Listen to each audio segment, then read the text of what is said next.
Sup, my fellas. Don't forget to leave feedback, and enjoy the story. The space on the street shattered, after which we were told that these were portals leading to another dimension that began to appear all over the land, which led their quiet world to the beginning of something unfathomable. People paid attention to the portal, and the plot reported that many countries sent their troops to these gates in order to find out more about them. However, not a single soul returned. Red energy wafted from the portal. The monsters escaped from there. They began to destroy the city, while we were told that with all the power that they had, all modern weapons were no match for them. Everywhere monsters began to massacre people, but some patrons began to elect people and they had amazing powers and abilities. The people's eyes glowed blue, and we were told that they were called hunters. The guy chopped off the monster's hand, while the plot said that with the appearance of hunters in the vanguard, humanity began to strike back. The man shrouded in the aura read the message that the patron had supported him. He restored it and increased the single strike stats, after which we were told that patrons can provide additional power to active hunters. Mana covered the warrior's hand. The man fired a beam at the creatures. The undead stood behind the guy while we were told that among the countless hunters, there was one whose strength was immeasurable, an immortal army of soldiers and the ability to control fire. The whole world called him the Demon King. He had a special skill called a player. Only he could level up through hunting. There was a smirk on his face. A crowd of people gathered, and the plot reported that under the influence of 12 great heroes, who were equated with gods, his existence was erased from the pages of history. Flames enveloped the book. We were shown the emblem and noted that they, people who called themselves gods, created Eden. Hunters began to be considered a new stage of evolution, and those who could not become hunters turned into slaves.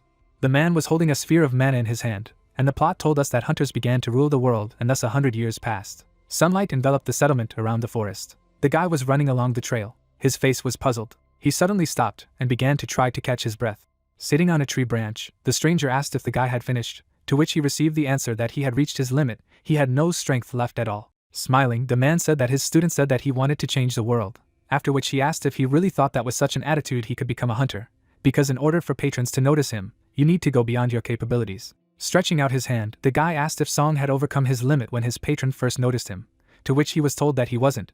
They just started supporting him. Frowning, the protagonist noted that this was unfair. Standing in front of him, the man said that life was unfair, even in the fact that he was a simple man and he was a hunter. Since he could not run, they would do something else. An object appeared in front of his hand. He grabbed his spear with a satisfied look. The guy caught the weapon and said that every time he sees the hunter's inventory, he is amazed. Dream looked at him and emphasized that there was nothing to be surprised at. He would understand everything as soon as he became a hunter. Looking down, the boy said that after he learned that his parents had been killed by hunters, the man had given him this book as a keepsake. It described the nonsense done by the hunters, and he wanted to correct it. Looking at the sky, he added that sun had helped him get through all these years, but when he looked at what he had been able to achieve, it seemed that he would never become a hunter. He noticed birds in the sky and emphasized that becoming a hunter, as they say in Eden, is only the will of heaven. The man hit him lightly and said that it was nonsense. Smiling, he asked not to worry, because his student would definitely become a hunter, and then asked if he still had this book. Wiping away his tears, MC said that Dream constantly asks about it. Of course, it is from him, because it is a memory of his parents, and then asked if it was true that Sun said that this was the autobiography of a forgotten hero whose story was erased by 12 deities. He clutched the book in his hand. A girl shrouded in an aura hovered over the forest and watched them. With a calm look, she emphasized that she had found them. The stranger stretched out her hand. Turning around, the man wondered if it was magic. A stream of mana flew into them. Dream threw his student aside. The guy hit a tree. There was a powerful explosion. The girl lowered her gaze. Surprised, the protagonist asked what had happened. A stranger appeared in front of him. She turned her attention to him. The frightened boy wondered what the hunter had forgotten there. Looking at him, she ordered him to bow. MC suddenly knelt down and lowered his head. He stressed with a dumbfounded look that his body simply did what she ordered. Someone jumped out of the forest. The guys stood in front of the girl. They knelt down and cried out that they were greeting the queen of Eden, Athena. The boy began to tremble and reason that this was Athena, the ruler of Eden, of the highest rank. Looking at it, he asked what one of the 12 founding gods of Eden had forgotten there. The girl with a serious look said that he could not run far. They should grab him and bring him to her. Shrouded in blue mana, the guys shouted that they had accepted the order. He left there. Looking away, the girl began to reason that they had only managed to sit on his tail, but she did not understand who he was and what he had forgotten. She looked at the protagonist and emphasized that she did not feel a drop of magic in him. Terrified, the protagonist reasoned that the autobiography of the Demon King, which he now has, hides the dirty deeds of the 12 heroes, which they have been hiding all this time. He hopes that she does not suspect this and will simply leave him. Turning around, the girl emphasized the fact that this boy was just a worthless slave. With a frightened look, he asked if she had left. Looking up, he noted that he was saved. Athena approached him. She said with a serious look that she had almost missed it. She felt the magical power emanating from him, although there were almost no traces of it left. The dumbfounded guy listened to the fact that his heart was beating, and his breathing was becoming faster. The girl with glowing eyes asked if it was so that he had something that could not be betrayed to her gaze, and then ordered him to show it to her vividly, and to tell her all that he knew. Putting his hand in his bosom, MC thought that his body was moving on its own. Holding the book in his hands, he noticed that if the book fell into her hands, he would be a corpse. The guy showed her the book and came to the conclusion that his body did not obey him at all. He imagined a warrior and noted that the story of a demonic king who was the true hero of humanity. Eden clearly did not want the world to know his story. Athena stretched out her hand to her. Drops of sweat ran down the boy's face as he reasoned that everyone he cared about would die. If something went wrong, the entire area where he lived would be wiped off the face of the earth. And that's how Eden works. They forcibly get rid of everything they don't want and stand in their way. With glowing eyes, he added that he could not give it to her. Flames enveloped the book. Athena put up a barrier in front of her. She cried out with a satisfied look that she had found the biography of the Demon King. Waving her hand, the girl stressed that she did not know how she ended up with such servants, but she took her. She shifted her gaze. The man threw her aside. A cloud of dust rose. Sleep stretched out his hand to the book.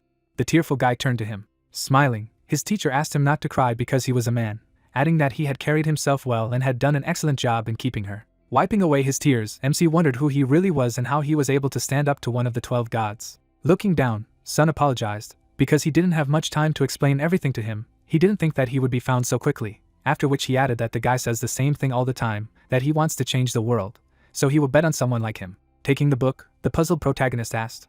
A sword appeared in the man's hands, after which he revealed that the hunters had proclaimed themselves gods and ruled over the common people, anyone who was as weak as he was, like cattle waiting for someone else to deal with him. Sun took a fighting stance and asked if his apprentice would continue to wish to change the world for the better if he had the power to change the world, a power that could stand up to the 12 gods. The guy stared at him silently. Athena jumped out of the cloud of dust. She rushed into battle and called for Heimdall. The dumbfounded man shouted that she was coming. They had no time. The guy had to answer him, because he would not be able to resist Athena alone. The protagonist's eyes began to glow with a red light, after which he said that if he could wield such a power, he would definitely change this entire world. Smiling, Sun remarked that it was good. He swung his blade. The man pierced the disciple's body through. MC was shocked by what had happened. He looked at the smiling teacher, who said that if he was met there, he should be kind to him. He suddenly disappeared. Shrouded in aura, the guy wondered what he was talking about. The stunned protagonist turned to Heimdall. A bright flash rang out. Looking at the bright glow, the guy listened to the words of the system that the contract had been fulfilled. According to the contract with the fallen angel, protection had been received. The mountainous terrain was enveloped in light. The protagonist moved there. His face was dumbfounded. Looking at his body, he said that he did not understand what it was. He was sure that he had been pierced through, but there was not a scratch on it. Clenching his hand into a fist, MC added that his body felt more than before, the power that was felt in his body, and that voice that told him to receive patronage. He asked with a serious look whether he had now become a hunter. Frowning, he clarified where he was. A blue aura enveloped the cave. Looking up, the young man asked if he was inside the gate. After all, the magical power he felt was coming from his body. The monster was walking in his direction. Shifting his gaze, the protagonist clarified whether these were steps. He hid behind a stone. He was shocked. Paying attention to the goblin, the warrior thought that now he was sure that he was inside the dungeon gate. Puzzled, MC thought that goblins are the initial and weakest monsters, but they are much more dangerous than you can imagine, which is why they are also called the killers of beginners. Examining the creature, he added that due to their exceptional sense of smell and hearing, as well as their insane hunting style, for beginners who started everything without a shred of information, meeting them was tantamount to death. Hiding behind a rock, the guy added that he hoped that the monster would get out of there without noticing him. The goblin suddenly turned around. He began to walk towards the protagonist. The guy picked up a stone from the ground. With a wary look, he thought that he didn't know if what he had learned would work on him. Although he had no other choice, he could only hope for the skills he had learned in the hope of becoming a hunter. The protagonist threw a stone. He landed behind the monster. The goblin suddenly turned around. MC grabbed his arm. He cut off the creature's head with a wave of his hand. The guy was suddenly surprised. His gaze fell on the monster's head flying to the side. Looking at his hand, he wondered what was wrong with his strength. After all, he only wanted to scare the goblin and steal the weapon. Looking up at the sky, he wondered if he had really become a hunter. The guy was taken aback by the message that the fallen angel turned his gaze on him. The monsters were running in his direction. There was a smile on their faces.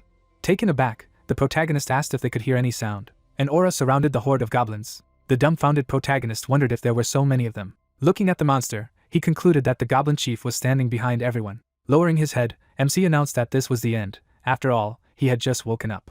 He added with a frightened look that he was no match for the boss. MC imagined the image of a teacher who said not to cry. Even so, he held himself well and did a great job of keeping the book with him. Pointing his sword at the guy, Sun asked if he would continue to wish to change this world if he had the power to change the world, a power that was capable of resisting the 12 gods. The boy with glowing eyes replied that it was. If he could wield such power, he would definitely change this entire world. He gritted his teeth. A blue aura surrounded him, after which the protagonist stated that he could not die there like this. He had no right to do so until he changed this stupid world. Shifting his gaze, he added that if the fallen angel turned his gaze on him, then this is a once-in-a-lifetime chance. He rushed into battle. MC sliced the monster in half. The warrior swung his blade, killing the goblins one by one. The enemy pounced on him from above. Frowning, the young man struck him down with a single punch. His arm was hit by an attack. The guy was furious. He struck down the monster, after which a notification popped up that he had leveled up. Leaves fell from the trees. The boy chopped them up. He had a spear in his hands. Smiling, Sun said that it was unbelievable. When he looked at the disciple, he understood what geniuses looked like. Ordinary people had limits, but if he received patronage, he would become a hunter who would have no equal. Looking at the corpse, the guy read that he had leveled up. The monsters lay in pools of blood. The guy was the only one alive on the battlefield. Trying to catch his breath, he stressed that only the boss remained. The attack flew at him. He flew aside.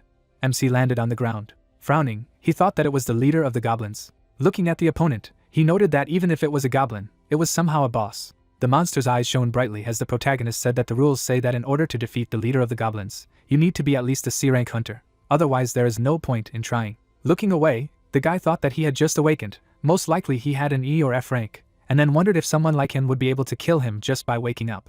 He was suddenly taken aback. He had a spear in his hands. Shrouded in an aura, the protagonist concluded that he would put everything into this blow, after which notifications popped up that the fallen angel applauded his decision and granted him power over fire. Holding the weapon in front of him, the guy added that the spear was the Demon King's weapon, as well as the best weapon he possessed, and now he had the authority to use it. Flames enveloped the tip of the spear. The protagonist was preparing to make a dash. He rushed at the boss. Rushing past him, MC pierced through the monster's body. He stopped and read that he had leveled up. His spear was charred, after which the system reported that the durability of the spear had dropped to 0. He stressed with a puzzled look that he had coped. The guy with an exhausted look said that as expected, after the boss fight, this was all he was capable of. His legs buckled. The protagonist fell to the ground. As the hunters explored the area, they discussed that the remains of these goblins were everywhere. As they surveyed the battlefield, they wondered who had killed them all, and whether even the goblin leader was dead. Their eyes fell on MC. Examining him, the guys shouted that there was a survivor there. Sunlight enveloped the building. The protagonist's vital signs were displayed on the screen. There was medicine in the drip. The guy was lying on the bed. When he opened his eyes, he thought it was a hospital. The protagonist with a calm look came to the conclusion that it was not a dream. He imagined the image of the girl and reported that Athena appeared out of nowhere and almost took the autobiography of the Demon King from him. After being impaled by the dream, he woke up inside the gate.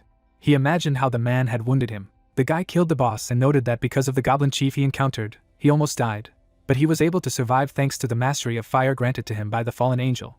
But after that, he passed out, receiving many serious injuries. Getting out of bed, MC asked if the hunters who entered the gate had saved him. The nurse entered the room and said that he could not move yet. Standing in front of him, she asked how he was feeling and whether he was dizzy.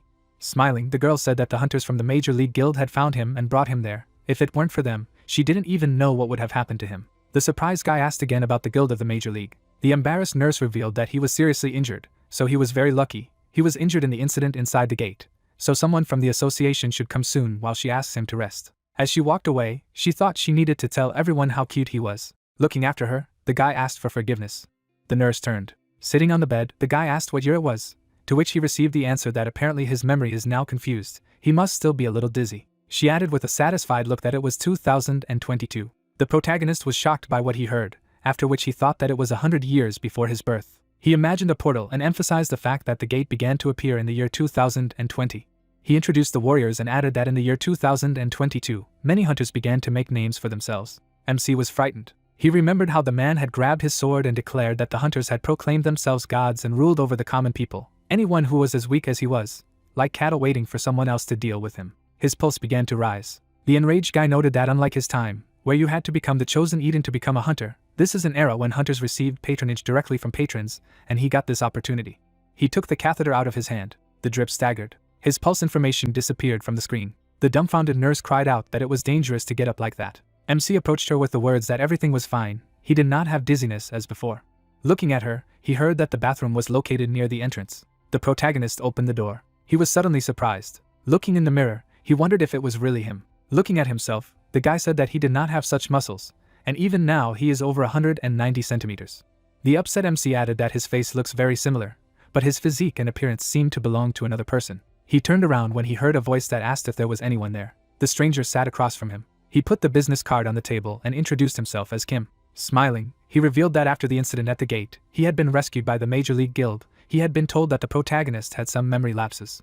Puzzled, MC wondered what the nurse was saying about him, and then noted that it was true. Looking at him, Kim asked him to tell him about what he remembered, his name or family details, how he got to the gate, or anything he remembered. Looking down, the main character thought that after he was taken to the hospital, the institution itself and the association tried to find information about him, but obviously, as they had told him, they had not been able to find out anything about him, not his name, not his family, not anything else. He added with a calm look that there was no reason for information about him from the future to emerge now. They said that the memory loss could be related to an incident at the gate, or waking up as a hunter. The guy with a slight smile on his face said that he was 23 years old. His name was Lee.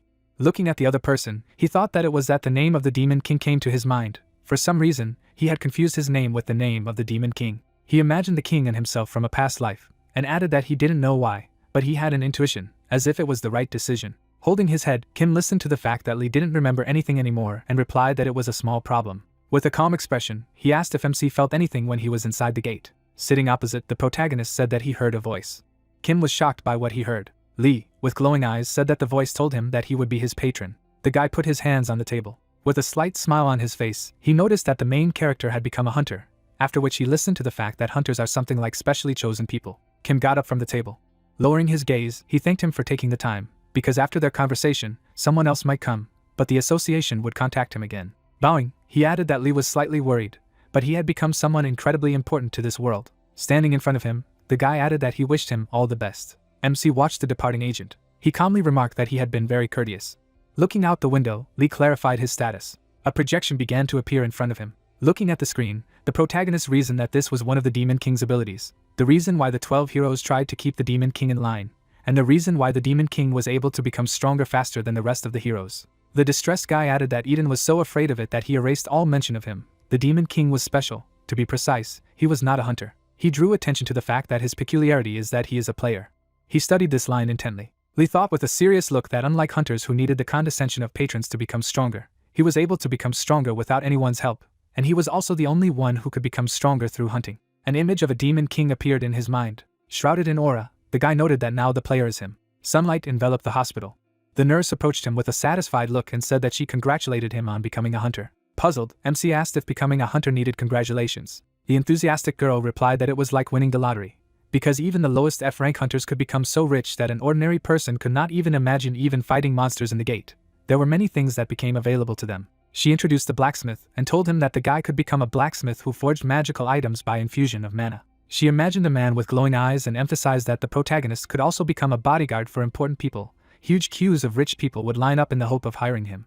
MC thought calmly that he already knew all this because those who were not elected were powerless. Smiling, the protagonist wondered if this was the kind of thing he should be happy about. Holding the bag in her hand, the nurse said that she almost forgot to give it to him, adding that it was from Kim, a man from the association. These are things that he was wearing during the incident in the portal. They said that most likely he would not be able to wear them anymore, but decided that it was better to keep them in case he needed them. She noted with a satisfied look that she congratulated him on his discharge from the hospital. Sunlight enveloped the city.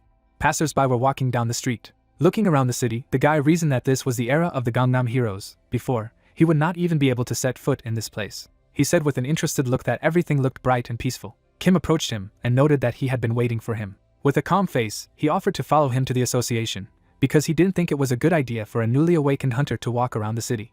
Lee stared at him silently. Smiling, Kim asked not to worry, because as soon as they registered him as a hunter, he would immediately be given an apartment. From time to time there were people with a similar situation to his. Closing his eyes, the guy added that he would like to congratulate him in advance. After all, the test showed that he was a C-rank hunter. There were not many people in their country who received C-rank immediately after waking up. Stretching out his hand, he said that they needed to continue on their way. The rest he would explain after they completed his registration. They arrived at the building of the Hunters Association. Sitting at the reception, MC noted that usually after waking up, people receive F or E ranks. The ranks of hunters are arranged in alphabetical order. He was given a personal card, after which the guy noted that the higher his rank, the more prospects that open up to him, as well as the special attitude towards him will grow. Evening came. Looking at the inspector, he heard that his registration had been completed without any problems, and this was his apartment in which he would be staying. The protagonist was shocked by what he saw. He looked at his room. Sunlight illuminated his house through the windows. Tears came to his eyes. Standing behind, Kim asked if he liked the place so much, to which he received a positive answer. Looking down, Lee thought that today was a special day. After all, he was finally able to become a hunter, Now he understood what it was like to have his own home for the first time in his life. The puzzled inspector added that he had not told him something. There were some who really wanted to meet him. The protagonist was suddenly taken aback. Putting his hand on his chest, he asked again. With a surprised look in his thoughts, he clarified who it could be, noting that there should not be someone who knows that he is from the future. Surprised, Kim revealed that it was the Major League Guild leader who saved him. It seemed that he was interested in him. Lee might decline the request if he was not comfortable meeting him. Standing in front of him, MC asked about the guild of the major leagues, to which he received the answer that it was a very active guild that had been attracting a lot of time lately. Lowering his head, he accepted the request. Kim stood between the guys and introduced them. Smiling, the inspector noted that it was the leader of the Major League Guild. The man looked at them and said that he would introduce himself. He noted with a satisfied look that he was the leader of the Sun Major League Guild. The puzzled protagonist wondered if it was really him. He was taken aback by the question of what he was staring at. Holding the back of his head, Lee said that he wanted to apologize if he had offended him. It came out unconsciously. With a puzzled look in his thoughts, he noted that he had almost made a mistake. He had been taken by surprise. He could not have thought that he would meet him so soon. Sun stood across from him and said that he thought they had met before, because MC looked very familiar. The guy with the calm look said that he had lost all memories after becoming a hunter, so he was not sure. Bowing, he thanked him for saving his life. Standing in front of him, the man thought that his interlocutor was very polite. The protagonist imagined a warrior and emphasized that it was Heimdall, dream. Night fell. Lee raised his hand. Clenching his hand into a fist, he added that everything was real. Looking at the ceiling, he wondered what was wrong with his past body, because it seemed to be someone else's, not belonging to him. But seeing all his moles in the same places, it turned out that it was still his body. A projection with his characteristics appeared in front of him. He imagined the Demon King and asked why he had his abilities. The king's eyes shone brightly as MC reasoned that he had this ability, since the fallen angel had become his patron. Then he didn't know what happened to the Demon King. The guy with the calm look stressed that he didn't know anything else. He didn't think he would get any answers now. Lying on the bed, he stated that he had gone back in time, and had obtained the strongest feature that literally everyone desired. He had gained power. His eyes began to glow as he emphasized that it was a force that could change the world. We were transferred to the Hunters Association. The children were sitting at their desks. The protagonist fell asleep. The man entered the office. He stood in front of the children and introduced himself as Sun, noting that he was one of the people who would be teaching them. The surprised guys asked why one of the key members of the association was there to train the newcomers and whether it turned out that there was a hunter among them, on whom the association had its eyes. The protagonist paid attention to them. The guys with a crazy look thought that this was their chance. If they could draw attention to themselves, they would be able to get into an association or a good guild. San looked at them and said that there would be a seminar about hunters today, after which once they chose their weapons, they would take a combat test, but there was no need to be nervous. Standing behind the podium, he asked if the children knew how the hunters woke up. The stranger raised his hand and asked if it was true that one should be chosen by a supernatural patron. Paying attention to him, San replied that this is true. Also, the strength of hunters is determined immediately after waking up. However, the hunter is able to level up, after which he clarified if they know any methods for leveling. The girl stood up from her seat and stated that it was either the closing of the gate, or the need to earn the attention of the patron with some kind of achievement, and it was also possible to obtain certain skills or items from additional support. The man patted and said that this was an excellent answer. He saw that she had prepared. He noted with a serious look that then he would ask a more tricky question. What is the purpose of the patron? The guys sat silently in their seats. Closing his eyes, San noted in his mind that, as expected, there were no people who wanted to answer. All hunters asked this question, but no one knew the answer who the patrons were and why they chose people, turning them into hunters. Taken aback, he wondered what was wrong with this guy, since everyone was going out of their way to get his attention. He pointed his finger at Lee and asked if he could answer his question. The protagonist lowered his gaze. Smiling, the man added that the answer is accepted in a free form. There is no definite explanation, he just wants to hear his opinion. Holding out his hand, MC asked if this seemed like entertainment. The guys were shocked by such a question. Puzzled, Sun clarified what Lee meant by this. He calmly stated that they choose a character, hunt monsters, and enjoy it if it gets stronger, like it's a game. The surprised man thought that this was an incomprehensible answer. Sitting at his desk, MC highlighted the fact that the Demon King had assumed that the patrons regarded their world as nothing more than a game, and despite all the power he had gained, he had not been able to escape death because of this assumption. It must have been very important to the patrons of their secrets. The guys met in the arena. Smiling, San said that the girl had chosen a sword. It was a great choice. She got into a fighting stance and said that she was ready. The man introduced the monster and said that she would fight the hungry goblin. Everything was fine, even if she could not defeat him. Whether she would pass the test or not, it would be up to him to decide. The girl with glowing eyes said that she agreed to such conditions. Pressing the button, the agent added that there was nothing to worry about. He had been brainwashed so that he could not kill a person or inflict critical wounds on him. The monster ran into the arena. The girl ran at him. She began to scream. The stranger swung her blade. The goblin dodged the attack. He waved his hand. The monster attacked the girl. The girl fell to the ground. The goblin jumped on her. Watching this, the man thought that it was a little dangerous. Turning around, the stranger sliced the creature in half. She was lying on the ground and trying to catch her breath. The agent was standing over her. Smiling, he stated that it was impressive. She managed to counterattack in a similar situation and kill the goblin she passed. Standing in the arena, he asked the last contestant to come out. The gates began to open. Lee entered the battlefield. His face was serious. Looking at it, San thought that spear and shield were a strange combination. The guy with glowing eyes reasoned that he would be able to continue his final courses only if he passed this test, and if he proved himself now, he would receive many advantages. Looking at him, the man stressed that they would start the last test. He noted with a satisfied look that unfortunately, all the goblins had already been killed, so he would take the test with another monster. Since the enemy had changed, the rules would also change. He did not need to kill him to pass. It would only be enough to get his consent to pass. Taken aback, Lee asked about another monster in his mind. The orc's eyes shone brightly as the man said that he had been brainwashed, so he wouldn't be able to inflict a fatal wound, and as long as a B-rank hunter was there shouldn't be any problems. Standing in front of him, San asked if the protagonist was ready. With a puzzled look in his thoughts, he suggested that they would release Cobalt, because it is similar in strength to a goblin, after which he replied that he was ready. Smiling, the man remarked that then they would start the test. He was impressed by his answer in the workshop, so Lee should not disappoint him. The monster he would fight in the last test was an orc. The monster entered the battlefield, after which a notification popped up that the orc has the strength of 2 adult men and incredible life energy. As you know, only hunters not lower than C rank can resist them. The man pressed a button, announcing the start of the test, said that he was impressed by his answer at the seminar, asking not to disappoint him. A monster appeared in front of him when the instructor said that the monster that Lee would fight at the last test was an orc. The guy was stunned as he looked at the TV screen. The guys were surprised to see a monster in front of him. One of them was outraged since when the orcs appeared in training battles. The man silently stared in front of him, pondering that this had become necessary thanks to the hunter who had awakened immediately with B rank. He had appeared out of nowhere, and was now one of the strongest hunters in the world. The instructor smiled, chasing away the thoughts in his head that the protagonist was the same hunter who had woken up with C rank and dealt with all the goblins and their leader in the D rank gate. Wondering how a hunter could do something incredible from the beginning of his awakening, they couldn't miss such a diamond in their association. The young man was standing opposite his rival when the man asked to show him what he was capable of. A notification appeared that a fallen angel was watching him closely. The main character was enveloped in energy, holding a shield in his hand. The monster charged at the same instant. The guy held out his spear in front of him. He swung, trying to counterattack. The blow fell on the monster in the chest. Lee put his hand forward, speculating about what a stupid monster was attacking, relying on brute force without any ideas, and everything turned out to be easier than he thought. The orc grabbed his spear, trying to pull it out. The young man was surprised that it was stuck, realizing what kind of power it was. The monster opened its mouth, angry. The monster struck a powerful blow with his fist, hitting the shield. The hero defended himself, watching the course of the battle.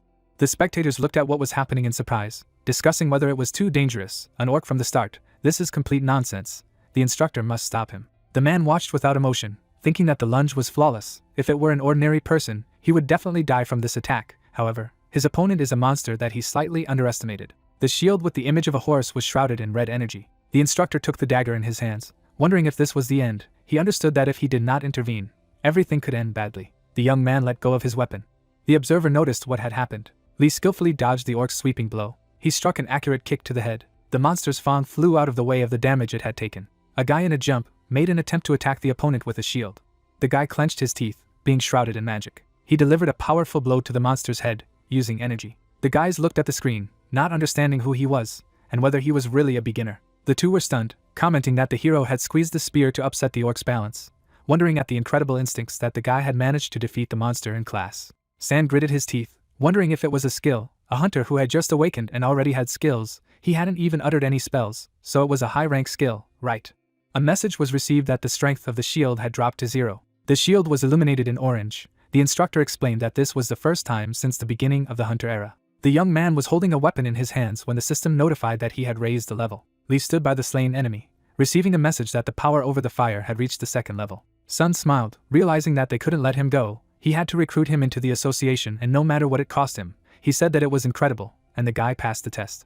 The young man looked at the man, thanking him. He looked at his hand, reasoning that it seemed that the weapon could not withstand it, and wielding fire was an incredible skill. It was said that the power of fire was the basis of the Demon King's power, which he had used since the beginning of his becoming a hunter, and it was not even a skill, but a power. The hero looked down, thinking that unlike a skill that cannot be improved except with the support of a patron, it can also be strengthened even at the expense of the player's trait. But the equipment simply cannot withstand such incredible strength. He clenched his fist, realizing that in order to use this Navi, he needed equipment, at least made of metal. The sun shone on the city. The building was shown after sunset. The guy communicated with his friends, stretching out his hand. Dream was smiling, saying that he was not sure that he should be here. The young man smiled back, saying that of course he had to. It was a housewarming party, apologizing for not being so rich. The guys were sitting at the table. It was said that they had talked a little over the meal, about the seminar and the test to be done tomorrow, as well as the places where they would like to go. Lee explained that Kim was appointed as his handler. The young man opened his eyes wide, asking about the fact that the final test of seminary classes was tomorrow, wasn't it? And as far as he knew, it would be at the gate. But he was sure that the young man would not have any problems with it. Sun sat opposite, talking about plans for the future, clarified what the guy had decided about his proposal. He was surprised to hear the answer that somehow everything inside him was talking, not to miss it.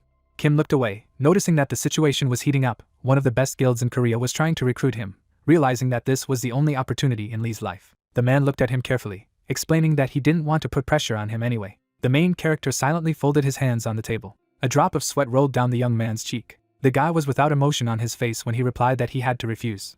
Kim was surprised, opening his eyes wide. Sleep lowered his head. He looked at the young man, asking if he could find out why. Just by himself, he had no way of understanding it. The man believed that this was quite a tempting offer for someone who wished to become an active hunter. Lee looked with a serious look, reasoning that he was right. However, the hero recalled that when he first returned to the past, he was thinking about all possible scenarios of the probable future, and in a scenario where he gets close to his brother's son so early, it is too dangerous. The guy was sitting at the table, apologizing, said that he did not want to join any organization yet. The young man looked out of the window, telling them that if they needed his help in any way, he would always be happy to provide it, until he repaid him for saving him. The man's face was emotionless. Sun smiled, talking about what he had wound around his mustache. Kim looked at the guys with their arms crossed, wondering what was going on here. He gritted his teeth, curious that the rookie was going to help one of the strongest A-rank hunters in Korea, and this A-rank hunter took her seriously. The building was shown from the street, when the two were laughing, and the young man reasoned that someday he would begin to understand the hunters. A tall building stood under the scorching sun. The man was talking about the fact that today was the final test. San raised his hand as he stood in front of the hunters, saying that before they started, he would say a few words to them about the exam process. Behind the instructor was an energy portal. He explained that the test site would be the gate. However, there was no reason to worry.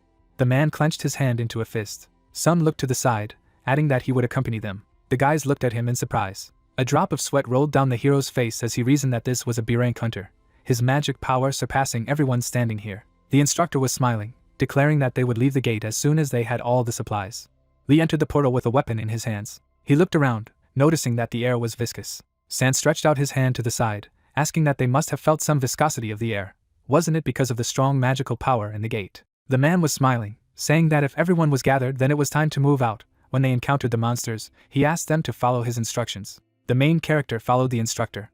San raised his hand, signaling to stop. The goblins looked around, weapons in their hands. The monster paid attention to people. The man looked to the side, shouting that they were coming, ordered hunters number 1 and 3 to prepare their weapons. The guys were overwhelmed with energy as they prepared for battle, accepting the order.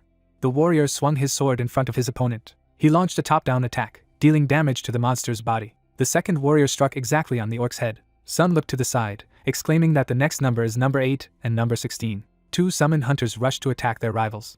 They brandished their swords, cutting monsters in half. The instructor looked ahead, calling out Hunter Lee. The warriors were taken aback after the hero moved very quickly from the start. The guys opened their eyes wide, surprised that it was fast. A young man with a fixed gaze flew into the attack. Moving from one monster to another, he struck each with his weapons. Multiple swings of the blade cut the orcs apart. The monster was dismembered into pieces. The hunters opened their mouths at what was happening. The boys watched from the sidelines, wondering if he had only recently awakened. What was the point of his training here, and if all hunters were like that? San was serious, reasoning that how perfectly he wielded the weapon was incredible. The hero was as good as a B-rank hunter like himself. There was no way they could miss it and simply had to get a genius. The young man was holding a spear in his hands, receiving a notification that he had leveled up. The hunters walked one after another through the mysterious place. The instructor turned around, telling the guys that they would soon reach the boss, and he was different from the goblins they had met before, so he warned them to be on their guard. The man looked away, talking about getting ready, drinking a potion, checking his weapons and equipment. The soldiers listened to his command. One of them drank liquid from the container. Lee lowered his head, pondering that the Demon King had the strength of a player. He carefully stared at the point as he continued to think. The boss had been killed by the 12 heroes before he could unleash all his strength. Something like this wouldn't have happened if he hadn't been swinging faster than them. A flame lit up in the hero's hand as he reasoned what he wanted. He stared at the fire in his palm, knowing that he had to do everything he could to become stronger than the 12 heroes of Eden or anyone else. The guy extinguished the flames, clenching his hand into a fist. San turned around, saying that he had to move forward and follow him. Pink energy spread over this place. It sank lower, enveloping everything around. Hunters approached this place.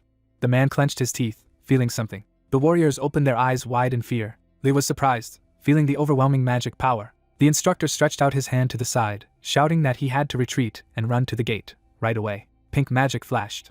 Pillars of fire rushed upward. A beam of energy rushed through space. San fled from the impending blow. He turned, assessing the situation. The man froze his gaze, reasoning that he needed to dodge, but if he dodged then...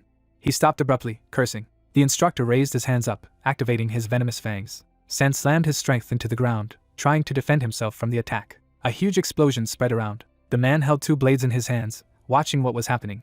He tensed, noticing the destructive power, realizing that the poisonous fangs could not fully repel the attack. The instructor turned around, wondering what was going on with the recruits. The man saw the guys standing behind the main character, shrouded in magic. Lee looked at the instructor as he raised his shield. San was stunned, saying that Lee's hunter was incredible.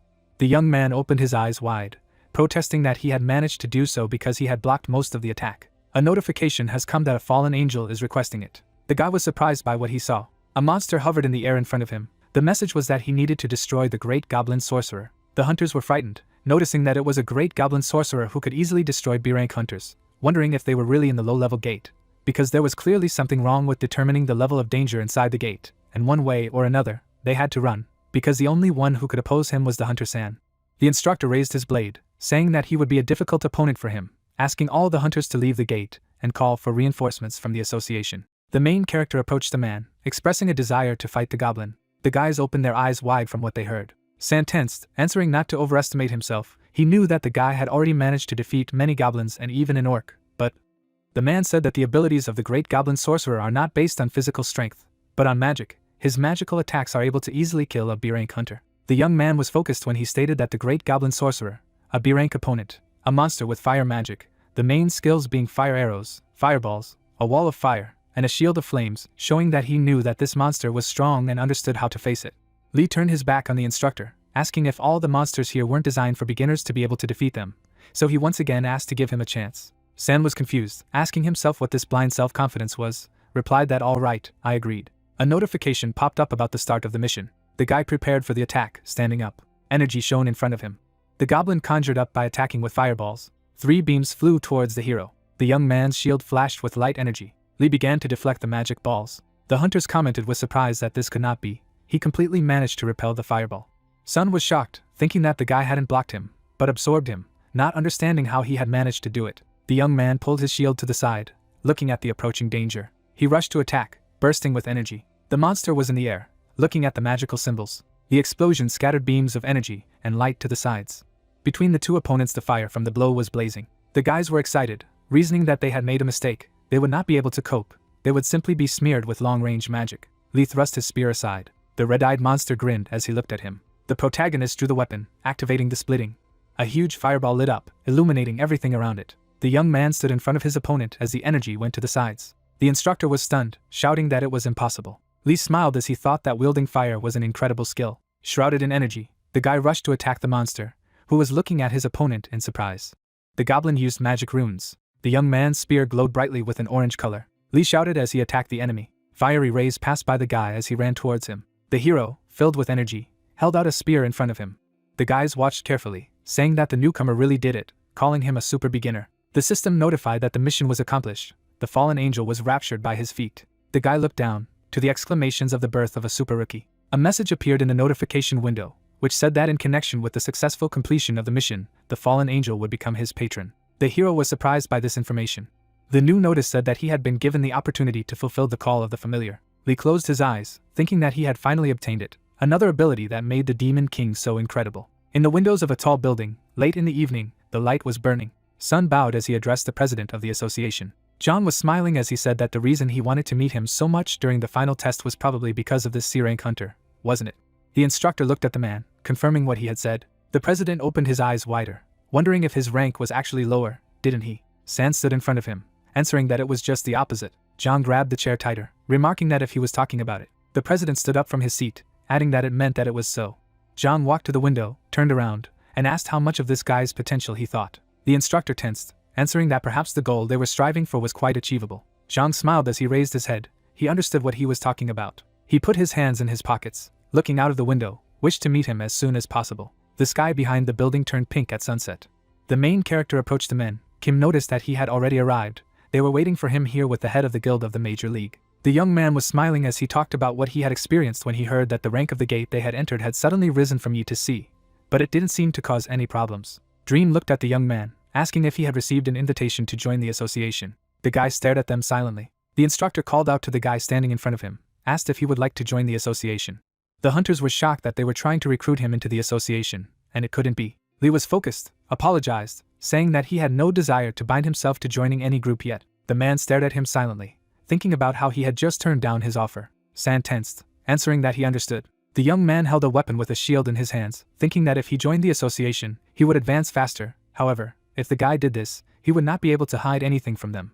The hero looked down, adding that he was part of the association. The president was shown when Lee chased away the thoughts in his head that he should never mess with him. No matter what it takes, he should avoid him. The dream looked at the guy, wondering if he had any favorite food preferences, making him think. A drop of sweat rolled down the protagonist's cheek when he reasoned that this was a much more difficult question than being recruited by an association. Going over in his head what he liked, called ramen. The man smiled, asking if he liked meat. The guy's pupils dilated from what he heard, after which he nodded. The dream hugged the hero, offering to go eat tons of meat. The building was shown in the evening. Water poured from the shower head. The young man, lowering his head, took a shower. He ran through in his head all the moments that happened to him in the gate. The battle with the goblins, the confrontation with the boss monster, the final attack against him. The hero looked forward, activating the status. A card with the status of the player was shown in the notification. Lee read the message window intently, thinking that none of the mere hunters were capable of summoning a familiar. Only 12 heroes, only a small handful of people had this ability, and it was definitely thanks to it that he was able to accomplish all these feats. So it was no wonder that he had managed to defeat countless monsters like the bone dragons of the Balrog and Cerberus. The young man opened his eyes wide, wondering that he had acquired the same powers that the Demon King once had. It turned out that the familiars he summoned would be no worse than his, wouldn't they? Activating the summoning familiar. The new message said that he had one chance to summon the familiar guaranteed to him by the fallen angel with the question of whether to proceed. The guy concentrated, saying that he needed to be summoned. He immediately fell to the floor, flashing blue magic, stretching out his hand. The next sunny day came. Lee sat on the couch, looking away. The door to the room opened. Kim pointed at the smartphone, inviting Lee to take a look at it, asking if it was written about it. On the screen, one could see the birth of a super rookie who had been awakened by C rank. The young man looked at the young man, beginning to say that he had heard that he had defeated the great goblin sorcerer, wondering how he had done it, and why he had not told him it yesterday. The guy looked down, thinking that he was on the front page, but there was no personal information about him on it. But he believed that the highest ranks in the association already had it. Kim touched his face with his finger, saying that hunters have been much more popular than a lot of idols lately, but it doesn't seem like it would be interesting to him in any way. Lee looked at the guest, saying that there was something more important that he needed to discuss with him, and he asked him again. The hero looked at the interlocutor, stating that he wanted to participate in the dungeon clearing. The goblin was cut into 2 pieces. 2 holes appeared in the body of the monster from a successful attack. The young man dealt with the monster, dismembering it into parts. The huge orc screamed fiercely in anger. A powerful energy blow hit him right in the head. A message appeared in the notification window stating that the fallen angel was satisfied with his actions. The young man, shrouded in magic, thrust his spear forward.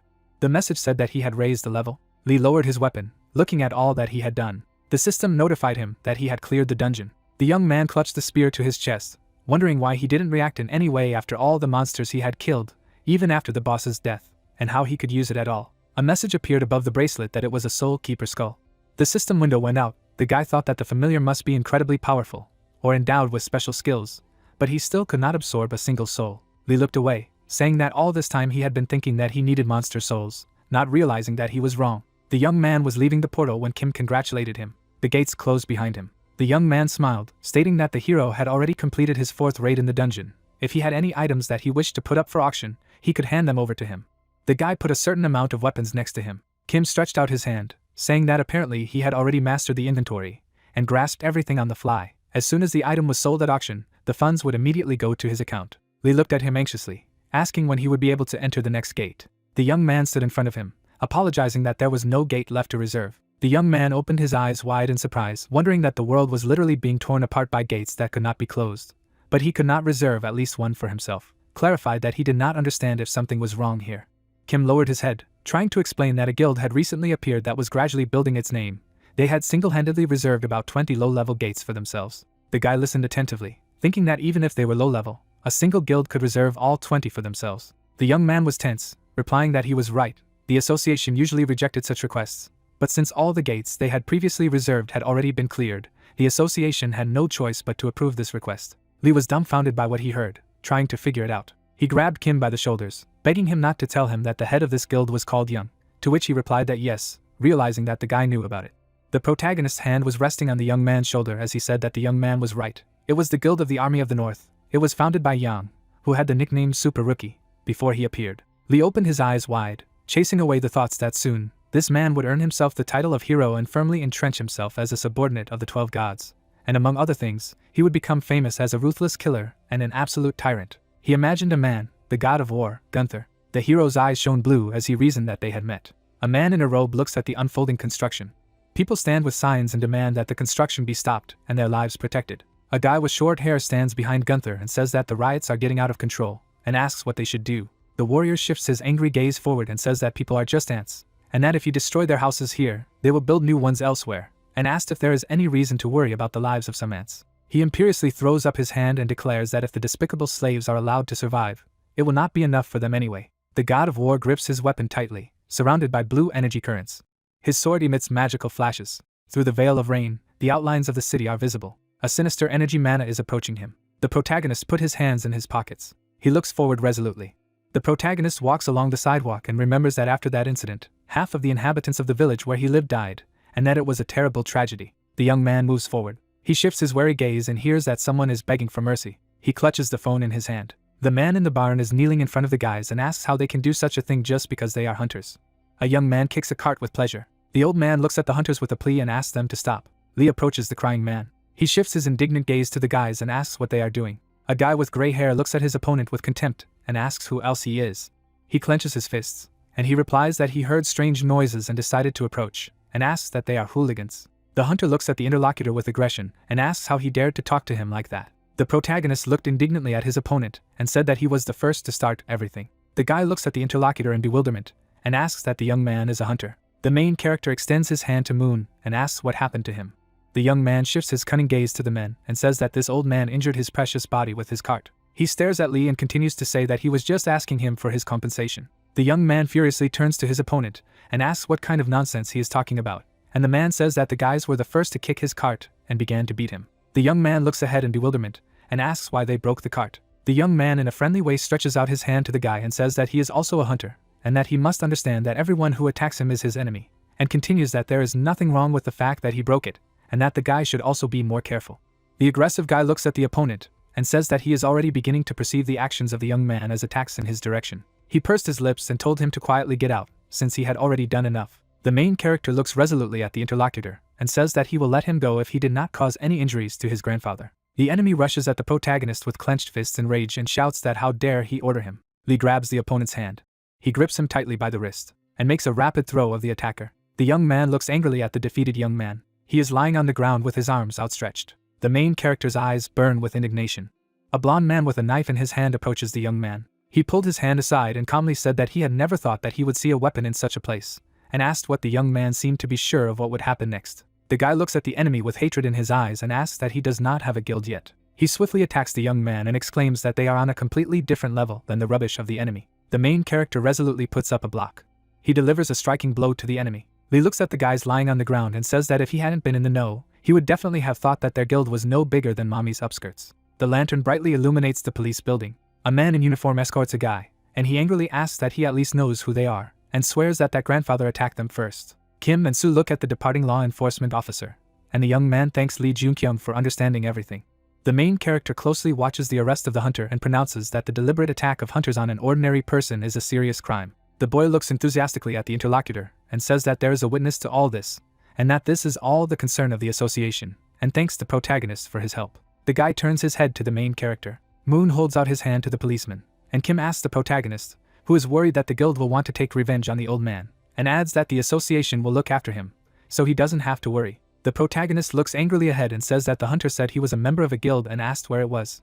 The young man looked at him and replied that it was the Northern Army that he had asked about earlier. The protagonist clenched his fist furiously and said, after all, it is impossible to take all the contracts to the low-level gate without help from within. The robed warrior stretched out his hand forward. This was the Northern Army Guild and the rotten hunters of the association. Lee looked resolutely forward and remembered, because he had hoped that the guild members would act much quieter, but that was simply impossible, and said that he understood everything, and that the enemy was from the Northern Army. Lights come on in the windows of the buildings. 2 days later, as expected, the guy was summoned to the association as an attacker.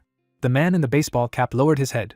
After a few days he changed his testimony. A satisfied guy kicks a cart, the attackers become innocent, and Lee Junkyung, who helped the old man, becomes the attacker. The old man bowed his head in helplessness. The young man looks angrily ahead and says that he feels disgusted, and Kim says that he understands everything. The young man looks encouragingly at the interlocutor and tells him not to worry, because everything will be fine one way or another, and adds that the association is not so rotten yet.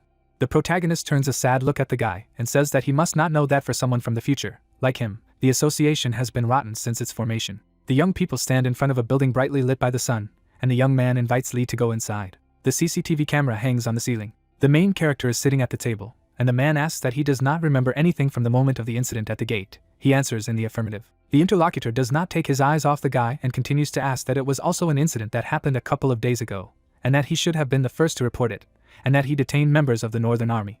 The super beginner looks at him intently and replies that everything is correct. The man in the suit frowns and clarifies whether it is true that the guy endangered the life of an elderly man, Lee Moon-so, and goes on to say that he gave false testimony about the members of the Northern Army Guild regarding who attacked first. The young man looks at the man indignantly and declares that this is not true. The interrogator slightly tilts his head forward and clarifies that the young man wants to say that all the testimony is fiction, and he claims that this is exactly how the cross-examination is being conducted. The old man stands with his head down.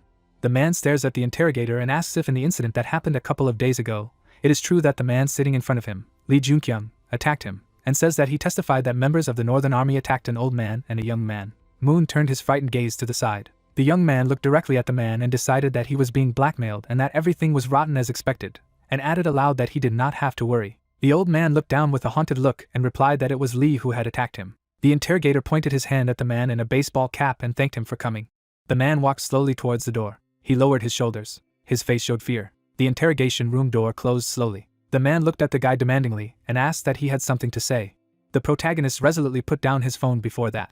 He looked at the gadget in amazement. A recording of an incident that occurred a couple of days ago appeared on the phone screen. The main character looked angrily at the interrogator and replied that this was exactly what he wanted to say. The glass walls of the building are visible behind Lee.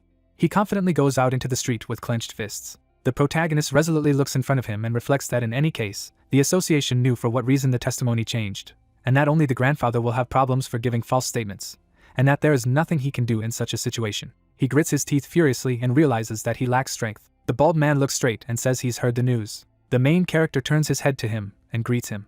Kim puts his hand behind his head and says that he contacted Sun just in case, and that he no longer has any connections in the association, and added that among all the remaining contacts, he was the most influential among those who could be contacted. The guy looked at the man and said that he must be very busy, and thanked both interlocutors. The Major League Guild leader put his hands on his belt and said that all he could say was that the guy was free. Lee turned his head and saw the old man. The man fell to his knees and began to ask for forgiveness.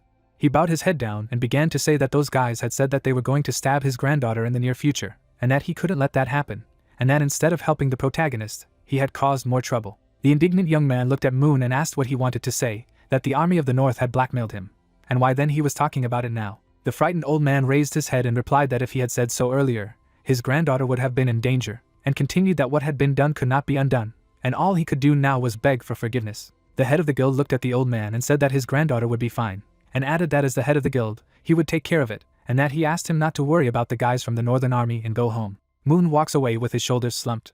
The protagonist looks in front of him and thinks that he has developed the habit of filming everything on video and that he has been in similar situations so many times, but from this day on, he should not lose sight of anything. His eyes are rounded. The guy moves his neck to the side. The men look straight ahead. The head of the Army of the North confidently approaches them.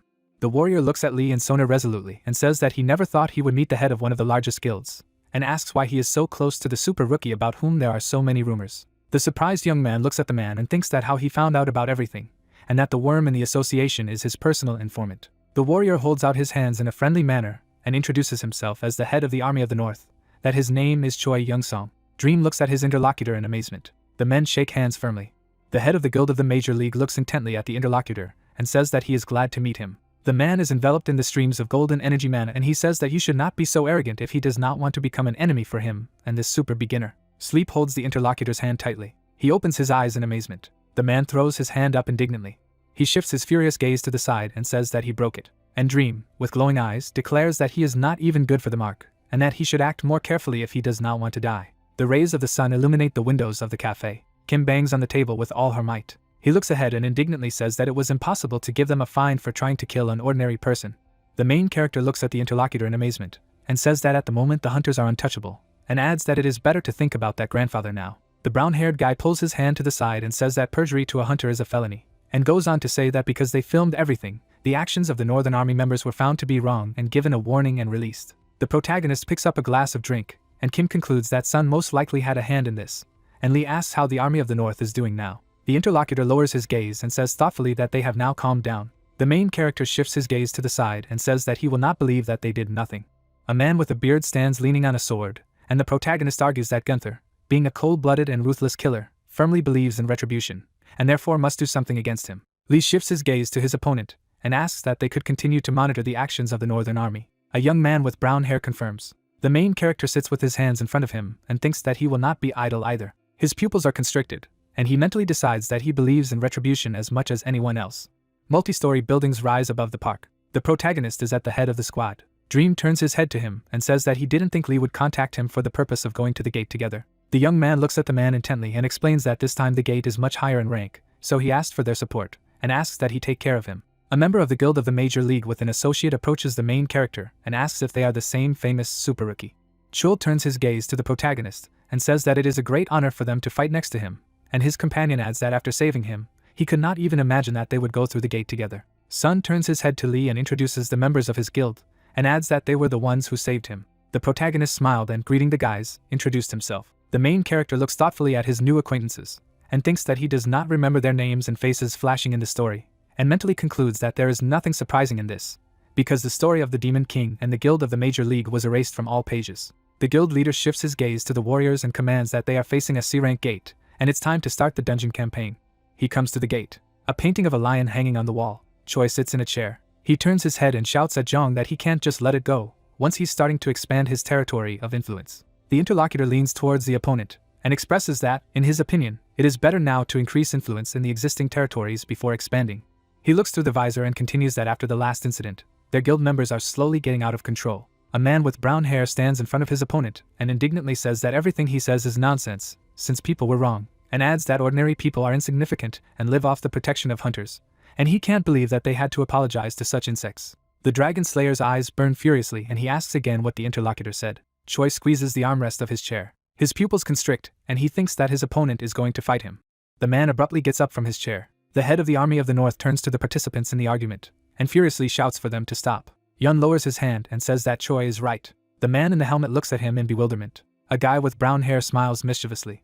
The commander of the Army of the North looks intently at his interlocutor and says that for the fact that they dared to find fault with them, they should suffer a well-deserved punishment, in which he himself is very interested. Choi turns to the head of the army. Yun raises his palm up and says that the person said the same thing he said, apparently taking an interest in this arrogant creature. A man in ammunition does not understand who he is talking about. The head of the army smiles and continues to say that he was told that soon the scene will be ready, and they have to wait for the signal, and adds that defeats are unacceptable in his army. Green foliage shimmers in the sun. A Major League Guild member's hand touches the ground. The fighter stands, leans on his knee, and says that the traps are neutralized and they can perform without any problems. Information about the equipment used appears. The dream turns to the warriors and commands them to march. The guild leader leads his fighters. Spears fly swiftly towards them. Han raises his hand and activates the Earth's shield. He holds a sword in his hand and directs a ball of fire. The explosion illuminates everything around. The protagonist looks in surprise and thinks that this is the first time he has seen hunters in a real battle, and at the same time, in the future, he will be able to learn most of the techniques they use. The commander rushes up. It directs the energy of the blow to monsters. The monster falls. The guild leader's body radiates mana. The dream holds a sword in his hands, and the main character admires what he saw. The commander looks at Lee and thanks him. The protagonist raises his head and says that he needs to thank the head of the guild of the Major League, because it was he who asked for help. The bald man looks at the guy intently and clarifies that he wanted to see how strong his guild is. The protagonist shifts his gaze to his opponent and admits that the guild of the Major League is very strong, and the head is the most incredible, and adds that he is sure that Sun is very strong, even without fully showing his abilities. Chul approaches the protagonist and says that they also want to take a look at the guy's abilities. The guild commander smiles and agrees with the fighter. Lee holds a weapon in his hands and, smiling, says that he is ready to show his abilities, because he has no need to hide them. The monsters are heading towards the main character. The spear rushes upward. The demon swings his axe. Grinning, the hero said that he understood, and then thought that he did not need to hide his abilities from Sun. Suddenly, the creatures rushed forward. They sharply swung their weapons at him. The guy looked frightened and shouted that he could activate his skill without a spell, to which the other added that he had already learned high-level abilities. He was indeed a super beginner. The protagonist struck several blows at the monsters. Smirking, the man thought that the flaming spear and shield were not an ability, they were power. There were notifications that he had cleared the dungeon. A view of the building opened. The squad stood at attention. Smiling, the young man said that he thought he was called a super rookie for a reason, and the other added that even the head was not at that level. MC flinched in surprise when he heard the words that what the hell he was doing there. Why the hell hadn't he recruited such a talent? The man grinned slightly. Looking to the side, he said that his proposal was still valid. As he could see, their guild was strong, and it continued to grow even stronger. Standing in front of the hero, the man said that as he could see, he had to go through a lot up to this point. Looking at him, Lee thought that well, he was right. He had already managed to understand his inclinations and goals. The Heimdall he knew did not have any abilities for insight. Gritting his teeth, the man said that the bastards from the Northern Army would not sit quietly if he was with them. They would not dare to harm him. Stretching out his hand, he added that he should join the big league. He would give him the place of guild leader. The members of the squad looked at me in surprise and asked again. The hero opened his eyes wide and thought that he was not even the deputy head. Lowering his head, he said that he appreciated his offer very much, but had to refuse. Looking at him, the head said that there was no reason to show such regret. He understood that his eyes were looking at something much more grandiose. A notification was received on the phone. The protagonist took it in his hand. A message came that the Hunters Association needed his help, the Army of the North, and about 100 more hunters. With his eyes wide open, the MC thought that the Army of the North would not just let go of someone who stood in his way. Putting his hand to his face, Sun said that the order to mobilize hunters, the Army of the North, and another 100 hunters, considering that the largest guild in size is the Northern Army, everything is somehow suspicious. Turning his head, Lee wondered if he was using an association, and he knew that was where they would start. A view of the modern building opened. The man clenched his fist tightly. Sitting at the table, he thought that when they had changed so much.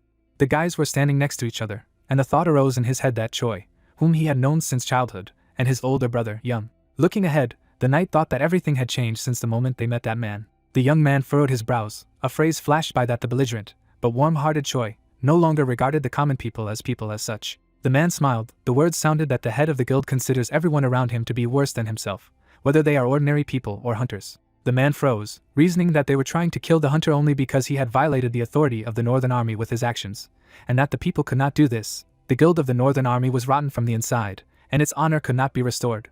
But he could not leave these two in any way. Suddenly, a notification came to his phone. The man's eyes lit up and he asked if it was justice or friendship. A view of the plant opened. Standing in front of the warrior, the hero said that he was glad to meet him, and then introduced himself, to which he replied that he would not introduce himself. Looking ahead, the soldier thought that what impudence. He no longer felt anyone's presence here. He had come to meet him one-on-one. Grinning, the protagonist said that it was just the two of them, no traps, so he didn't have to worry. Looking at him, the knight replied that he would not tell him anything, except for one thing. He had to receive an order from the association to mobilize. Let him reject it. MC looked at him in disbelief and asked again. Stretching his hand forward, he asked that he knew that their entire guild was also mobilizing, to which Lee replied that he was aware. Standing still, the man continued that since he had only recently become a hunter, he must not know, but the hunters were much more terrifying than he thought, especially their head. He was not the most remarkable person. It was quite dangerous to meet him just on the street if he entered the gate with him. Looking at him, the hero asked again what he wanted to say. He did not know what he could do. Putting his hand on his side, he added that it was dangerous to meet him on the street, and it was dangerous to enter the gate with him. Then it turned out that the guild of the Northern Army. The protagonist opened his eyes wide and asked what the Chaos Guild was. The man smiled broadly. It was said that among the patrons, there were also devils. They gave tasks to kill people, or tasks to kill people. Guilds formed by a group of such people were called the Guild of Chaos. The knight's eyes lit up and he asked what he had just said, to which the MC asked him that didn't he, John, the deputy head of the guild, tell him that himself. Wide-eyed, he said that if that was not what he meant, he saw no reason to warn him of the danger. Smirking, Lee said that he understood. Even after hearing the words Chaos Guild, he must have nothing to say, since his relationship with the Northern Army Guild had been like that from the beginning. Weapons appeared in the hands of man. A blue glow appeared around the knight. There was a noise on the stairs. The soldier's eyes lit up and he shouted that he should not dare to insult their guild. Holding the weapon in his hands, the hero replied that no, he himself should already understand. Wide-eyed, he added that the guild of the Army of the North was rotten to the bone. The head and deputy heads he had trusted all this time had changed, and it all started from the moment they met the very person he had followed. The man shuddered when he heard this. Industrial buildings appeared. The knight stood still. He lowered his head, thinking about the fact that he had become a hunter about a month ago, even though he had leveled up quickly, only to think that he wasn't weaker than him, and of rank. He thought they had dug up everything they knew about him. The soldier froze, thinking that he knew he wouldn't attack him. Was he the kind of person who could read between the lines? This man even knew about him. The man swung his weapon. The thought arose that it was Jong, also called Siegfried, the dragon slayer, but the most famous name is the immortal Siegfried. The knight dealt a blow to the essence, It was said that it was he who managed to defeat the most vile monster of the Demon King, after which he gained unprecedented power. From his patron, he was granted immortality. The young man struck him. A phrase flashed through his mind that in the future battle against the Demon King, having received an order from his close friend, Young, he was unlucky enough to become a hero, being killed by Choi. Frowning, the protagonist thought that he had to lure him to his side. His gaze froze and he added that even though he had both strength and skills, the main reason he needed him was his morals. In the rotten army of the north, he was the only one who kept the balance inside. The bones lay on the ground, and a notification appeared that he had cleared the lands of the dead. MC was holding a weapon in his hands, and there was a report that the durability of his weapon had dropped to 0. Looking at his hand, he thought that his weapon simply couldn't cope with the growing power over fire. Clenching his fist, Lee said that it looked like he had something else to prepare before the hunters mobilized. He needed a weapon. A view of the building opened up. I heard that he should come in. Looking ahead, the hero thought that he was like in a medieval fantasy forge. The man swung his hammer. Opening his eyes wide, the guy said that he should wait a little. He was in the midst of work. Smirking, the protagonist wondered that he had never suspected that he would meet him in person, one of the hunters who had become a dwarf after waking up. A glow appeared around the young man, and he added that the man who would soon become a wandering blacksmith, the hero of all hammers, was Puck. The blacksmith wiped his face with sweat. He looked away in surprise. Stretching out his hand forward, the young man asked what was going on, and who he was. Looking at him, the MC thought that he had to wait for him for 4 hours, and he only now decided to ask who he was, and then said that he had come to order weapons. By the way, he was the only blacksmith. Park looked at him in bewilderment and asked who he was. He came to the nameless blacksmith for weapons. No matter how you look at it, everything looks as strange as possible, and also asks if he works here alone. Raising his eyebrows, Lee said he was asking because he saw someone else's blacksmith's hammer over there. The guy opened his eyes in amazement when he heard this.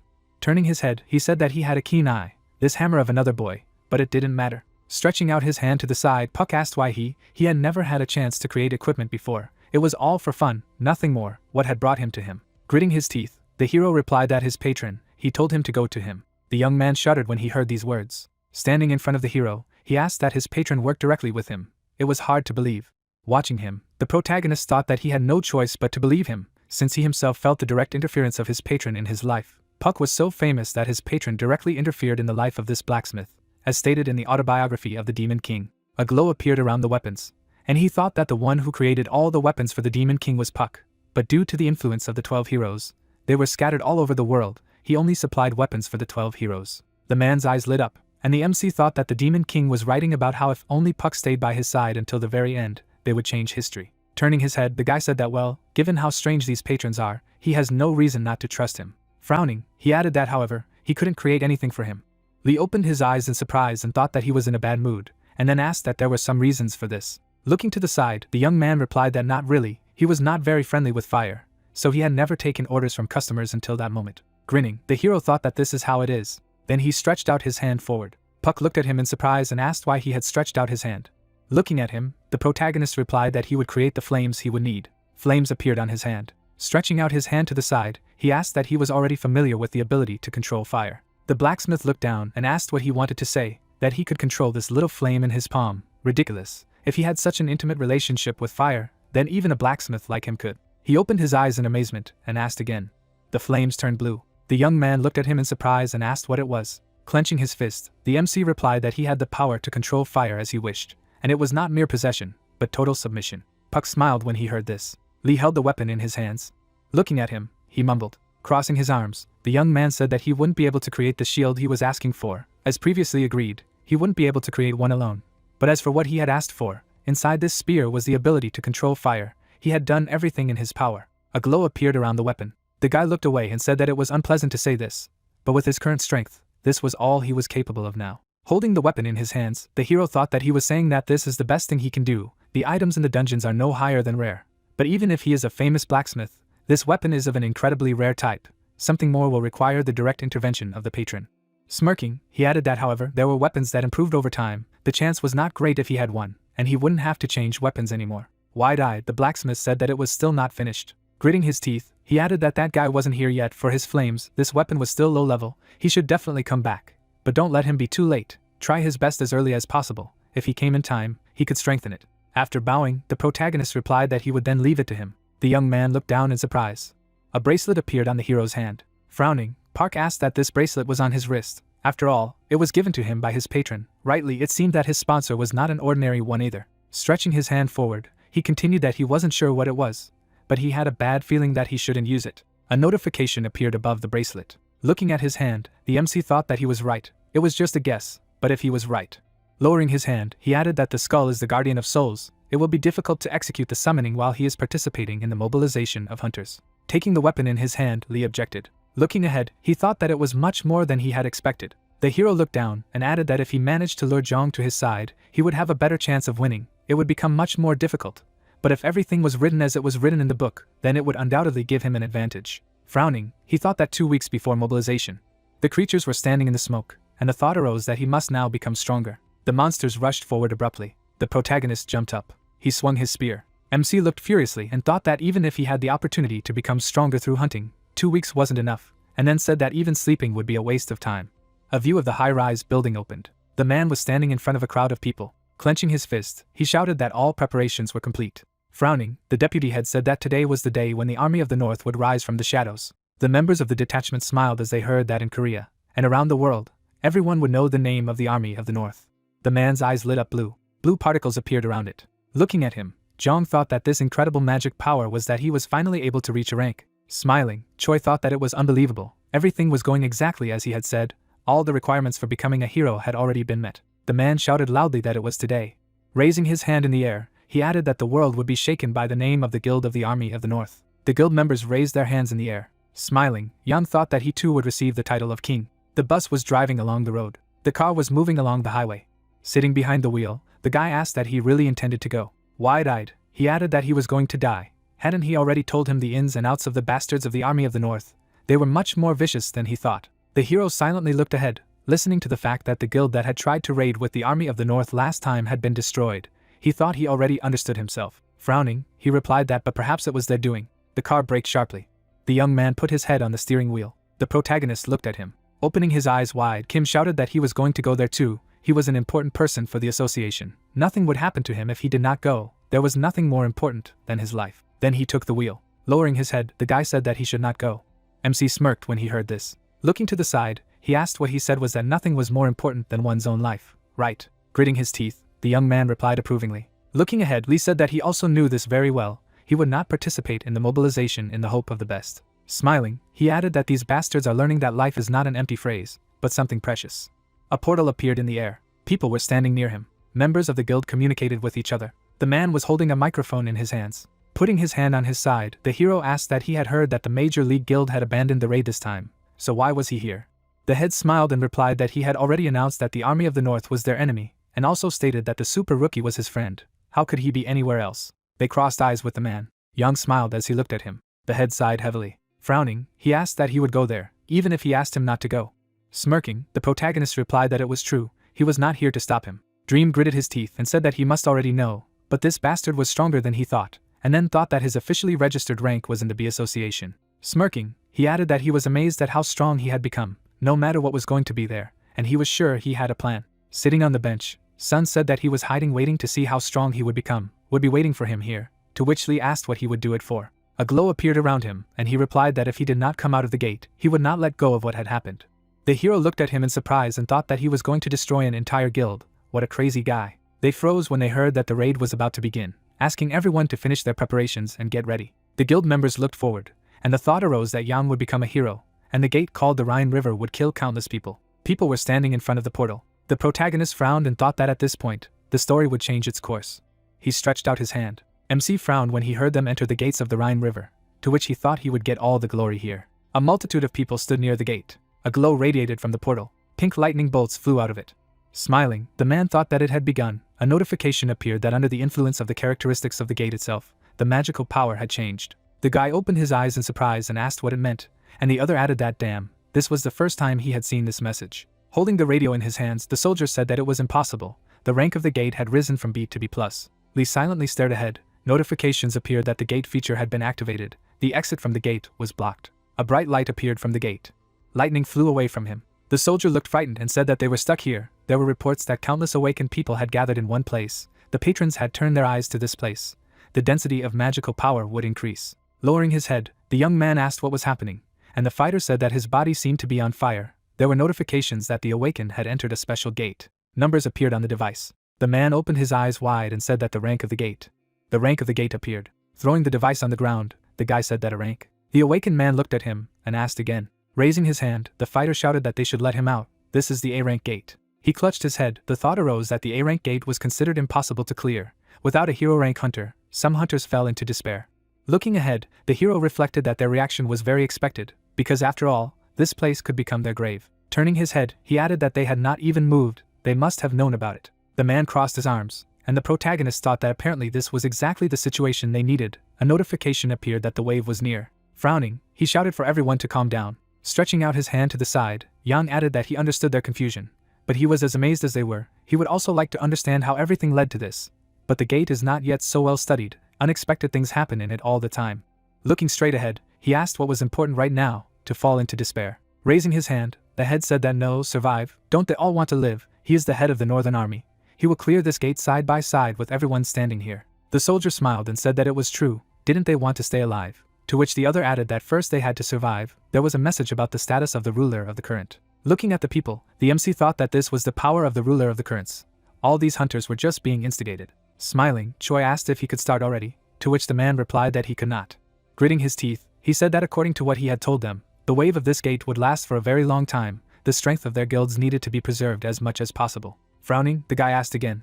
Looking at the guild members, the head said that they should follow the plan as agreed. The army of the north would conserve their strength and survive on the strength of this little thing, to which the young man asked that he was going to kill them all. Lowering his gaze, he replied that not everyone, one way or another, they needed those who would spread rumors. Their guild would save its strength until he ordered it to start. Stretching out his hand, Choi asked what was possible. The hunters were not so stupid, they would follow his authority. But as soon as they realized that the northern army was not interfering much, everything would become clear to them. Looking at him, the man replied that he said that as much as possible, they would send insects from their guild to help them so that they wouldn't have any suspicions. The fighter looked at him in disbelief and thought that he was going to sacrifice even the members of the guild. The head looked at the hero. The hero furrowed his brows. Watching him, Yang thought that he was worried about it. His eyes seemed to see through all his plans. It would be better to get rid of him as soon as possible. Suddenly he turned to the knight. Standing behind him, Jong responded. He stood still, and the thought arose in the head of the head that his faithful dog, because of his kind-hearted nature, had come to hide part of the plan from him. But there was no point in doubting his skills and loyalty. Standing in front of him, the man said that he should continue to watch this bastard, and when the opportunity presented itself, gritting his teeth, he added that he should kill him. The knight looked at him in silence. Smiling, Yang said that it would be better for them. There was no army of the north for the guild. Jong nodded his head in response. A notification appeared that the wave was near. The young man looked frightened and said that it was coming. The creatures walked forward. Smirking, the awakened man said that a rank wasn't that dangerous, thank God. Rushing forward, the soldier said that if they grouped, it would be difficult to deal with them. They needed to be destroyed quickly. The protagonists looked frightened and thought that they were going to attack without any formation. Even if they were low-level monsters, it was reckless. Frowning, he added that the terrain, they were in the river. The creature puffed out its cheeks. Suddenly, the monster spat out the water. The blows came to the awakened. Looking ahead, the MC shouted that the wounded in the rear guard, the rest should take the formation. Stretching out his hand forward, the guy shouted that here, in the ranks. With his eyes wide open, Lee thought that it was too early for him to intervene. First of all, he needed to properly understand the situation. Holding the sword in his hands, the head turned to the army. Stretching out his hand forward, he shouted that they should destroy the enemy. The guild members rushed forward abruptly. The hero looked at him in surprise and thought that it was impossible. He had already involved the members of his guild. Soldiers fought monsters. Looking to the side, the fighter shouted that they would cope. For help, they were just mermen. People rushed forward when they heard this. The monster struck a blow at the man. Stretching his arms forward, the guy applied the treatment. Looking ahead, the protagonist thought that he understood the guys who were fighting against the mermen. The creature waved his hand, and he added that the lower members of the northern army. Frowning, the MC reflected on how they were using them to cheer up other hunters, sacrificing them as if they were some kind of cattle. Suddenly, a weapon appeared in his hand. Lee took a fighting stance and thought that everything was much better than he had imagined. He opened his eyes wide and added that he was moving out. The knight looked at him in silence. He froze in bewilderment. The hero looked at him angrily and said that the guild of the army of the north was rotten to the bone. The head and deputy heads he had trusted all this time had changed, and it all started from the moment they met the very person he followed. Looking ahead, Jong thought that he wasn't wrong. The army of the north was rotten. If things continued like this, many hunters and their guild members would die. Smiling, the head said that he believed in his devotion and righteousness. The fighter froze, thinking that no, he was sure that the head had a plan if it was the Yang he knew. The young man opened his eyes wide and shouted that they should take a look at this guy, and the other added that he was incredible. Jong shuddered when he heard these words. Sword swings appeared in the air. The protagonist struck at the monsters. The soldier smiled and asked who it was. Such a hunter was participating in the gate raid, and the other added that what was his name. He was sure that he knew the names of all the cool hunters. The man shuddered and thought that he had pumped so much. MC waved his hand. The thought arose that only 10 days ago, they were on the same level. His eyes lit up, and the knight thought that now, however, he had surpassed him. There were notifications that the wave had been cleared. A view of the sky opened up, and a message appeared that its characteristics had increased. He opened his eyes in surprise and wondered that many sponsors were watching him. Whether he would be able to take advantage of several patrons, like the strongest heroes. There were reports that the fallen angel had expressed his displeasure. The hero looked frightened and thought, what the hell? Going to meet him, the soldiers thanked him. Standing in front of him, they asked what but who he was, from which guild. Frowning, the protagonist replied that it was still not the end. There were still many waves ahead. They had all better hurry up and get ready. The current rank of the gate should not be lower than A. Don't they want to survive? Smiling, the guy replied that he understood, and the other added that they would start the preparations. MC turned his head to the side. The head stood at attention. His eyes lit up blue. Smirking, Lee thought that he was sure that he was going to take possession of these hunters. By intervening in the most important moment, he had completely ruined his plans. Once it was over, these hunters would be on his side. A status window appeared in front of him. Looking at him, the hero thought that he was already at the 24th level. This gate would become his foundation for growth. Here he would reach the 30th level. Putting his hand on his side, he added that these hunters would follow him. The protagonist blocked the monster's blows. A red glow appeared around him. He sliced the creature in half. There were notifications that he had been given a short respite. The fourth wave had been cleared. MC's eyes widened in surprise. He froze, looking at the hunters. On his knees, the guy said that damn, 4 died, and the other asked if they could survive. Looking at them, Lee thought that it was impossible, but he wanted to leave the gate without any casualties. Then he clenched his fist tightly. Looking at the chapter, the hero shouted why the army of the north was still not taking part in the battle. The guild member frowned and asked what he said. The protagonist looked furiously and added that they consider them scum. He knows their plan. They are going to stand there and continue, saving the strength of their army. Raising his hand, the young man shouted that it was true. If you thought about it, he was right. Not a single member of the northern army was killed. They were not even wounded.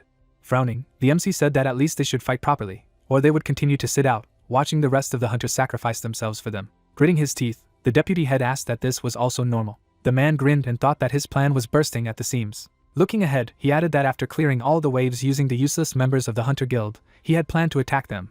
But now it was over. The hunters looked away, and the head mused that they had realized that they were about to be sacrificed, and now the low-ranking guild members were also alarmed.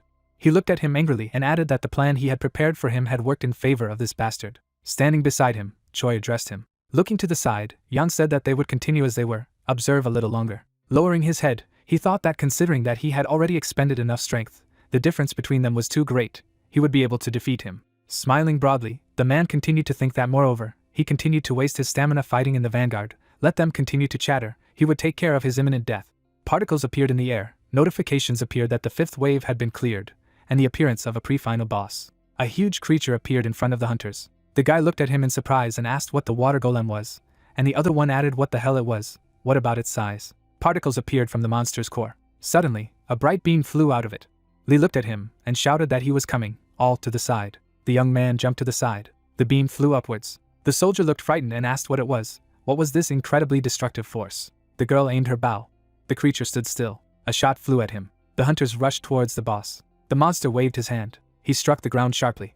Striking with his sword, the fighter shouted that he should bite it off. The monster threw him aside. Gritting her teeth, the archer said that the attacks didn't work, to which the other asked what the hell and how they could deal with it. The hero rushed sharply in his direction. A red glow appeared around him. He jumped up sharply. The protagonist swung his weapon. He struck at the enemy. MC landed on the ground. The young man opened his eyes in surprise and said that it worked, to which the other asked what and who was this hunter, how he did it. Frowning, Lee shouted that the gate was full of magical energy. Let them not only try to use their powers, but use it. They needed to fill their weapons with mana. Holding the bow in her hands, the lady thought that not only high-ranking hunters are capable of imbuing weapons with mana. Okay, just try. A glow appeared around the arrowhead. The shooter smiled and said that it worked. Shots rushed towards the boss. He was hit by blows. Holding the weapon in his hands, the guy said that their attacks work, they can win. Looking ahead, the hero thought that it seemed that the damage to him had increased, but attacks of this level would not be able to knock him down. Flames suddenly appeared around the spear. A notification appeared that the spear was absorbing the flames. Raising his weapon up, the protagonist thought that in order to finish off this bastard, he must destroy the core in which all his magical power is stored. Gritting his teeth, he added that it was still early, he needed to wait a little. Bright rays emanated from the core. The hunter looked frightened and asked what the hell, he was going to use that attack again, to which the guy replied that he had to dodge. Frowning, the MC thought that no, this was the only chance to defeat him, now that the core was open. Suddenly, he threw a spear in the direction of his opponent. The attack pierced the boss through. There were notifications that he had successfully defeated the final boss. His patrons paid attention to him. Li stretched out his hand in front of him. The spear hovered in the air. Suddenly it returned to his hand. Smirking, the hero reflected on how the ability to return that he had gained while leveling up was incredibly convenient.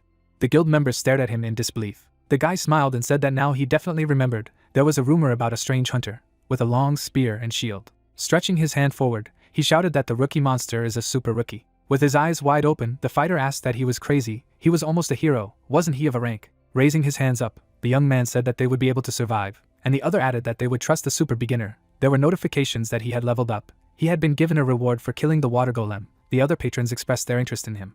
The rest of the patrons lost their interest. Frowning, MC thought that damn, okay, the player's skill is also good. Looking up, he added that well, the Demon King couldn't have multiple patrons either. He was incredible. He wasn't supported by many patrons, however, he still managed to become strong. Now in his eyes, he had become even more incredible. The man froze, thinking that what the hell was he doing to get so strong in such a short time. He thought he had only recently reached B rank. Lowering his gaze, he added that what he was observing proved that he was close to the A rank. Gritting his teeth tightly, the head pronounced the name of the hero. Standing behind him, the knight turned and said that they would make their move. Looking straight ahead, he added that everything that had just happened was part of his plans. They couldn't just stand by and watch. Yang turned his head to the side. Standing in front of him, Zhang said that if his plan had been completely ruined, then they needed to chart a different course and start moving anew. Then his eyes lit up and he asked to surrender. Gritting his teeth tightly, the head thought that he was asking him to stop trying to finish him off. Clenching his fist, he shouted that it was nonsense. He thought he would just lose. He had created the army of the north and raised it to such heights. He was not one of those hunters who ran from everything. Seriously thought that he would lose to him. A weapon suddenly appeared in his hands. Frowning, the man turned to the army. Raising his sword in the air, he shouted that they would now take a full-scale part in clearing the gate. The hunter's eyes lit up at these words. Smiling, Yang said that the king would never allow his pride to be trampled underfoot. He looked away in surprise. Then the head turned sharply. The helmet was lying on the ground. Sitting at the table, the man asked what it was, to which he was told that he was promoted to the deputy head of the guild. Smirking, the man said that however, with his timid face, it would be difficult for him to control the guild members, so he had prepared it for him. Lowering his head, he thought that the dog was trying to bite his master. The head crushed the helmet with his foot. He turned his head to the side. Looking at the army, Yang said that he was clearly asking for death. The guy looked angrily and shouted that they would show them the full power of the army of the north. The fighter cut the monster in half. The young man struck at the enemy. Smiling, he asked what they wanted. This is the true power. Numerous blows flew into the monsters. The soldier froze in bewilderment, thinking that what the hell, he was on a completely different level. Smirking, the guy said that this is their super beginner. Let them just watch. They will clear this wave without any problems. The hero struck creatures. He froze, holding the shield in his hands. Notifications appeared that he had leveled up. The protagonist smiled and thought that from the outside it seemed that he was wasting his stamina.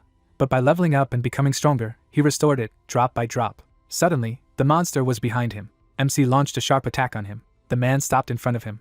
Smiling, the girl said that she saw that he lacked eyes from behind, to cover his back. Gritting his teeth, Li thought it was Zhang and then said that he didn't need it. Suddenly he jumped up. The lady looked at him silently. Looking down, she thought he was disappointed in her. Gritting her teeth, the warrior added that however, she should not give up because of something like this. Then she jumped up after him. Rushing forward, the swordswoman thought that she would make every effort to protect the hunters. She would overcome her limit. Blue rays appeared in the air. As she battled the creatures, she thought that she would show him her resolve by turning her back on the army of the north. The girl's eyes lit up, and she thought that her justice would protect people. The coastal water appeared. The corpses of the monsters lay on the ground. Sitting next to his partner, the guy said that he should get up. The man was lying unconscious. Screams were heard that he asked to open his eyes.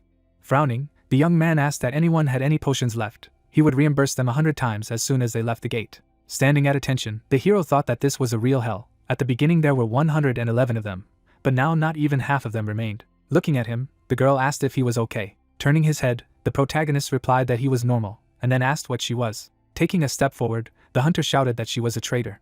The swordswoman lowered her head, listening to the words that she spat in their faces, saying that they would all survive in this gate together, and see each other outside again. MC looked at her in surprise and wondered that she was still the deputy head of the guild. But that was what they said about her. Even though the army of the north had always been based on killing others, for all of its members, she was like a beam in the eye with her sense of justice. Looking at her, he asked that he wouldn't deny it. After all, she was their deputy head. Frowning, Li said that he should join him. She had already turned her back on those she had cared for so long. Closing her eyes, Zhang replied that that was why she had done it. The hero shuddered when he heard the words that she would join him because they were dear to her, and she wanted to take care of them. With her eyes wide open, the girl said that she could no longer sit in one place and do nothing, seeing how they continued to slide into the abyss. Clenching his fist, the protagonist replied that Yang would make this move anyway, even if it would be beyond his abilities. to which she said that she should not worry about it, she was already ready for this. There were notifications about the beginning of the last wave and the appearance of the final boss. The soldiers shuddered with horror. A creature began to climb out of the water. The guy opened his eyes in fright and said that the river had risen. The monster raised its head up. People looked at him. They froze with fright. Watching the boss, the soldiers mumbled. MC furrowed his brows and said that this was just crazy. He turned his head when he heard that the army of the north, no, Yang probably had a way to kill the river worm. Gritting her teeth, the girl said that he had given him this method. She was sure of it. He had a method to kill such a gigantic monster. Turning around, she added that before he started hunting this worm, the members of the guild stood at attention, and it was said that there were those who would greatly impede the completion of this raid. First of all, he had to deal with them. Standing in front of the army, the swordswoman said that she should get ready. The young man looked at him in surprise and asked what was going on, and the other added that they were going to fight each other. Holding the sword in her hands, Zhang said that the northern army had used all of them. Hadn't they noticed these oddities from the beginning? They were going to kill everyone so that they could then appropriate all the loot from the gate for themselves. With her eyes wide open, she shouted that she was the one who was the vice head of the guild, bringing the truth to them. Now they would attack them. If they didn't believe her, then let them just watch. When they died, then it would be their turn. Li looked at him angrily, and thought that this abrupt change of heart was a true dragon slayer. A glow appeared around the warrior, and he added that it was a hunter who grew stronger by being more and more cornered. Holding the sword in his hands, the soldier said that damn, they would die anyway, so at least they would fight back. Smiling, the head said that for senseless resistance. Looking ahead, he added that nothing will change. They will continue to act according to the plan. Raising his weapon in the air, Yang shouted about the river worm. The creature rose from the water. The hero looked at him in surprise and thought that he was sucking all the water into himself. A bright beam appeared from the monster's mouth. A heavy downpour began. Raising his head up, the protagonist thought that it was rain. They were using a river worm to crush the battlefield under them. He looked away angrily. The man held a weapon in his hands. The thought arose that if he completed the raid of this gate, he would become another born in this era, a rotten hero, a god of war. With his eyes wide open, MC reflected on the fact that he continued to pump all these days without a break, but whether he would be able to win. Smiling, Yang said that his flames were really strange, just to think that they continued to burn under this downpour. Red particles appeared around the hero. Frowning, he thought that he could only fight. Suddenly, Li jumped up. He swung his spear towards his opponent. The captain deflected his shot. The head gritted his teeth and exclaimed. Smirking, the hero thought that he knew. Then he stretched out his hand to the side. The man blocked his attack. Swinging his spear, the protagonist exclaimed. A bright beam appeared in the air. A blow flew to the person. He froze in one place. Frowning, Yang said that it was impossible. What kind of abilities were they? They were on the bank of the river. His strength should increase exponentially, especially since he had already reached a rank. But why? Standing in front of him, the MC asked what he knew. Smiling, he added that at the moment when he entered this gate, he was much weaker than him. The head looked at him in surprise and asked what he wanted to say, that his patron had granted him incredible support during this time. Looking at him, Li replied that he had been conserving his energy by moving like a little child and had continued to swing while hunting. Standing in front of his opponent, he asked what had not yet arrived. Holding the weapon in his hands, the hero said that it did not matter. He did not speak for this. Yang looked at him in fright and thought that he wouldn't be able to defeat him this way. Frowning, he shouted that let the riverworm protect him. The monster's eyes suddenly lit up. The daggers rushed forward. The protagonist began to dodge the blows. Looking at him, the man shouted that he had become so cocky with a little support. However, he had bestowed upon him even more strength, a power that was on a completely different level than the one that had been bestowed upon him. He would hammer his true power into his head. Closing one eye, the MC thought that the protective instincts of a river worm, as if he were protecting his child. The monster opened its mouth wide. It stood behind the head. Blue smoke appeared around the man. Gritting his teeth, Li wondered what was happening now. He rushed sharply towards his opponent. Yang flinched as he looked at him. The rays collided with each other. The opponents repelled each other's attacks. The swordsmen brandished their weapons. Zhang stared furiously ahead. A glow appeared around her sword. She pulled it out sharply in front of her. Choi raised his weapon above his head. A bright beam flew through the air. The guy blocked the enemy's attack. Brown smoke rose up. The girl stood at attention. The young man rushed sharply in her direction. Swinging his weapon, he shouted that if he fell and began to beg for forgiveness, he would spare her. He thought he could win. The army of the north would be the only one to emerge victorious. The lady looked at him in surprise and asked what had happened to him. What about their oath to protect humanity together? They deflected each other's blows. Zhang twirled her swords in the air. Her eyes lit up pink. The guy covered his hand with his head. Their attacks collided with each other. The monster silently watched what was happening. A tunnel appeared inside it. The rivals stood in front of each other. Frowning, Yang said that yes, he was crazy, just to think that he jumped into the mouth of the worm.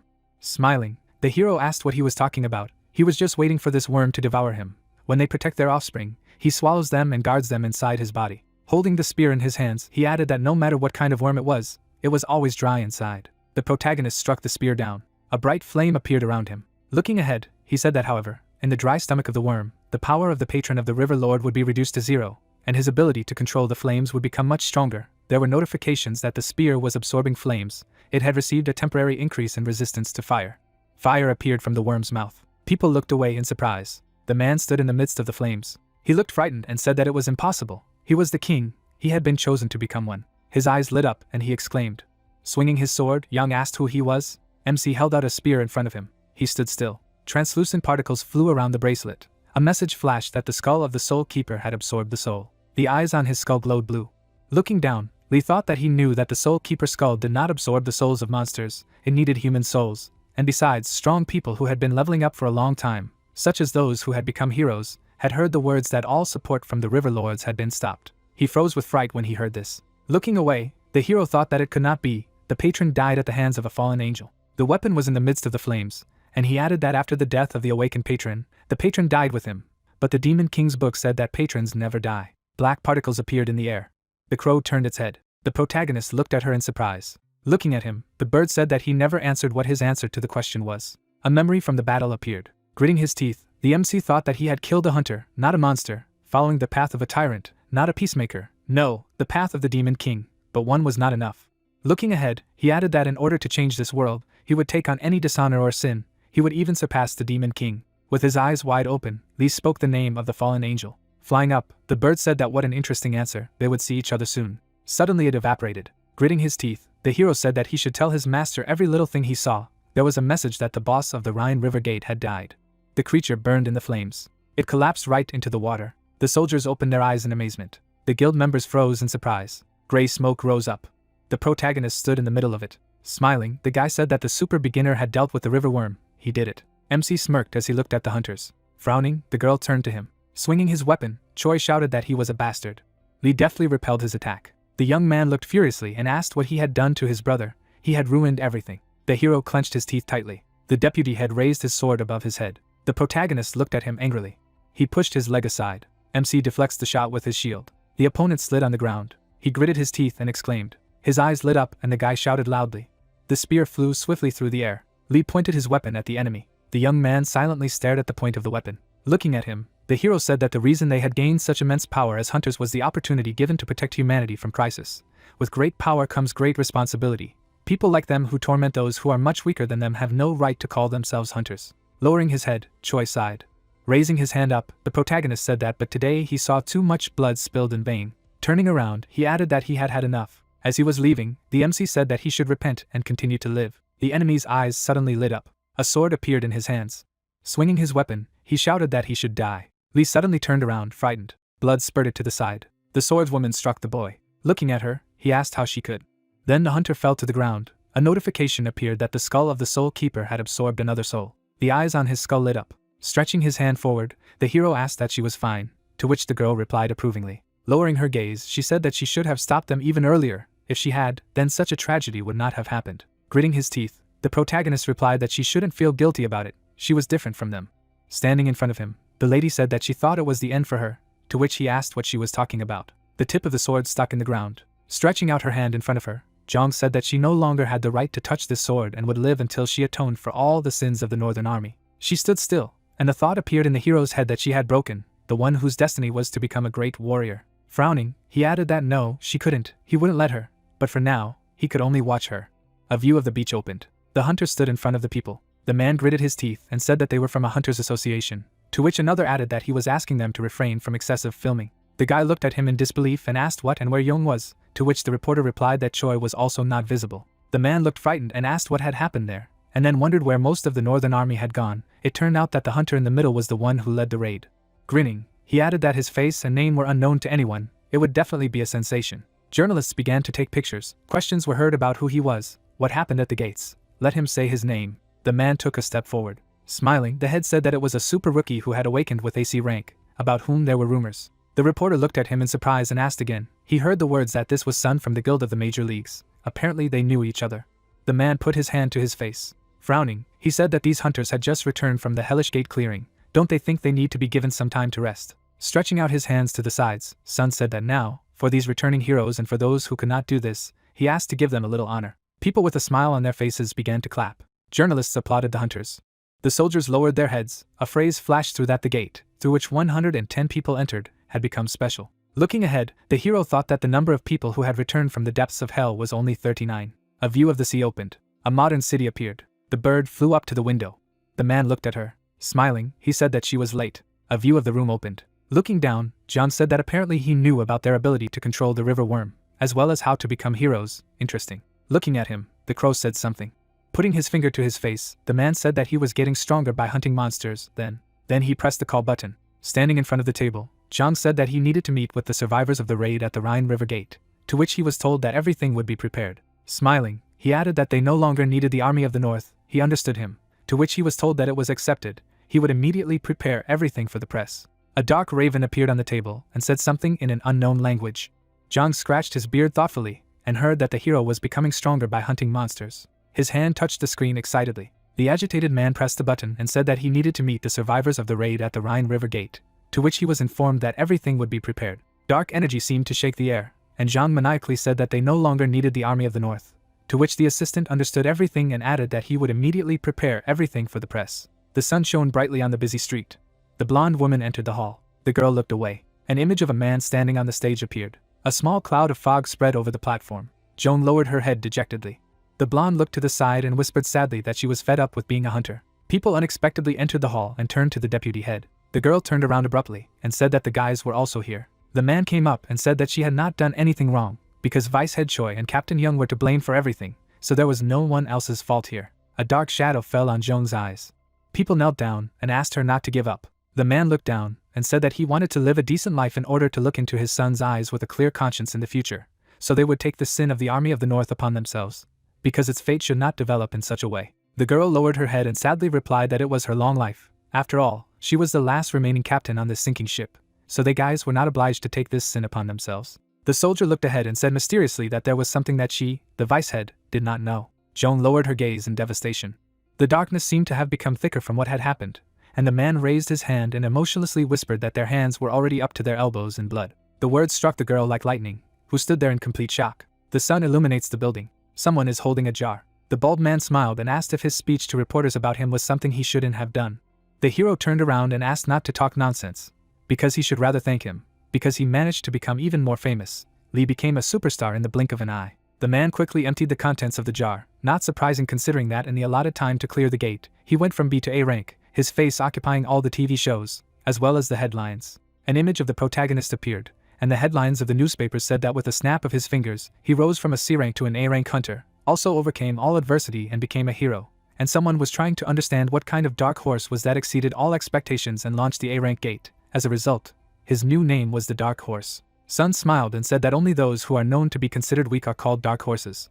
But it seems to him that this nickname does not fit the hero at all. The protagonist tilted his head and replied that given the fact that there is no background behind him, it cannot be said that it does not suit him at all.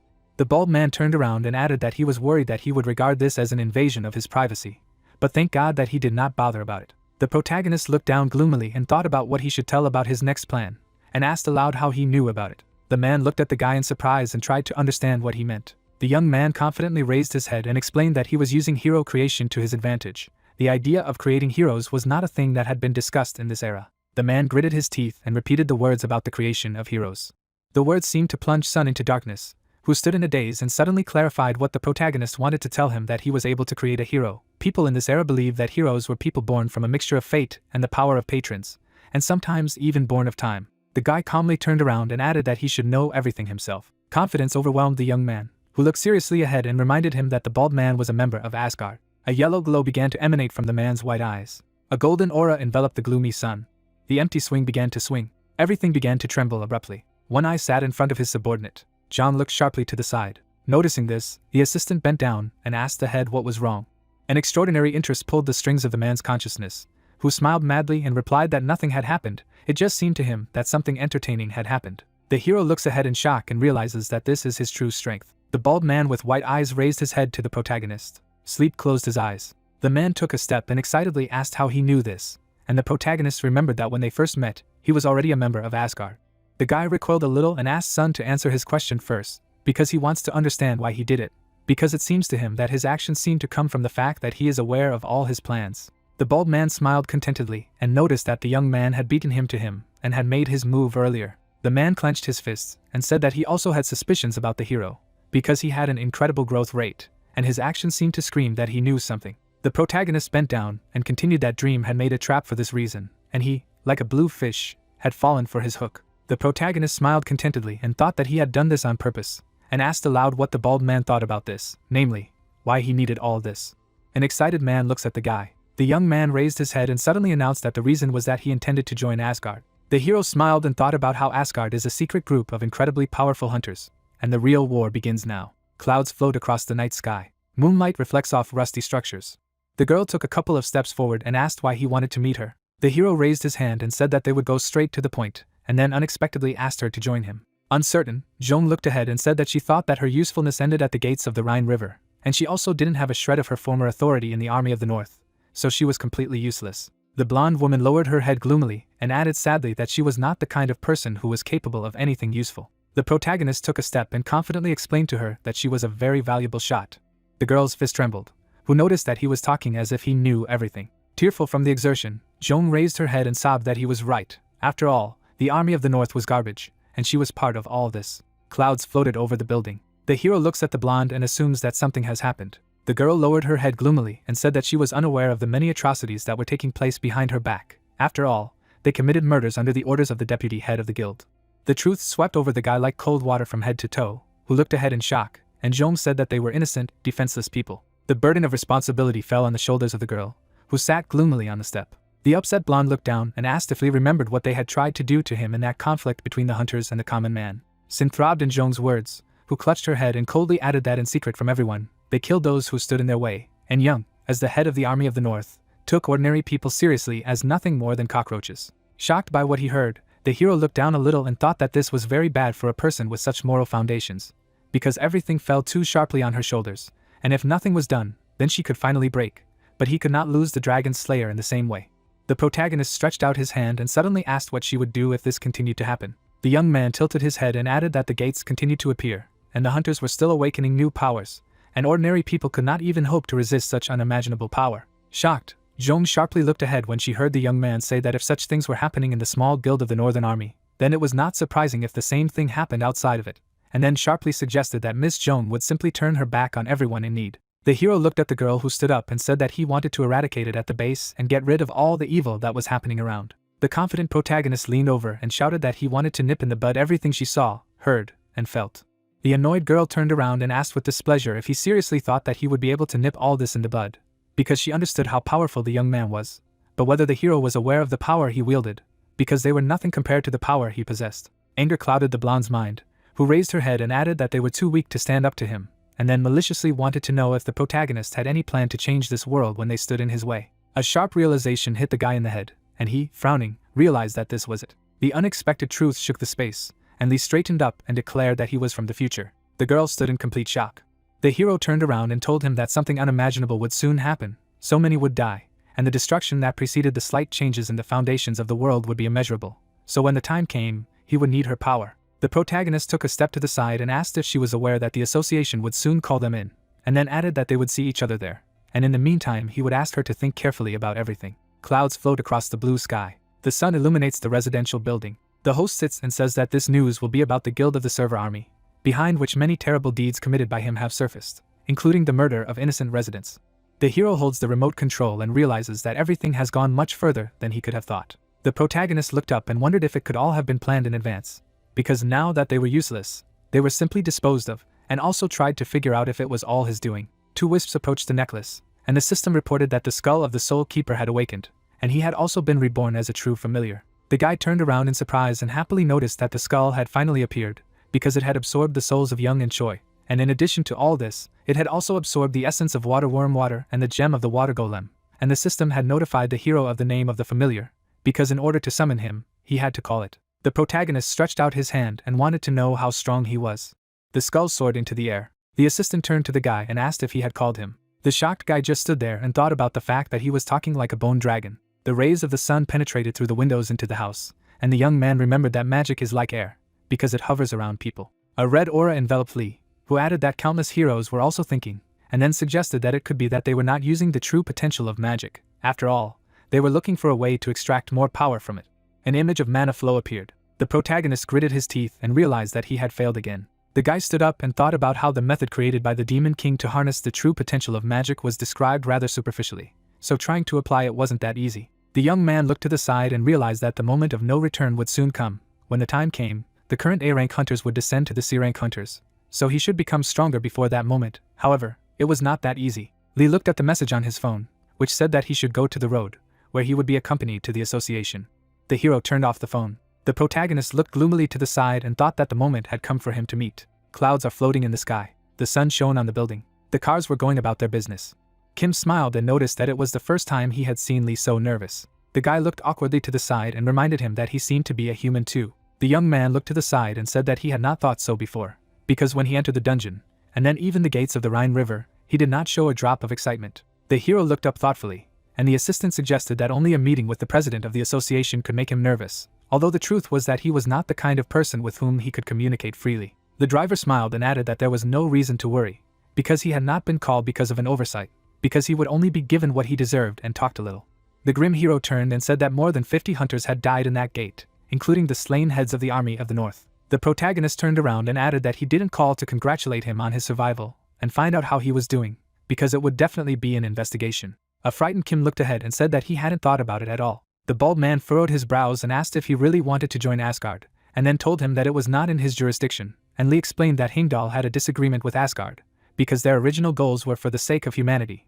But now, many things have spilled over to the dark side. The hero looked thoughtfully ahead and remembered when Dream met the Demon King. At that moment, he had more doubts about the Asgard, but there was no reason to leave him, because he was only briefly associated with the Demon King in Asgard, but left after him.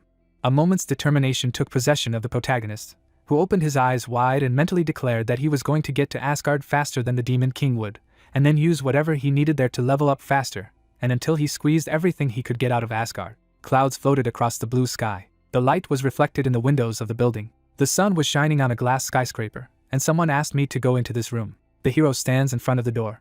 The man calmly puts the book on the shelf. One eye turned and suddenly remembered that he had invited a guest for today, because he had been running errands all day. John held out his hand and said that he was glad to meet him, and then said that he didn't do much, but he was the kind of person who cared about the Hunters Association in Korea. The protagonist looked at the outstretched hand and remembered with excitement that this was the person who had followed the deeds of the Army of the North with great admiration, and he had been mentioned many times in the biography of the Demon King, and then told that he was a powerful person who simply could not be ignored, because judging by his level, he would not be able to defeat him easily. People shook hands.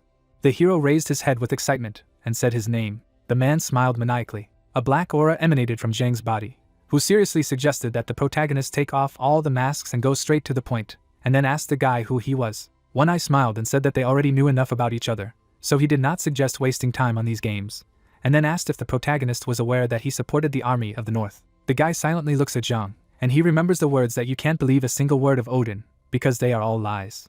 The young man smiled and replied that he understood. The man stopped exuding an aura. One turned around and said that he was bored because he was convinced that they were completely different people. One Eye looked at the tablet, and noticed that he was a very intriguing young man. An image of a hero appeared, and Zhang revealed that after awakening as a hunter, he had fought many monsters in the gate, and had also defeated the goblin leader, and after that, they tried to recruit him into the major leagues, awakening to C rank, after only 2 months.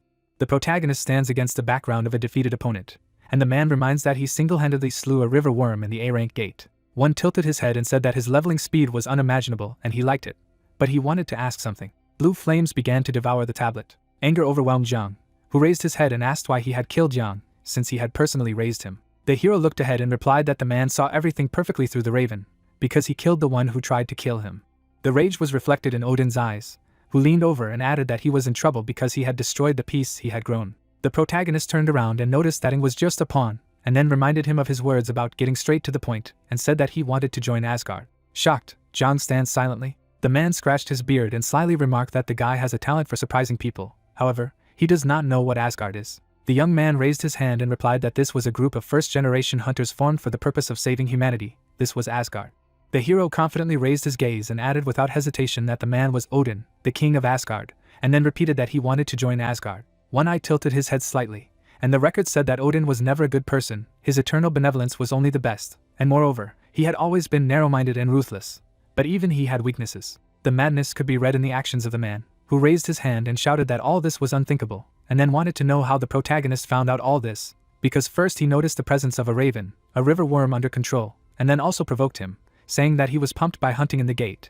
His curious and inquisitive spirit was like a bottomless pit. If there is an opportunity to satisfy his curiosity, then he will not even disdain to sleep with his enemy. The guy smiled slyly and thought that he was risking his life by relying on the information from the notes.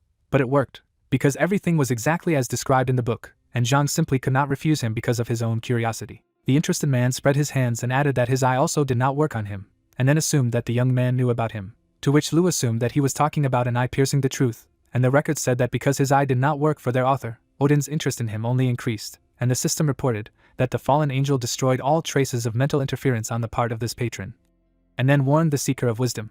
Mad Odin covered his face with his hand and said with pleasure that it fascinated him. John looked blankly ahead and said that he was accepting the hero into Asgard, but he would like to give him a couple of tests, because originally the idioting was supposed to take this position after he became a hero, so if the protagonist passed this test, he would accept him into the ranks of Asgard. The golden glow came from the man's eye, who said that he would forbid him to discuss with anyone about what was happening here and now. The sun illuminates the building. Clouds are floating in the sky. The rays reflected off the white haze. The cups stand behind the glass. The hero sits with a serious face and still could not believe that his patron blocked not only the piercing gaze, but also the ban issued by him.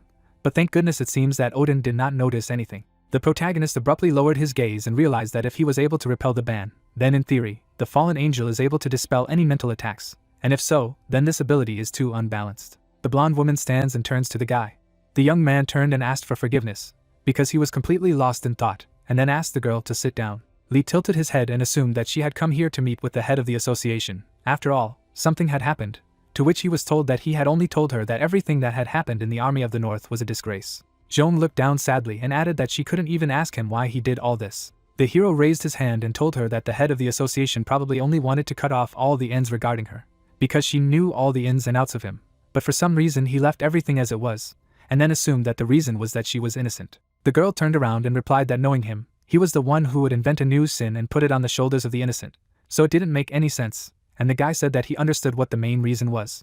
Lee leaned over and said seriously that the reason was that she was worthless in his eyes, because he believed that whether they were alive or dead, it wouldn't make any difference, because as long as the Army of the North still existed, he could destroy it as a warning to another guild that was more profitable to him. Tears appeared in the eyes of a frustrated Joan. The blonde began to tremble with sadness, and whispered that she was worthless. The hero stretched out his hand and asked her to take hold of it. The protagonist stands and enthusiastically says that he will change this world, and let her think that he is vain and narcissistic, because she has nothing more to lose, so the fact that she takes his hand will not make it worse. The embarrassed girl looked up. The blonde woman lowered her head. People joined hands. Clouds float across the night sky. The moonlight is reflected by the clouds. Lee and Young stand on a concrete structure. The girl turned and asked what he was going to do next. The hero smiled and said that she most likely got a patron inside the gates of the Rhine River, so she should tell him what kind of patron had his eye on her. Joan began to materialize something in her hand and said that she wasn't sure how to use it, but her patron was a prince on a white horse who gave her a dragon's blood stone, and the protagonist realized that it was great, because he thought so. An image of a red round crystal appeared, a dragon's blood stone. In the autobiography of the Demon King it was stated that this stone appeared only 3 times, and it was also needed to obtain Siegfried's immortality. The blonde woman held out the stone and said that she would give it to the hero. The protagonist stood in shock after what he heard. The boy turned around and asked in all seriousness if she understood how priceless this stone was. Joan smiled kindly and noticed that judging by his reaction, he knew his value much better than her. The young man holds the gift and thinks that he wanted to get it, but to make it so simple, and asked aloud if it would be okay for her to give it to him just like that, because she received this stone from her patron, and then added that this thing could help her immeasurably.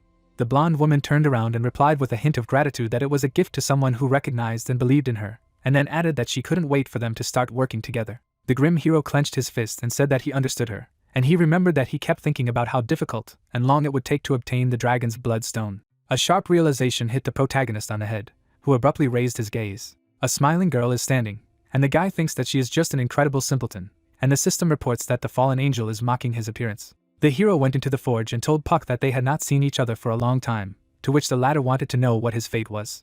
The protagonist raised his head abruptly. Various weapons hang on the walls. Item information windows hang near each blade. The guy looks mesmerized and says that it's all incredible. The redhead turned around and explained that they were still not finished, and then added that the fire was just right, and thanked the young man for his help, but his supplies were lame.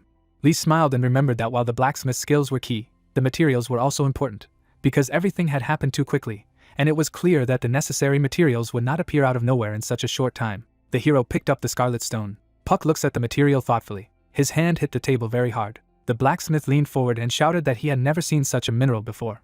The protagonist smiled and said that it was not a gift. The sweating red hair raised his hand and shouted that he knew his worth, because no idiot or spineless rag would simply accept such a valuable and mystical gift as a gift, and the guy thought that at least one of them was present here. The hero picked up the hammer and asked if he could use it. The protagonist began to walk towards the stove, and the excited Puck wanted to know what he was up to. The guy swung and said that he should look carefully. A red aura enveloped the hammer. The shocked blacksmith rushed forward and shouted for the young man to stop. The instrument rushed down. The young man struck a strong blow to the anvil. The stone split in two. The horror of what had happened filled the space around Puck, who clutched his head from what he saw. The sun illuminates the entrance to the forge. A warm light came from the doorway. The puzzled red-haired man holds the two halves and asks the hero how to use this mineral. If the dragonstone contains a sufficient volume of blood, then it is able to regenerate. In other words, it can and should be duplicated. The protagonist put down the spear and asked to place half of the dragonstone in the Muspelheim spear, and then added that Puck should not play around and experiment with the pebble. The guy turned around and remembered his soulmate. The young man looked down thoughtfully and thought that this gladius was incredibly similar to Siegfried's gladius, which was described in the book. The sword is in the water, and Lee asked to put it in this gladius, which he will make for free, and the blacksmith thanked him for the opportunity to work with such valuable materials. And besides, he revealed another secret to him. Clouds were gathering over the forest. Someone cut the orc with a precise movement. The pink slit struck the monster. An image of white light appeared, and the system reported that the dragonstone had absorbed the orc's blood, and now its occupancy rate is 1.7%. Comrades stand in front of the corpses of the opponents. Satisfied, the girl looked at the blade and said that this one-handed sword was so good, and then told her that she had never used such a weapon before, but it seemed to merge with her hand. The hero turned around and happily thought that he did not expect anything else from Puck, because no one can compare with his skills in making weapons, and then asked his girlfriend how far the filling of the dragonstone had progressed. Joan smiled and replied that it was about 5%, and the protagonist explained that the more they hunted, the higher the percentage of stone filling. The girl raised her head and enthusiastically said that she could not think that it could be used like this, because one stone turns into two, and two into four, which means that giving the stone to him was the right decision. Lee smiled contentedly. The huge ogre looked at the people. The creature shook the air with its loud scream. In the next instant, the ogre tried to attack the heroes. The protagonist dodged the blow at the last moment, and shouted that it was an evasion. A red aura envelopes the guy's body. The excited guy stopped and realized that the boss of this gate was an ogre warrior with abnormal strength, and then called out to Joan. The blonde woman could hardly hold back the pressure of the monster. Horror was reflected in the girl's aura, who tried to lunge with difficulty. Sung parried her opponent's attack with one clear movement. Rage overwhelmed the ogre, who leaned forward. Siegfried's great sword was capable of repelling even countless dragon attacks. Satisfied, Lee smiled and couldn't believe that it was really Joan, because even the monster was shocked that a human was able to repel his attack with pure strength. The girl rushed to the creature's leg.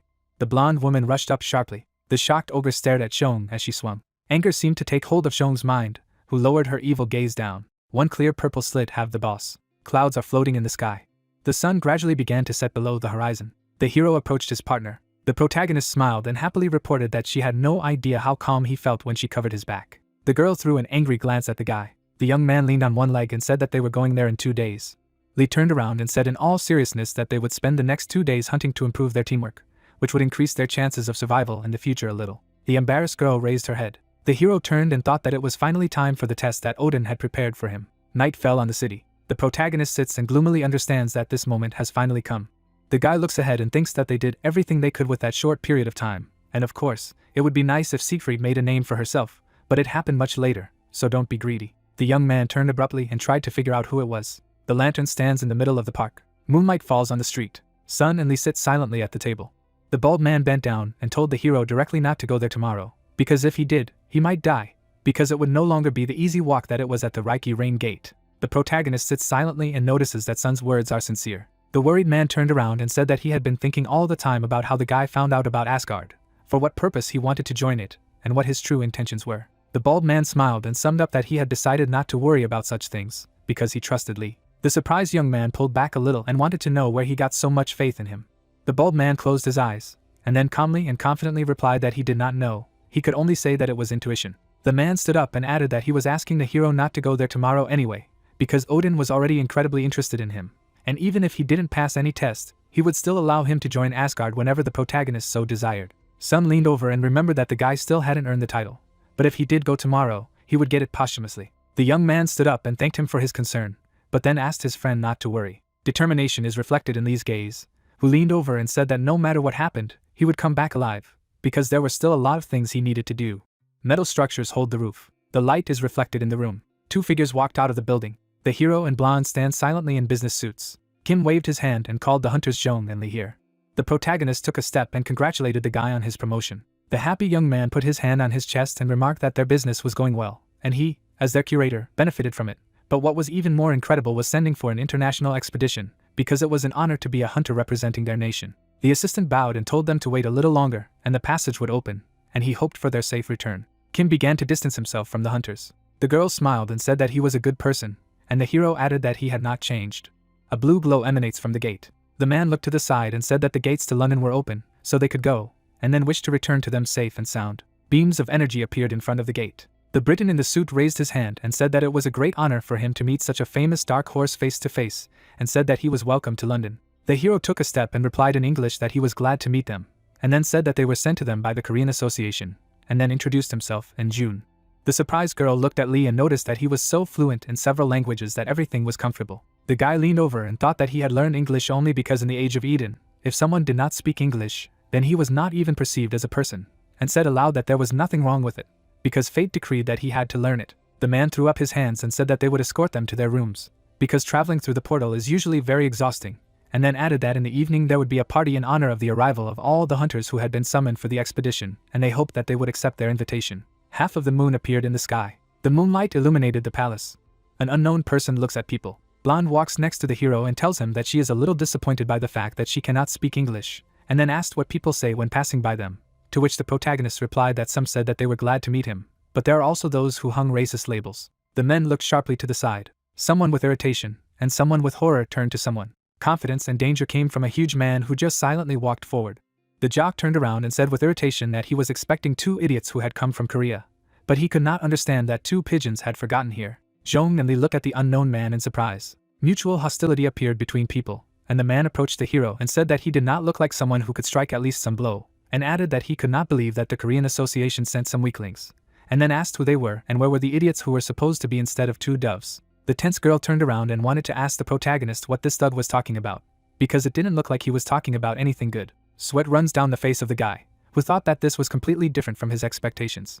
An image of Odin Asgard has appeared. This is a secret organization that pulls strings in the shadow of Korea. Red signs appeared on the world map. In addition to a guard, there are also secret organizations around the world that run hunters. They regularly fight for power as well as the right to have a voice and power over the gates. One of those events was the Battle of the Dungeon. Their original purpose of protecting humanity by hunting monsters was long lost. They lost themselves, getting involved in the fight to prove which of them is stronger. The man turned around and sneered that the hero had nothing to say, despite the fact that he had asked him a direct question. The protagonist raised his head and tried to understand what he had forgotten here at all, because he absolutely did not fit in. The soldiers look at the man with the sword, and the boy reveals that originally, the Battle of the Dungeon was the place wherein, who received the title, was supposed to participate. An image of Lee with a sword appeared, and the hero continued that after the battle at the gates of the Rhine River and became famous as Gunther, but due to his interference, the course of the story changed as a result. Gunther died. One Eye looks madly ahead, and the protagonist adds that Odin's original plans were thwarted and he was forced to send him here instead of Jung. The guy looked up and mentally said that he didn't even compare him to Gunther, and then tried to understand why it was so, and then assumed that it was the result of changing the past. Someone approached the man and asked him to leave them. The comrades looked at the man in surprise. The blue-eyed guy stretched out his hand and said that he was glad to meet him, and it was a great honor for him to meet the dark horse that was now on everyone's lips. The jock looked away with irritation and could not believe that this newcomer was a dark horse. The young man turned and said in displeasure that Demetrius was going too far. George smiled and apologized for his friend's antics, and asked him not to pay attention to this stupid mountain of muscles. And then he gave his name, and said that his title was an Odysseus. The hero stands and remembers in shock that Odysseus is a hero who was unlucky to be killed by his partner Hercules in the future.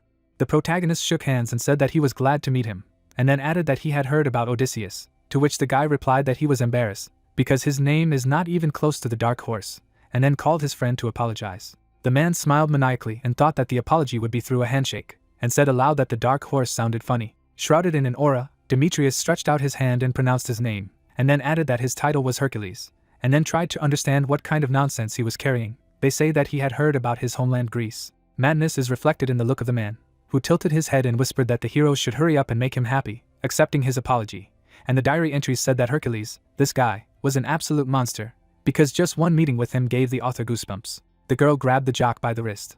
The blonde woman looked up a stern look and told him to remove his hand, because the protagonist would not accept his so-called apology. The man turned and asked what she had said. The jock tried to raise his hand. The guy looks forward in shock. The young man smiled attentively and said that he did not believe it, because she was so calmly restraining the brute force of Hercules.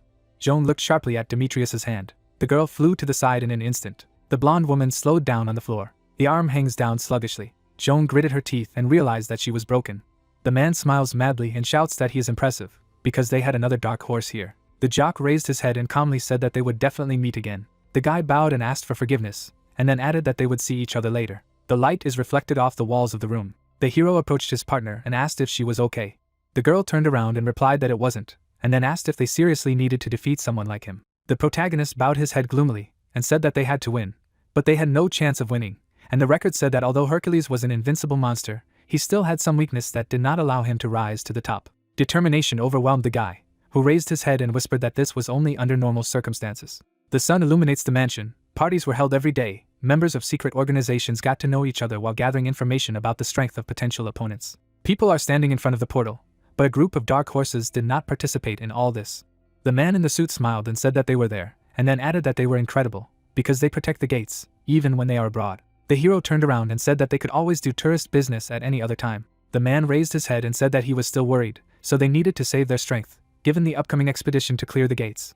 But in any case, he would be waiting for them, and the system reported that they had entered the gates of the ogre horde, and then added that the patrons turned their eyes on them. A bright blue glow appeared in the middle of the forest. The protagonist bowed his head and said that they would be there until they got what they needed, and if it wasn't there, they would enter another, similar gate. The blonde woman shook her head silently. The guy turned around and summed up that she should act like she did at the gates of Korea, and the girl suggested that she should train with an emphasis on defense. The young man looked to the side and said that with his current skills, he didn't think he could withstand even one attack from Hercules, which was why her role was so important. The hero began to walk away from Joan and asked her to wait for a while. The blonde woman turned around in surprise and said that she thought about them going together. The protagonist smiled and replied that it wasn't this time, and then added that she would understand everything while she was waiting for him here. The guy rushed forward sharply. The girl exhaled nervously. The blonde woman raised her head and thought about the fact that just a few weeks ago, she was pressed by a sense of guilt because of the guild. But now she was calm in her heart, and the interface told her that the handsome prince had smiled at her. Joan smiles and remembers that even her patron only sent a message that he was disappointed or furious, and now his messages make it clear that he can be pleased, and it's all thanks to him. Clouds are floating in the sky. The sun illuminates the forest. The hero unexpectedly landed in front of the girl. The protagonist ran forward and shouted at Joan to be ready. The blonde looks at a huge cloud of dust. A horde of white ogres rushes forward. The girl staggered back in horror and shouted that it was a dozen ogres and even the boss of the dungeon, namely a two-headed ogre. The guy runs and tells Joan not to run away from them. The girl gritted her teeth and tried to understand why she shouldn't run away, since they were all aiming at her, and then realized why before the fight, he said to equip the title of the great enemy of the ogres. The hero turned around and confidently stated that he could. After all, it was not impossible, and the blonde woman asked why he said to fill her inventory with healing potions. The protagonist smiled and answered positively. Joan's face twisted in displeasure. The blonde woman lowered her head gloomily. His foot slowed down on the ground. The girl rushed into battle and shouted that she would do it. The monster let out a piercing scream. The hero tilted his head and called for an assistant. Skull appeared in front of the protagonist and asked if he was calling him. Potions appeared around the assistant. The guy turned around and asked him to help Joan and use healing potions as soon as she was in danger.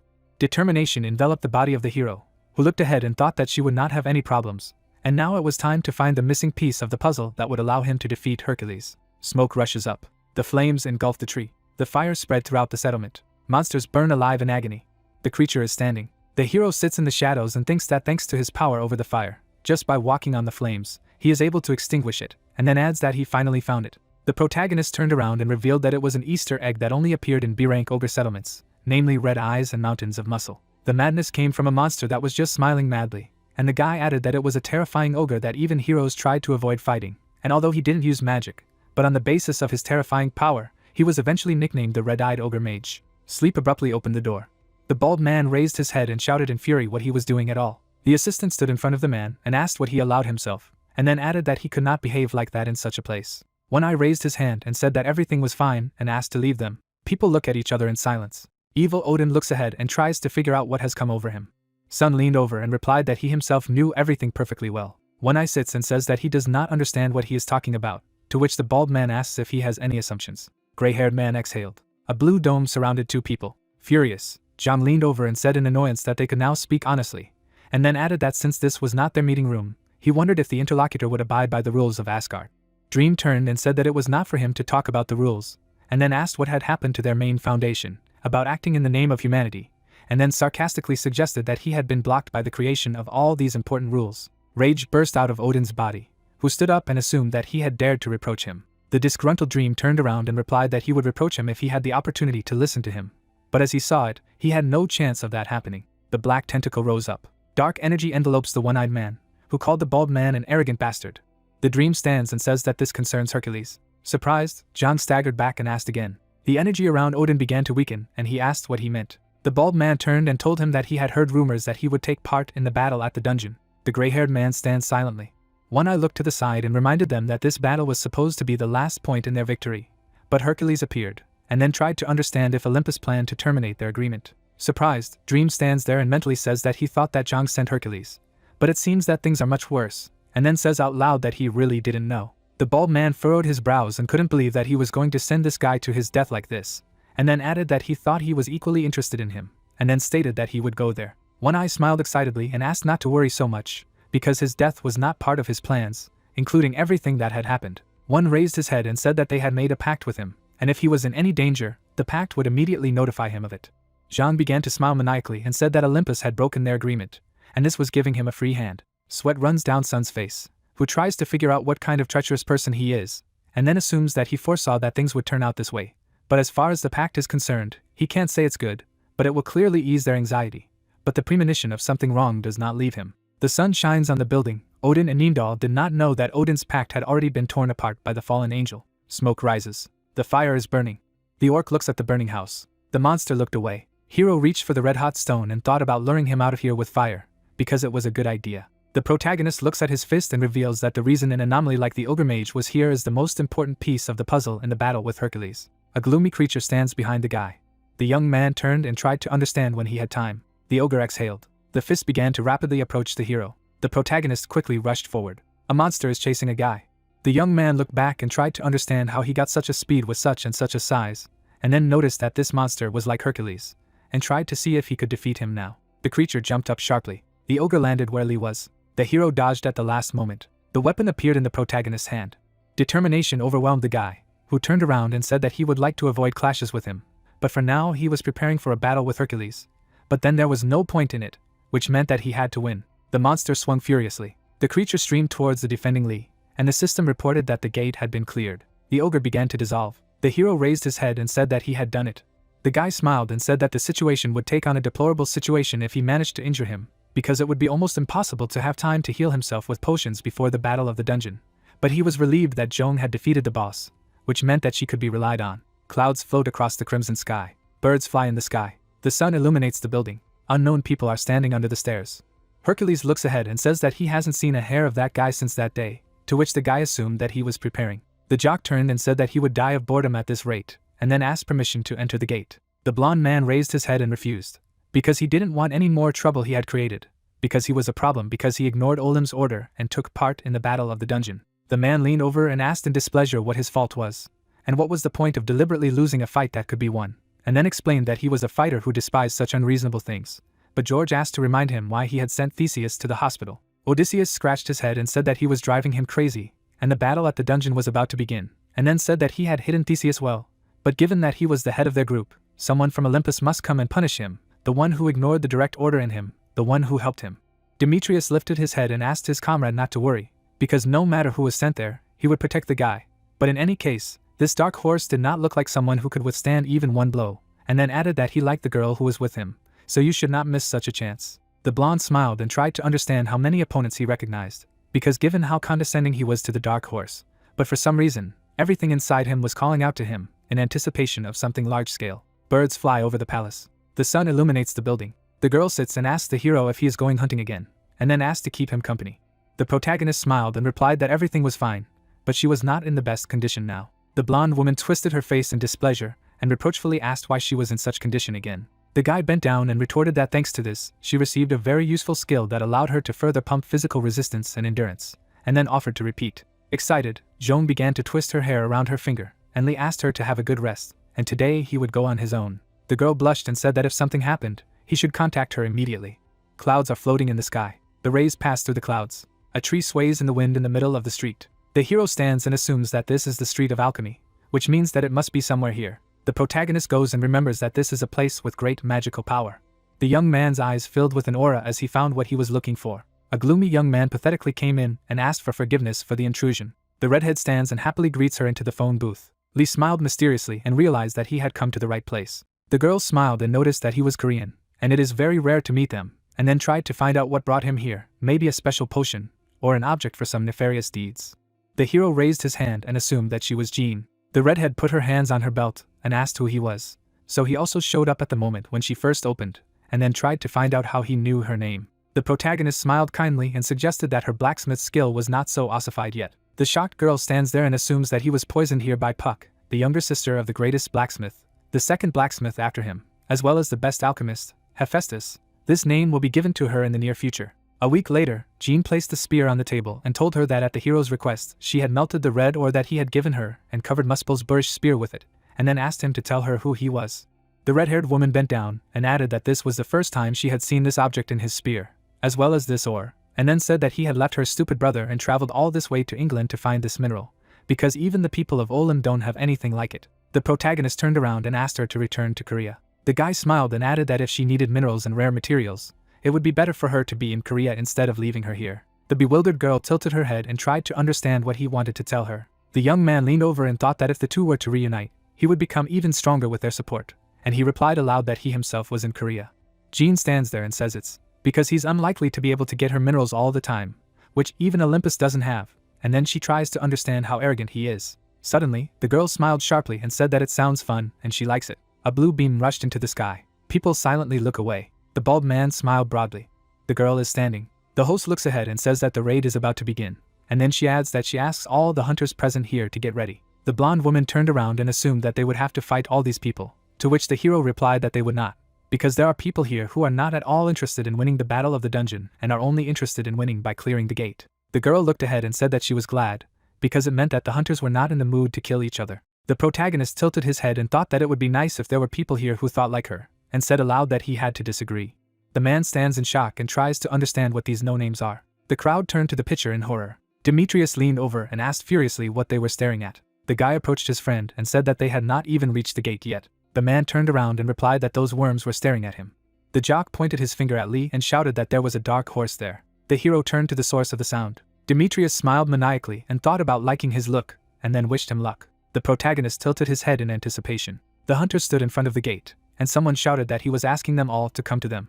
The guy turned to the girl and addressed her. The young man bent down and said seriously that when they entered, she would have to run as far away as possible. An uncomprehending Zhong stands and thinks that he wants her to escape, and the system reports that they have entered the gates of Mount Catalan. A red light appeared from the thicket. Mount Catalan. The girl brandishes her sword. The blonde looked away and tried to understand what was happening, because he had warned her that she needed to run away first. Zhong rushed forward. The blonde looked ahead in horror. A seriously wounded man lies on the ground. The man raised his head and asked to save him. An image of Lee appeared, asking her to run away as far as possible. The girl closed her eyes with difficulty. Zhong gave the man a potion to drink and asked what had happened. The unknown man turned his head gloomily to the side. A perplexed girl sits and tries to understand what is happening. The blonde looked sharply to the side. Zhong parried the ball at the last moment. There was a deafening explosion. A dark silhouette of Demetrius stands in the dust and says that she was able to block his attack. The girl can hardly stand on her feet. His hands grip the blade. The blonde woman stands there and realizes with horror who it is, and then she realized that this attack was much stronger than the one of the ogre boss. The madman took a step forward and said that he was like a hen hanging around next to a dark horse, and then said with pleasure that he was glad he decided to participate. Smoke rises. Something slammed into the ground rapidly. The jock swung for a blow. The girl dodged the attack at the last moment. An explosion rang out behind Zhong. The blonde turned around and tried to understand that this was an unrealistically destructive force. Demetrius rushed to the attack and asked why she had calmed down. The blonde woman held out her sword in front of her at the last moment. The man made a crushing blow. The mad jock smiled and said to watch carefully. Zhong's dark figure stands in the dust. The blonde spat out the blood and thought that this power was terrifying, and that her bones were already bursting at the seams. But then she remembered that this was what her training was all about, which meant that she would be able to block his attacks. Zhong was overwhelmed with determination, and she bent down and said in her mind that it was her turn. Hercules clenched his fist and shouted that he had heard that she was one of those hunters who had not yet claimed the title, which meant that it was unbelievable that she had the honor of experiencing this attack. The silhouette of a wild beast appeared behind Demetrius. The fiery projectile flew forward. Something faced the man's attack. The girl looked back sharply. The hero stands and shouts that they need to retreat. The comrades began to run away. Smoke rises. Hercules is dissatisfied. The rays break through the branches of trees. The leaves are swaying in the wind. The blonde turned and said that as soon as they entered the gate, an explosion thundered and many hunters fell under it and died. The girl turned and asked anxiously what was going on here. The protagonist clenched his fist and replied that it was a trap, and Jean assumed that Demetrius had set it up. The guy raised his head and replied in the negative, and then explained that it was just the opposite, because after entering the gate, they immediately attacked him, and this in turn infuriated, and he began to rage. The girl who realized everything stands and says that the hero foresaw this and therefore told her to run. The protagonist looked to the side and assumed that what happened there was only a third of its end. The blonde woman raised her hand and said that she was lucky that she didn't get to experience the attack he was going to use, and then tried to find out what they would do next. The weapon appeared in the hands of the guy. Overwhelmed with determination, Lee glanced aside and said gloomily that their task was to survive in this A-rank gate. The monsters look forward with the hero saying that after all, Demetrius is not their only enemy, the A-rank monsters, the Catalan lions. Clouds are floating in the sky. The rays pass through the clouds. The skull flies through the air. The assistant rushed forward. The skeleton flew up to the protagonist and reported that he had not found any hunters in the vicinity, and the guy ordered him to continue to watch the perimeter around them, and if he began to smell fried, he should return immediately. The young man turned and told his friend that it was time for them to move out. The girl turned and asked for a second. The partners are standing in front of the crosses, and Lee thinks that his assistant controls the area around him, so he did not stop her. But they are really weird, because he buries the bodies of his enemies. The blonde sighed and reminded the hero that he had talked about 2 ways to win this battle, and then tried to understand if he wanted to defeat the boss or focus and take part in the mess. The protagonist raised his head and said that the boss would undoubtedly be strong, and it would be difficult to defeat him together. Joan turned around and said that he was right, and then asked if Demetrius was stronger. The blonde woman spread her hands and asked if the guy had a plan. The young man smiled and suddenly announced that they would deal with 2 birds with 1 stone. Surprise enveloped the girl, who was standing in a stupor. The assistant flew up to Lee. The hero turned, and the skull said that 3 hunters with skull tattoos were not far away. The protagonist put his hands on his belt and said that they were the ones who were muddying the water here, and Joan tried to understand what he meant.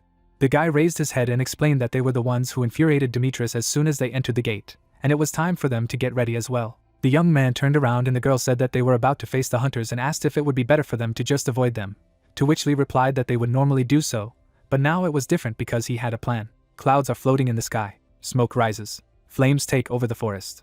People are tied to a tree. The man stands and says that he followed the fire trail of that dark horse, but these unknown people appeared. The blonde man tilted his head and said that they had something to do with Borgen. Bald looks ahead in shock, and George reveals that it's a shady organization with roots in North Africa, and they know how to instill terror, and the drug trade is both a given and a child deal. The guy turned around and summed up that these people were the ones who had ambushed him at the entrance to the gate. The man looked away gloomily. The bandits raised their heads and began to beg for mercy. The jock smiled and kindly began to tell that he had nothing against the guys who did everything for the sake of victory, and even more so, he himself was one of them. Rage played on the strings of Demetrius' subconscious, who smiled maniacally and explained that this was valid as long as people followed the rules. Ambushing people entering the gate was strictly forbidden in the code of rules of underground war. The man swung and whispered furiously that next time they would stick to the rules, but only in another life. There was a deafening explosion. Hercules stands in front of a cloud of dust, and the system reports that the monster stomper approves of his actions. The guy closed his eyes and reminded that someone does not even follow the orders of Olympus, and moreover, he beat Theseus half to death, which means that he must say the same words to himself. The man turned around and replied that that black horse was such a funny guy. The young man's eyes lit up with a blue light, and then he indifferently said that he could regard it as a gift. A blue aura enveloped the people. The zombified squad obediently stands. Hercules goes and says that these are the accomplices of that guy, which means that he is not the only one here who is so inflamed. A red aura mixed with madness enveloped Jock, who said that he was beginning to like it. The sun illuminates the forest. Trees sway in the wind. The charred body lies on the ground. Odysseus stands and says that he has a really terrible hobby. The guy turned around and asked his comrade to use a weapon at least for the sake of decency. Because he was not a fighting class, George did not like Demetrius not only because he was incredibly strong. The man raised his hands and maniacally replied that in order to fully enjoy the hunt, he must feel the crunch of bones with his hands, and then added that such a weakling could not understand it. Demetrius was not just crazy, he was a warrior in whose veins flowed an endless thirst for battle and victory. Entering the battle, he instantly became a homicidal maniac. The jock turned and said that they had to go and meet him. You could say that George was worried about the clash between Demetrius and the dark horse. The sun illuminates the forest. The branches sway in the wind. Comrades walk silently on the ground. The blonde girl stopped and noticed that there was incredible magical power here, which meant they should be in the boss's chambers. The hero raised his hand. The protagonist tilted his head and explained that there were hunters there, and at the same time they were not enemies, because he did not feel a thirst for blood in the air. People came out to their partners. The unknown woman raised her hand and assumed that he was the same dark horse, but for some reason he was late, and the man added that they had been waiting for him for a long time. The protagonist stands and tries to understand what they are talking about. The unknown man frowned and said that he was supposed to be sent by Asgard. The guy tilted his head and replied that he was right. People began to confer among themselves. Enev approached Lee and told him that he had come from the lands of the Nile and they were waiting for him to help. But as he could see, he was not aware of things at all, and then explained that it had long been decided that this battle at the dungeon would end with Asgard's victory. The hero looks down and remembers that the Egyptian Nile is a world guild like Asgard and Olympus. The man raised his hand and continued that he didn't know if the whole problem was caused by Olympus, but things had become much more complicated with his appearance here, so they were waiting for him here to ensure his victory. The protagonist stands and realizes that the reason Young won this war was because of this. Enev turned around and said that they would help him, so they should quickly go and destroy the boss, because it would be difficult for the two of them to fight him. Lee tilted his head and said no, because he had to deal with Demetrius. People were shocked after what they heard. Ing and his friend looked at the hero in shock. The protagonist turned and thought that winning simply by defeating the boss would mean that he was nothing more than a puppet in the hands of Odin, blindly following his orders. The blonde looked at the guy and asked why they were so surprised. The young man leaned over and said that Asgard's victory in this war was initially predetermined by them, so they had victory in their hands due to the help they provided in defeating the boss. And the girl added that avoiding the fight with Demetrius and defeating the boss was a guaranteed way to win this war, to which Lee replied that she was right, so they were surprised that he had decided to fight Demetrius. The hero lowered his head gloomily, and couldn't believe that Joan would also contradict him. The blonde smiled kindly and said that they would go together then, and if the protagonist had a plan, then she would just follow it. A slight smile appeared on the guy's face. The young man turned around and said that he could rely on her, but suddenly, someone announced that he was leaving. The partners looked away. The unknown man raised his hand and said that he was also leaving. The man began to walk away and said that they would just sit on the sidelines, because they were not going to be injured in the battle with Demetrius for no reason. People began to leave, and someone tried to understand why Asgard sent such an idiot, and the unknown person agreed and added that they needed to leave the gate quickly. Enev came up and told him that the boss was a lion, something similar to the ones they had met earlier, but much bigger and stronger, and then added that he would not fight Demetrius, but at least he would share the information. The girl turned and said that she would also stay away, and the man also said that he would watch from the shadows. The blonde woman stands there and says that they are back to where they started. Lee looked to the side and said that it didn't matter and they had to go. The sun illuminates the forest. The leaves sway in the wind. The dark-haired woman approached the man and asked what would happen next. Enev looked down thoughtfully and assumed that it would be hard. But looking back at what he had already experienced, this guy was unusually strong. An image of a hero and a boss appeared. He cleared the special gate of the Rhine River, and also this super rookie single-handedly defeated all the guilds of the Army of the North, which was quite strong. People look at the protagonist. He is very close to Heimdall, a key figure in Asgard. Dark energy envelopes the one-eyed man, and all it took for him to interest Odin in his persona was only a fleeting glance. The man turned around and summed up that if we assess his potential, then he is in no way inferior to the leaders of shadow organizations. The blonde man leaned over and added that for this reason, everyone stayed aside to assess his abilities. Because what a battle they would see in the show between a dark horse standing face to face with the invincible hero Demetrius. So they and the other hunters would sit on the sidelines with interest. Clouds are floating in the sky. Dark energy rises up. The comrades are standing in front of the boss, and the system has reported that they are up against Catalan. The monster let out a high-pitched roar, and the interface explained that their skill level had dropped slightly, under pressure from Catalan. Powerful energy fell on the hero, and the system then added that the resistance was successful, which means that his skills are back at the same level, and he also received an achievement. The protagonist took off. The guy runs and says that the left flank is on him, and the blonde should focus on the right, and should not forget to save her strength. The girl moved and shouted that she understood. Threw his sword up and said that he would cover their backs. The teammates rushed into the attack at the same time.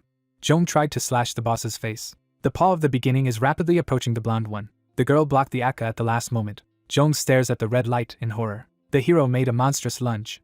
The protagonist dodged the monster's attack at the last moment. The assistant released a blue beam. Ice flew into the creature's eye. A purple aura envelopes the girl. The guy turned around and reminded her not to overexert herself too much, and not to forget about the second phase, at the beginning of which Demetrius would immediately appear. A monstrous power of energy began to spread around the area. The bodies of dead people lie on the ground. The man clenched his fist. The jock picked up the man and said that he continued to meet his people in search of that guy's flames. George stands and tells his comrade to hold his horses, because the battle he longs for will soon begin anyway. Madness filled the eyes of Demetrius, who looked at the guy and shouted for him to shut up. The young man stands and assumes that he has finally gone mad from bloodlust, because in exchange for such a terrifying power, the thirst for blood consumes him with each new murder. The blonde man turned and thought that the dark horse knew about this feature, so he left these guys, and then mentally replied that this could not be, because no one knew about it even in Olympus, and this secret was hidden even from the eyes of Odin of Asgard. George looked at Demetrius and called to him. Blood overflowed the man's eyes. The jock looked away. Hercules turned and asked what he wanted, to which the guy asked if he was sure that he could continue to remain sane. The man frowned and reminded him that he had said not to worry about it. After all, he had become stronger and would no longer lose his head in bloodlust. Something red flies across the sky. The jock smiled and assumed that the main course had arrived. The young man raised his head and thought that he was one of the heroes supported by Olympus, as well as one of the few S-class hunters in the world. The blond man smiled and said in his mind that he believed Hercules. Clouds are floating in the sky. Darkness consumes the sky. The boss exudes a colossal amount of energy. The blonde woman stands and assumes that they succeeded, because he does not move. A yellow sphere began to form. A colossal amount of energy rushed upwards. Lightning flashed through the boss. The monsters rush to attack. The hunter stands in shock and cannot believe that the two of them have overcome the first stage of the boss. And Enev notices that in response to Catalan's demonic energy, the Catalan lions have begun to surround him. The man tilted his head and said that they usually try to deal as much damage to the boss as they can while he is stunned during the transition to the next phase, but for some reason they stopped attacking. The girl stands and says that she feels this demonic power in her bones, and then asks if it is normal, and if they are doing everything right. The hero turned and confidently answered yes. The guy looked to the side and said that it was just in time, because the protagonist had come to them. The man flies forward rapidly. Hercules landed down with a crash. The jock looked away and said that it looked quite fun, and then noticed that the transition to the next phase had begun, and Lee was inactive. George landed next to his comrade and reminded him that he had asked him to wait. Something jerked abruptly. The lion began to approach the gloomy Demetrius. The jock destroyed the monster with one blow. The creature's body shattered into a pile of small pieces. The hero looks ahead with horror. The man's red energy began to emanate from the lion. The man smiled and turned to the protagonist. Shocked, Demetrius looked away. The boy and girl began to run away, and Hercules asked why they were doing this. The partners are rushing forward. Rage filled the mind of the man, who clenched his fist and insultedly. The jock rushed forward. The antagonists pursued the hero. The blonde turned and noticed that Demetrius and Catalan were right on their tail, but for some reason Catalan was not attacking him. The hero turned around and replied that because they were the only ones who were damaging him, but soon he would start damaging the enemies around him with demonic energy, which meant he needed to buy some time. The hunters are watching in shock. A person looks ahead and cannot believe it. The protagonist with opponents on his tail approaches people. The character, looking ahead, said what was going on in general. The guy looked ahead and said that was really so. A huge lion was rushing at a group of warriors. The animal with the horns jumped. Scraps of earth scattered from the fall of the monster. Heroine rested their hands on the ground. The creature looked ahead. The monster opened its mouth. The antagonists marched forward. The warriors shook their weapons and noticed that they were monsters. And the hero explained that the boss had succumbed to demonic energy and lost his mind. The creature rushed forward. An explosion flew from the enemy's paw. There was an explosion in front of the lion's muzzle. A guy named Demetrius swung his fists. The character, smiling with anger, shouted out the word boogie, and added that it was so good. The leaves of the trees fluttered in the wind. The crown of the tree held huge branches. The narrator, kneeling, noted that they had managed to buy time thanks to Demetrius, but only for a moment. He held a flask in his hand. The girl turned her head and asked what it was. The protagonist named Lee tilted his head and clarified that it was a secret weapon. The weapon was red hot, and the system notification explained that the Muspelheim spear was momentarily becoming stronger. The crystal began to glow, and the system said that the dragon's blood stone had absorbed the red ore. The headman, looking ahead at his weapon, thought what the hell was going on, and then the system added that Lee didn't know what effect would follow from the absorption of the red ore by the dragon's blood stone. The warrior held his staff in his hands. The girl looked ahead and thought that it looked dangerous. Lee swung his spear and stated that this was their only chance. The creature bared its fangs. The flow of energy rushed forward. A warrior named Demetrius rushed forward. The energy flows collided. The lion opened his mouth in pain. The protagonist's eyes flashed, and he decided to act now. The fighter lowered his fist and asked how they were doing it, and then announced that it was his bestial roar. The character turned his head sharply. The guy was attacked, and he exclaimed what the timing was. A guy with blonde hair flew out in front of the hero. A bright flash appeared in front of the warrior.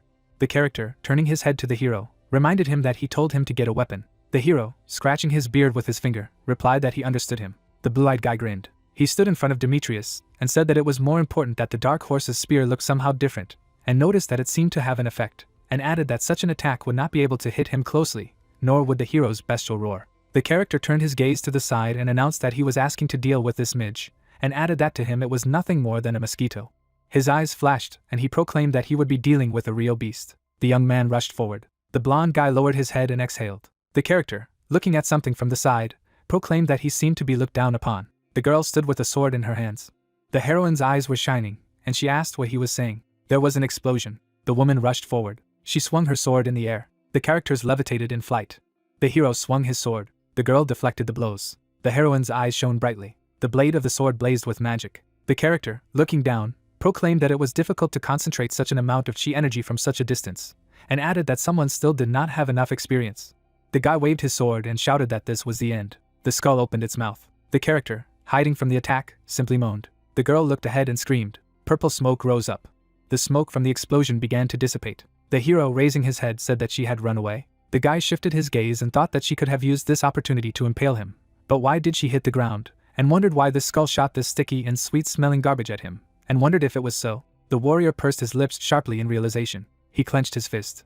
He was surrounded by lions, and the guy thought that these were monster pheromones. The guy looked in front of him and thought that they had used a potion to turn the hunt into this path, and concluded that he had been caught. There was an explosion. The protagonist lowered his head and thought, how could it be? The blows flew into the carcass of the lion.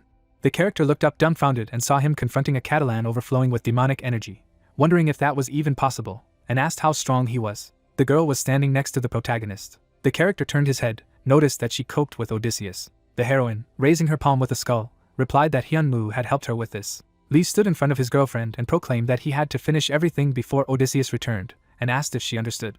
There was an explosion, and the monster laughed. The character, looking ahead with frantic eyes, proclaimed that it was gorgeous. His eyes were bloodshot. The narrator, lowering his head, said that it had begun, and added that apparently he was still able to control himself, but he needed to be sure that he would soon lose control, and noted that Hercules was in berserker mode. The guy looked at his girlfriend and proclaimed that, as planned, it was necessary to stop Catalan, and added that he was taking over Demetrius, and clarified that there was no need to kill. The warrior looked down and decided that it was only necessary to strike him while he was in this state, and announced that they would begin. The character attacked a lion. There was an explosion in front of Demetrius. The warrior grinned and proclaimed that this was all she had. The character rushed forward. The fire was blazing on the surface. The soldier looked ahead puzzled. The man stopped. The young man, turning his gaze to his opponent, said that he was a dark horse. The protagonist named Lee stood in front of the warrior. He grinned and asked why he didn't play with him as well. The hero, lowering his head, proclaimed that it was good, and announced that they had begun. The guy grinned and announced that they would play. The character, hiding behind a shield, proclaimed that great, everything is going according to plan. The blonde man rushed forward and added that it was so stupid to think that it was possible to block him by filling his shield with mana, and proclaimed that he would let him feel how stupid an idea it was. The character, looking ahead in puzzlement, asked if he knew nothing about Demetrius' power, and added that he had collected an incredible amount of mana in his shield, but it would be difficult to block his special skill, Rhino Strike. The warrior rushed forward. He struck with his fist. The soldier put his fist forward. The character, dumbfounded looking ahead, said that he was not there. The soldier turned his eyes wildly. The protagonist attacked from behind. Lee opened his mouth and shouted furiously. The warrior looked ahead. He swung his fist. Demetrius parried the protagonist's blow. The guy flew back. The warrior placed his hand on his shoulder and proclaimed that he had only intended to deceive him by filling his shield with mana. The character, laughing with anger, added that he was a dark horse, and proclaimed that he needed to be amused again. The main character was standing in front of the warg and thought that the damage was unimaginable. The character, smiling, asked how Demetrius was doing. The warrior looked at his opponent confidently, and said that the wound would heal by itself, and added that he did not know what he was, only scratching him. The guy began to stagger. The character, noticing the wound on his shoulder, proclaimed that it was poison, and the system explained that the red ore gives life to ogre mages. The protagonist looked ahead and proclaimed that it was not poison, because this ore has two names, for example, the ore of emancipation. The antagonist began to burn with flames and scream, and Lee proclaimed that there was still an ore of madness. The crystal sparkled, and the protagonist explained that the red ore gave ordinary ogres power that surpassed bosses. The scientists looked at each other, and the warrior said that she made humanity's great ambitions begin to study this ore, and added that the animals turned into monsters. The mutants looked into the frame, and the guy proclaimed that the monsters acquired powers comparable to bosses, and therefore it received its first name, the ore of emancipation, and also added that he did not have to wait long, and soon experiments on hunters began. The soldier looked ahead, and the warrior added that the red ore exponentially enhanced the hunter's potential. The soldier's eyes opened, and he began to scream. He gritted his teeth, and the narrator proclaimed that since people were literally sliding into death from madness, its use was soon banned. The fiery skull blazed with fire, and the warrior declared that as a result, the red ore received a new name, the ore of madness. Shrapnel fell down. Something was falling to the floor from above. The character, looking ahead, exclaimed that it was an unimaginable magical power, and added that it felt as if the entire mountain of Catalan was shaking, and the man asked what he had done. The guy looked back. A young man with blonde hair stood with a sword in his hands. The protagonist lowered his gaze and proclaimed that he would die if he came closer. His opponent gripped his sword tightly. The guy took off. The opponents attacked, and the soldier shouted the name of Demetrius. Lee took off. The hero, jumping forward, thought that this would happen again. The opponents attacked, and the guy proclaimed that the same thing happened in the future as now, and added that Demetrius lost his mind in his madness, and George Odysseus, trying to stop him, died at his own hands.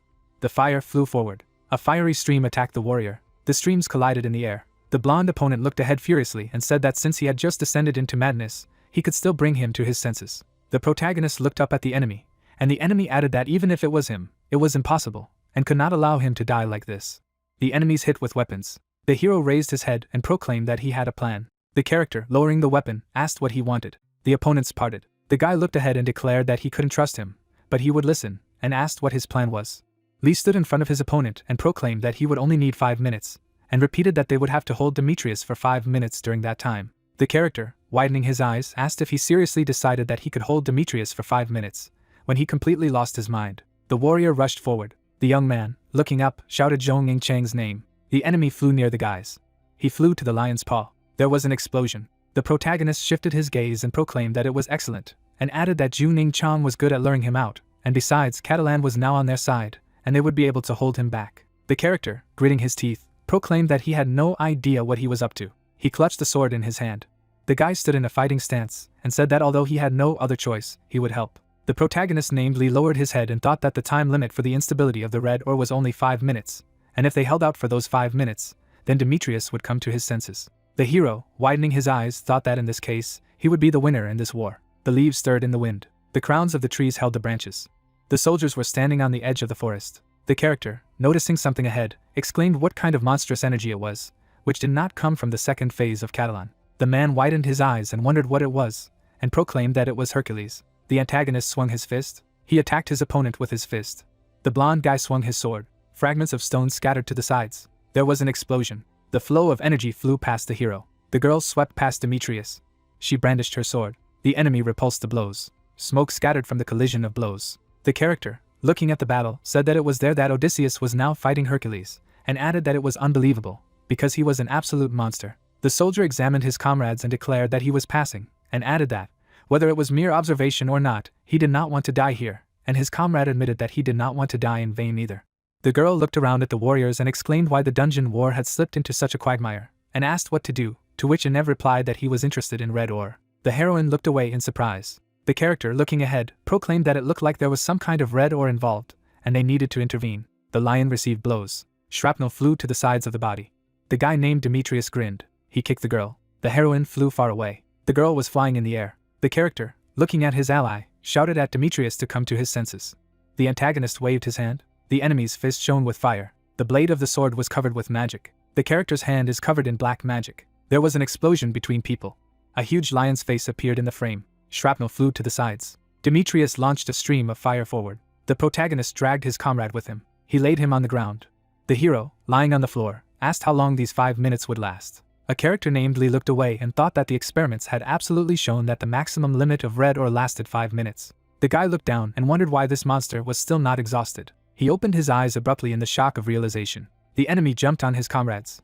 The blue canvas fluttered in the wind, and the man exclaimed that it was a water riot. A block of ice struck the antagonist. The characters, running to help, said that they would help them. The dust began to dissipate. The character, looking at his girlfriend, asked if she was okay. The heroine, looking at her friend, proclaimed that yes, she was normal. The protagonist looked down regretfully, and thought that it seemed that Zhong Ying Chang wouldn't last long. The young man clenched his fist and added that if he had been even a little stronger, he would have completely defeated everyone here, and the system announced that the blood absorbed by the dragon's blood stone had reversed its flow, and added that the regeneration was 0.3%. The protagonist stared into the distance, dumbfounded. He put his hand to his mouth and coughed up blood. The girl turned to the man and asked if he was okay, and the system reported that the blood absorbed by the dragon's blood stone had reversed its flow, and added that the regeneration was 1%. Thorns grew from the hero's hand. Lee's eyes were bloodshot. The guy spread his hands to the sides and began to shout. The character, rushing to the hero, shouted Lee's name. Pharaoh looked ahead and said that he seemed to be in the same condition as Demetrius, and the system repeated that the blood absorbed by the dragon's blood stone had reversed its flow, and added that the regeneration rate was 2%. The main man was looking into the distance. The hero, looking ahead with red eyes, asked why this guy still hadn't freed himself from his madness, even though 5 minutes had already passed. The enemy jumped forward. The guy opened his mouth and thought that this was a flow of mana.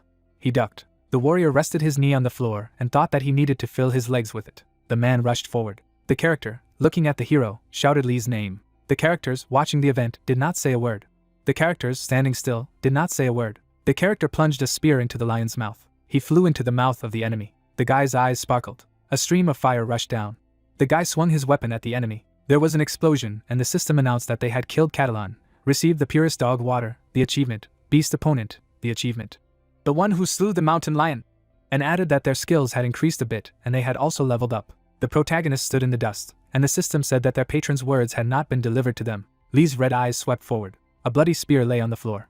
The hero's skin was covered with spots, and the system proclaimed that they had been weakened by the demonic energy. The destruction of their body began, and asked them to get rid of the demonic energy. The warrior's body began to burn, and he screamed in pain, and declared that it was an unimaginable and huge flame. A fire was burning in the center of the frame, and the narrator added that it was bursting out of Lee's body. Blue flames burst from the ground, the flames spread and seemed to swallow the entire Catalan mountain. A blue ring appeared in the sky. The guy fell to his knees. The hero looked at his hand and exclaimed that it was draining his mana. The character, looking around, asked what was going on here. There was an explosion. The opponents fought. Demetrius raised his fist. Lee's eyes sparkled red. The explosion blew the fragments apart. The dust settled on the floor. The armless warrior stood in the smoke. The blonde hero looked ahead and shouted his name. The warrior looked ahead, and the guy shouted that his hand was regenerating. The warrior's hand grew back again. The character, looking ahead, explained that Demetrius' body regenerates itself using abnormal amounts of mana, and asked what would happen to the dark horse if Demetrius was in this state now. The heroine stared into the distance and called out Jun Kyun's name. The protagonist walked forward. The character looked down and asked himself if this was due to the blue flames that covered all the gates, because despite deeper wounds, a person regenerates faster than Demetrius. The soldier stood in the flames, and the hero added that this was the rampage of the beast. The ground cracked. The heroes rushed forward. The antagonist waved his hand. The guy opened his mouth in puzzlement and proclaimed that the man wanted to take advantage of the beast's rampage, despite the fact that his arm had not yet fully recovered, and added that it was a bad idea. The character held back the attack with his hand. Blood gushed out of his arm. The protagonist attacked him. Fire covered the bodies of the heroes. Demetrius was smiling. The young man flew with a gun in his hands. He gritted his teeth in anger. The fiery monster rushed forward. Smoke covered the frame. The warrior dropped his weapon. The character, looking at the situation, proclaimed that this is impossible. The pharaoh looked up and declared that the dark horse had won. The protagonist stabbed the enemy. Demetrius fell to the floor. The protagonist's leg was covered in fire. The enemy's head threw back. The body sat lifeless. The main character stood confidently. He raised his spear. The blonde flew forward and shouted not to do so, and the system clarified that Lee was ceasing to exist. The young man's eyes sparkled, and the system said that the red ore had affected the dragon's bloodstone. The crystal sparkled, and the system reported that it was all survival instincts and the desire to kill, the blood of the monsters that the hero had been hunting all along, the blood of Catalan mixed with demonic energy, and all this formed a hybrid crystal. The vortex flashed with light, and the narrator proclaimed that just like the red ore test subjects mentioned earlier, Lee would spill out everything inside him and die. Demetrius sat on his knees. The flow of energy flew down. A silhouette appeared in front of the body. The girl stood in front of the soldiers. The weapon pointed down. The heroine, looking at her subordinate, ordered her to prostrate herself. The warrior's eyes opened wide. The protagonist collapsed to his knees. The girl looked ahead. The pharaohs peered into the distance. The character put his hand to his chest and said that it was an honor for him to see her, Athena. The girl looked down and exclaimed that it was a mess, and added that she was now indebted to Zeus because of them. The character turned her eyes and asked who this person was. The guy looked at the woman puzzled. The character lowered his red eyes, and the warrior said that it was a dark horse. The girl looked ahead. She stood in front of the warrior and proclaimed that all the changes inside the gate were the work of this guy, and added that he had managed to push through his shield, and now he had engulfed the entire mountain of Catalan. Shining magic was in the air, and the heroine explained that man began to steal mana from all flora and fauna with the help of ominous flames. The blonde Demetrius rose from his knees, and the girl admitted that she innocently thought that the newcomer was just lucky to get to Asgard, but did not expect that he would be able to defeat Hercules with pure strength. The character, frowning, said that the hero is dangerous, and added that she would end him here and now. A spear appeared in the hands of the goddess. The weapon was covered with discharges of energy, and the man ordered her to stop. The girl looked away. A rainbow flashed in the distance. The silhouette of a bald man appeared. The character turned to Heimdall and asked what he had forgotten in such a place. The man looked up and said that he was the one who wanted to ask her. The heroine furrowed her brows and asked why he followed her lightning. The young man stood in front of the protagonist. The character, with her mouth wide open, ordered to get out of the way, and added that she had to kill this guy right away. The bald man glanced at the warrior and proclaimed that if she wanted to kill the hero, he would take it as a declaration of war on Asgard. The girl's eyes froze in place. The woman clenched her fist and asked if this guy was really that important, and added that she didn't think there was anything more important to her. The guy pursed his lips silently. Enev beamed beside him and asked Athena if he could intervene. The girl turned her gaze to him and proclaimed that he was the leader of the Egyptian group, and added that she should know about him, and he called himself Enev of the Nile. The character, pressing his fist to his chest, said in an insignificant voice that it was an incredible honor that she had heard about him. The hero raised his head and proclaimed that Nile was requesting protection for the dark horse from Athena. The heroine raised her head forward dumbfounded. Eyes looked forward, and the soldier explained that she must be aware of this, and added that the Eye of Osiris confirmed his right to represent the interests of the Nile.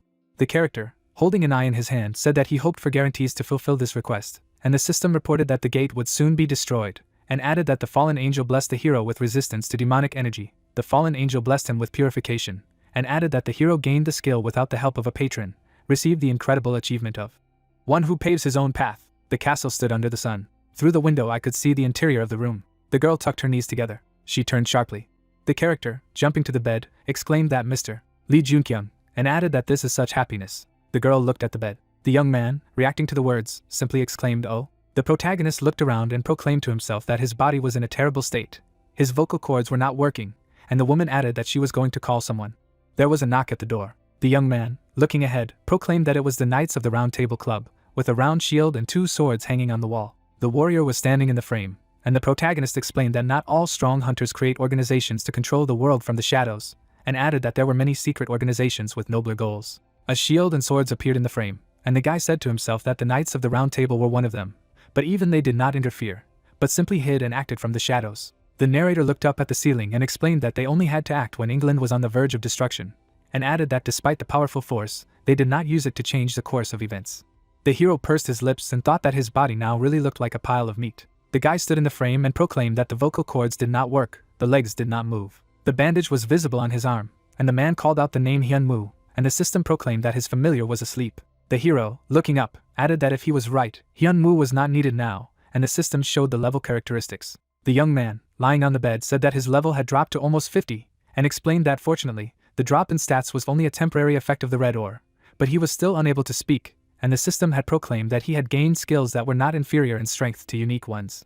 The hospital building stood under a clear sky, and the man added that he hopes to walk shoulder to shoulder with the fallen angel in the future. The ceiling was made of stucco. The door stood against the wall. The character, turning to the hero, asked how his body was. A bald character named Sun stated that he had heard that the hero's body was decomposing under the influence of demonic energy, and added that this was a rare case, so there were no proven treatments, but judging by the condition, there was nothing to worry about.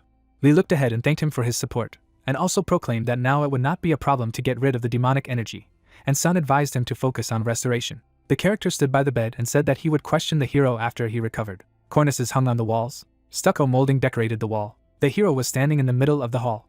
The character, crossing her arms over her chest, proclaimed that Lee's power was too dangerous and anomalous, and added that Olympus was requesting research on his skills. Sun stood in front of his comrades and proclaimed that Asgard saw no reason to reveal the abilities of his hunters, to which the opponent added that he must explain his actions. The character, looking ahead, asked if Olympus had broken the secret agreement between them and Asgard, and reminded him that Asgard was supposed to win the battle of the dungeon. The protagonist screamed in pain, and the man proclaimed that if they hadn't known in advance that Hercules would break the agreement, they wouldn't have sent Lee Junkyung there, and added that in such a situation, their hunter simply did everything that was required of him. The deputies were sitting, and the soldier said that there was no reason to explain anything, and added that he hoped for an explanation from Olympus.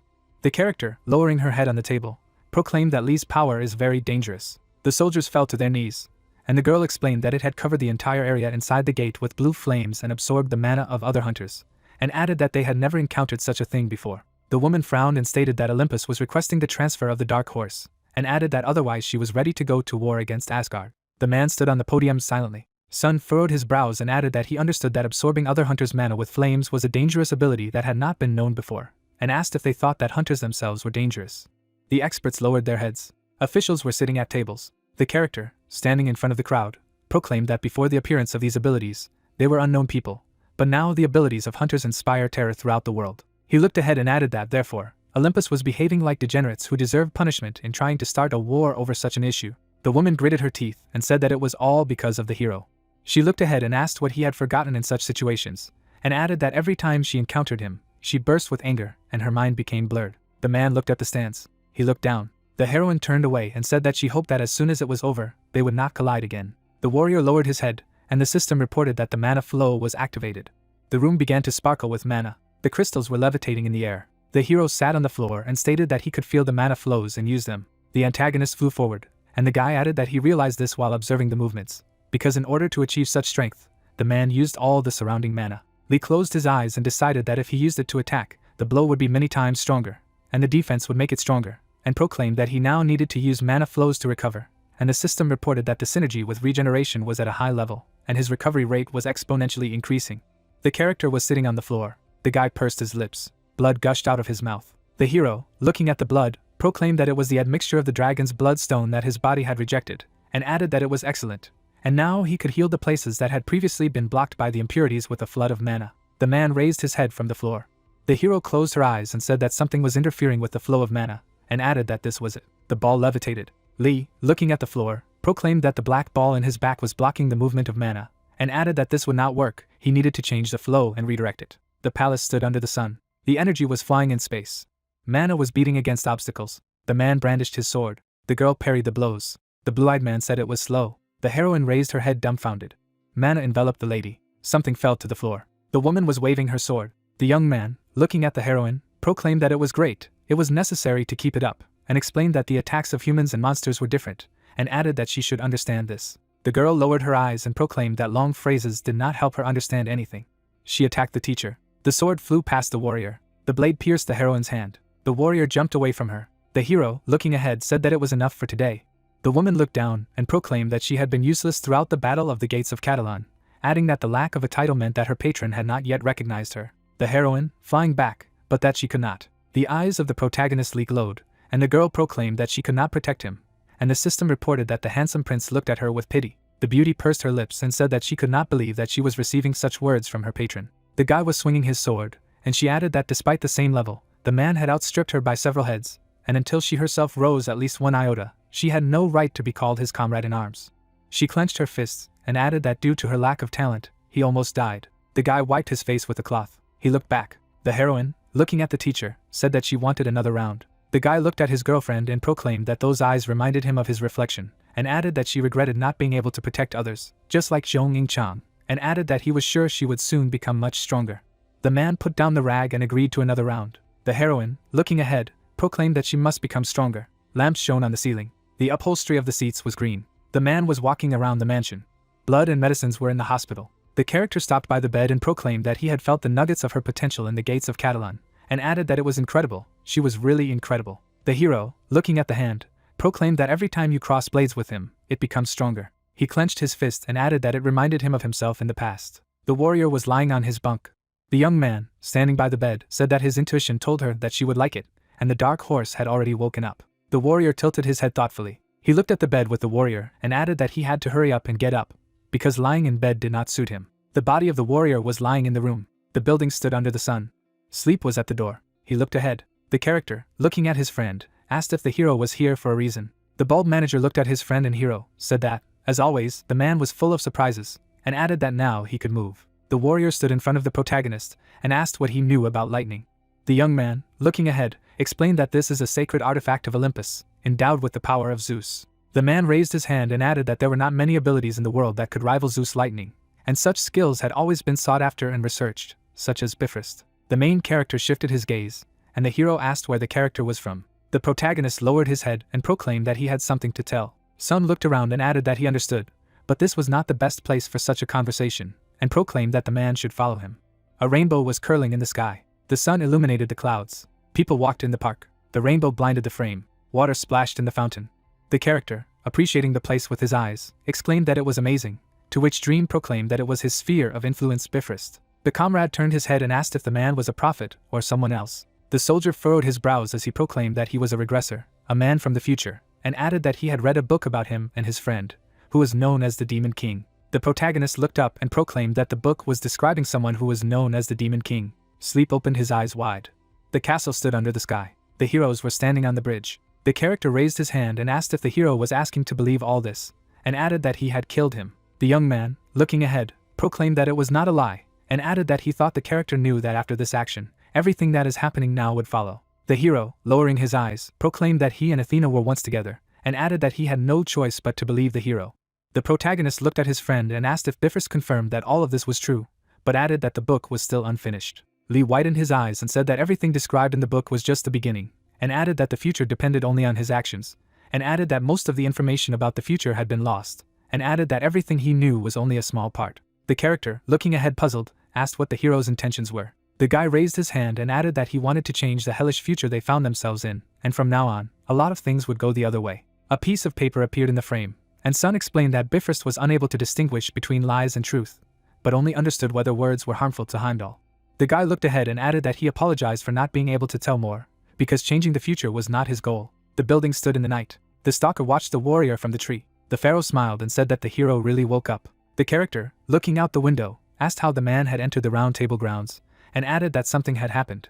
The dark-skinned warrior looked forward, apologized for his rudeness, and proclaimed that he had taken a risk by coming here on orders to ask the hero for something. The protagonist raised his head, and the protagonist added that he had heard the man use his veto power to defend him, but did not think it was in their best interest to get in touch. The character, kneeling down, proclaimed that he was asking the hero to go to the Nile. The young man's eyes widened and added that the head of the Nile asked him to do so on his knees, even though they met at the gate by chance and only helped each other a little, and added that it was all strange. The hero, standing near the window, asked why it was.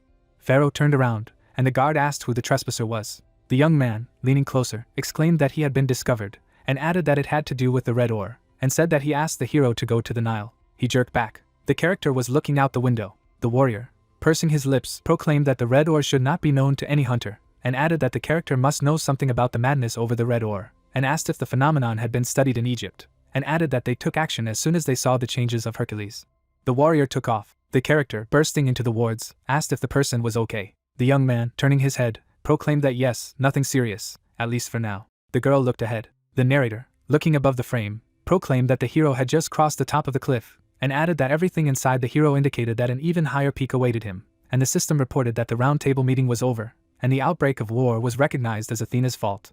The building was illuminated by the sun. The couple was walking through the park. The character, looking ahead, exclaimed that they would finally go home. A man appeared from behind and added that he had to wait. The woman turned to the hero and proclaimed that it was George. The character, covering the protagonist, said that Mr. Lee should stay behind her. The girl lowered her eyes and exclaimed in puzzlement what it was. The antagonist was standing in the center of the hall. The soldier's blue eyes sparkled. The guy was standing on the stairs. The young man, looking at the girl soothingly, proclaimed that everything was fine with him. The guy looked down and added that it looked like George just wanted to talk to her, and while he looked a little hostile, he was willing to listen. The heroine, looking up, proclaimed that it was okay. The warriors stood side by side. The blonde opponent looked at the protagonist, and noticed that based on the fact that the heroine was already on her feet and Juning Chang was still not, this was a complete defeat for Demetrius. The man, lowering his head, thanked for everything and proclaimed that he had learned a lot of good things for himself, but added that he was sure that next time Demetrius would not lose. The young man, examining the enemy, said that he was not one of those who left things unfinished. The opponent opened his mouth and swore. The hero put his hands at his sides and added that it was necessary to convey his words to the heroine, because she did not hear him. The soldier, pointing at the heroine, said that she definitely has potential, and she is able to become stronger. The guy looked ahead and explained that she was apparently trying to earn a title, and reminded that the reputation and goodwill of the patron are very important, and you also need to understand who her patron is and what he is. The heroine, looking ahead, proclaimed that she did not understand what he was talking about. The girl twisted her face, and the protagonist added that the hero offered her to become her handsome prince on a white horse, and she exclaimed that this was nonsense. The young man, turning away from his friend, announced that they would see each other again. The protagonist looked after him and proclaimed George's name, but did not finish the sentence. The blonde guy turned. The man, looking at his friend, warned of the future, and declared that Hercules would become a monster much stronger than before, and would certainly get back on his feet. The guy jerked his head sharply. The protagonist opened his mouth and repeated in a loud voice that he was not one to leave things unfinished. Lee looked at the enemy and proclaimed that he hoped that next time they would be on the same side and fight shoulder to shoulder. He turned away from his friend. The guy clenched his fist. The warrior relaxed his hand. The character, looking at the departing hero, proclaimed that it would be great if everything was as the hero says, but added that he was in a critical situation and needed to be sent to Olympus urgently.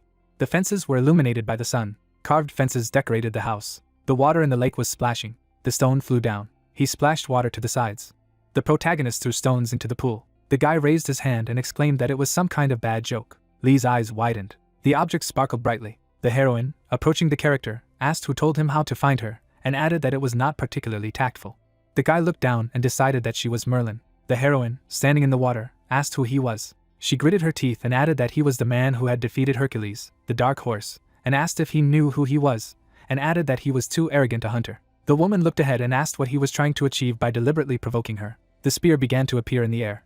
The military put on a uniform. The hero, looking in front of him, proclaimed that he was sure that all the members of the round table knew, and added that he was not one of them. The protagonist looked ahead. The heroine, demanding an answer, asked who the hell he was. The protagonist saw the enemy and proclaimed that he was the one who knew where Excalibur was now. The opponent was looking ahead. Cars drove around the airport. The guy was standing in a suit. The character, looking to the side, asked where they had been, and added that there was someone he needed to meet. The woman began to frown.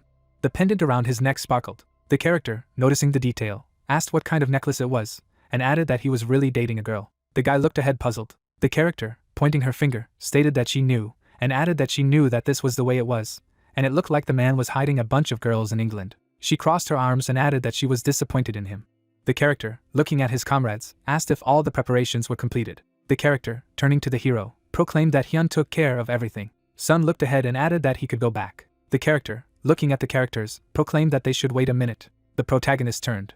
The blonde boy, looking ahead at his comrade, announced that Merlin had said that the man would undoubtedly be waiting for him here, and asked him to deliver the message. The character, stretching a smile, proclaimed that it conveyed that the hero is obliged to repay the debt for the necklace. The plane was parked near the airport building. The bald guy turned his head and asked how his friend knew about Merlin. Lee looked ahead and proclaimed that they had made a deal. The man looked ahead and said that it was Merlin's necklace, to which the protagonist replied that he almost died because of it. The character, frantically looking ahead, told the hero to speak. The warrior rushed forward. The narrator, scratching his head, proclaimed that he was still too worried about it, but he needed this necklace, so he had to step over himself slightly. The bald comrade turned his head to the side. The plane was flying in the sky. The city was rushing under the car. Passengers sat in their seats. The heroine, throwing up her hand, said that there was something that she still did not understand. Lee looked at her and asked what it was.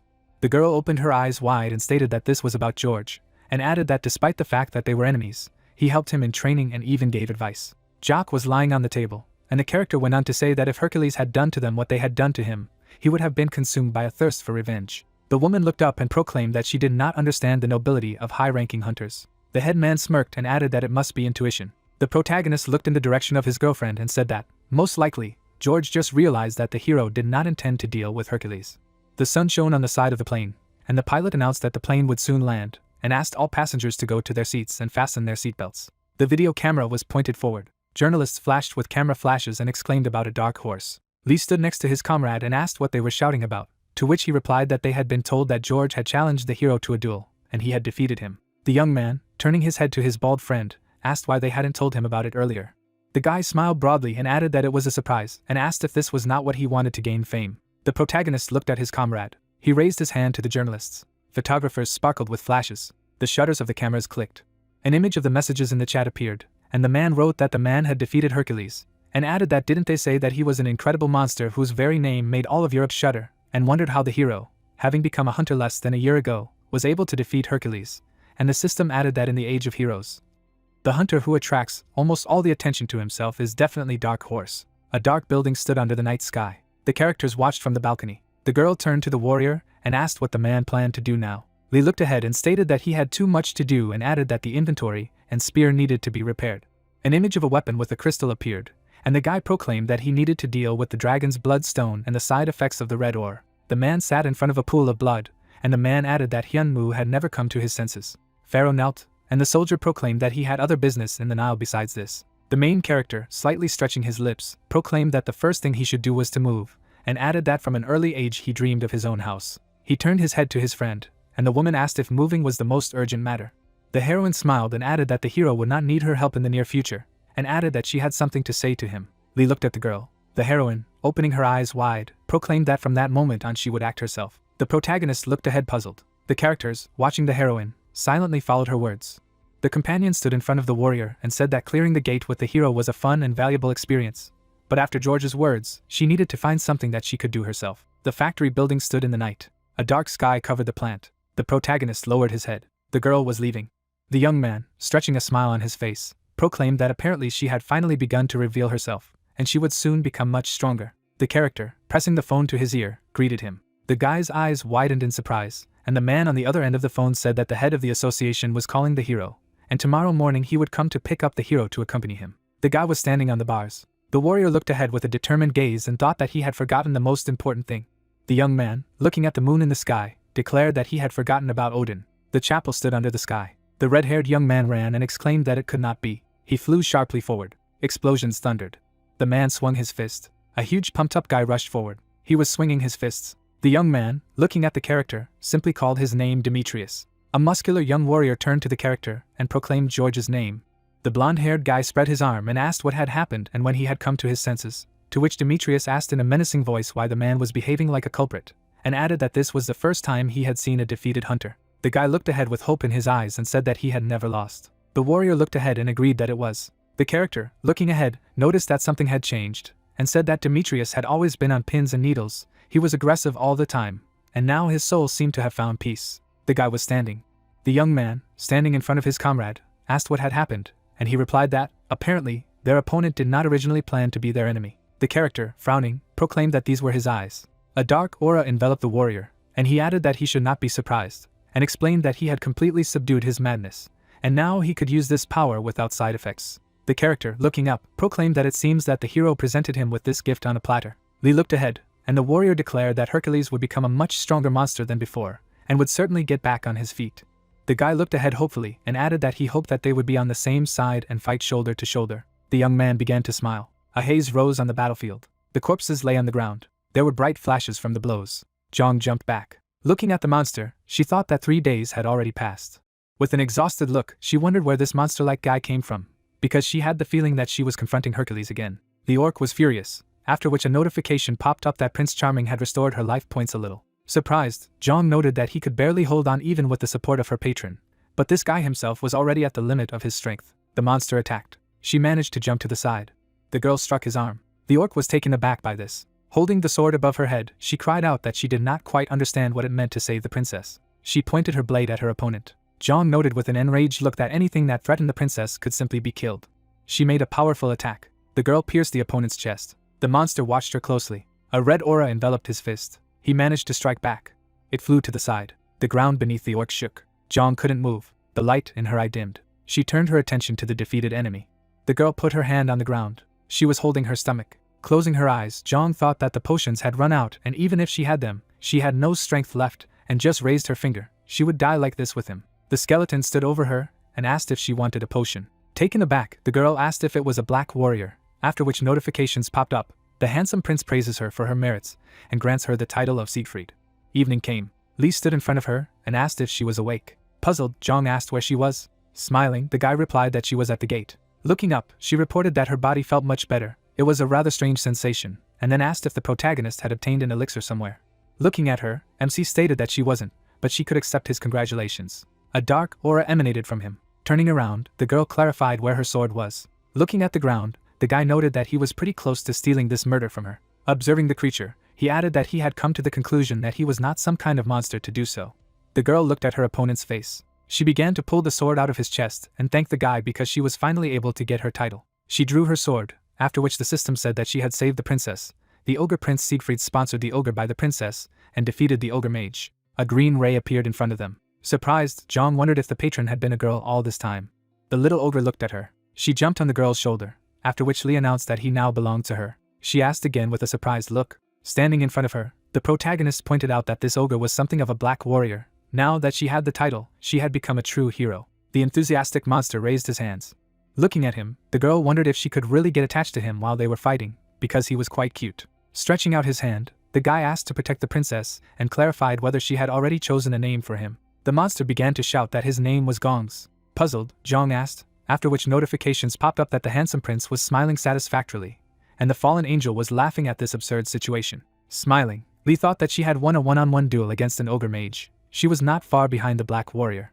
Looking at him, the girl asked how he ended up there, to which she received the answer that it was a long story. He said with a smile on his face that it usually took her a day or two to clear the gates, but he began to worry because it had been 3 days since she had been inside. Embarrassed, Jong turned to him. Looking away, the protagonist added that he had something else to say, but first they should deal with this big man. Looking at the boss, MC stated that they were clearing the gate. She should start to make sure that she dealt with every single one.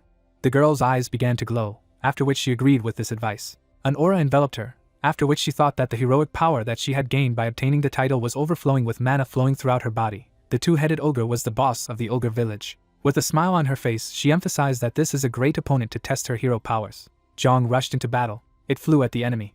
Her henchmen suddenly grew up and began to help her. The boss was shocked by what he saw. Gons rushed past the monster and cut off both of its heads, after which a notification popped up that they had defeated the dungeon boss. A puzzled MC noted that she doesn't think she needs a prince at all. Looking at her friend, the girl said that it was excellent, but she did not understand what brought him there at all. The protagonist said with a satisfied look that he needed to go to China and he would like Jong to keep him company. She was shocked by what she heard. Lee introduced the man and thought that Odin's test had been passed. He wondered if their taboo would work. He imagined a crystal and added that they had managed to bypass it with Merlin's pendant. People appeared in his grad, after which the main character noticed that he was able to penetrate a shadowy organization that pulls strings around the world. A picture of a skeleton appeared in his mind, after which the guy reported that Henmu had grown and formed a whole body. He had not yet reached the level of the sinister king of the undead army, but now he could control up to 7 skeletons. Looking at his hand, MC added that another skull had also appeared on his bracelet, after which the system said that the skeleton's soul was not active. He remembered standing in front of the blacksmith and noted that the Muspelheim spear had been restored thanks to Puck. Flames enveloped the weapon as the protagonist said that he now had the stat of a demonic spear that absorbed its own user, so he needed to travel to China, one of the most dangerous regions in the world. We were shown an army of the undead and told that due to the fact that they could not contain a huge number of gates opening everywhere, China has turned into a kingdom of monsters, because this is where the man who can clean the black marble is located, in a place that is to become the center of an impending disaster. The man touched his beard. A horde of monsters was moving along the northern front. Their eyes shone brightly. The surprised warriors shouted that a horde of snow orcs was approaching them, adding that they had been there for more than 3 hours. Fire appeared on the ground. A wall of flames blocked the battlefield. The orcs began to burn. Taken aback, the warrior turned around. Li and Zhang arrived there. His eyes shone brightly. They approached the guys. The man stood in front of him and asked if the protagonist was really going to go there. Smiling, MC replied that he should thank him for defending their country. He would go there, because there was something he needed to do. The puzzled hunter said that he had heard that the guy had defeated Hercules, but there was something else. There was something like a barrier that people could not pass through, so he would not pass there anyway. Keeping his hand in his pocket, Lee asked not to worry about it, because he had already found a solution. They were standing in front of the barrier. Sun noted with a serious look that he was all interested in how the protagonist wants to travel without the help of a byrest. Taken aback, the girl asked what it was. Looking at it, MC replied that it was a gate, because literally the entire territory of China was a solid gate. Smiling, he emphasized that she would understand as soon as she saw all this with her own eyes. The man touched the barrier and asked the guys to step back. A yellow aura enveloped his body, after which he said that they should remember that no matter what happens, there is no way he can help them. The barrier began to disappear, after which Sun stressed that therefore, once a month, he would wait for them there. Looking at his comrades, he added that if they could not get out by that time, he would return there again in a month, and so on month after month. Smiling, Lee said that if everything went well inside, he would be able to get out of there on his own. Dream noted with a satisfied look that he really hoped that everything would be so. The guys went through the portal. Looking after them, the man thought that, as he said, the protagonist was literally using all his strength to save everyone he could. He turned around. As he left, the guild leader stressed that he would therefore go and try to reduce their burden as much as possible. Wind currents surrounded the forest. The guys appeared in a snow-covered forest, after which the girl clarified whether someone really lives there. MC calmly stated that it's colder than he expected. The fact that it's colder than he thought suggests that things are happening faster than in the original timeline. Moving on, the guy noted that there were snow orcs there. Zhang held the sword in her hand and remarked that she would deal with them. She still wanted to warm up somehow. She struck down the monster. Brandishing her sword, the girl killed the orcs one by one. 2 monsters appeared in front of her. Looking at them, Zhang shouted for them to attack. The orcs rushed past her. Turning around, Lee reported that it looked like they were running away from someone. A horde of creatures ran out at them, after which a notification popped up that the ice trolls are immune to cold, as well as high regeneration in general terms similar to that of an orc. 1 troll is enough to defeat a B-rank hunter. MC grabbed his sword and asked his friend to be careful. He cut the monster in half. Enraged, Zhang defeated another opponent. Green blood splattered to the sides. Corpses lay in front of them. Lowering her gaze, the girl clarified what was happening there. Looking at the guy, she said that it was all kind of strange. There were quite a lot of strong monsters and it had become more difficult to control mana. She added with a puzzled look that it was so, in addition, their movements and tactics of battle were human. The protagonist calmly thought that her words made sense. Apparently the process of absorption by the gates was faster than he expected, and then said that for the time being they would move on. The snowstorm began to intensify. Zhang followed her friend. Her face was serious. Looking at his back, she asked how far they needed to go, to which she was told that it would take about a month on her own. Taken aback, she asked again. Turning around, MC stated that only if they kept moving, which meant they couldn't waste so much time standing there would be something to drive. Pointing his hand forward, the guy said that their first starting point would be the sky lake at the top of Piketusen. The slain monsters lay on the ground. The guys made a fire. Smiling, Lee said that he would go and reconnoiter the situation. Stretching out her hands to the fire, Zhang looked at him silently. Behind MC stood 2 deer. They began to ride on them. The guys moved towards the mountains. They got off the deer. Unbuttoning her jacket, the girl asked if it was true that they were now climbing to the top of Piketusen, and if it should not get colder as they climbed up, although it was getting hotter. She took off her jacket and added that they had never encountered a monster on their way there. Looking at her, the young man told her that the Lord of the Mountain was protecting her. Taken aback, the girl asked if he was human. Lee calmly reported that this was not the case. Putting his hands on his hips, he admitted that he did not even know how to call them correctly. Looking away, he added that in any case, soon his interlocutor would see them herself, after which he offered to leave the moose there. His eyes lit up as he stated that they needed to break through the barrier now. His gaze fell on the streams of pink mana. The man was standing on the roof of the building. Keeping his hand in his pocket, he thought that after the appearance of the gate, the world had plunged into chaos. Awakening forces superior to all others, he decided to find Asgard and devote himself to humans. Looking at the city, he added that after he began to use his powers for the sake of humanity, he realized, quite naturally, that those who cannot use magic power are left behind, hunters who are able to survive disasters and are the people whose protection is his duty. Looking down, John stressed that Li went to China, a little disappointing that China did not meet his expectations. Climatic conditions have changed, monsters are raging all over the country, but this did not satisfy him. He stood quietly and added that a guy who did not possess the power of a hero and managed to defeat Hercules without it could find what he had once failed. Grinning, the man said that it was getting quite interesting. He licked his lips. Stunned, John clutched his face. With glowing eyes, he came to the conclusion that he couldn't absorb it so early. An aura enveloped him, after which he stressed that he should slowly enjoy it, because it was the best snack to drown out his overwhelming hunger. A blue sky surrounded the area. The guys climbed the mountains. Looking straight ahead, MC said that this was the place. He shifted his gaze. A weapon appeared in his hand. His body was surrounded by red mana, after which the guy reported that it was a heavenly lake. The soldiers were shocked. Standing in a fighting stance, the girl asked if the protagonist knew that people lived in the lands of monsters. Looking at her, Lee replied that they were survivors from the ancient lands of North Korea. The dumbfounded man asked how he knew about them. Standing in front of them, the young man noted that he wanted to meet with the Lord of the Mountain. Frowning, the guys said that he even knew about the King of the Mountains. He was dangerous. Raising his hand above his head, the stranger shouted that these were intruders. Everyone should prepare for battle. MC remarked with a serious look that he wanted to avoid an unnecessary fight, but he had no choice. The man turned at the voice.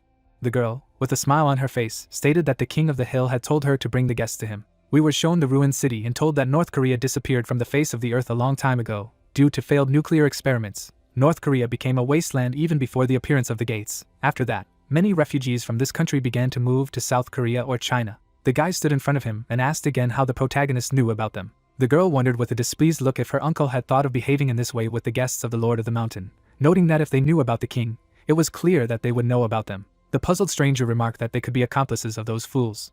The girl turned. With a satisfied look, she asked not to take it all personally, because a long time ago bad people came and tried to kill the owner of the mountain. They were able to deal with them, but their people are now like on pins and needles. Standing across from her, Lee addressed her. Frowning, he declared that he was not an old man for her. The girl was shocked by these words.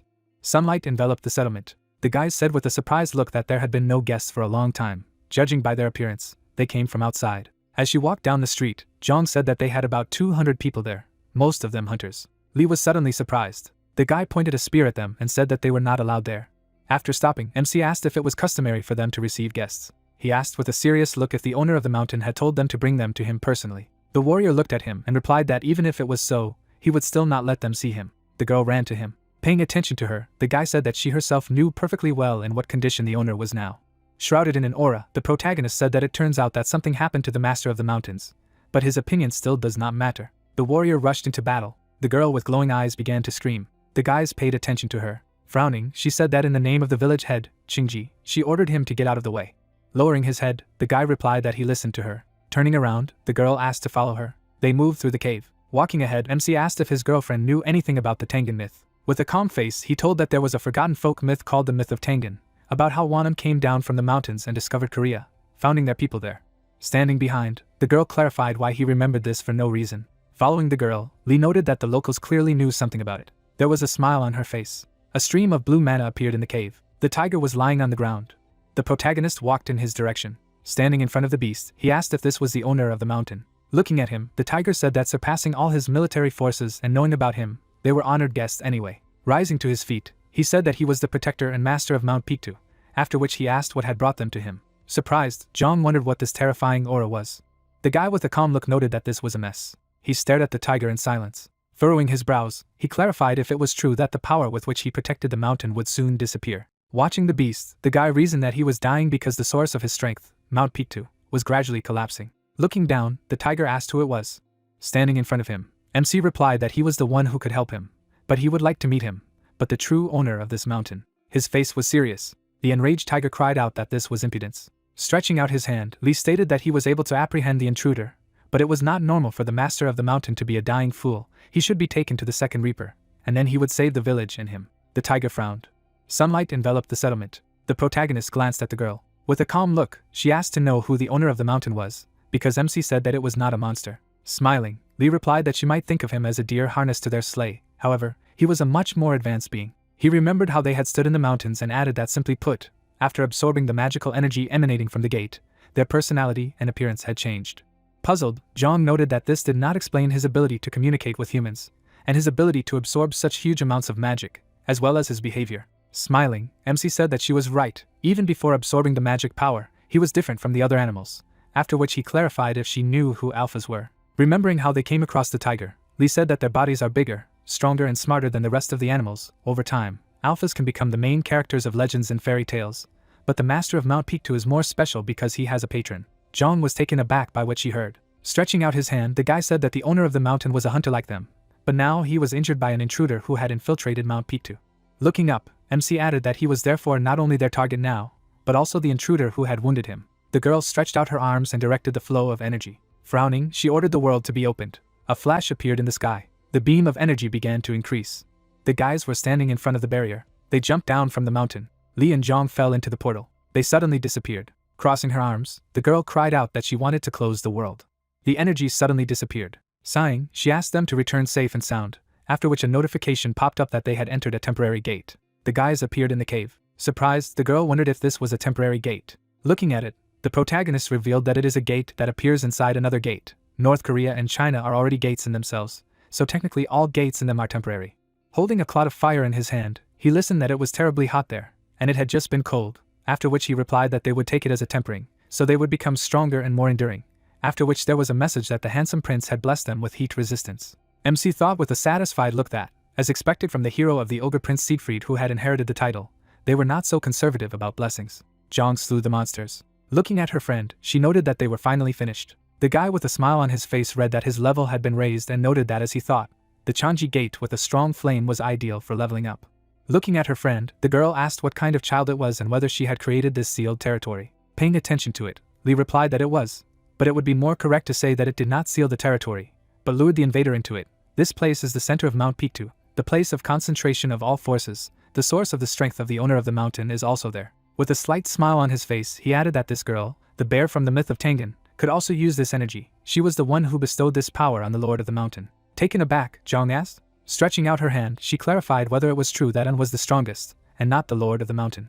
She was surprised to hear that the intruder who had been locked up there was even stronger, more powerful than any monster they had encountered before. The puzzled girl added that An's name is quite unique. Looking at her, the guy said that he did not know her name. It was just her pseudonym. This child was a hero. Looking away, Jong noticed that the world was really huge. Imagining the book, the guy remembered the words that Chanji was the best place to grow. He rushed into battle and thought that it was as stated in the Demon King's autobiography. It was not easy to find hunting grounds like this. He had to become as strong as possible in order to be ready for any changes in the future. He destroyed the monster in front of him. The corpse was covered with flames. Standing behind, the girl announced that his patron was incredible, and then asked how many blessings he had bestowed upon him since he had grown in strength so quickly. Turning around, Lee said that he thought that Prince Charming was much better, after which he thought that he was getting stronger just because of the player's trait. Then notifications popped up that the fallen angel sighed in displeasure. He showed him his greatness and blessed him with a few development points. An aura enveloped his body. An enthusiastic Jong said that the patrons are really incredible. The torch illuminated the cave. An stood in front of the beast and asked how it felt. The tiger looked at her and replied that there had been no change. We were shown the flow of energy and told that the lord of the mountain was dying because he had used his powers to protect Mount Pictou and Xingji village while he was sealing the intruder, and his life force was melting away before our eyes. The girl calmly noted that they should have dealt with this with the forces of Mount Pictou, but he was immediately wounded, after which she clarified whether she should take her strength back. The dumbfounded beast asked not to talk nonsense. He imagined the MC and noted that they were strong, but the intruder was much stronger. Looking at him, An wondered why he had sent them to Chongji then. The tiger looked at her with an interested look. He imagined a demon behind the protagonist and emphasized the fact that he didn't see his power. However, he saw what was behind him. It was the same thing he saw behind the intruder's back. The ground shook suddenly. A blue barrier appeared in the mountains. Purple mana hovered in front of the guys. The surprised girl asked about the invader. The child appeared before them. His eyes glowed with blue light. Stunned, Jong wondered if this kid was an intruder. Frowning, the main character said that this is not a person. You should not judge the book only by the cover. The puzzled girl asked again. Energy began to spread from the stranger. They saw the spirit wolf. Taken aback, Jong asked if they could defeat him. The child was furious. He rushed into battle. Gongs ran at him. His face was serious. The wolf spirit struck him with its paw. The ground beneath them shook. The dumbfounded girl called out to the princess. She began to approach the enemy with lightning speed, her blade aimed at the boy. The enraged spirit waved his hand. Zhang jumped away from the blow. She wondered with a dumbfounded look what this power was. Li pounced on him. He made an attack. The ground shattered from his impact. The boy was behind him. He fired magic projectiles at the MC. The guy used the flames to repel the attack. There was a powerful explosion. The energy began to spread, after which a notification popped up that the fallen angel was looking at them all with sunken eyes. An earthquake began in the settlement. Unshouted with a serious look that they needed to evacuate everyone from the village, they should try to find shelter, all those who were exhausted. The guys folded their hands and replied that they would do everything as they were ordered. The warrior approached her. He asked with a serious look if everything would really be alright. Looking at him, the girl asked him not to worry, because even if everything did not go according to plan, she and the owner of the mountain would deal with it, so he should hurry up and help with the evacuation. Lowering his head, he accepted the order. Looking away, thought that if they lost, then she and the owner of the mountain would not be able to cope on their own. Shinji's fate was in their hands. She furrowed her brows and asked him to come back safely. Sunlight enveloped the lake. Gongs was lying on the ground, unconscious. Zhang was on her knee. The spirit held the guy in a grip. The dumbfounded girl called out loudly to him. The enraged boy clenched his hand into a fist. The protagonist was shocked by this. Veins protruded from his face. A message popped up with the status of a guy. Crossing his arms, Li thought that the growth of magical powers was blocked, before they were perfectly increased by the flow of mana. With a calm face, he noted that the mana flow was still level 1, and the power over fire was not growing either. In Qingji, it was no longer increasing. A message popped up that the mana flow level had been increased. Shrouded in aura, the hunter broke free from his grip. MC's eyes began to glow. The spirit was taken aback by this. The protagonist landed on the ground. Putting his hand on his chest, he reported that it was close. Stretching out his hand, Li reported that the mana flow was activated in situations on the verge of death. However, it was quite difficult to feel something like this from the monsters he had encountered before. Taking the spear in his hand, he added that as expected, this guy was different, even if it was a little late. The protagonist emphasized with a satisfied look the fact that mana envelopes his cells inside his body, feeling as if he had been reborn again. Tongues of flame enveloped the spear. Li rushed at the boy. His opponent got on all fours and began to growl. Swinging his spear, MC noted that it would hurt him a little. He said with a serious look that he wanted to use a flash of sun, after which a message popped up that it was an incredible achievement. He was able to obtain the skill without any help. He earned a huge amount of experience points for achieving it. Watching it, Zhang wondered if it was absorbing mana from the air, as the space around Li was literally distorted. The main character threw a spear. The boy opened his mouth wide and rushed into battle. Their energy was about to clash. There was a powerful explosion. Flames rose in the mountains. The boy was startled, after which messages popped up that the level of power over fire had been raised to the 10th level. He had obtained the achievement of Lord of Fire. Clouds of black smoke rose. From behind the smoke I could see the outline of a monster. The girl was shocked by what she saw. The wolf appeared in front of MC. The young man, surrounded by flames, was just walking forward. Wolf bared his teeth as he watched them. It was said that he approached it through flaming flames. The guy's eyes burned red. He reasoned that this beast could not go against the will of the hero, and all because of his origin. The plot told that it was just a wounded beast. Its eyes filled with anger and pain turned into eyes full of sorrow. The creature opened its eyes wide. It was explained that soon he would meet his master. The wolf's eyes shone bright blue. The main character watched him attentively, without taking his eyes off. A notification appeared that a fallen angel was watching him closely. A huge beast approached the young man. The system announced that a fallen angel had blessed them with bonds. Li put his hand on his muzzle, trying to stroke him. A notification popped up that the fallen angel was petting his lost child. The beast narrowed his eyes when there was a guy's hand on his head. It was said that despite his current malleability, he was once a demon who had turned the world into chaos along with the Demon King. He was an ally and follower of the Demon King, and for that, in turn, he was like his own son. The plot explained about the Snow King, the King of Beasts, the Saber-Toothed God. These are all nicknames that were given to him. The hero looked at the beast menacingly, saying Fenrir. The system notified that the bonds had been turned into submission. Access to the subordination was open, with the question of whether it needed to be activated. The girl touched the ground. She looked down, wondering if the vibrations had stopped, and if that meant it was over. The girl saw a couple on the path, commenting that they returned safely.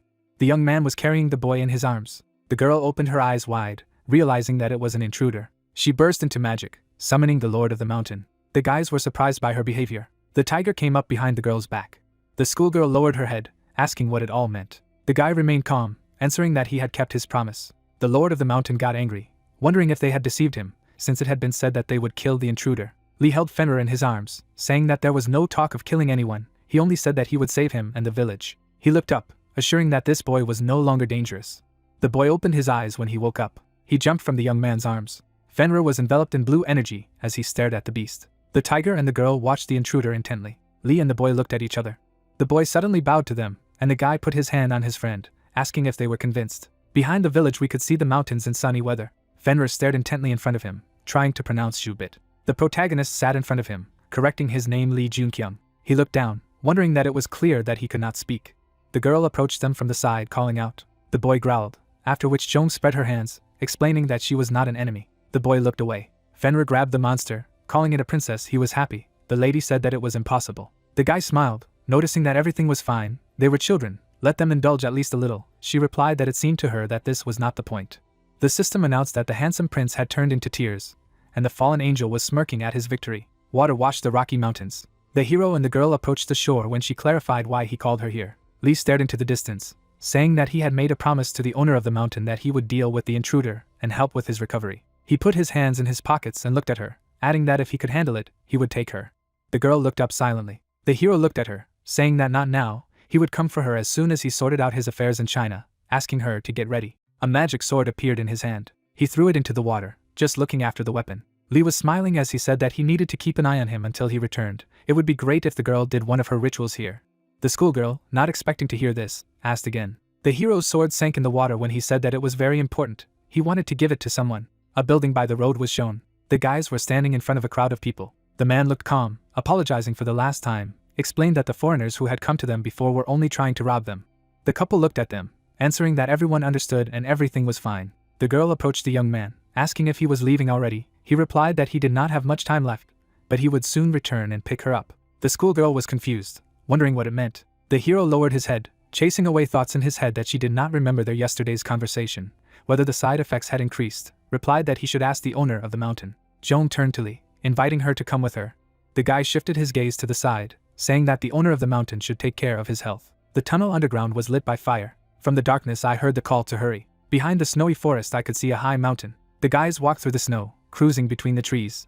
The lady stopped abruptly, looking at her feet. The hero turned his gaze to her, thinking. Joan looked down, starting to talk about how her heart was somehow heavy, leaving them all there like this. Lee smiled as he replied that they would come back to them, reasoning that she was indeed very compassionate. He raised his hand, explaining that once they were done with his business in China, they would visit their village again.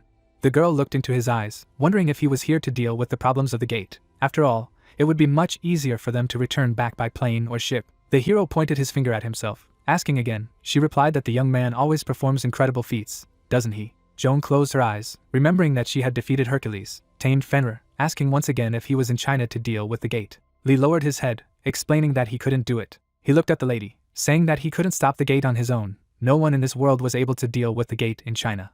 The lady put her hands in her pockets, answering that everything was clear to her. The heroine did not understand, looking at the interlocutor, why they returned, reasoning that she certainly liked Mount Tigris, until it became so cold on it. The young man looked away, wondering what he had said. They needed to find what they would drive, if it wasn't so. Joan raised her hand, protesting that the deer had long since left. The boy put his hands in his pockets, remembering Fenrir who had responded. Lee smiled as he asked him for a favor. The boy listened attentively to the main character. He was reincarnated into a beast when the young man offered to go. Everything around was blurred with speed. The couple sat astride the Snow King, who rushed forward. The girl put on her hood, freezing. The saber-toothed gods stood on the hill, looking around. Monsters were fighting nearby. The guys were on the mountain, watching what was happening. The hero commented that the orcs were fighting trolls. The guy looked at them attentively, understanding why they stopped, turned to Fenrir. A huge beast appeared behind him, which the young man ordered to investigate. The wolf quickly jumped down the mountain. Joan smiled, saying that this was unbelievable. Lee turned to the girl, suggesting that he must be hungry. Meanwhile, the guy needed to teach the lady something. Joan stared intently ahead, wondering if this could be the case. The girl remembered the confrontation of the main character with rivals, and how he was enveloped in red magic, continued to talk about how his unusual strength and increasing speed. She was curious how it worked, but she did not ask, as she decided that he would tell her when the time came. The young man clenched his fist, saying that he would teach her the flow of mana, and thanks to this, she would be able to become a hunter who could level up herself. The friend was stunned by what she heard, wondering about a hunter capable of leveling up without blessings, if it was even possible, and this was the secret of Lee's strength. The lady gathered her hand into a fist, reasoning that then she would also be able to become stronger. The guy assured that she had a particle of mana flow in her. He began to conjure the magic ball, asking if she could see. The lady's eyes turned bright purple as she revealed that it was like a concentration of mana. Lee clenched his fist, realizing that this girl was definitely a genius. Zhong said that she could see mana if she focused by asking a question, so he meditated from time to time. The young man looked at her, answering that to be more precise, they see and feel the currents of mana, and try to accumulate it in themselves. The girl raised her palm, reasoning that it was hard to understand what it was like. The guy replied that she did not need it. It was not something that she could understand with her mind. The main character frowned, saying that he would forcibly seal the flow of mana in her, warn her in advance, because it would hurt as hell. Zhong remained calm, answering that everything was fine, because she wanted to become stronger. His friend tensed, thinking that she no longer wanted to be a burden to him. Ashes rose into the starry sky. Lee sat and watched the fire while his companions slept. He turned to look at the girl, thinking. The lady, wrapped up, slept soundly. The young man remembered holding her by the shoulders, thinking that she was really unbelievable to endure this whole painful process. He noticed how Fenrir was standing nearby, looking into the forest. The boy lowered his head. The main character approached the boy, wondering what he was staring at.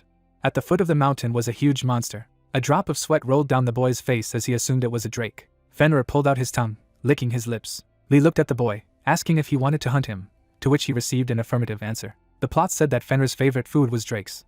The hero looked away, reasoning that he was not in the best condition in the tiger, and besides, he subdued him, so he was weaker, and now he is even weaker. The question is whether the boy will cope. Lee stared forward, realizing that this was going to happen. He needed to understand his current level of strength. The young man put his hand on his belt, agreeing that he could hunt drakes. Fenrir jumped down from the cliff. He pushed off with his foot.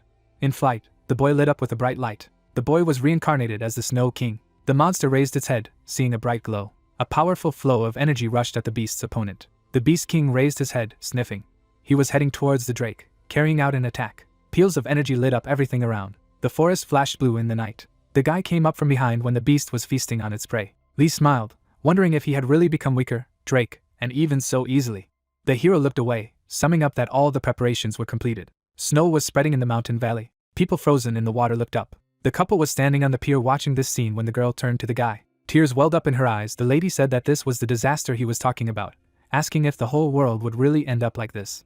The main character looked down, confirming, said that things would be much worse, but at least they were able to minimize the damage and save a lot of people. The young man turned to her, saying that there were many hunters and heroes in organizations like Asgard, and they would do everything in their power to protect themselves and survive, and he would do everything possible, so there was no need to worry. Joan wiped away her tears, noting that it was calming, declaring that she would also do the best in her power. Lee stood in front of the girl, telling them that the ice on the river was strong, so they could safely walk along it. As soon as they crossed the river, they immediately reached their goal. The lady asked where their goal was. He looked at her carefully, answering that this was Guangdong province. I needed to find someone there. The girl wondered if there were any survivors there, considering the environment.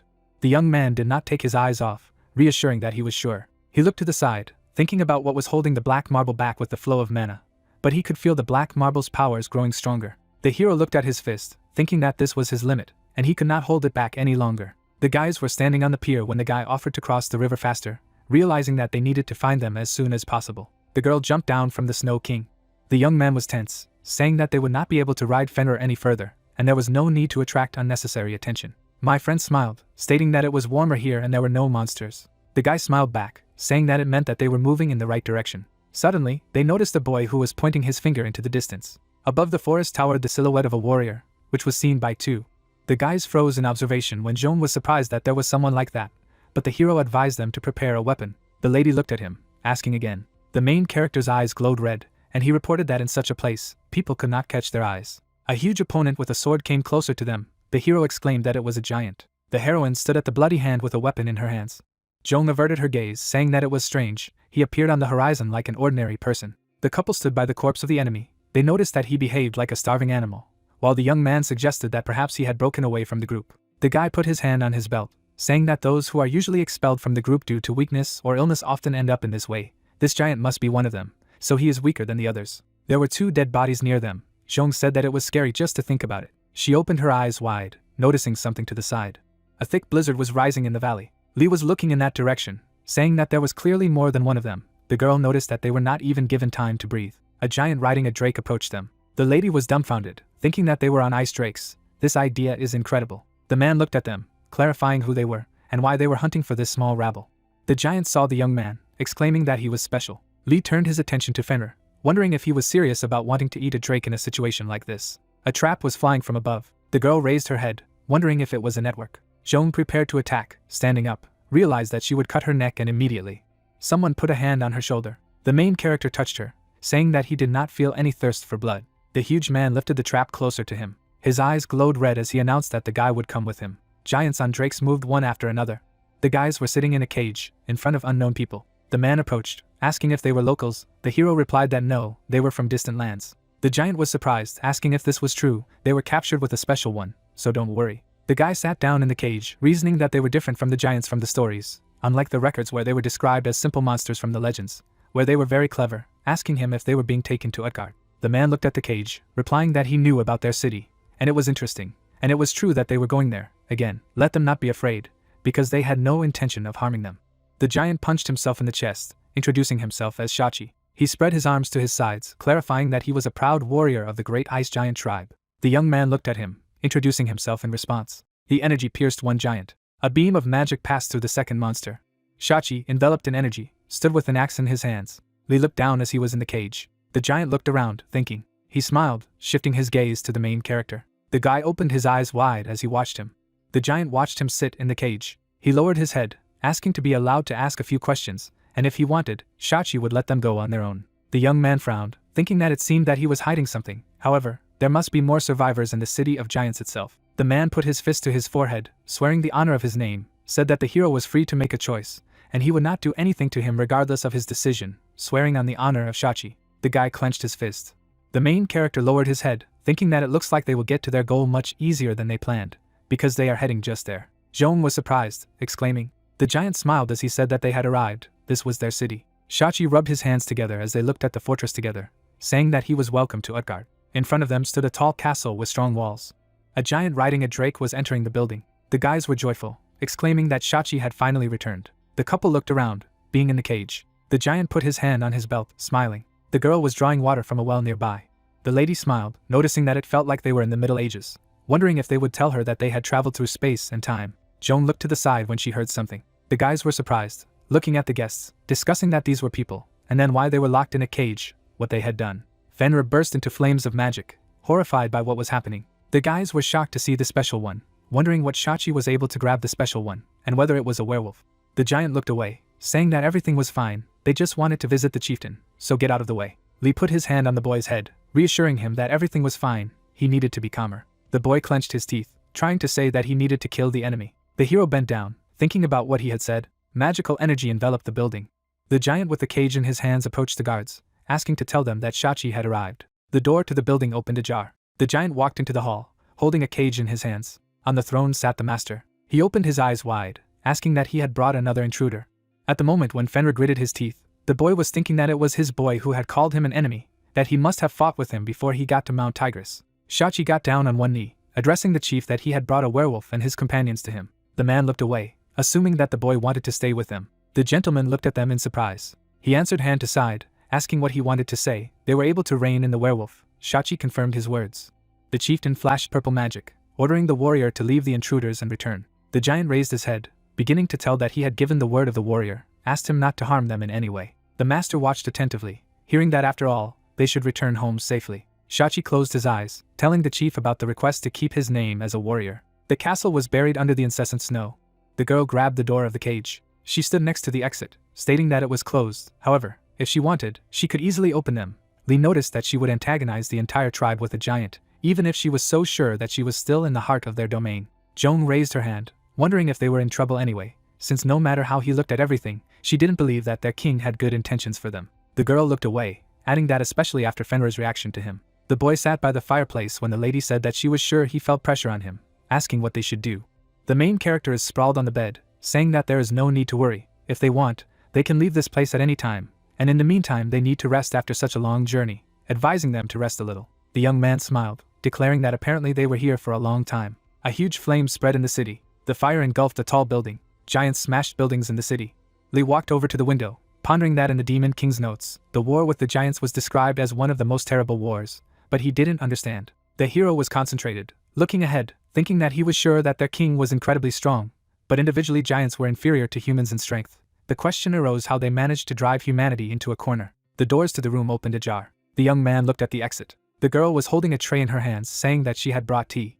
Liquid was poured from the kettle into the mug. The girl looked at him, asking if that was enough. The couple was sitting at the table. When the guy clarified whether they accept everyone in this way, she replied that they did not. Li smiled, asking how they deserved such a thing then. The maid folded her hands as she began to speak. The hero looked at her, reassuring her that everything was fine, no one was watching them anymore. She opened her eyes wide, gritted her teeth, and asked how. There was an hourglass under the ceiling, and the girl said that no one had noticed it before. The young man smiled as he thought that it was a magical tool for observing the room. If he were here alone, he wouldn't be able to see it, but he had a necklace belonging to Merlin, and he was the strongest mage. The protagonist came closer, crouching on his knee, clarified that the girl said that her name was Cyan, didn't she, assuring that she could talk here calmly. However, as soon as she left this place, let him keep the conversation a secret, asking how long she had been here. The girl raised her head, answering that she had been here for about a year. Most of the others said that they had been here for a year or a year and a half. The guy looked into her eyes, thinking about what was happening. A little more than a year had passed since the discovery of Utgard, asked why they were treated differently. Cyan clenched her hand into a fist, saying that because of their strength, giants like strong people, and this person is special there. Fenrir sat on the couch with his legs crossed as the girl told him that Utgard had recently been attacked by the Nars, but that the child had turned into a monster and killed many giants. The boy looked at her, hearing that the king had then fought the monster, and fought shoulder to shoulder with the other giant warriors and won, and the monster ran away. Lee crossed his arms, reasoning that for some reason, he had confronted the giants, which was why Fenrir ended up on Mount Pictou. The guy raised his hand to the side, asking for a favor, and in return promised a lot of sweets and chocolate. The maid replied that she did not need this. Cyan lowered her gaze, remembering the iron. If they had some iron, asked to give it to her. If she sold the iron, she could buy medicine for her mother. The hero looked down, agreed, asked to find someone. He heard that his name was Manhwa. The girl was stunned, asking again that he was talking about the grip. Lee smiled, confirming that it was his. Several days had passed since his arrival at Utgard Castle. The snow continued to fall, the fortress was shown. It was said that during this time, Lee's group did nothing. The children walked through the flowering garden. It was told that every time, at the same time, food was brought to them, and from time to time they were allowed to leave the castle for a walk, and that was it. Joan walked behind the guy, asking what kind of joke it was. If they didn't need anything from them, then why wouldn't they just let them go? The young man turned around, stating that thanks to this, they were able to practice a little, right? The girl crossed her arms, answering that it was so, and she would rather die than be in a cage all her life. Lee looked at the lady, assuring her not to worry, because he would not let her get bored. The guy flashed with magic, and a spear appeared in his hands. He told that he thought about whether they should arrange a demonstration of strength. A large sword appeared in Zhong's hands as she asked the question that they would finally raise everything here. The hero touched his face, chasing away in his head the thoughts that the girl is kindness itself. With a smile seeks to raise everything to the ground, replied that it seems that she really does not like this place. The lady tensed, confirming that of course not, they never saw people here. Only giants. She just didn't like the so-called king. Something in him made her mad. Something was clearly wrong here. The guy thrust his chest forward, saying that she was right. Then, in order to understand what was wrong here, they should arrange a show of strength, right? The young man opened his eyes wide, shrouded in red energy, and asked how about one round. The friend was surprised by what she heard, and asked again. The guys were standing at a distance from each other. When Lee clarified that they had never fought seriously before, the girl confirmed, but there was one but. The hero tensed, exhaled, replied that she was disappointing, and was she really not at all sure of herself? The lady silently became sad. She clenched her teeth in anger as she waved her sword, exclaimed that he would regret it, and even if he didn't win, he wouldn't give up so easily. Zhong rushed to attack, delivering a powerful blow to the hero, who competently dodged to the side. He raised his spear above him, saying that if victory was his, then it was due. Lee swung his weapon, slicing through the energy. The girl raised her magic sword above her, preparing for an attack. Her eyes lit up lilac as she shouted menacingly that the same was true of him. A greenhouse annex stood within the walls of the castle. Suddenly, there was a large explosion of energy. The giants laughed, exclaiming that the castle was in ruins. The glass of the room was broken or cracked. The guys stood next to each other with excitement when the plot said that Shachi only laughed out loud when he heard that the people he had brought had destroyed half of the castle's gardens. The giant smiled, dreaming that it would be nice to see the leader's face. What a pity, what a joy. It was good that he had brought them here. The warrior stood with his back to his leader. It was said that by uniting the tribes, he began to change. The lord was enveloped in energy when it was explained that he began to demand that he be called not a chieftain, but a king, and as soon as he began to mine iron, he immediately began to gather an army. The king looked forward menacingly when it was said that, however, no one knew against whom the chief was going to go to war. Pride and honor. Sachi, who fought for noble motives, could not understand his motives. The two giants looked at the castle from the sidelines as the warrior reasoned that he hoped that the king would wisely choose his enemies. The giant looked at Shachi, exclaiming that he should close himself. The warrior looked to the side, ordering him to go forward. There was snow on the roof of the castle. The girl sat opposite the giant. He exhaled loudly. The man sat on a chair, saying that it was a huge sin to do so much harm to the castle's gardens, but it was also their fault that they had not taken into account the rights of the boys. Joan, sitting across from him, bowed her head, apologizing to him. She opened her eyes wide, revealing that she didn't know how much he knew about their people, but they had a tradition of running around the forest and training. The giant looked at her, replying that he was clear. The lady added that she was deeply sorry that they had caused so much damage to the castle gardens. They would be more attentive from now on. The girl looked up, explaining that she therefore wanted to make amends by asking her to say what she could do for them. The giant clutched his beard, talking about compensation, asked him to tell him about his people. The giant looked at the interlocutor with interest, saying that given what had happened, they did not know too much about them, so they needed more information. Zhong smiled, agreeing. Li held out his spear, being tense during the battle. The blow fell on the girl, who was desperately defending herself. She closed one eye, reasoning that she could not see any weak points, and she needed to be faster and more accurate. Her friend swung her sword, trying to attack. The explosion spread to the sides. The hero stared in that direction, thinking that everything was as expected from Zhong. Everything around the guy lit up with red and yellow flowers. The lady gritted her teeth, thinking that he had opened. A beam of energy rushed into a cloud of dust and smoke. The girl cut through the flames, moving forward. The cloud of magic rushed to the side. The hero was behind the girl, pointing his spear. A drop of sweat rolled down her cheek. She commented that she had lost. Li spread his arms to the sides, calling it a good duel. He hid his hands in his pockets, asking if she would do what he asked. Zhong confirmed, because she had lost, wondering what he needed. The young man smiled, saying that he needed to pretend to cooperate and collect more information, and something else. The lady silently looked at the main character. The giants rushed inside, shouting that the castle's gardens were burning. The men were surprised to see the picture in front of them. The girl was standing next to the wounded young man. The giant looked away, shouting for a doctor. The old man stood by the bed with the guy, thinking. He bent his arm at the elbow, stating that there were no serious injuries, only minor ones. Li lay on the bed, looking at the doctor, reasoning that he had not fallen for this whole spectacle. But the giants, most likely, yes, asked to patch him up. The old man stretched out his hand, starting to heal the protagonist's shoulder. It healed in an instant under the influence of magic. He jumped up from his seat, thinking that it had not only stopped the bleeding, but also completely healed all the wounds, thanked the doctor. He clutched at his beard, saying that he shouldn't. The young man smiled, telling that it was a big meeting for him, Kvada. The doctor looked at him abruptly. The man adjusted his glasses, asking what he knew about him. The hero sat on the bed, answering that no, it was unknown. The doctor crossed his arms, assuming that he had heard about him from Cyan. Li spread his hands to the sides, denying, adding that it would be nice to get to know each other better, wouldn't it? The doctor retorted about what a stupid young man he was. He took the girl with him, heading for the exit. The main character bowed his head, saying that he was still sick. He jumped out of bed, asking the doctor if he wanted to abandon a patient he hadn't cured properly. Vada straightened his beard, turned around, said that it did not look like the guy was still sick. Li held out his hand, noting that the wound was not external, and why he was diagnosing him like this without even examining his organs. The doctor opened his eyes wide, saying that he was to blame. Vada took the young man's hand. His glasses glowed white. The old man let go of his hand, stating that he still didn't see any problems and was about to leave. The door to the room slammed shut. The protagonist tensed up, reasoning that he had definitely felt the magical power emanating from him, which means that he is a hunter, wondering that he still hadn't gained his powers. The guy looked away, asking himself that after checking his organs, he did not notice anything. It could not be. It was definitely Vada, the traitor of Vat. It was him. The plot told that Graba was one of the few surviving hunters from China, and the one who cured many heroes and the Demon King. The young man's eyes flashed bright red as it was explained that the Demon King had activated the mana flow in the lands of the giants. It was said that he had experienced a surge of mana at the beginning of the activation. It must be something similar to the side effect of the dragon's bloodstone. The guy looked forward, chasing away the thoughts in his head that he was able to get through this with the help of the grip. The plot told that he was so good to be called God. Li put his hand on his chest, wondering if he was too soon. He couldn't reach that power due to lack of time. The girl entered the room, calling out to the main character. The young man smiled, wondering that she would be in trouble because of the garden hype, but it didn't seem to have happened, asking her how it went. My friend smiled back, saying that everything was fine. She raised her fist, saying that they wanted her to become a mercenary warrior. Flakes of snow fell on the castle. The guys were sitting at the table when the girl, stretching out her hand to the side, told them that ice giants called Nars were building a city nearby and looking for an opportunity to attack Utgard, and the locals wanted to protect Utgard from them and other monsters.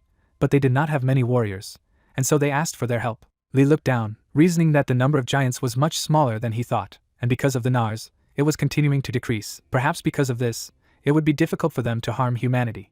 Zhong opened his eyes wide, adding that in addition, he had asked a lot about the outside world, population, culture, characteristics, and military. The young man looked at his girlfriend, saying that she did well. She thanked him in return, and asked if he found out anything. The guy did not look away, answering that no, but this was a plus. He needed to find out something else. The hero frowned, saying that they should have returned as soon as they found the people they came for, but accepted the offer to become a warrior, asking again if there was a reason why she decided to stay here. The lady stared at the hero intently, explaining that the giants here do not oppress people, but if people leave Utgard, they will die. Perhaps that's why they don't leave this place, and she wants to find a way to help them.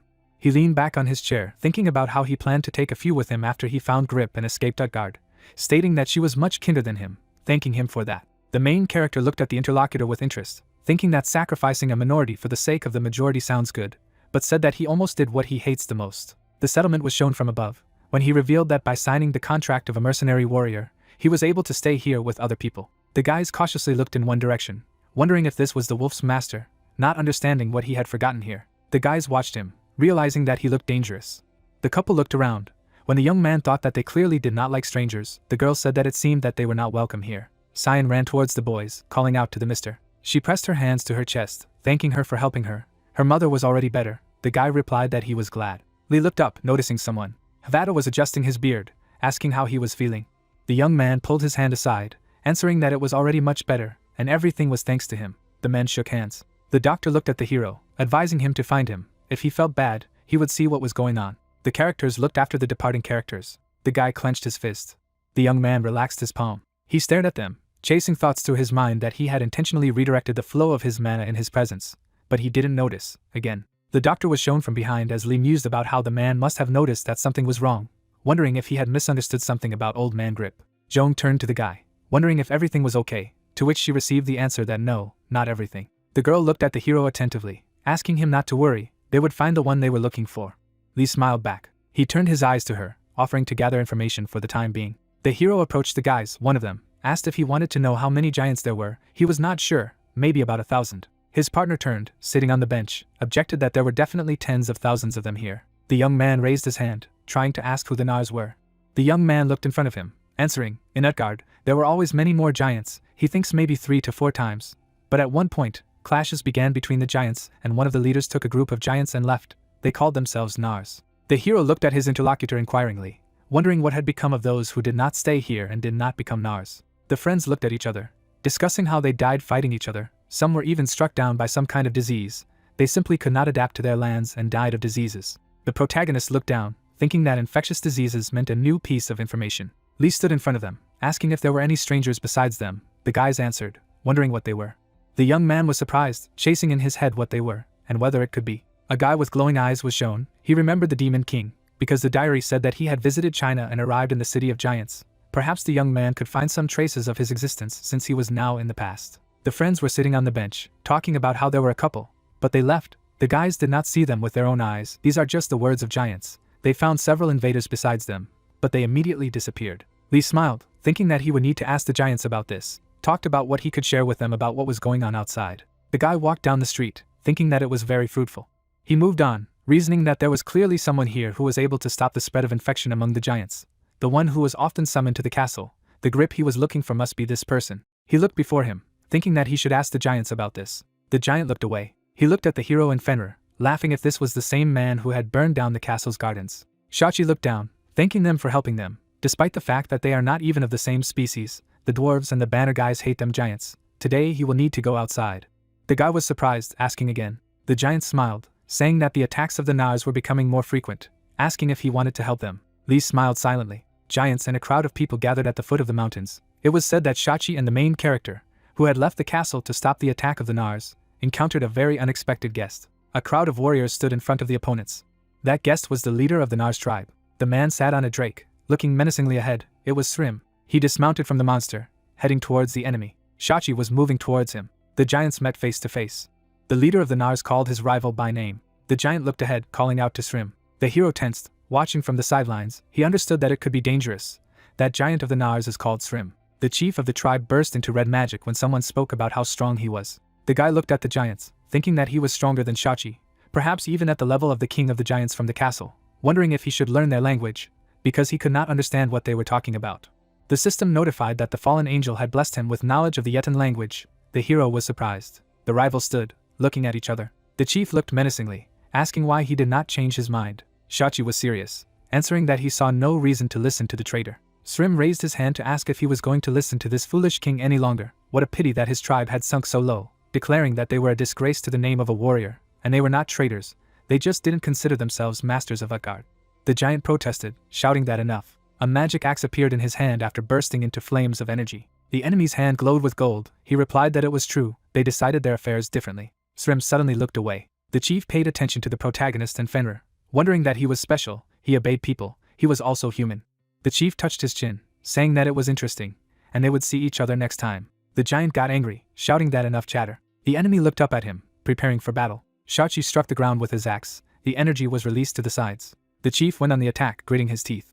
The giant looked at the approaching danger with surprise. Sreem struck his fist directly at his opponent's head. He lowered his hand. Thick dust rose around them. The enemy was smiling, watching what was happening, told Shachi that they would see each other again, as well. Sreem looked to the side, adding that he was special and his special person.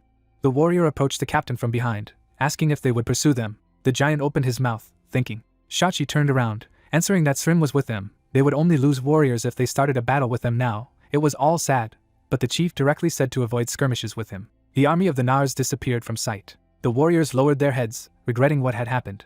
The guys looked in front of them in confusion. The hero watched them, realizing that they looked broken, but Shachi was right. Maybe the giants are hostile and enjoy battles, but they have too much of a difference in strength. Lee recalled how the giants stood facing each other, reasoning that the Nars chief and the captain looked as if they were close, like close friends or brothers. The guy saw a man in front of him when he opened his eyes wide. The stranger was on one knee. The young man continued to think that the giants should have noticed him, but it seemed that they somehow did not care. The question arose what he was doing there. Lee raised his hand forward, asking Shachi who it was. The giant stiffened, answering that he was a mercenary warrior like them, in the service of Utgard. The captain turned to the side, asking him if he was again prowling in search of medicinal herbs. The hero wondered. The stranger got to his feet, turned around, and confirmed. Shachi raised his hand, warning that the Narzas were wandering around. It was dangerous, wondering if he wanted to return with them. The guy smiled, saying that he was just going back, not understanding who it was with them. The giant smiled as he said that Lee was Utgard's new mercenary, Grip, a doctor, and a mercenary warrior. The young man smiled, realizing that he had been found. The castle stood during daylight hours. Joan was overjoyed, saying that he had returned. The hero entered the room, stating that the girl looked happy. She explained that today she had achieved something. During the hunt she was ambushed by Nars, but they ran away from her. Lee was serious when he retorted that he had a different picture. They didn't fight, but he had met an enemy chieftain, and he was very strong. The lady opened her eyes wide, realizing that he must be tired, suddenly remembering that there were people among the Nars who attacked her. The young man was stunned as he asked about the people. Her friend raised her hand to confirm that there was a Chinese man among them, and he was able to deflect her sword, protecting everyone, as if it were not a heavy two-handed weapon, but a feather, just as the guy used a spear, but it was longer and strangely shaped. Lee looked at the interlocutor, thinking about the Chinese hunter who was good enough to block Zheng's attack with ease. He didn't think that any other people could survive here, answering that they had also stumbled upon him. The girl smiled, folded her hands, noticed that he looked dissatisfied, wondering if something was wrong. The guy put his hand on his belt, saying that he wanted to go and talk to him, but was worried that something would go wrong again, asking if she wanted to go with him. The lady replied that even if she did, she would still not understand anything in their language. The main character held out a pendant, asking if she would do him a favor. Joan took it in her hands, after which they explained that it was Merlin's necklace. It would help her understand their language, telling her that he knew she could do it. People in line stood at the entrance to the building. Cries for help were heard for Kvata. The doctor was frightened, asking him to hold out a little longer, standing next to the man. The stranger shone with magic, saying that he would soon recover. The main character crossed his arms, chasing away thoughts in his head that in China, successful doctors are called Kvat. Now he understands why. The question arose, where did so many patients come from? The hero approached the guy, calling out to him. The stranger turned, saying that he was busy. The young man held out a full capacity of packages with contents. Lee smiled, saying that he thought it would help, offering to use it as he saw fit. The doctor held the container in his hands, wondering if it was too much, thanked him. The patients were lying under IVs. The plot told that thanks to the potions brought by Lee, Havada was able to cure patients, and after all, the hero was able to communicate with him. The building was shown from the street. The doctor stretched out his hand, standing in front of the young man, asked that if he could check his pulse. The young man asked why. The doctor looked at him, saying that maybe he was winding himself up, but he couldn't shake the thought that he felt something strange after they shook hands, saying that Lee had found him. The guy was holding the main character's hand. He touched his chin, thinking. The doctor looked at the young man, warning that it might be a little unpleasant, asked to check something. He agreed. The doctor's eyes lit up white. He continued to hold the hero's hand using magic. Lee opened his eyes wide, watching, reasoning that using mana he was checking his pulse and his state in general, but he didn't feel any discomfort. Everything was different, as if it were his mana. Their hands unhooked abruptly. The doctor was stunned as he asked the hero. The young man frowned, saying that he was too. They simultaneously asked each other questions about learning to cultivate chi, and about studying mana flow. The doctor was surprised, thinking about the flow of mana.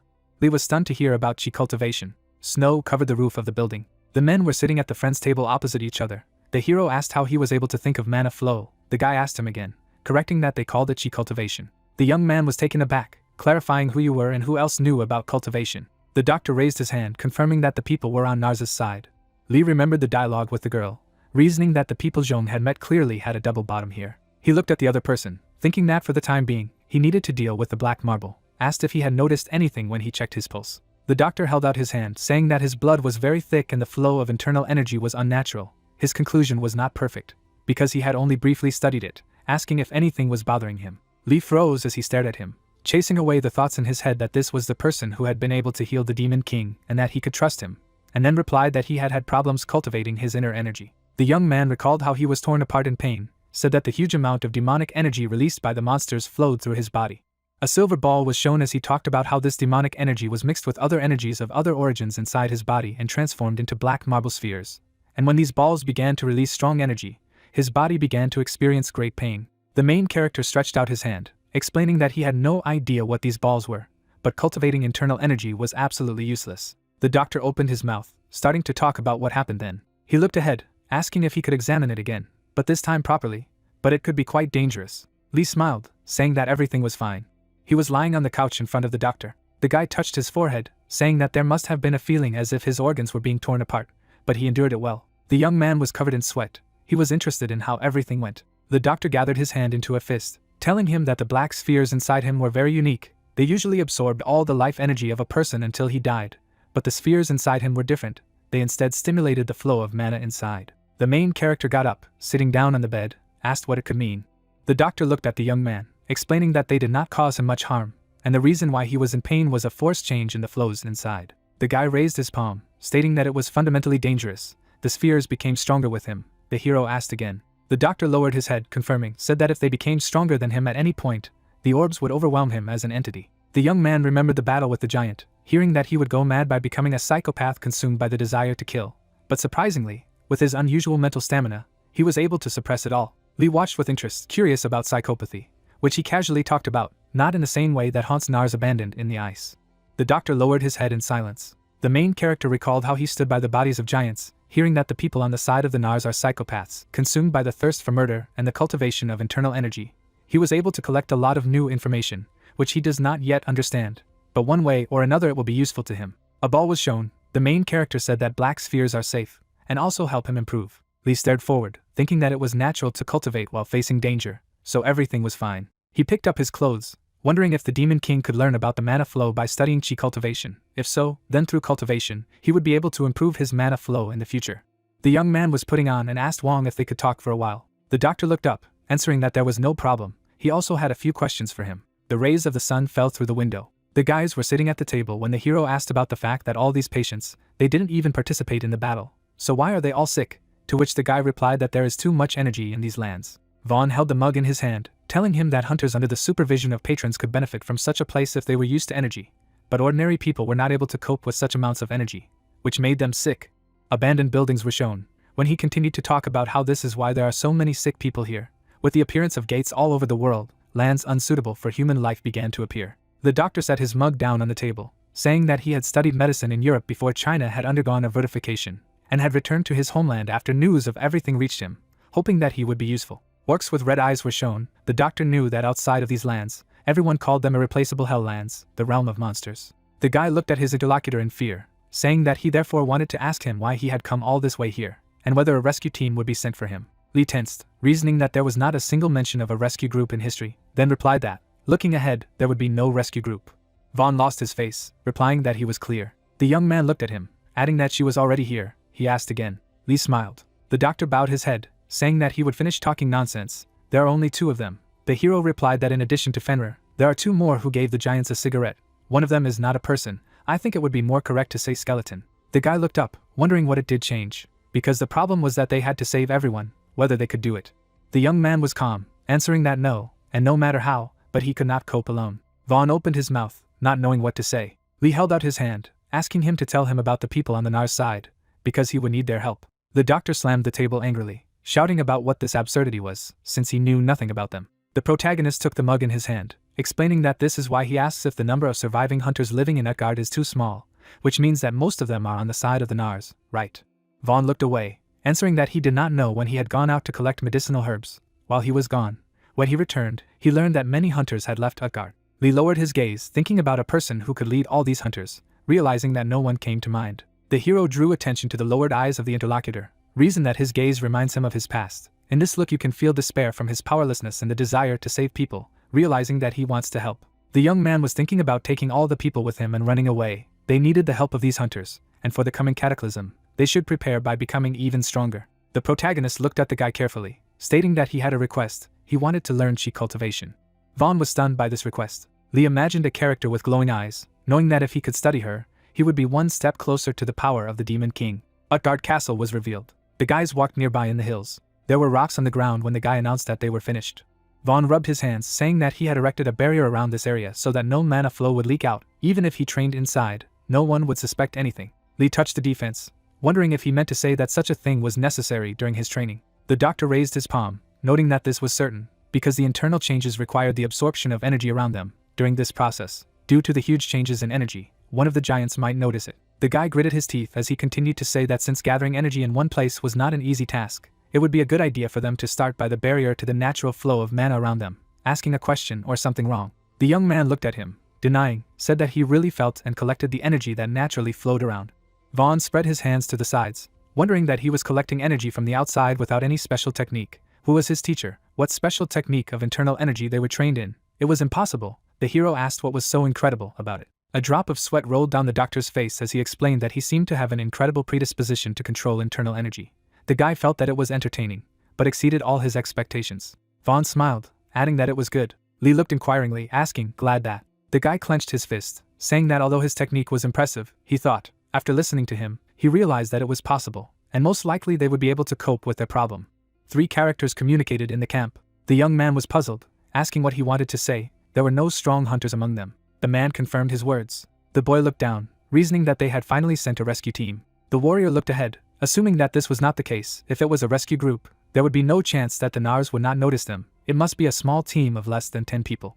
The emotionless young man asked what the hell was going on here. He looked up, saying that for some reason he had been very careless about everything, and now, he had no idea where it was going. The boy looked away, asking how quickly the hunters could become stronger. The warrior raised his hand, explaining that they were making progress, and by going over to their side, they had also gathered good supplies. The young man looked at the boys, wondering what about the 2 of them, and received a unanimous answer that it also concerned them. The boy looked menacingly in their direction, saying that they should become stronger. He raised his sword above his head, saying that they could do it. The warrior supported the call, shouting. The man shouted that they would cope. The 3 weapons came together at the top. Vaughn sat behind the main character, leaning on his shoulders with his hands. The young man closed his eyes, chasing away the thoughts in his head that he had never thought that a mana flow could radiate such a pleasant warmth, and when he created a flow of mana, it felt as if a storm of mana was being created inside him. The doctor was enveloped in green energy, asked to focus on his rhythm. They almost reached the goal, warning that it would hurt. The magical green ball was blazing with energy. Lee, with his eyes closed, began to feel pain. Vaughn was behind his back, asking him to try not to make a sound. The hairs on the doctor's head stood on end, and he opened his eyes wide. His pupils narrowed as he realized that he didn't think it would be this way. In addition to the green energy, black energy appeared from the ball. The guy reasoned that the harmful energy is stronger than he thought. It not only absorbs the mana inside him, but also literally devours his body from the inside. The main character was in tension from the energy passing through him. Vaughn was exhausted, opening his eyes wide. He realized that he could not stop now. He kept his hands on his shoulders, on his last breath, thinking that if he had already started, he should take responsibility and finish everything. The barrier was blazing with blue light. Fenrir looked in that direction, paying attention. A beam of light from the protection rushed upward. Shachi looked to the side, wondering what was going on, sensing a thick source of energy in the icy lands, whether it was the chieftain or Grip. The giant frowned, realizing that these 2 would not have enough strength, and the only one who was able to release such an amount of mana was Srim. The giant remembered the unfinished battle against him. Shachi gritted his teeth in anger. He spread his arms to his sides, shouting for all the warriors of Utgard to prepare for battle. A light lit up in the eyes of the soldiers. One of the warriors turned to the captain, saying that the chief would not approve of this. The giant was calm, asking in response how long they were going to endure this. The giant began to exclaim with hatred about how long they would hide and tremble about the enemy's attack, waiting for the chieftain's orders, where the pride and honor of the ice giants had gone. He beat his chest, declaring that all responsibility for further actions would lie with him, and today they would restore the honor of the ice giants. The soldiers bowed, declaring that they were under the command of the captain. A warrior on the fortress made a sound into a trumpet. The guys looked ahead, waiting for orders. The leader of the Nars saw a ray of energy rising upwards, wondered what it was, whether it was Shachi. Srim crossed his arms, reasoning that even a giant couldn't do that. Then don't tell him. Utgard's leader was shown, wondering if it was him. The chieftain opened his eyes wide, contemplating that he must have been busy with other things, which was going on, assuming that it was a trap. Srim clenched his teeth, anticipating what would happen. thinking that there would be no better chance and he had to seize it. A magical flow pierces the space through falling flakes of weightless snow. A glowing energy dome appeared among the snowy mountains. Fenrir looks forward with determination. The two armies stand opposite each other. Soldiers are ready to rush to attack the enemy. The warrior leader holds a small monster in his hand. Shachi stares at the enemy and wonders what is happening, and asks him that it was his doing. Srim shifts his frown to his opponent, and claims that it was all his doing, and asks where the chief is. The man looks at Srim in bewilderment. He shifts his angry gaze to the enemy. A bright glow enveloped the young man standing in front of the army with clenched fists. He grits his teeth furiously and growls. Zhong knelt down and thought that Fenrir's reaction could only mean that Li Junchen was inside. The fighter slowly steps on the soft snow cover and says that he does not understand what the man is talking about. Fiery red energy currents envelop the warrior, and he declares that he no longer trusts Shachi, let alone a truce. His hateful gaze is focused on his opponent, and he is sorry that the leader is not with them, and he declares that today he will put an end to everything. The man with the beard looks resolutely at the enemy and says that if so, then he has no choice. He opens his mouth and furiously summons his army of giants to attack. His rival, with hatred in his eyes, calls on the Nars to attack. Soldiers with axes in their hands are rapidly attacking the enemy. They are moving forward with determination. Above the magic dome, soldiers attack each other surrounded by energy flashes. Weak magical discharges emanate from the protagonist's body. He opens his eyes. The guy turns his head to the side. He shifts his worried gaze to the man sitting on the ground and asks that he has woken up. The old man looks at Lee sadly and says that this is not all, and that's such a powerful technique and energy. The main character rushes to the fallen man. He puts his hand around his neck. The young man looks anxiously at the lying man and realizes that he is still alive and everything is fine. A sign appears on the screen with information that Wanghua sacrificed his youth to save the protagonist. Lee clutches a magic apple in his hand and says that he won't let his friend die like this, and that the Demon King used the elixir to save the guy. But he doesn't have it, so the only way is to use the Apple of Eden, called the Elixir of Edgar. A healing apple glows in the young man's hand and he remembers that he took it from Odin just in case. The protagonist confidently looks ahead and tells Wangdi that he said to absorb all the energy inside the technique, and promises that he will do so. The apple lying on the man's chest radiates magical power, and Lee says that he must consume the Apple of Eden. Colored streams of mana swirl around the determined young man. He absorbs magical energy with his arms outstretched to the sides. Mana spins the guy into a whirlpool. Fluffy snowflakes fall to the ground. The soldier attacks the enemy with fury on his face. He cuts off the enemy's head. A girl with white hair resolutely bursts into the abyss of battle. Blood splatters fly everywhere. Zhong rushes at the soldier with a magic sword with burning anger and thinks that he is big. But he lacks strength. She shifts her gaze to the side. The lady resolutely deflects the magical blow of the spear. She is thrown back. Snow falls on the weapons lying on the ground. The warrior grips his staff tightly in his hand. The man in the bandana put his hand on his belt and said that they had met again, and that the girl was still strong. The blonde looked confidently at the interlocutor and thought that he was definitely stronger than the giants. She opened her mouth wide and screamed. The mighty gongs rushed through the battlefield with fury in his eyes at the girl's call. He turned his menacing gaze to the side. Opponents stand opposite each other, surrounded by magic discharges. The fighter shifts his bewildered gaze to the monster. Joan looked at the monster and ordered him to make sure that no one interfered with him, because she would be fighting this person. Satisfied, Gongs raised his finger up. Rivals have their weapons ready. The girl resolutely looks at the warrior and says that it is worth starting a fight. The man's evil gaze swept over the lady and he said that he was beginning to like her. Srim swung his weapon fiercely. Shachi attacks the opponent furiously. A great warrior deflects the enemy's blow. The man looks at his opponent in amazement and says that he has become stronger, and he shifts his gaze with hatred and declares that he has not changed at all. A magical explosion shakes the air. Streams of mana cover the entire space with a blast wave. A bloody enemy is enveloped in magic. He resolutely approaches the enemy and thinks that he has trained a lot since their last battle, but the difference in strength is still great, and that this is what was expected from the strongest leader of the giants. Shachi looks angrily at his opponent and asks why such a revered warrior betrayed his own kind. It dissipates in the air. The proud warrior of the great tribe of ice giants rushes at the enemy with hatred in his eyes and exclaims that how could Srim betray them. The man with the sides furiously throws his hands up to deflect the counter blow through the magical mana streams. His attack knocks the opponent back. He looks forward confidently and replies that he couldn't stand watching Utgard Loki play king any longer. He furiously raises his axe and says that maybe Shachi doesn't know, but he destroyed everything they held dear. The man looks up incredulously. He attacks the enemy again. The opponent shifts his bewildered gaze to the side. His hand reaches for the weapon. Srim unleashes a swift punch to Shachi's head. Magical flashes explode on the battlefield. The great warrior looks angrily at his opponent and says that his friend and father Shachi was killed by Loki. The leader of the army tries to get up from the ground and does not believe what he has heard. The fighter furiously leans forward and yells that the bastard Loki killed Ovaldi. Shachi's face reflects the pain of losing a loved one. A veil of snow envelopes the space. The magic dome emits a bright glow. It is permeated by magical flashes. The man looks at the burst of energy in surprise. The young lady swiftly attacks the enemy with a magical weapon. Energy mana is swirled into a glowing funnel. A young man can be seen through the dissipating snow veil. The protagonist stares ahead intently. He stands with clenched fists over the lying man and calls him by name. Wang lies with his eyes closed. The protagonist looks at his friend anxiously and thinks that his condition has improved, but it seems that everything did not go as he planned, and that the apple of Eden is a treasure, many times more powerful than the elixir, but looks as if it barely kept him alive and he does not feel the flow of mana. A faint energy discharge flashes in the palm of the protagonist's palm, and he thinks that he seems to have absorbed the effect of the apple of Eden while collecting mana. He clenched his fist and felt a huge flow of energy. Li shifted his resolute gaze forward and felt that he could defeat Hercules right now. The protagonist's eyes burn with fire, and he does not understand what the mana flows around him are. He looks in bewilderment in front of him and does not understand what is happening to him. Joan confidently approaches the protagonist with a sword in his hand. She looks at the guy with admiration and says that she is glad because he is fine. A red screen appears with information about the fallen angel and expresses his disdain. The young man looks at the girl with incomprehension. The information plaque says that this is a great job, the mana flow is increased, the interaction with demonic energy is improved, Hyun Mu's level is hanged, and Fenrir's seal is removed by 1 level. The warrior rushes forward in a rage and calls for an attack, and says that this is just a person, and that this is a chance. Men inflict fatal blows on each other. The young man looks ahead and summons Hyun Moon. A monster with glowing eyes stands in front of the guy and says that he is waiting for his instructions. The cloaked skeleton looks in front of him and asks what the protagonist wants him to kill the giants, and adds that he should trust him, while the protagonist says that Mu has changed a bit. The guy stands in front of the assistant and asks to carry Wanghua to safety, and he feels that he has become even stronger. Mu with glowing eye sockets stands in front of the young man and assures him that he will carry out his commission. Li stares intently in front of him and knows that Wanghua will be fine. A stream of energy mana explodes in the sky.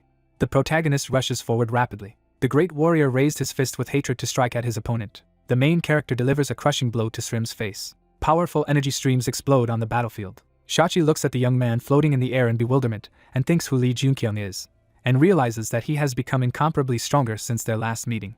The young man shifts his resolute gaze to his opponent. A man with brown hair strikes his opponent. The protagonist looks at what is happening and tells Fenrir to do as he wishes. The saber-toothed god, gritting his teeth, looks at his opponents. The protagonist stands in front of him.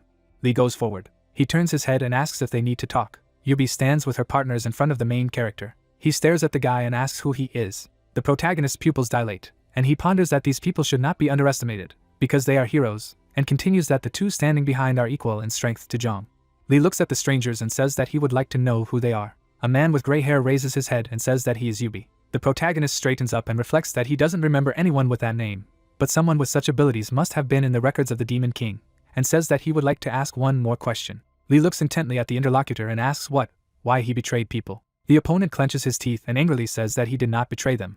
It lifts off the ground with lightning speed. Yubi rushes to the protagonist and says that they had such a fate, and all this for the greater good. The main character deflects the blow and shouts that he is lying. A man with gray hair holds swords in the wallpaper. Li rushes at him and angrily asks how great a good thing can be to betray people.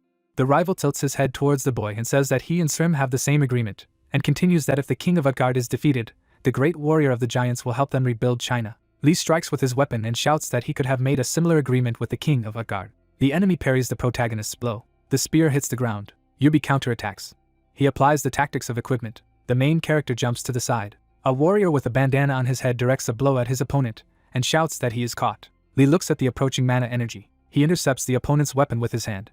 The main character, dodging the attacker's spear, strikes. The protagonist's opponent is overtaken by a blow. He flies away from the guy. Yubi looks on and says that he would never side with King Utgard. He holds a weapon in his hands and goes on to say that the king has killed countless people simply because of some kind of infection, and adds that there is no point in working with such a person. The protagonist lowers his head and reflects on what he is talking about, the incident known only to the hunters that occurred after Wa's death, and continues to think that this explains why there are substantially few survivors in Utgard and why the hunters betrayed him. Li looks at his opponent questioningly. The main character straightens up and says that, if it was for the sake of restoring China, he betrayed them. The guy's pupils narrowed and he shouted that he had not betrayed. The protagonist stands in front of the warriors. He looks at them appraisingly and thinks that there is still a lot he doesn't know, but first he needs to win, and commands the opponents to advance. Snowflakes fall to the ground. Srim stands in front of Shachi and tells him that his father has noticed that the chief is up to something. The great warrior of giants looks thoughtfully ahead and says that Loki wanted to turn this land into Jotunheim. The interlocutor tilts his head and asks what he means. The pigtailed man raised his head and said that he wanted to cleanse the land by making it the land of giants, and added that he had a desire to destroy everyone except the giants, and Ovaldi tried to stop him. Shachi grits his teeth and angrily asks why he told him about it just now. A man with red hair raises his hand, preparing to strike. Srim puts his fists out in front of him. Shaki's hand rushes to the opponent. He delivers a lightning strike. Tears welled up in the eyes of the warrior of the great tribe of ice giants, and he shouted questioningly why he didn't tell him this earlier. The pigtailed man defends himself against the blow, and says that he could not have lost him because he is too loyal a warrior of giants, and asks that he would betray the chieftain knowing that he was his father's murderer. The great warrior of giants raises his hands and says that even though the opponent has learned the truth, his body still speaks for itself. The man pulls his hand back, preparing for the gift. He deals a crushing blow. Shachi loses his balance. Srim supports an unconscious opponent. He shifts his gaze to the side and tells him to sleep until it's all over. A great warrior moves away from a lying opponent and hears someone calling out to him. He turns his head sharply. A man with gray hair lies on the ground. Another soldier is lying face down. The protagonist holds a spear in his hand. Srim looks at him and says that he is very curious. Srim was enveloped in a red aura and realized that he was a special person. He was as dangerous as Shachi, although it would be more accurate to say that he was at the level of Loki. The main character stood in front of him with a bare torso. The guy with the sides looked at him. He knitted his brows in surprise. He was enveloped from head to toe in ice magic. A faint steam was coming out of his mouth. He thought that he was saving it for a battle with the king, but he needed it now to stand up to him. The protagonist raised his hand. He threw up his hands above him in recognition of defeat and declared that he was surrendering. Drops of sweat rolled down Srim's face. Zhong looked at Li anxiously. Two guys in wool vests turned their heads back. Yubi sat in the snow. The young man opened his mouth slightly and asked him to accept it. The dark-skinned guy stared at him in surprise and asked why. He put his right hand on his thigh and explained that he had no reason to fight anymore, since the commander-in-chief of Utgard had lost consciousness. A red-haired guy with a short haircut was lying face down on the ground. A man with red skin was standing next to another man. Li said that he understood why people took the side of the bunk. He smiled and concluded that he was a simple mercenary, and did not intend to participate in the battle. Srim's eyes widened in shock. He leaned his hands on his waist and accepted his change. The guy smiled lightly and naturally. The Khan threw his hands up in joy. The man with a bandage on his right eye pursed his lips. Srim opened his mouth wide and exclaimed that he should not be killed, because a lot of the blood of the ice giants had been spilled in this war. The protagonist looked to the side and stated that he would look after him. Besides, he relied on him. Yubi was standing under the falling snow. A man with a beard was standing next to his comrade. They introduced themselves as Guang and Zhangbai. The guy spread his hands in different directions and shouted that they would move towards Utgard and kill King Loki. The warriors threw their hands up, the information windows saying that the fallen angel was looking awkwardly at everyone and mocking. The protagonist put his head down and mused that he wasn't sure, but apparently their fallen angel was uncomfortable, and suggested that it might be because he heard Loki's name. The giant looked at Li and wondered why he had retreated so suddenly. He looked up at him and told him that he was just mercenaries, and if they paid him well, he would help them. He walked away from the company of the main character. Zhong opened her mouth slightly and asked if he really agreed to this. He held a luminous object in his left hand and objected that something was wrong. He put on a black t-shirt and said that didn't he say they would remain neutral until the very end, because they had achieved the goal they had set for themselves after arriving in China. The young man looked into the distance and added that hunters like Yubi, Guan, and Zhangbai would help the remaining people of Utgard, and clarified that this was not the best outcome. She stood not far from him and agreed with his words. A huge fortress under the snow is engulfed in fire. The attack of the bunks went smoothly. Srim was standing in front of two captives. Most of the people had lost the battle with the giants, so it was easy for the rest to get inside. Wanghua opened his eyes slightly. The protagonist wondered if he was okay. He opened his eyes completely. The guy noticed that he had woken up. The white-haired youth turned his head to the side. The walls of the fortress are on fire. Two soldiers stood with weapons at the ready. Wanghua gritted his teeth in anger. The veins on his face were swollen. He shouted that he had been a traitor all this time, and he did not even suspect him. The main character looked at his comrade and noted that it might be a little late, but the rescue team arrived at them. Drops of sweat rolled down the guy's cheeks. 3 hunters approached them. Li looked at Yubi and asked him to escort the men from Utgard, and if they could find a way out, they should leave the fortress. He looked to the side and asked if Wanghua would help their case, as he had a lot of hope for him, and thought that everything would go smoothly if he was around. Pere gave him a questioning look and suggested that his goal was to help people, and replied that he did not quite understand what was happening, but he understood his task. The protagonist smiled broadly and stated that he was returning to his duties. He stood opposite him and asked how he felt. Li clenched his right hand into a fist. He shrouded himself in a red aura from head to toe and replied that excellent. The information windows said that a new mission had been received, and time for it was limited. The fortress is shrouded in fire. Wa spread his hands in different directions in front of the crowd of people. A drop of sweat slid down his cheek. He silently asked Li to be careful, because the king is very strong. A group of warriors with weapons in their hands stood in front of the king. His eyes burned with purple fire. He wondered how a pathetic renegade had dared to set foot in his palace. Srim looked at him and stated that it was his turn. Loki put his fingers to his chin and remarked that he should have killed him when he had the chance. The protagonist resolutely furrowed his brows and reflected that he was calm despite the fact that there were 1,000 giants standing in front of him. And besides, his aura was inspiring, and wondered if he really had an ace up his sleeve, why he was so calm. The guy with the braids opened his eyes wide and asked if he regretted not killing him the way he had killed Ovaldi. The king smiled arrogantly. A black aura enveloped him from head to toe, and he noted that his cause of apostasy was Ovaldi's death. The giant gritted his teeth furiously in anger. Ice magic materialized around his hands. Loki raised his hand in front of him in admiration and exclaimed that it was impressive. He gave a thumbs up in approval. In the middle of the fortress stood a huge coffin. A red hand shattered its lid. A red-skinned monster flew out of the coffin.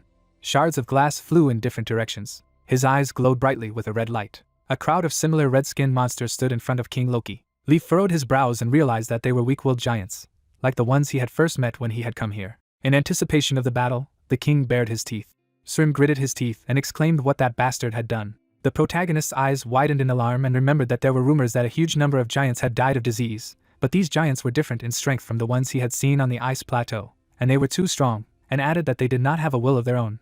But unlike the obsession with the desire to kill, they were now filled with the will of the king. He stated that the puzzles had finally come together into a single picture. The subjects had been sacrificed by the king to create his own army, and the veins on the giant's chest were swollen. Loki opened his mouth wide and exclaimed that he needed an army, that he was subordinate to him personally, so they became one. Isn't it an honor? A black-haired guy with braids took off. He swung his fist to attack. The king looked at him with a sneer. A black aura enveloped him from head to toe. The king's attack struck one of the warriors. A huge flow of energy burst out of the fortress. The black-bearded man stared resolutely into the distance, and ordered his troops to tear the traitor to pieces. He looked around his army. The red monster opened its mouth wide. Several giants rushed from their seats. Two warriors stood next to each other, and wondered why he had killed Srim with one blow. What should they do then? Someone's hand lay on a piece of the wall. Red lightning flew around Srim's body. He opened his mouth wide and shouted that they must defeat the chieftain, who had no honor left. The soldiers rushed to the attack to shouts. Jean looked at the main character and asked what was going on. He replied that the king needed a personal army, so he brainwashed the giants. She opened her eyes wide and clarified that he had killed his own people, and had experimented on their own bodies. Lee turned his head on her, and told her that he was a deranged tyrant, that he saw people only as tools for his own designs. The warrior attacked the red-skinned monster. His eyes burned with red fire. He grabbed the warrior's neck with his teeth.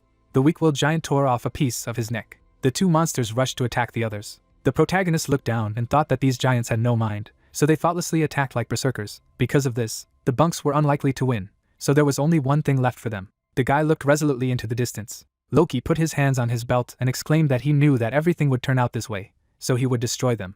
The young man clutched a weapon in his hands. The information window said that the Muspelheim spear was fully loaded. He furrowed his brows and resolutely stated that the king must be killed. His lightning leap cracked the ground beneath his feet. It flew over the battlefield. The guy swung his spear at the enemy. Loki looked at his opponent out of the corner of his eye. The protagonist launched an attack with his spear. The king smiled slightly. Above him, the main character hovered in the air. He raised his fist to the side to attack and noticed that it was him who was emitting such a powerful flow of mana. The man with the black beard raised his hand with a clenched fist in front of him. A huge flow of energy rushed into Lee. He gritted his teeth in the tension and realized that he could not dodge. Out of the corner of his eye, he looked back. Another stream of energy was flying in his direction. Both charges of magic collided with each other. The king looked at what had happened in surprise and couldn't realize that he had repelled his attack. Shachi stood at a distance from him. The veins on his right arm were swollen. A drop of sweat slid down his cheek. The main character looked at him and exclaimed his name. He looked to the side and said that he was entrusting the giants to him. The man fell to his knees. He completely collapsed face down on the ground. Srim turned to look at his fallen comrade. Loki looked at them and noted that he was a weak bastard, that he was asking for help from a human. Although that was a good thing, because when this battle was over, he would make him his soldier first. Protagonist opened his mouth wide and called for Fenrir's help. The ghost wolf rushed to attack the king. He moved from one place to another with lightning speed. The bearded man furrowed his brows resolutely and noticed that he was much weaker since their last meeting. He spread his hands in different directions above him. The defeated wolf fell to the ground. The information window said that there were 5 minutes left before the mission. The fallen angel asked him to get rid of this shameless person. Jong and Lee were standing next to each other. The girl wondered what kind of outrageous bastard he was, and did not understand what to do next. He asked her to detain him for a minute. She gave him a blank look, and asked him again how to hold back for a moment someone who had defeated Fenrir in one blow. Sreem, under his own shouts, rushed to attack Loki. They both swung their fists at each other. The main character was clutching a spear in his hand and noticed that it was not enough, so he needed it. She grabbed the hilt of her sword with her hand and agreed to restrain it for an hour. The girl instantly jumped out of her seat. The guy clutched a spear in his right hand. The information window said that the Muspelheim spear had almost reached its mana limit. He resolutely looked into the distance and realized that this was enough. He did not need more. Loki struck at Sreem. The system scoreboard reported that the limit was being overcome. The girl in the air swung her sword. The king blocked her attacks with his shield. A huge charge of energy flew in her direction. There was a huge explosion of magic. The information window said that under the influence of the high temperature, the level of the spear was increased. The guy raised his weapon above him and added that he still didn't have enough. He opened his eyes wide and realized that he had only one attempt. The system scoreboards reported that the spear had reached the maximum available level of flame. The spear was being destroyed. The spear was enveloped in red energy. The main character opened his mouth wide.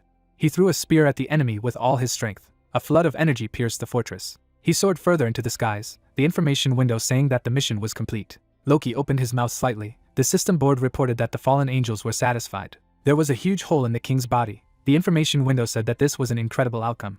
A drop of sweat rolled down Wa's face. He couldn't believe that this had happened. The sunlight in China frozen in the ice. The system's scoreboard reported that he had learned a new skill. The sun was shining brightly high in the sky. The information window said that his affinity with fire had increased many times over. He had received a reward for the mission. His stats had increased, and the healing process had begun. The body of the defeated Loki burned in the sun. Loki died under all the long-awaited rays of the sun. The king and the castle burned to the ground and disappeared without a trace. Warriors killed red-skinned monsters. Giants under the control of the king were killed by the Nars. Shachi furrowed his brows in alarm. The protagonist remarked that he would say that they had finally found peace. The four generals gathered at the ruins of the old castle. Srim looked at his comrade. Yubi was standing beside them. The protagonist looked around at everyone and added that the battle was not over yet. The giant looked at the swarthy guy and promised to keep his promise. He nodded approvingly. Srim looked away out of the corner of his eye and turned to Shachi. He turned completely on him and asked to kill him. The man sat down on his knees and told him that whatever the reason, he was still a traitor, that he was guilty of the deaths of his people, and that his revenge was over, and noted that he still hoped that he would spare the bunks who followed him. The giant looked up at him. Shachi stared at him silently. With his right hand he clutched the handle of his axe. His weapon turned red, and he agreed to his offer. Snow was falling from the sky. The snow fell evenly on the mountains. A man in a fur vest was standing on the roof of the building. Lee stood behind him in a white jacket and asked if he despised him. The latter looked at him out of the corner of his eye. He turned to the protagonist and replied that of course not. He was grateful to him, because he made the right choice thanks to him, and for him he was one of their warriors. The young man smiled broadly at him. Snow was falling on the fortress.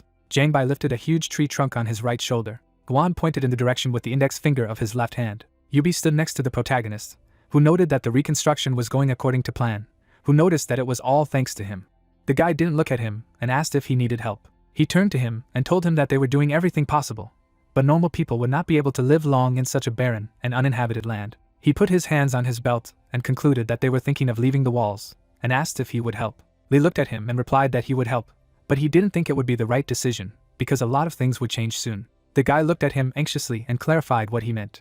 The protagonist furrowed his brows and explained that there was no need to leave this place. He thought it was a bad decision, and added that he would rather try to settle down here, because this place, like the rest of the world, would become a gateway. The dark-skinned guy exhaled heavily, but also remembered what about food and cold. The protagonist handed him a creature in the form of a beetroot and explained that it was a monster of Paramore, which could be adapted to the diet. It did not taste the best, but it grew quickly, and also adapted to any environment. He pointed to the mountain of monsters and noted that the snakes could be fertilized with bones for protein, so at least they would not die of hunger. He wondered how he knew all this. Lee looked at him slyly and replied that on top of that, he could solve the cold problem. He clenched his hand into a fist and thanked him, and added that they would not remain in debt. Snow fell on the yurts. Srim looked back out of the corner of his eye and wondered if he was an interesting person since he was here, how the new leader of the giants was doing. The guy stood in front of him and explained that if he was so interested, then he should meet him in person. He clarified whether he would be happy to meet the enemy. The young man opened his mouth slightly and told him that he was his enemy just as much as his friend, and asked what was the matter. Shachi stood in front of the giant, who said that the one who shed the blood of his own people cannot be a leader, which is why he refused his offer to become a leader and lead the bunk, because for ice giants, aggressive and belligerent, by nature, it is important to have enemies in order to grow and develop further. He looked into the distance, and added that monsters were just prey for them. The only ones who could be their enemies were humans. Srim looked down. The main character looked at him anxiously. He stood in front of him and retorted that they weren't going to do it since both sides would suffer too many casualties in this battle. He agreed with his words, and added that just as importantly, they showed their respect to those who helped them. To learn from him. The huge giant looked at him and remarked that if this was what Loki wanted, then he would fulfill it. After all, he had saved the giants. The guy did not stand with his back to him and clarified who Loki was. He replied that it was the ancient language of giants, and the words meant the one who defeated Loki. The information window said that the fallen angels showed dissatisfaction. The protagonist looked ahead and realized that he reacted every time that name was mentioned, and said that he would like to learn the technique of leveling up. The giant put his fingers to his chin and explained that he would be happy to help, but doubted the possibility of it. His body was enveloped in ice magic, and he said that the level up technique allows the dormant potential of mana abilities to be used to the maximum. However, it requires a huge amount of mana. So without the physiology of giants, which requires a huge amount of mana corresponding to their size, it is impossible to master this technique. Flames shot up. The giant's eyes widened in surprise. A drop of sweat slid down Shachi's cheek. He wondered where so much mana came from. Was it Li or something? The girl looked ahead hopefully and thought that every time she wondered if he was a man. The main character was enveloped in red energy. He opened his mouth slightly and assured that he was confident. Besides, he had more mana than him. Srim smiled and remarked that it was excellent. The protagonist stood on the slope of the mountain in front of the fortress. He looked down and noted that Loki was an arrogant king, who had experimented on his own people in order to create an invincible army. An image of a soldier of Loki's army appeared. The king smiled broadly as he added that he was an inglorious garbage who turned giants into killing machines, along with the skill of Chinese hunters. The guy looked down and wondered how he had made the giants only listen to his orders and had taken complete control of them. Because from what Srim and Sachi had said, he was a great warrior and he didn't look like someone who was capable of such a thing. He looked back and concluded that in any case, someone was behind all this. Two guys were sitting on a bench in front of the main character. He noted that it was the intruders who had entered the fortress. However, the people said that they had done nothing and left. He assumed that if an outsider appeared, it would most likely be the king of demons, but if it was not him, a dark ghost appeared in front of Li, who asked if it could be him. The black spirit looked at him. He didn't know who the hell he was, and what he was up to. Snow fell on the tops of the mountains. The main character turned to shout that was calling him. Joan put her hands on her waist and asked why they didn't participate in the festival that was taking place right now. His eyes widened in surprise. The girl grabbed his arm. She dragged him after her and noted that he had to hurry. Everyone was already waiting. Lanterns hung on the wires. A group of people sat at the table and discussed that this is real life. Of course, there are difficulties, but this is also a part of life, so they will be grateful that they managed to survive. The guy was chewing a pig's leg. The girl stood behind the protagonist and admired the beautiful view of the holiday in the place that faced the gate. He agreed with her and added that it gave him hope. He turned to her and asked if they should decorate the end of this wonderful day. The guy stepped on the ground. He was standing on the scaffolding. Then I discussed that this is Loki who defeated the king of giants. They all looked at him happily. Red energy materialized in the air. Li clenched his hands into fists. His body was enveloped in magic. His comrades looked at him in shock. Jong stared at him in admiration. Snow fell on the earths. Srim looked to the side and noticed that he was truly incredible. Drops of sweat rolled down people's cheeks. A flash was burning high in the sky above the people's heads. The main character stretched out his hand above him. The information windows said that the mana clot had turned into a core. As a result, a probable idea was obtained, and under the influence of the dragon bloodstone, a weak dragon heart was formed. Snow fell on the settlement. Yubi stood next to the main character and wondered if he was leaving. He looked at him out of the corner of his eye and replied in the affirmative, and said that he had placed the heat he had generated in metal structures outside the city. There were iron bars sticking out of the ground, and he explained that using the mana injection method he had learned, he had used Merlin's necklace and cast protective magic to prevent the heat from escaping, so the heat would remain there as long as the structures were there. Yubi gave him a blank look and asked him if he really needed to leave. He would like to repay him somehow. He looked at him and said that they would see each other again. The main character ran on the ground. The girl looked after him and exclaimed that he was a hero, that he had brought the sun back. A drop of sweat slid down his cheek. He did not understand what these jokes were. She held out her hand in front of her and explained that it was true, because he had raised this sun with his exclamation. She clarified whether they should be walking. He put his hand on the back of his head. He looked at her and asked her not to worry about them. He made sure that they were always warm, and realized what a kind soul she had. A little boy stood in front of the protagonist. He turned into a huge ghost wolf. The guy looked back and said that he was leaving, and hoped to meet again when he became stronger. Yubi gave him a look full of hope and also hoped that they would meet again. Snow fell on the tops of the mountains. The snow fell to the ground in a smooth surface. A small fire was burning on the ground. The girl hugged her knees and noted that this trip was not without adventures, and in the end everything ended well. The guy looked up and remarked that if the journey was always so tiring, then he wouldn't want to participate in it. Jong patted the little monster's back and noticed that she hadn't heard his jokes in a long time, and asked if he liked it too. Li looked at her and clarified how the training was going, and thought that he had already said that learning inner mastery was quite difficult. The girl folded her hands together and told her that she was beginning to understand a little, both about inner mastery and about the flow of mana. He asked her to hurry up. He glanced at her and added that there wasn't much time left. The young man put his hands down and thought that even now, as they talked, the dragon's heart next to him was charging and growing, filled with mana. He wasn't the only one. Everyone around him was getting stronger, which meant that big changes were coming soon. He looked down and added that even monsters are getting stronger. The whole world is changing. The amount of mana in China is just the beginning, the tip of the iceberg. A drop of sweat slipped down the girl's cheek. He looked at her and asked what was the matter. She pointed her finger in the direction. The young man's eyes widened in surprise. The peaks of the mountain were engulfed in flames. She noticed that Mount Pictou was on fire. All the houses in the village were on fire. The monsters fled to attack the inhabitants. They ran away from them. The man with the bandage on his head opened his mouth wide and ordered everyone to run towards him. People were running along the alleys. The guy stood in front of the monster and ordered him to get out. The warrior struck the enemy with his sword. 2 soldiers stood next to each other with weapons. They looked ahead anxiously and wondered if they had left. A drop of sweat rolled down the cheek of one of them. He noticed that they just had to go down the mountain. A red-skinned monster stepped onto the ground. The 2 men looked at him in shock. A huge giant stood in the middle of the village. They couldn't understand what he was doing here, and they felt the incredible amount of mana that was emanating from him. The guy with the bandage on his forehead widened his eyes in surprise and said that it seemed that they would have to put their lives on the line. Magic lightning was shooting in the air. The monster raised its head up. A ghostly wolf, Fenrir, was running at him from above. He struck him with a powerful blow. A drop of sweat slid down the man's cheek. He wondered if it was Lee. The young man stood next to the girl and asked if they were all right. He clutched a spear in his hands and thanked them. The main character looked at him and asked where the king of the hill and the bear girl were, because he did not feel their presence. The guy from the saddle looked at him and told him that the head had gone down to the lake to isolate the sand gun. The protagonist opened his eyes wide at hearing the news. He shifted his eyes to the side and asked Jung to sort it out with Wanghua. In the distance by the lake stood mountains. A huge white tiger stood in front of a little girl. The animal opened its mouth wide. The girl was anxiously clutching the blade in her right hand. He struck with his right paw. The girl repelled his attack. He struck many blows. She exclaimed that he should stop. She would not last so long. Tears came to her eyes. In the middle of the battlefield, there was an explosion of energy. She swung her blade at him in mid-flight.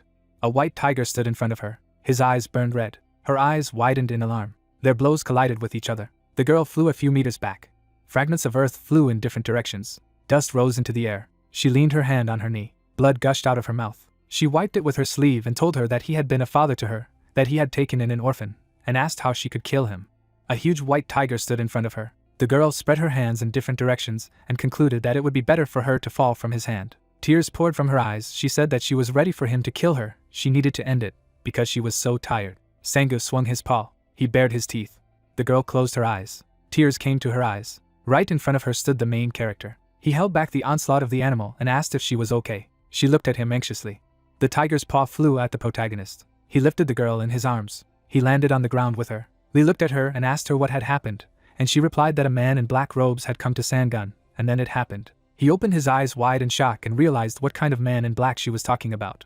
The brunette opened his mouth and asked what had happened to the guy. Looking at the interlocutor, the girl replied that it had been a few days since he disappeared, and added that she assumed that the changes of the king of the hill were related to this. The main character reflected on the fact that he was told that the guy was dressed in black. Red lightning bolts appeared around Lee, and he stated that he needed to deal with the king of the mountain first. The brunette, raising her fist, shouted that nothing would work. Spreading her hands to the sides, the lady said that everything had already been tried, such as sealing and even constantly exposing his inner chi to demonic energy, adding that his energy was too strong. Turning around, the protagonist asked that all that remained was to kill the animal. The interlocutor answered in the affirmative. A blue light shone in the hero's hands. The brunette held the weapon behind him, telling the girl to rest, and added that perhaps something would work out. The explosion flew into the ground. Lee attacked the white beast in large numbers. The protagonist flies down with a spear. Magic tears everything around. The tiger flew back. With her mouth open, the girl said to herself that this could not be, wondering how the protagonist had become so strong in such a short time, adding that such progress was characteristic of years of training, and only a couple of days had passed. The protagonist raced with a weapon in front.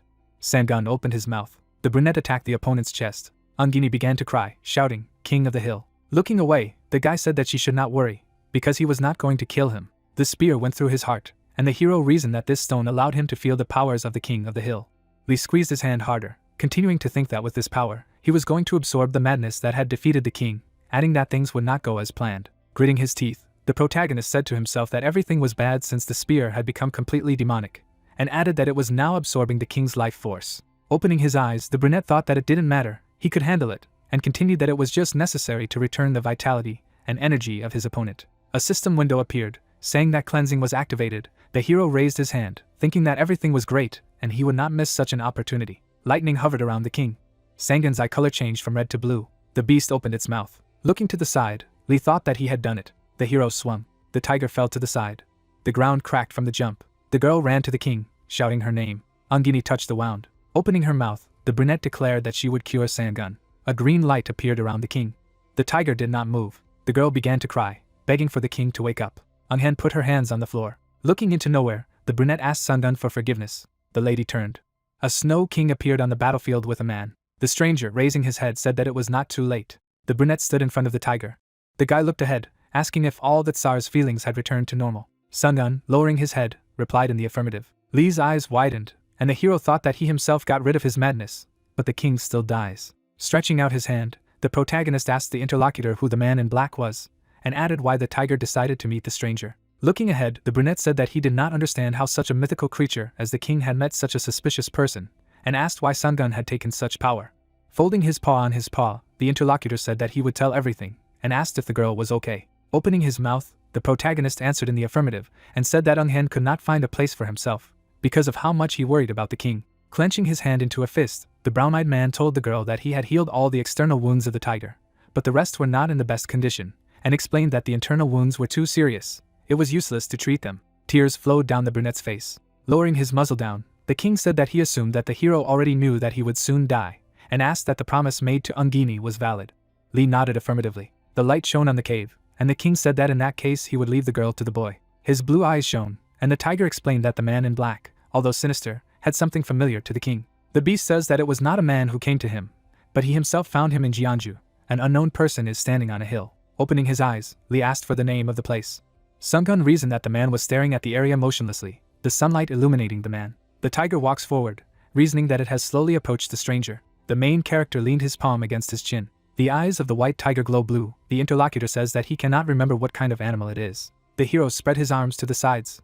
A huge cat lies next to the guy, who says that he definitely met a tiger in Jeonju. Lee added that the big man does not remember anything, so they will not know why he has changed, who this person is and where he came from. Dust flies along the long abandoned street. The girl is standing on the platform. She says that everyone is assembled. She would give those who came a choice.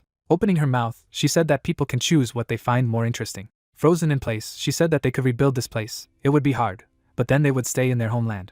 The crowd is standing below. The speaker says that the second option is to go with them to Korea. They will need permission from the government. She added that they will find shelter for visitors. Young, standing on the podium, explains that they plan to perform in 3 days, so they need to make a decision before then. A little girl runs up to the protagonist and addresses him. Looking at the tall guy, she says that she is still worried about Sang-gun. He always trusted Lee. She asked if they could go and see him together. The protagonist, looking at the girl, replied that he agreed. The gloomy corridor is boarded. The tiger lay down exhausted on the ground. The child asked what had happened to him. She shakes him up and tells him to wake up. A healing green aura enveloped the girl's hand. She put her hand to the animal and said its name. Kneeling down, she said that Sang-gun was an important member of her family, her friend and father. Tears rolled down the cheeks of Sang-gun's daughter. The tiger begins to disintegrate into a blue, barely perceptible light. The girl said that she is grateful to him for everything. The hero looks at the sad sight. The child adds that she will never forget her father. Sang-gun was enveloped by a noble light blue aura.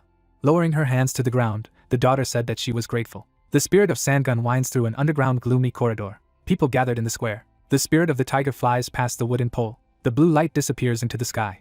Clouds are floating in the sky. A group of people looks up with longing at the spirit of a deceased comrade. The bearded man opened his mouth and asked if it was normal to leave this place in ruins. His comrade replied that they would return here someday. The girl leads a column of forest deer. She says that the elderly and children should go forward. One reindeer from the pack came up to Jong. The girl said that once they left the mountains, it would be very cold, people should dress warmly, and added that they should ride these reindeer. She looked away. The protagonist ran up to her. He put the girl in the pink dress on the ground. Jong looked down and asked what kind of little tiger was in the child's hand. The girl lifted up the tiger cub and said that it was Sang-gun. Lee, opening his mouth, said that the same thing had happened to the princess. The girl is holding little Sang-gun in her arms. The patron is a big man who placed the dead king of the mountain in the Ungini family. However, he was reborn with multiple memory loss and lack of strength. The main character approached Young and said that they would soon return to Korea. She replied that she was happy at such thoughts. A little monster sits on the girl's shoulder. She asked if they had plans when they returned. Looking at the floor, Lee thought that they had a lot to do. A blue sword shone in the protagonist's hand. The guy in the jacket grabbed the blade tightly. The girl smiled and clarified what kind of weapon it was. Its mana was incredible. The protagonist, handing the sword to the girl, replied that it was a gift. A stone fell on Jong and she was indignant. She clenched her teeth and clarified what plans they had when they returned. The hero froze in place from confusion. Jong asked if he was really going to give gifts to a secret girl. Turning his head to the side, he explained that he was going to do so. The lady with the asham left. The hero thought that where did such a reaction come from? A crowd of people is standing in a snowy field. The man with the headband stopped and said that there was a wall here. Someone from the crowd comes forward. The protagonist approached a certain barrier. Frowning, the guy thought in his head that he said that he would open the wall in a month, and more than the time had already passed. He leaned his hand against the blue wall and said that it would be a waste of time to wait. After all, he had progressed very quickly, more than he expected. Lightning sparkles near Lee's arm. He says that he can handle the wall alone and says that everyone should step aside. The barrier changes color under the hero's effort. Blue discs engulf Lee's hands, leveling up. Part of the wall broke off. Streams of lures flow through the guy's limbs. He mentally says that his strength is not enough. If he uses the dragon's heart, he should succeed. The crystal heart cracks. 2 people are standing on the observation tower. The man raised his hand and said that such a thing was rare lately. The monsters turned their heads and asked what the Marine was talking about, and he replied that they were monsters and added that after the man went to the front, they saw them quite rarely. Snowflakes fell on his clothes and the guy clarified if it was a loser and added that it was probably just a coincidence. The man looked into the distance. The red-eyed youth looked at the fire on his hand. The Marine raised his palm and said that it was possible and added that he had managed to get rid of all the monsters in the North Korean region. The monsters looked at the Marine and replied that even if he was an outsider, it was impossible and added that other regions had tried to do this in the past. The man frowned, and the monster asked what was there again.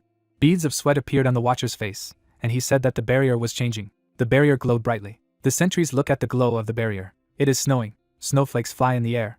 Cars are parked next to buildings. Warm coffee is on the table. Joan held coffee in her hand and wondered if coffee had always been so delicious. Lee looked at the girl and stated that he believed it was. The man was standing near the door and said that their companions were in the classroom and asked if he could find out who they were. The young man sat on a chair and replied that they were surviving citizens of North Korea and added that they were trustworthy. The watchman looked away at the floor and wondered what that meant. Lee looked away and replied that they were all hunters. A drop of sweat appeared on the watcher's face, and he asked if all those people were hunters. Trucks are standing. 2 people look at the rest of the people. The girl stood next to the man and said that it was necessary to show a little patience, and added that from now on it would be quite comfortable here. The guy looked at her and answered in the affirmative. Lee looked ahead and stated that the curse must not have reached its final stage yet. The girl raised her palm, and the young man claimed that the energy of the curse that gave her strength, but turned her into a child, and without finishing his thought, added that she was no longer here. The protagonist approached the girl and asked if she would have a minute. Kyung looked at the young man. The main character took her hand and stated that he would steal their chapter for a couple of minutes. The guy looked at them excitedly. The sun's rays illuminate the building. Kyung looked at the other person and said that the curse had been cleared. Lee raised his hand to his chin. The young man grabbed the interlocutor by the arm. The girl looked at the guy, and he said that it could be a little painful. Lee's eyes glowed red, and he said that he should check the condition of her body with a mana flow. The guy was holding the girl's hand. Jiang pulled her hand away and exclaimed that it was him who was doing it. Lee looked at his palm and stated that it had become weaker. The girl looked at the young man in surprise. The girl glowed with a purple glow and said that she needed to check it. Kyung looked down and stated that she had indeed become weaker and asked how this was possible. The protagonist looked at the girl and stated that he believed that she was only strong in the vicinity of Mount Pictu, as she controlled her energy, and added that this was why she looked like a small child near Pictu. Wongyang made a thoughtful look. Lee smiled and said that there was no need to worry, and added that he was a hunter and could help her. The girl looked up. The girl raised her hand and asked what he wanted to talk to her about. The main character put his palm forward and stated that the people from the government and the association would find her soon, and added that they had a lot of questions for her and the people from Chanji. The man attacked the monster, and the protagonist claimed that the strength of her people was much more powerful than he had imagined. The fighter cut the monster's torso, and Lee claimed that if all these people were accepted into the association, then everyone would be happy, and added that there was a problem. Kyung looked at Lee and asked if they should be trusted.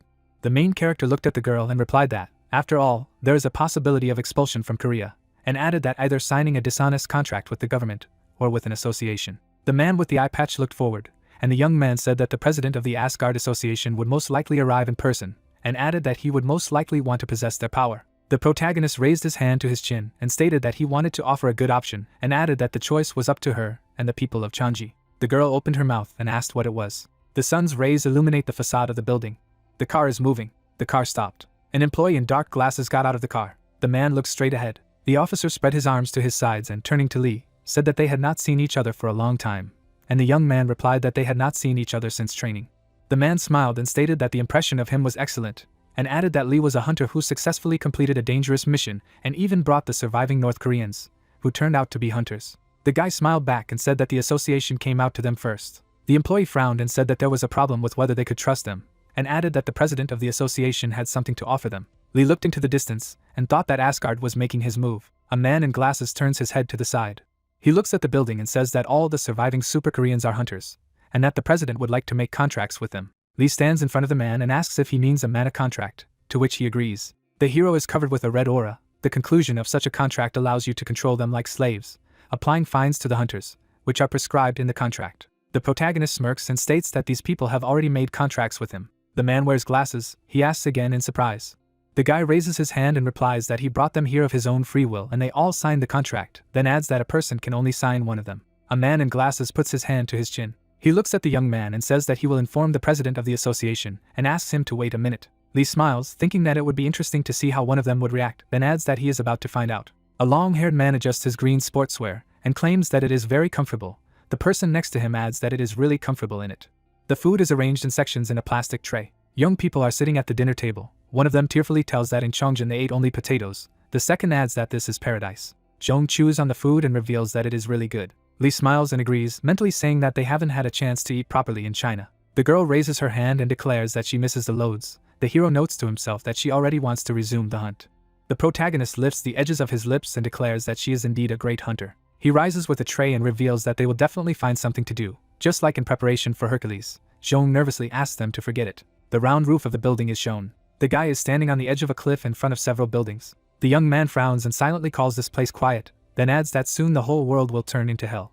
He turns around with a smile, thinking that he should enjoy it while he can. His face freezes in horror. A girl stands in front of him. She looks at Lee and says her name. The hero looks at her in surprise and asks her again, to which she says that this is her name.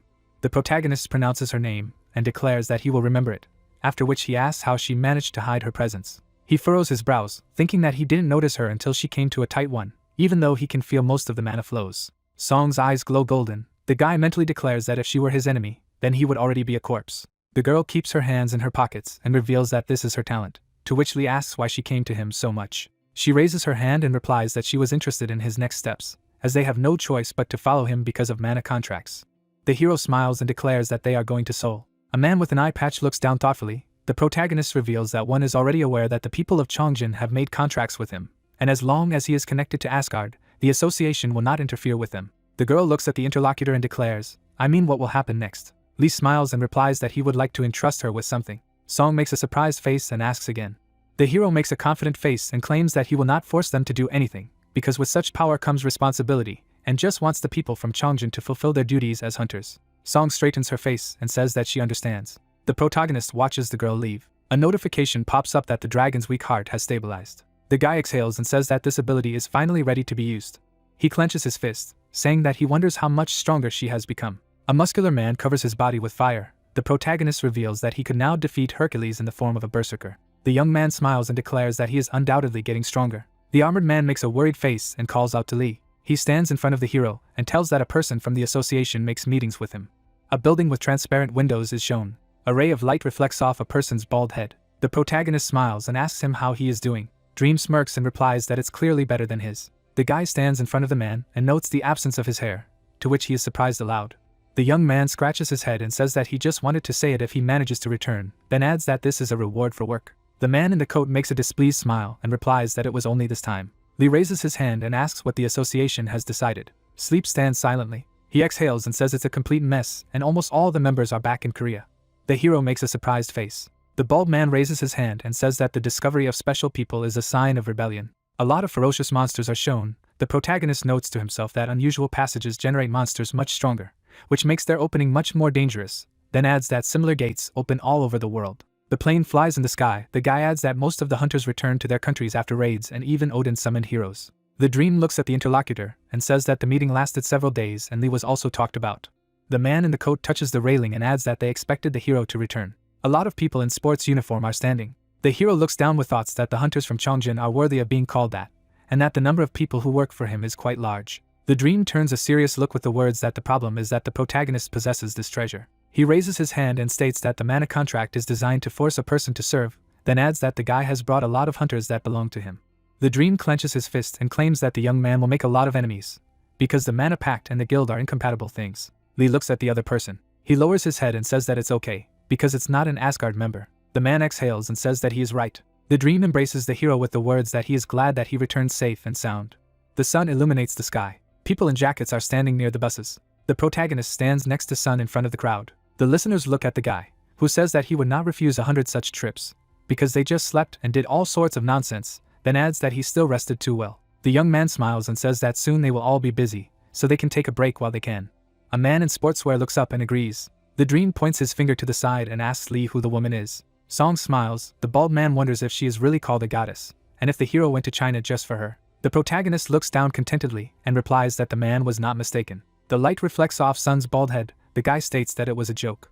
Jung rests his hand on his side and notes aloud that the young man did not go to Chongjing for Sung's sake. The white-haired woman frowns and adds that Lee already has a lot of women. She lowers her head with the thought that the hero may have even more girls abroad, then asks herself how many more rivals she has. The protagonist does a sad thing with a mental question about what is wrong with the girl. Dream excitedly reflects on the fact that he can literally hear what she is thinking. The wind generator spins against the blue sky.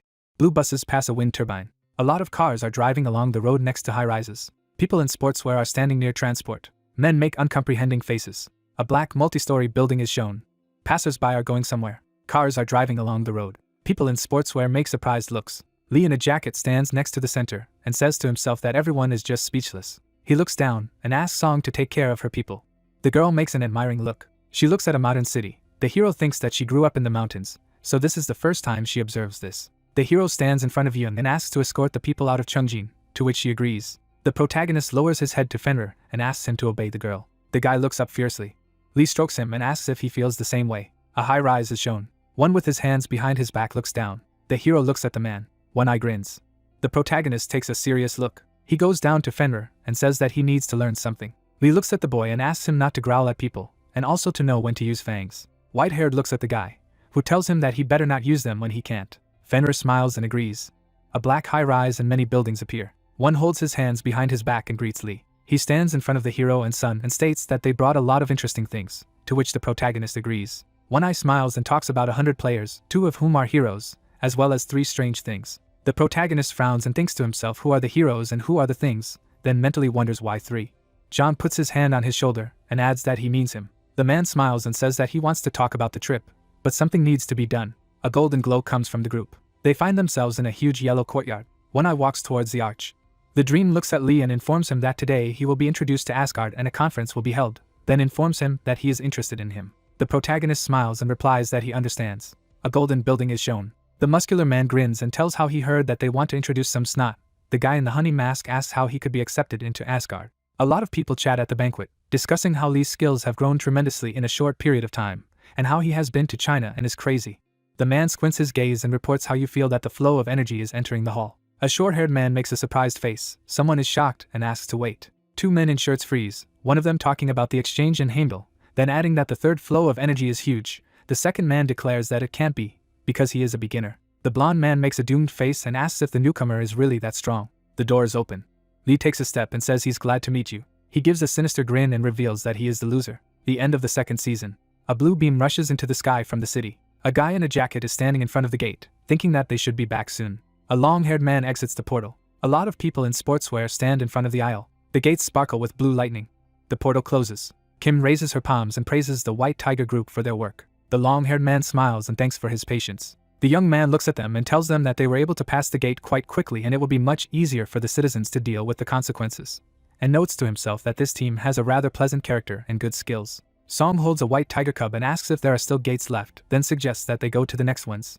Kim raises his hand and says that he doesn't mind, but adds that they need a break, because they don't need to deal with all the gates today. The girl smiles and asks not to worry and take them to the next portal. The guy blushes and agrees. Special gates. Rocks against the background of the red sky are shown.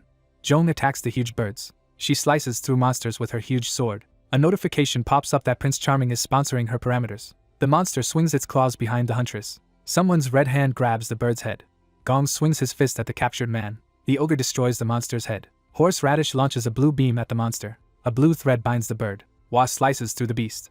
A notification pops up that the Great Doctor of the East is sponsoring an increased growth of abilities. Dust rises from the ground. Lee flies over many monsters. From his impact on the ground, murderous yellow lightning is spread. A message is shown that the fallen angel is yawning. The hero makes an awkward face and mentally asks why he is the one. A window pops up that says the level is elevated. The protagonist exhales with a smile and says to himself that it's because the guy can't hate him. A yellow sky is shown. The clouds are soaring. The Lee group is facing each other. Joan smiles and reveals that the patrons are much more interested in them than others, as they are top-class hunters. The hero looks at her with the thought that it was a special gate of the highest rank, but they coped with it quite easily, and states aloud that he is sure that they can feel all this. The girl and Juan nod. The protagonist stands in armor and says that the stronger they become, the more special gates appear, then adds that the world is filled with magic. He frowns and claims that a cataclysm is about to begin. Juan makes a surprised face. Joan repeats after the guy. Lee turns around with a smirk and says that the two have done well so far, but adds that more effort needs to be made. The girl approaches him and asks him to wait.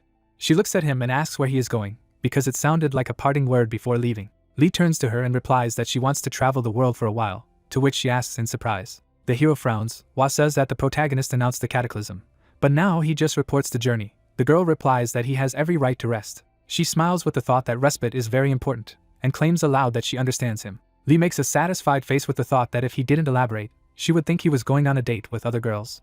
The hero looks at his comrades and informs them that they will join the White Tiger group from now on, then adds that this also applies to Fenrir. The boy makes a surprised face and growls inquiringly. The protagonist raises his hand and asks to take care of this team, because they will be of great help in the future. Lee clenches his fist, thinking that even though he said it was a journey, he added that it was more of an obligation. The hero looks away and declares that, as a person who came from the future, he is obliged to do so. The evening sky appears. The guy claims that it's time to meet Odin. The dream frowns. The protagonist tells himself that a few days later he borrowed the rights to use the Bifrost from him.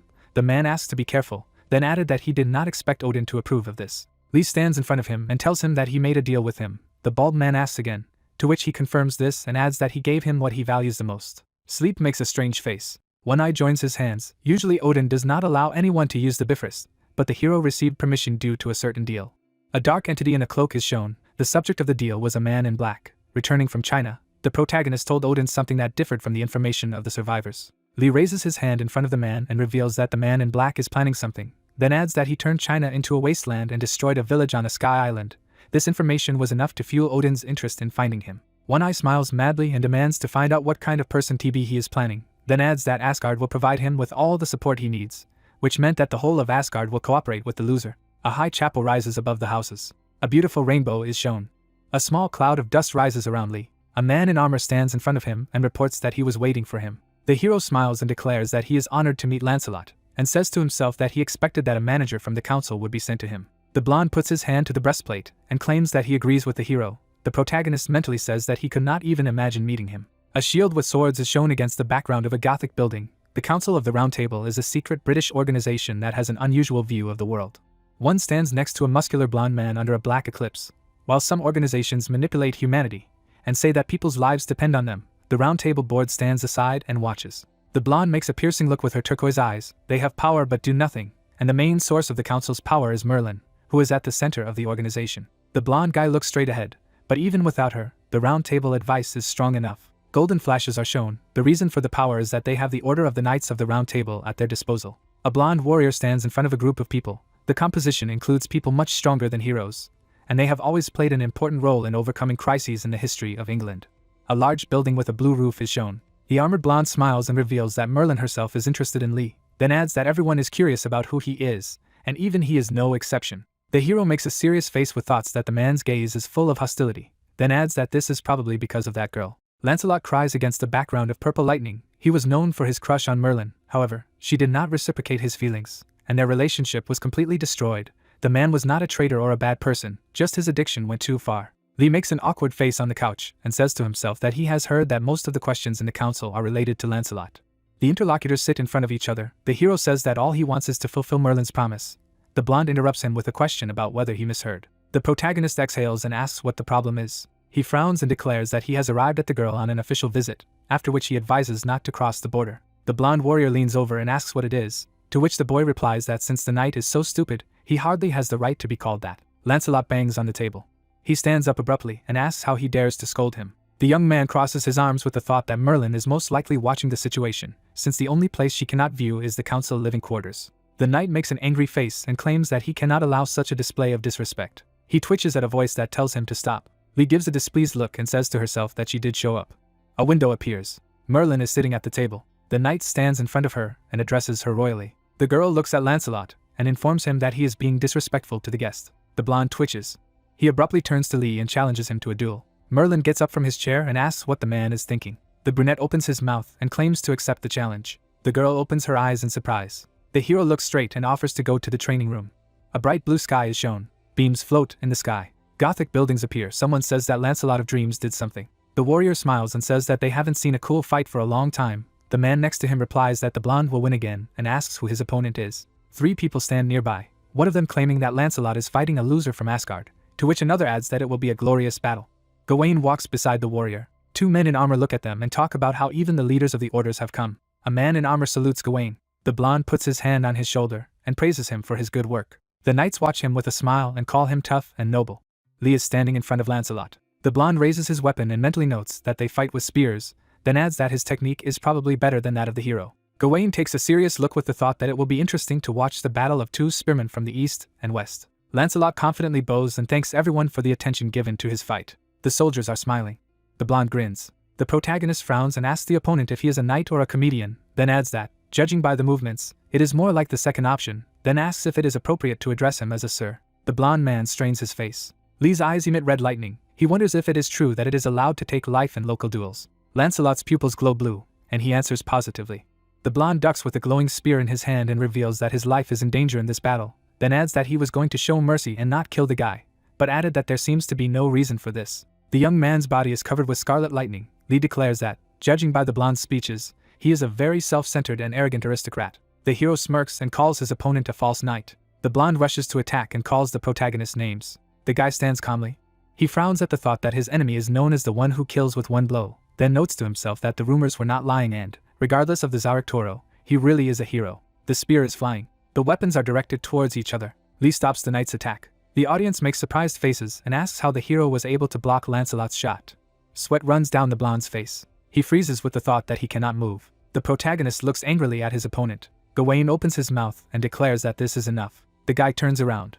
The Knight of the Round Table frowns and introduces himself. The young man turned around, thinking of Gawain, that elegant speech and gestures. He is indeed a Green Knight. In the past, the Green Knight fought evil spirits. The plot said that after awakening the powers of the hunter in him, Gawain began to clear the gate with terrifying force. His entire body was covered with the blood of monsters, which is why people called him the Green Knight. A spear against the background of the sun. The main character, raising his weapon up, realized that he had no reason to be at enmity with him. The knight fell to one knee. Lancelot bowed his head, lowering his weapon. Gawain approached his subordinate, saying that he should learn to sensibly assess his own strength and the strength of his opponent, to which the latter replied that the boy dared to neglect him. The knight accepted the order without hesitation. The man bowed his head to the guy, admitting his defeat.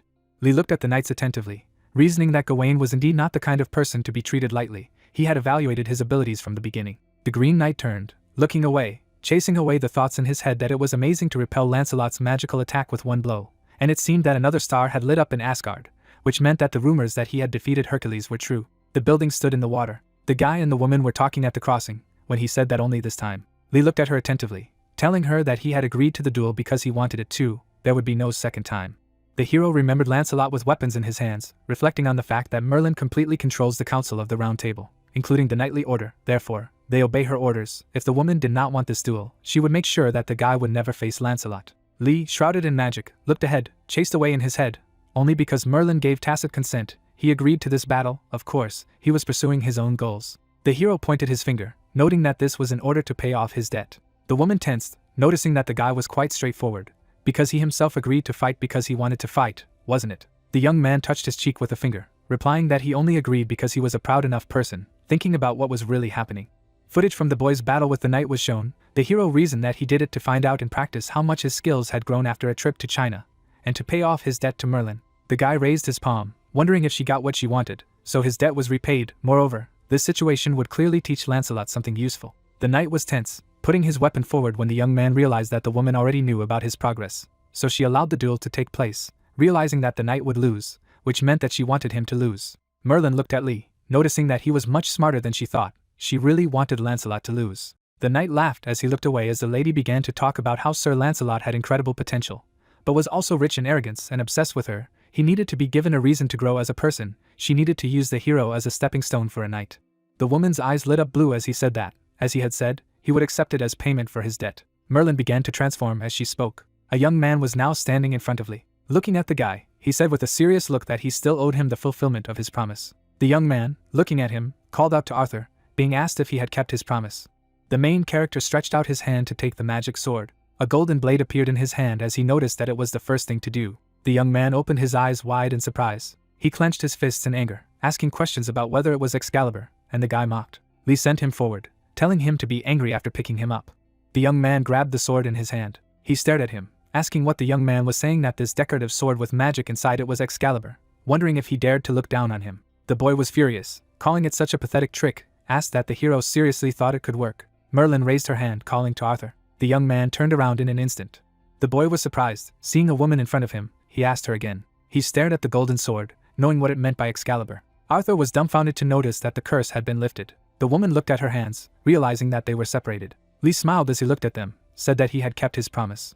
It was said that he had seen Excalibur, he wielded it, and the young man held the sword in his hands, not realizing that it really worked. The main character looked at them, summing up that unfortunately this is a fake. Merlin and Arthur turned sharply at his words. The young man raised his hand, explaining that it was a fake made to deceive their patron, the Lady of the Lake, because the patrons only saw what they wanted. As long as they pleased them, everything was fine. Two stood with the faces of people who did not understand anything, asking again. Merlin looked at the young man, explaining that the Lady of the Lake was the one who had tasked them with taking possession of Excalibur, but they knew nothing about him except that he had taken the form of a sword. An unknown silhouette of a sword was shown. The woman looked thoughtfully, saying that he knew that there was Excalibur, created something similar in order to deceive the patron. The young man stared silently, thinking that it was so. The weapon was at the bottom of the reservoir. When it was said that it was the sword of the lake, Excalibur, this blade had been in the lake for centuries, absorbing magical powers. Knowing this fact, the guy was able to partially recreate this sword.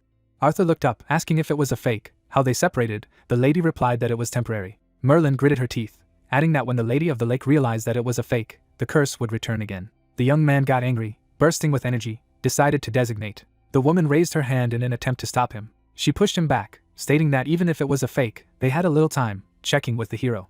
Lee raised his palm, saying that it wasn't a matter of time. He had been able to deceive their patron, and even the strength would resurface. There would be some value left in the sword, and the curse would not last until they left the Round Table Council. The young man was concentrated, explaining that their patron had cast it with the hope that they would find real Excalibur. The guy put his hand on his chest, adding that in any case, his job was done. Arthur covered his face with his hand. He withdrew his hand, saying that this was not enough.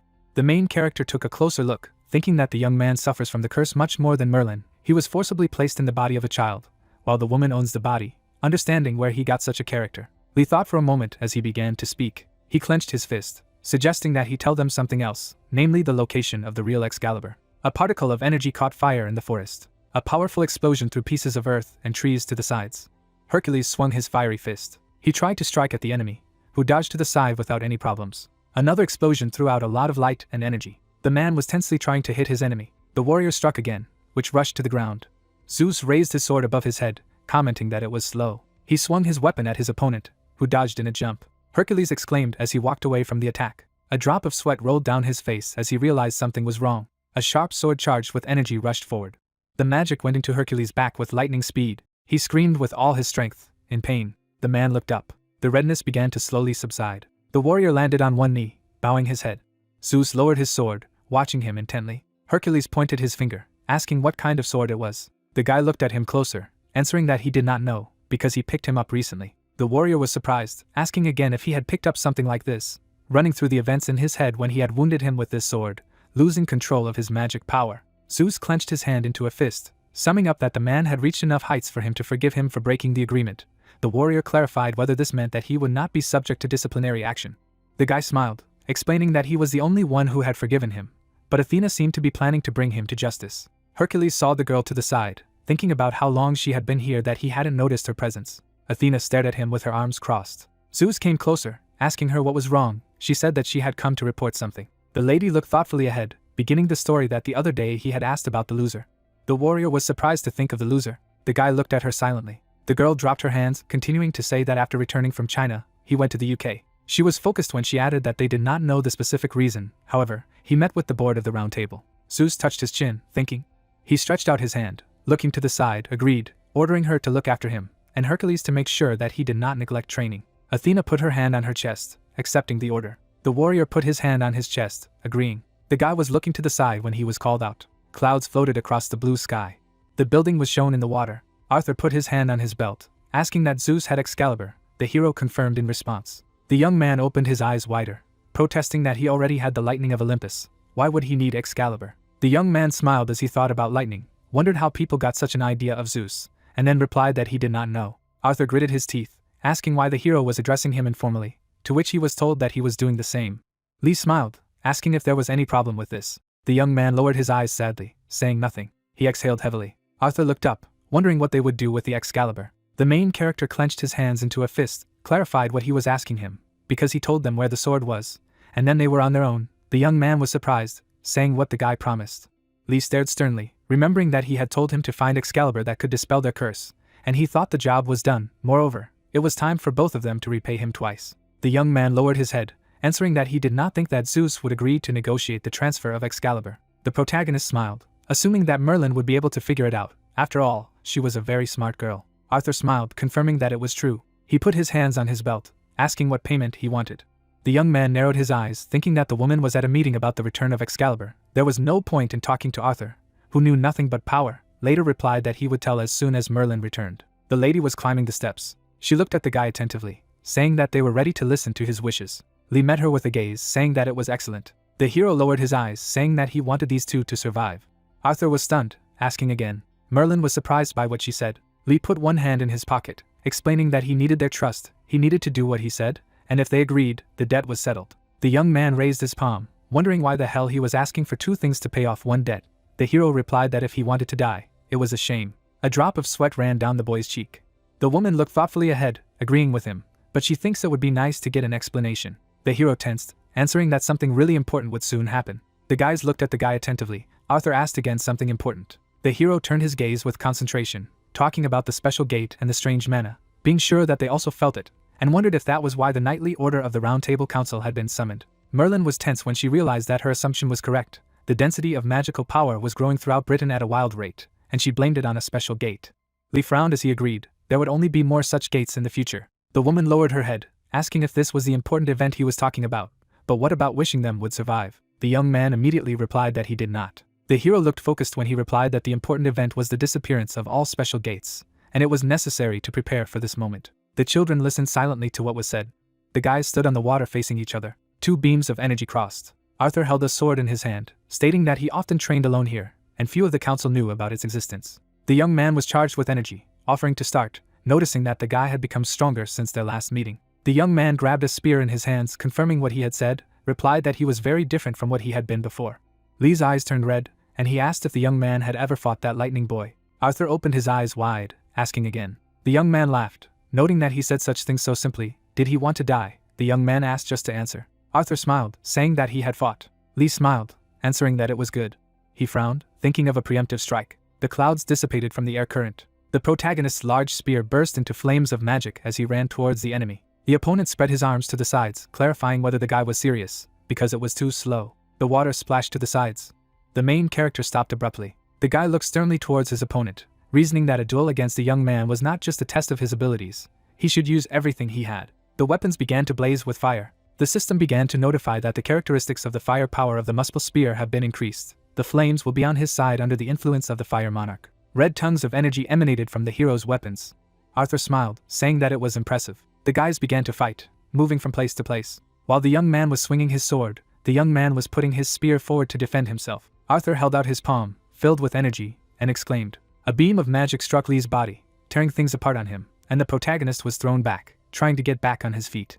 The young man's eyes and sword blazed with magic as he asked if the young man had given up. The discouraged young man looked towards his opponent, realizing that he was really strong, and he couldn't give up just like that. The wounded hero frowned, chasing away the thoughts in his head that he planned to strike at least one blow at this guy. An energy web could be seen against the background of the building. Lee's spear burned with a bright fire in his hands. Arthur was surprised, wondering what his rival was absorbing magical power. A message popped up that the dragon's heart was releasing magical energy. There was a huge explosion. Thick smoke covered everything around. When it dissipated, Arthur was seen with a sword in his hands. He stared ahead, his eyes wide open. The boys looked at each other when the young man asked if he could find out what it was. The hero looked at him thoughtfully, answering that it was a solar flare. Arthur, smiling, called it a great technique. Suddenly, a powerful energy enveloped the young man. He fell to the ground. The opponent apologized, saying that he had not been so excited for a long time, so he could not control his strength. Arthur looked at his sword, wondering what it was asking him about that white lightning, wasn't it? Summing up that at the moment the hero had no chance. The young man lay unconscious as the young man continued to say that who knows, maybe he will be able to defeat him. White birds flew away from the roof of the castle. Lee sat on the bed with his arms folded. Bracelet asked if he was okay. The guy raised his hands, realizing that he had quickly recovered thanks to Merlin's abilities, replied that he was normal. The young man closed his eyes, thinking that he had lost, but he managed to hit him. The hero was glad, raising his hand above his head, said that his spear had reached the head of a huge organization, and he had really become stronger. Sounds were heard outside the door. The man exclaimed if the guy was there, it was Gawain. The castle stood in sunny weather. The Green Knight stood in front of the young man, saying that he had heard from Merlin that he had come to warn them of a disaster that would affect Britain. Gawain closed his eyes, apologizing once more for the rudeness of one of their knights, and thanking him for the trustworthiness and righteousness he had shown. The knight was silent, thought for a moment, and spoke about Arthur. The young man looked up. Gawain looked serious when he revealed that he knew that the hero had fought the young man yesterday, and that dueling Arthur was his dream that had not yet come true. The man's sword flashed with blue energy. He was enveloped in magic, after which he asked if the boy would agree to fight him instead of the young man. Lee closed his eyes, thinking that he had thought so.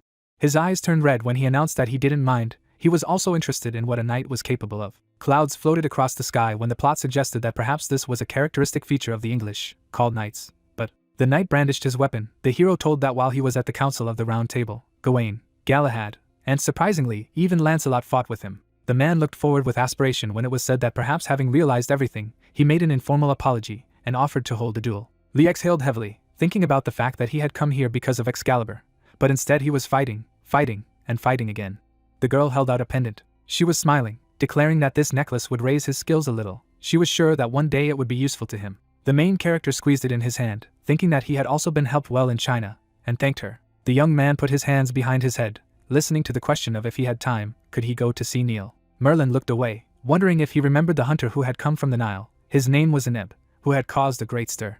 The hunter stood on a tree branch, watching the protagonist out of the window, who remembered that last year, after he was injured during the English Battle of Great Warriors, Eneb found him and offered to go to the Nile. The guy heard rumors that he was punished after he went there. The girl looked attentively to the side, saying that it meant that the hero really remembered this desperate child. He asked her to persuade the guy to meet him on the banks of the Nile again. As far as the lady knew, the ban on Eneb visiting the Nile had been lifted, so if he found time. Lee looked down, thinking that the Round Table Council was a neutral group. They would surely warn the others of the impending tragedy, and he believed that his business here was finished. But there was something else he had to take care of in England. The hero looked at Merlin, answering that he would think about it. The young man went out of the castle. Suddenly, someone's voice was heard, which had spoken before the meeting. Lee looked away. He noticed the clock tower. Looking closer, it became clear that Arthur was standing in it. The young man called it brushwood. The young man smiled, reflecting on the fact that at first he had called him the guy with the lightning, and now, hoping that Arthur would give his best during the cataclysm. The building was shown in sunny weather. The door opened a little, and I could hear about Jean. The guy looked away, asking her. The girl came closer, asking who he was.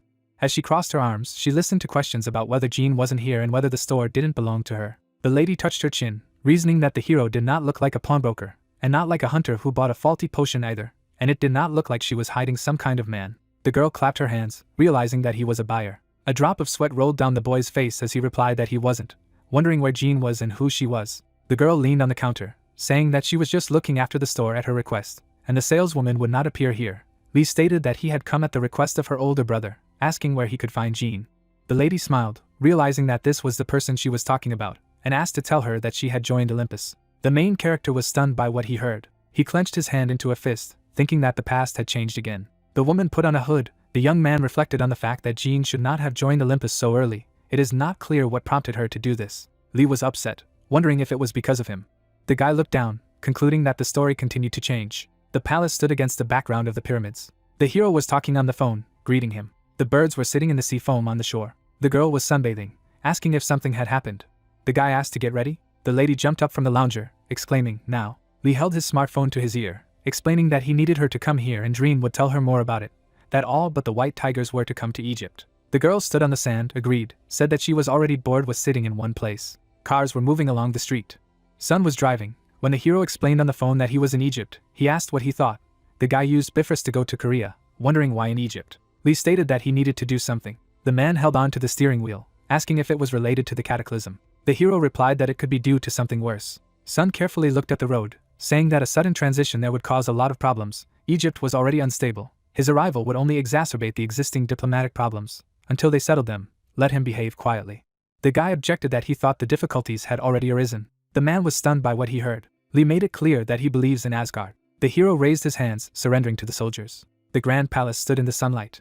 The men looked at the young man from the sidelines, discussing why the Dark Horse had visited Egypt. Both had no idea. The man looked to the side, suggesting that they should ask for an interpreter for help. Two soldiers looked ahead, asking to leave him on them. One by one, they went to the guy's room. The guys were looking down, asking about the executive branch, saying that Neil was making his move.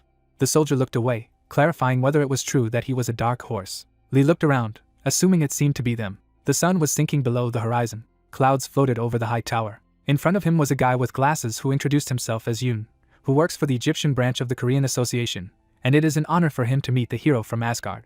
The young man was excited, replied that it was nice to meet him, thought that an employee of the Korean Association had been sent to the meeting, unexpectedly. The guy closed his eyes, explaining that he had been contacted from the headquarters, told to expect his arrival today. Lee smiled, wondering that it must have been Zheng and the others who had warned him, promptly, later, asking what he had heard about the instability of the situation in Egypt, what was going on. Yun stood in front of the young man, telling him that at the moment, Egypt was under the complete control of the Nile, beginning to tell that the Nile was divided into 3 branches. Different symbols were shown. It was explained that Memphis rules politics, Hermopolis controls the business sector, and Heliopolis watches over the hunters and the association. The man was focused when he talked about how they were fighting for power, and constantly trying to intercept each other's areas of competence. So the situation in Egypt at the moment. Lee looked to the side, interrupting that it was chaotic, and he confirmed. Yun was dejected, remembering that Heliopolis had previously had the most power. However, after the incident with Horus, they had a lot of problems. The young man raised his head up, realizing that it seemed that Aneb said that he was in Heliopolis, clarified what incident he was talking about. The man looked away, saying that it was not known for certain. Even their sources could not get to the essence of the incident. However, it is known that this happened during an attack on the gate and led to a tragedy. Aneb was furious when he shouted that it was all because of the red ore, asking him to go to the Nile. The hero lowered his eyes, thinking about the red ore, that this was madness. Lee got up from the couch, saying that he would like to meet with a hunter first. Yun clarified who he was talking about. The young man smiled, explaining that his name was Aneb, an Egyptian captain, a hunter of heroic rank. The plane was parked at the airport. Joan walked through the doors. The girl smiled, noticing someone. Lee threw up his hands, noting that they had not seen each other for a long time. The girl said that at his request she brought everyone. Next to Fenrir was a guy. The young man was happy to see Wang, the young man, thanking everyone. The guy smiled, asking how he was not happy to see him. Lee opened his eyes wide in surprise to see Baldur in front of him. He chased in his head that this is one of the strongest heroes of Asgard. Baldur waved his palm, saying that he had not been to the resort for a long time. The hero continued to think that he was also Odin's right hand. Lee narrowed his eyes, wondering why he was there. The hero of Asgard frowned, asking that he was showing his true colors from the start, asking not to disappoint him. Fenrir got angry as he looked away. The guys sharply directed their gaze to one point. The young man remained silent, looking at what was happening. The guy was smiling, saying that it was a joke. The president of the association had sent him here to help the Dark Horse successfully complete the expedition overseas. They had dealt with the special gate that had appeared in Korea faster than expected, so don't worry. Baldur turned a blind eye, adding that he was looking forward to working with him before returning to Korea. Yun held out his hand to the young man. Lee was upset by this fact. He looked sternly ahead, realizing that, apparently, this trip would not be pleasant. Clouds floated across the night sky. A tower was shown. Yun sat opposite the main character, saying that he was denied a meeting with a Nile hunter named Aneb. Apparently something happened inside the Nile. The young man clarified what went wrong. The man was tense, replying that like other countries, Egypt was withdrawing its hunters back to the country. Yun was focused, stating that the second commander of Heliopolis, Set, had recently returned if Horus couldn't regain his status affected by the incident. Lee frowned as he finished the story that Seth would gain his power. Yun looked at him, confirming that he was the strongest hunter in the Nile at the moment. A drop of sweat rolled down the hero's cheek. He looked down, reasoning that the Nile was the strongest organization behind Egypt, and their strongest hunter. The guy had given it his all in a duel with Arthur. Lee remembered how the young man's eyes burned, chasing away the thought that all he could do was scratch his cheek. If Set was the strongest in Egypt, the question arose how much stronger he was than Arthur. The young man jumped up from his seat. He looked down, addressing Yun, and asked him to continue sending requests to meet with Aneb. The man was surprised, asking about what he was going to do. The guy looked away, saying that he was trying to find another way to meet him. Clouds floated across the sky. The bird jumped off the roof of the building. On the roof, Song approached Zhang from behind. The master looked away, saying that until now, he had not asked any questions, and did not know what kind of relationship he had with the Dark Horse, and what secrets they kept. The man looked discouraged. Zhang looked to the side, stating that he should know. He continued to build up his curiosity, but he didn't give a direct answer at all. The master raised his hand, saying that he did not understand excessive kindness to him, because he was not one of those who easily believed in others. The dream listened attentively to the fact that this is why it is so strange to see that he shows such confidence in the hero, as if the man has known him for a long time. John put his hands in his pockets, asking what the underdog's goal was, because he did not understand at all what he wanted. Sun stiffened, saying that the underdog he meant Lee. He was the one whose goals coincided with his. The master narrowed his eyes, thinking that Hunter San had said the same thing. He was a hunter who could help him achieve his goals when he became stronger. John looked at the interlocutor, saying that they would look. Song thought that Lee had told him what John would need to say in such a situation. The man raised his fist, explaining that his and the others' goals are the same, to kill sponsors. The gentleman was dumbfounded by what he heard. Warriors were shown as Dream talked about how the hunters who are sponsored by the one who rules the riverbank have all lost their powers. This is the first time a hunter loses his powers for any reason other than his own death. The man frowned, saying that it happened after the underdog killed Gunther. Zhang smiled, noting that this was not bad. The palace was hot with the sun. The guys were sitting at the table opposite each other. Balder held his mug, wondering what he wanted to talk about. The young man smiled, asking the guy which of Neil's character is related to Asgard. The interlocutor closed his eyes, having listened to the end. He began to drink tea, saying that he did not understand what the hero was talking about, and also called so suddenly. Lee leaned on the table, explaining that when the president of the association had ordered him to appear here, asking how highly he appreciated the need to cooperate with him. The guy abruptly put the mug on the table. Balder narrowed his eyes, saying that the president had ordered him to cooperate, to help the hero with everything, to the best of his ability. The young man crossed his arms, asked him to tell him which hero of Nil is connected to Asgard. Balder jumped up from his chair, his hands on his belt. The hero of Asgard was tense, saying that he would contact him again about this. This is kind of secret information. The hero stretched out his palm, commenting that it was good. Balder decided to leave. Lee remembered Yun's words from their previous conversation. The young man smiled as he reasoned that based on what the manager of the Egyptian branch of the Korean Association had said, they really should be here, a heroic class hunter, and that should be enough.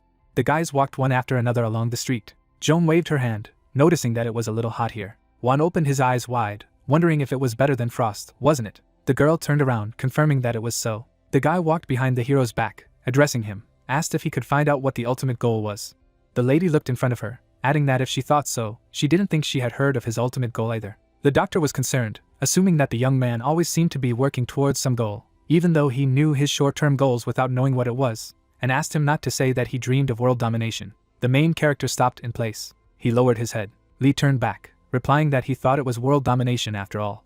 A drop rolled down the boy's cheeks, and Joan noticed that when he said such things, she didn't know if he was serious or joking. Fenrir looked sharply to the side, noticing something. To the side, a dark magical cloud towered over the people. The hero stretched out his hand to the side, ordering everyone to step back. The warriors looked at them intently. One had a symbol on his shoulder. The fighter was rapidly heading in their direction. The young man frowned, recognizing him as Seth, thought that he was as strong as Arthur. The fighter put his hand on his belt, wondering that he was the underdog. The hero confirmed. Seth looked at the guy attentively, explaining that he had come to briefly discuss something with him. Lee nodded his head. The palace stood in sunny weather. The warrior crossed his arms, revealing that after Egypt became independent from the kingdom, it was called the Arab Republic of Egypt, wondering if he knew about it. Seth looked away, saying that Egypt was still part of the kingdom, under the rule of the Nile dynasty. In truth, everything in Egypt was under their control. The hero looked at the man, asking if he was trying to become the successor of this dynasty. The warrior turned around, confirming, remarking that the young man was smart. Seth smiled, asking if he wanted to try to guess. Lee looked at the interlocutor, not understanding what he was talking about, asked again. The fighter pointed the finger at himself, clarifying why he wanted to become Osiris' successor as head of the Nile, and what he needed to do after he became ruler. Seth was focused, urging him to guess faster. The protagonist looked up, musing that before they met, he thought that he had arranged this accident in order to seize the throne. However, if he did not do it just for power, then is he really trying to become a king? The city is shown on a sunny day. The guys were standing behind the young man. Joan was worried, asking how the conversation with Seth had gone. Lee looked at the girl, saying that he had told him to guess his goals, and she asked what he had answered. The main character lowered his head, thinking that he could not even imagine what his goal was. The guy thought he was just trying to become a king for the sake of power, but this is not true. The young man recalled how the fighter pointed his finger at himself, reasoning that he was dangerous, but not evil. In other words, black and white. He was neither, rather, he was gray. Lee put his hand in his pocket, telling the lady that he could not give him an answer. The guys looked away in an instant. Balder put his hands on his waist, asking where they were. Joan was not happy with him, wondering if he had anything else to do. The guy raised his palm, realizing that it looked like they were all done with their business, and he quickly finished everything that needed to be done. The hero of Asgard narrowed his eyes, saying that if you think about it, it's strange, saying to the underdog, his team is quite unusual. Vaughn and the girl listened attentively to Balder, and if all of his team were Duke-level hunters, why hadn't any of them joined Asgard yet? The guy reasoned that these are hunters who are not part of Asgard, who know the secrets of the organization. He smiled, wondering what could be more dangerous than that. The girl tensed, wondering if the guy wanted to test them. Lee raised his palm, asking him to stop joking. He opened his eyes wide, clarifying what was the answer to the question he had asked the other day. Balder closed his eyes, explained that one had told him to cooperate with him to the best of his ability, so. The guys turned to the side. There was a burst of energy nearby. A powerful beam of magic made its way through the clouds. The large magic ball glowed blue. Wang and Jung were surprised to say that a special gate was opening, right in the center of the city. The blue color changed to red. The girl stared forward, realizing that the gate had just appeared, but its magical power was already growing. At this rate, the gate would open in the center of the city, and a lot of people were in danger. The lady looked at the hero, exclaiming that they needed to close them, otherwise they would soon open. Lee remained calm and asked Miss Jung to calm down. The girl was furious, asking how he could ask to calm down, because a lot of people are going to die and they need to do something. The main character clenched his fists, agreed, noticed that this was not Korea. The lady said that even if she was alone, she would go alone. Joan was overwhelmed with energy when she said that she didn't know why the young man was hesitant to answer, but every second counted now. The lady looked up, and several warriors flew over her. The soldiers were rushing forward. Seth was blazing with magic, rushing forward. Lee stood next to the girl, explaining that this was not Korea, it was Neil, they had their own ways of dealing with it. The young man looked away, thinking that this was unexpected, did not think that Seth would appear in person. A notification has appeared stating that the special gate has been cleared. As Zhong exhaled behind the hero, he reasoned that as expected, they quickly dealt with this gate. It was obvious, in the end, the group leader himself took action. Even though it was a special gate, there was no way they could allow any damage. Lee turned to call the lady. The girl bowed her head, saying that if he was going to joke with her, then she shouldn't, she was already embarrassed. The guy smiled, calling her a good guy, clarified that she behaved this way because she wanted to protect everyone, didn't she? Zhong touched her chin, saying that it was so, but the guys saw something to the side. The girl ran forward, saying that it looked like something had happened. The guy thought that she was the first again.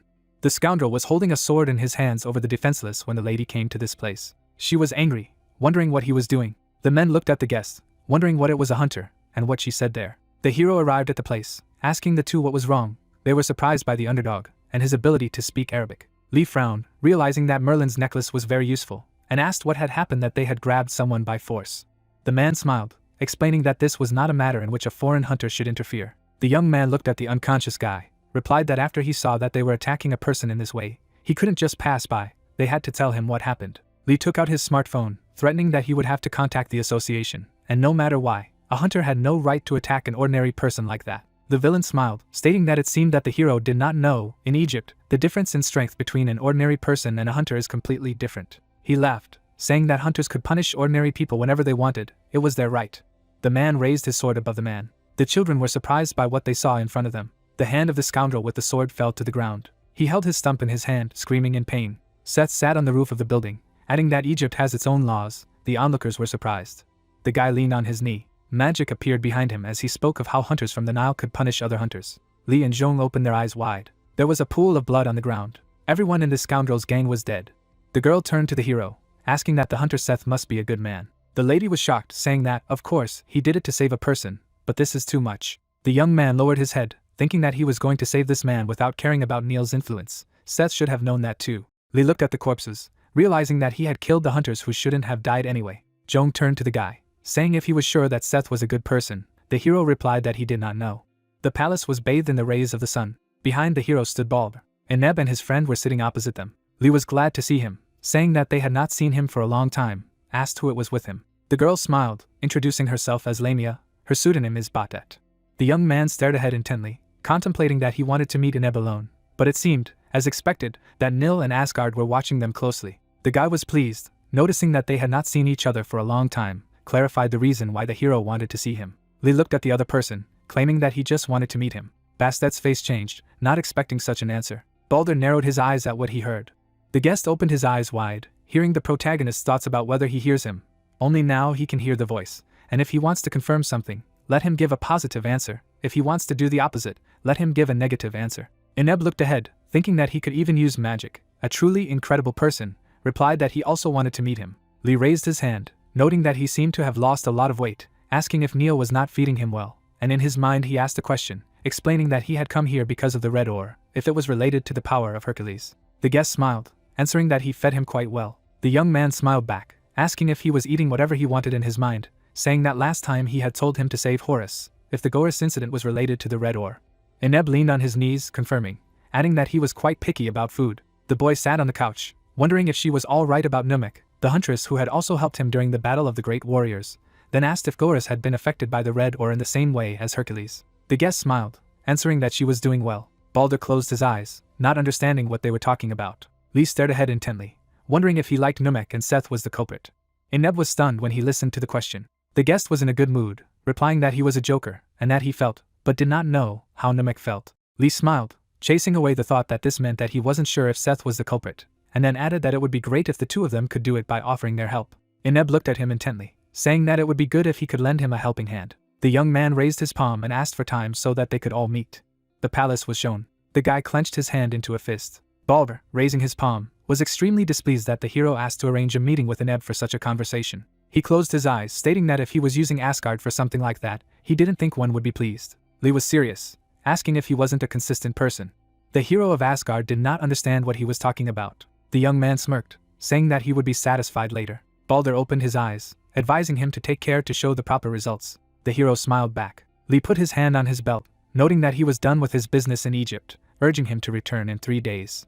The guy looked away, claiming that he had not finished his journey through Egypt. Balder was dissatisfied, lost in thought. The young man turned to his interlocutor, asking to be allowed to ask him something about the hero who had infiltrated the Nile, the boy reflecting on what the hero had understood, and he had forgotten that he had had an advantage over him all along. Balder smiled as he said that he had met him before. Lee stared in bewilderment, wondering who it was and who it was. The young man was standing on the shore, looking up at the horizon. He turned, noticing something. Ineb came saying that he was late because he was being watched, and asked for forgiveness. He took off his mask, saying that he was thinking and now a lot of people are watching them. Because he drew attention to Neil, the hero assured him not to worry. A dome appeared around them. Lee smiled, assuring them that they would not be able to watch them now. Ineb opened his eyes wide, focusing on the distortion of space, asked if he could use magic, explained that he had also thought this morning, but the hero was really impressive. The visitor looked up, noting that it might not be enough anyway. There was no place where the Eye of Osiris could not see. Lee tensed as he speculated about whether or not it was the case, even with Merlin's strength, if they could still see everything inside, realizing that he couldn't be sure himself. The hero stood in front of Ineb, saying that he needed to get down to business, asked why he had called him to the Nile. The guest was worried, saying that it was all because of the ore. Goris was currently unconscious. The warrior was flying into the attack with a fiery fist when Ineb revealed that the red ore is an ore that gives great strength, comparable to that shown by Hercules in the last battle with him. The guest looked at the interlocutor, remembering that it all began after Seth brought red ore. The guy was saddened, wondering if they had already found the red ore, and as expected, the past had indeed changed. There was a red stone on the pillow. It was said that it was a mysterious item that greatly enhanced the monster's strength and showed a staggering level of enhancement, and naturally, everyone began to investigate the red ore, and many experiments were conducted. The man said that the study was successful. They also managed to increase the amplification rate several times. Ineb raised his hand to the side, adding that the problem was that the guy interrupted that they could not control the force. The guest shook his head, saying that it was true, and naturally, all research had been suspended. Lee watched attentively as he listened, began to speculate that madness was poison, although this phenomenon was not something that could be figured out with something like research. As far as the hunter was concerned, who was able to control this madness throughout history, Hercules was the only one who could survive. The visitor opened his eyes wide, saying that Horus had personally participated in the experiments with red ore as a test subject.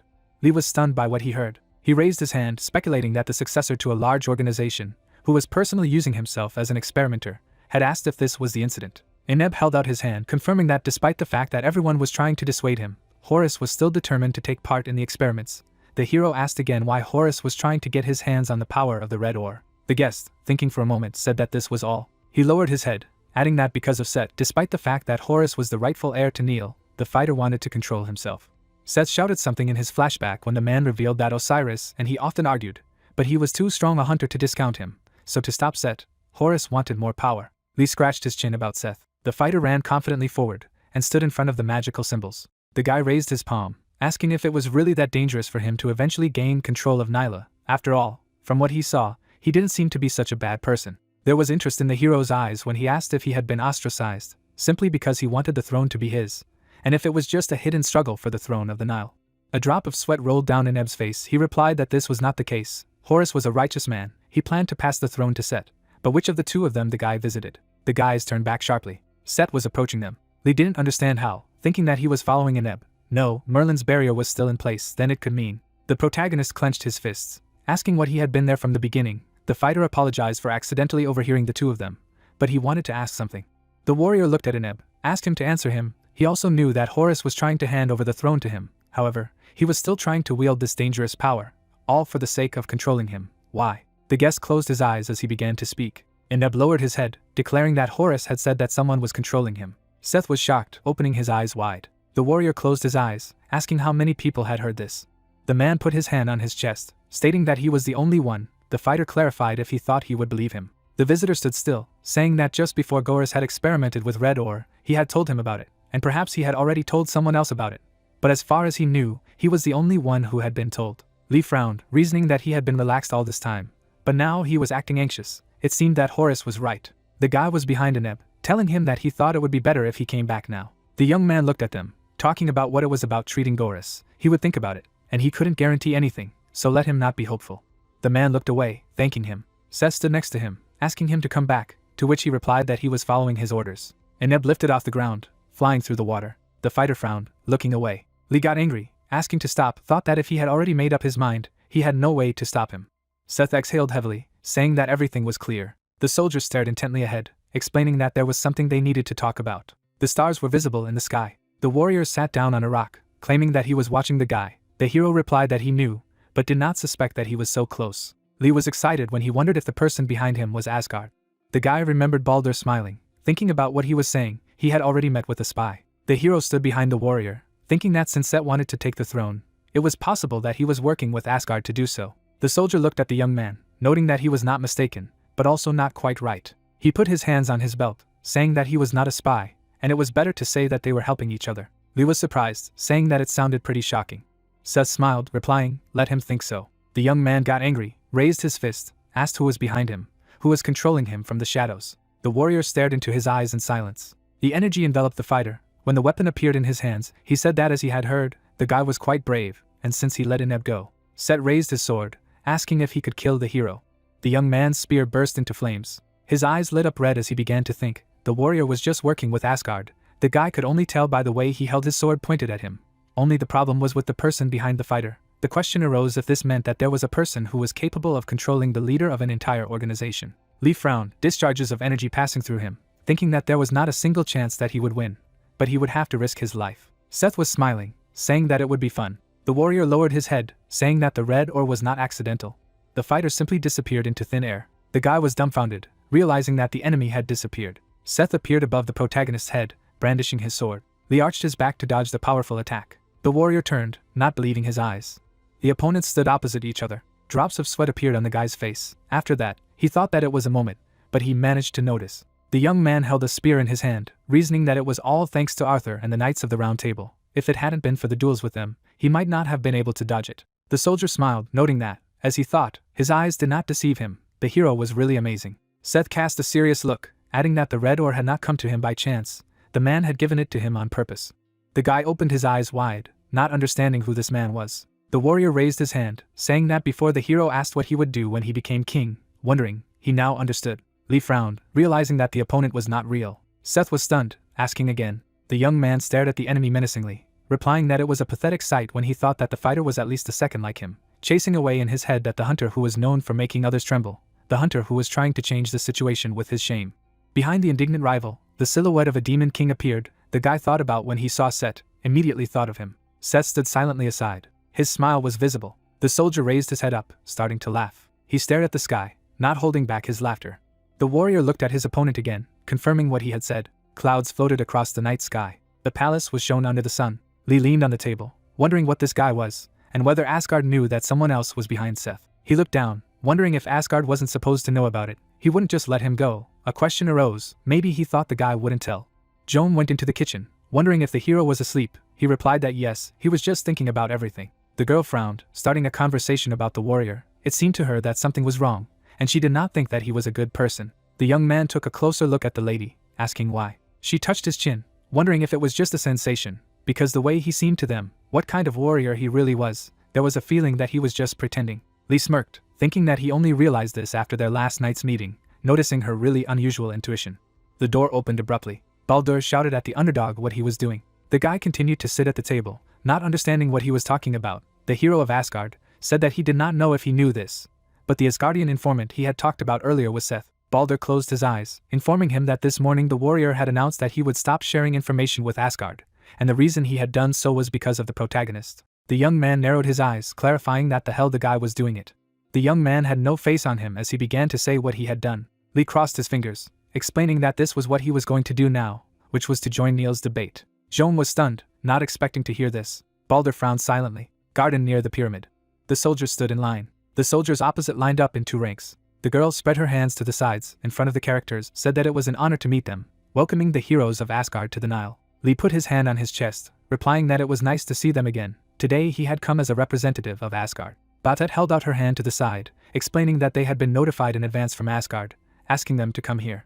The young man smiled, realizing that it was a really good idea to use Odin. Everything was going as it should. The view showed the pyramid from above. The guy reflected on the fact that this was the central part of the Nile, and they were able to get here so easily. The guys were going after the lady, she exclaimed sharply, opening her eyes wide. Right down the hallway, Seth was standing in front of her. The soldier smiled, looking around. The main character frowned, not realizing that with his facial expression, it was ominous. The guy needed to have time to carry out his plan before it was too late. Lee, standing behind him, called out to the girl. She turned, asking what it was. A young man with a serious look asked where Horace was. Badat turned to him, silently listening. The guy clenched his fists, stating that he was going to try to cure Goris. Ineb and Numek came closer, calling out to the lady. She turned around, clarifying what had happened. The man dropped to one knee, starting to talk about how the leader of Egypt, Horace, as one of his favorite assistants, was making a request of him. Ineb was focused when he asked to let the underdog cure Goris. The central square of the Nile, seen from above. The guys ran one after another. The man smiled, thanking Lania for this. The girl was in a hurry, managing to say that she hoped that his decision was not wrong. Lee and the hero of Asgard hurried after them. Balder narrowed his eyes, musing that if they couldn't save Horace, they would all die, and of course so would the boys. He followed the young man, realizing that if necessary, he would have to use the guy and restore the relationship between Asgard and Nil. Joan looked away, asking the lady what the chances were that they would be discovered. Batat looked around, explaining that they had already been discovered, but more importantly, she asked the hero if he could really save him. Lee was calm when he replied that he thought it was a little late to ask about it. He couldn't say for sure, but he would do everything in his power. The young man opened his eyes wide, reasoning that he couldn't guarantee anything, but if he didn't succeed, they wouldn't be able to stop Seth. The fighters with weapons stood in the middle of the road, shouting for them to stop, and how foolish of them to try to invade the very heart of the Nile. The girl stopped in place. Badat stood slightly ahead of the others, ordering the way to be cleared because she didn't want to harm fellow hunters from the same organization as her.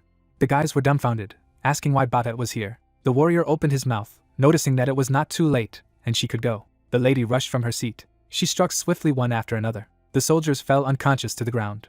Joan was displeased, asking what she was doing, because they believed her, they could help them. Her friend waved her hand, not understanding what she meant. The main character smiled, saying that Batat was caring for them. If they failed to save Horace, they would also be in danger. Joan touched her face with her finger, apologized for being short-sighted. The guy reflected on the fact that Merlin's necklace was really useful, not only for him, but for his comrades. The guys were standing in front of a huge gate. The girl stared forward, stating that Goris was right outside these doors. She turned, looking at Namek. Batat raised her hand to the side, asking if she would help protect the place with her. The lady opened her eyes wide in silence. Ineb put his hands on his belt, thanking him for believing in them, adding that if he didn't want to go any further, he could come back right away.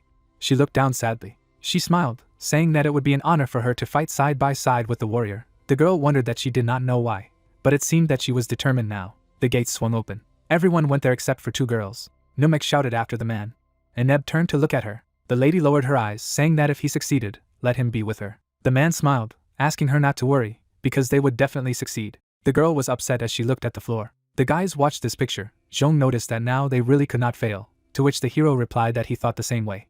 Lee ran after Ineb. The guys behind tried to keep up. They saw a bright room in front of them. A woman was waiting for them in the square, who said she knew they would come to find her son. The two were surprised. Looking at Lady Isis, the hero reflected on the fact that he had heard this name before. The lady stood in front of them, her hands lowered, as the young man reflected on the fact that Osiris, the ruler of the Nile, and she was his wife, as well as the mother of Horus, the one he needed to heal. She was also one of the 3 strongest people in the Nile. Isis's eyes flashed. She threatened not to approach. Energy rose from the ground. A protective magic ring was activated in front of the heroes. Lee tensed as he saw the barrier in front of him, knowing that they wouldn't be able to get closer by normal means, because there was a monster lurking in the Nile. Ineb was insistent when he humbly begged the lady. The woman was behind the barrier, looking away as she said that she knew her son had a high opinion of him, and she had heard many times that he would find a man who could save him. Isis lowered her eyes, asking the man if he really believed that this man could save her son. Ineb was concentrated, confirming that he firmly believed in this. She looked to the side, turning to the protagonist if he could really save her son. The guy was discouraged by this question, looking at the lady. The guys behind were shocked after he replied that he didn't. Isis was stunned, her eyes wide open. The young man looked at her, saying that he was not sure he could save him. Lee said with a serious look that he would just try to save him. The bracelet on the girl's arm began to move. The guys were watching the girl. Frowning, Jong thought that the barrier had fallen. Isis, with a calm look, informed that once the sarcophagus was opened, the seal would be removed. It would last 30 minutes. Once the seal was removed, it would be impossible to seal it again. Her eyes began to glow, after which she stated that if they failed to save her son, then no one would leave this place alive. Smiling, the protagonist replied that he did not plan to die. He stepped forward. Vaughn was holding needles in his hand. The lamp lit up the room. Sitting on the floor, the guy thought that the dark horse had already started the treatment. Isis should be there too. Opening his eyes, he added that this is his first love. he still has a long way to go. He cannot believe that he is hesitating because of his love. Looking at the soldiers, he said that today they would carry out their rebellion. The guys with glowing eyes cried out that they agreed with his words. Standing in front of him, Seth announced that he would sit on the throne of the Nile today. The warriors watched him intently. Shifting his gaze, the guy called out to Anubis. The deity put his fist on his chest. Looking at him, Seth noted that he would gather the jackals and lead them to where Horus was. Standing in front of him, he added that he would cut Pharaoh's throat. He said with a satisfied look that he was sure that Osiris was trembling with fear. It was time to put an end to his ill-fated relationship with his brother. Pink energy emanated from his hand. Enraged, Anubis remarked that he would reap the harvest of death. Looking at his comrade, MC said that he needed Wang to control this guy's strength as much as possible. Lowering his gaze, his interlocutor accepted the request. He had a needle in his hands.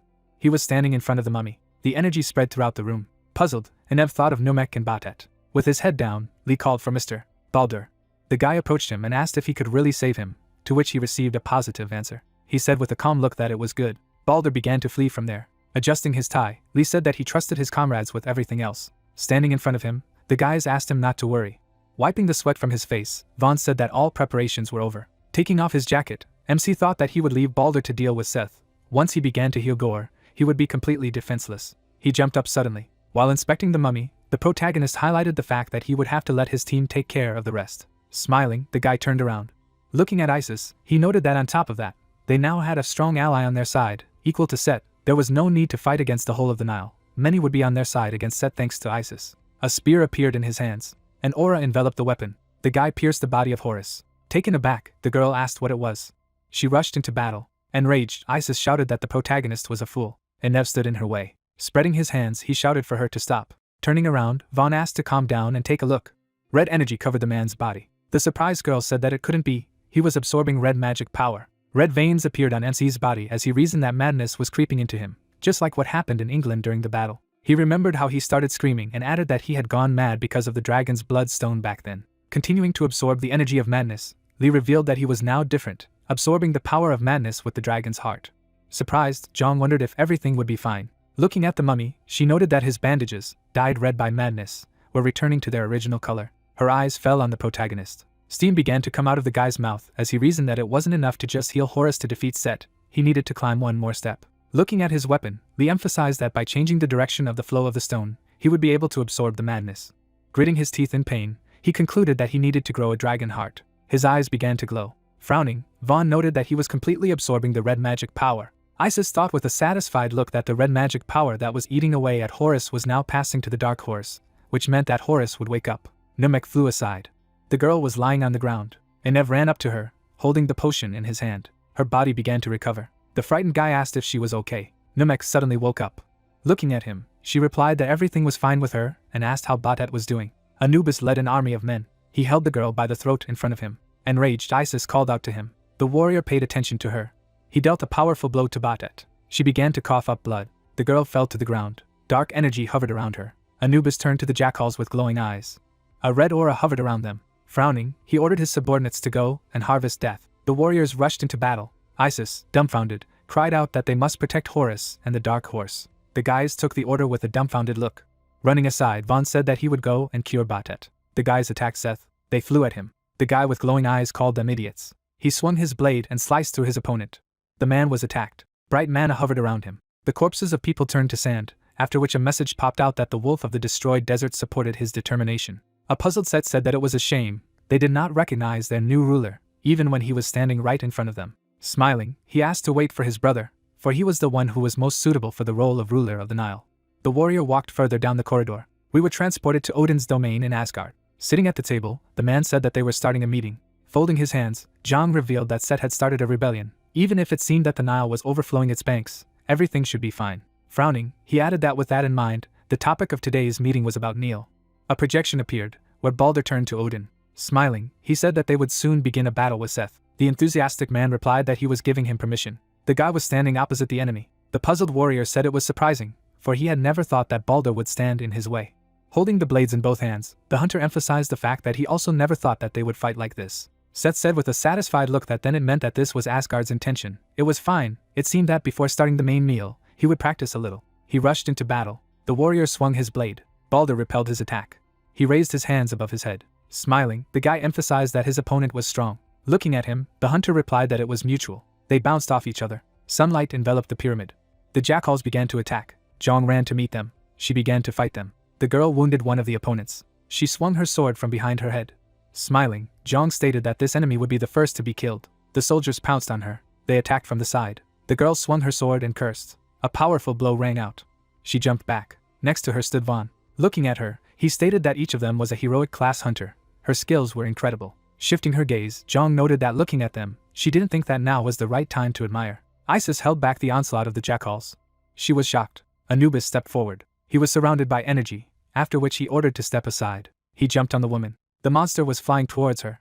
He raised his hands above his head. A powerful blow rang out. As he landed many attacks, the man wondered if Ishida thought he could hold on to this barrier while fighting it. With a dumbfounded look, she came to the conclusion that she could not maintain the barrier. The jackals began to approach with a shout that the barrier had fallen. This was their chance. Everyone should go on the attack. Fenrir stood before them. A bright flash rang out. The wolf appeared before them. The streams of energy threw the enemies aside. The warriors began to get closer to the words, saying that this was their chance. They would get rid of them. The ceiling in the building began to tremble. Balder dodged the attack. His opponent began to take advantage of the battle. He noted with a satisfied look that even now, the guy was still hiding his strength, which was impressive. Smiling, the hunter said that Seth was also quite strong. The warrior suddenly lowered his weapon. He said with a serious look that it was a waste of time. He had saved it for his brother, but there was nothing to be done. A red aura enveloped him. The energy began to intensify and spread. Frowning, the guy said that it was dangerous. His goal was to buy time. A drop of sweat dripped down his face, after which he turned to Odin and heard that he could fight him. After calming down, the hunter thought that Asgard's orders were absolute. He said with a satisfied look that they would fight. An enthusiastic Seth replied that it was great. He rushed into battle. Watching the opponent, the guy noted that he was fast. Holding out his weapon in front of him, Balder revealed that Seth's only weakness was that he had no control over the territory, and then asked to be allowed to show the difference between those who had power and those who did not. The enraged guy shouted a spell loudly. The energy surrounded them. They suddenly disappeared. Taken aback, Anubis thought that Seth's energy had disappeared. Smiling, Isis assumed that something had happened to him. Looking at the enemy, she asked him to surrender, because now the balance of power was upset. Standing in front of him, the man replied that it couldn't be that something could happen to him, after which he thought that the woman was worried. Maybe right now he could use it against her. A light aura hovered around her.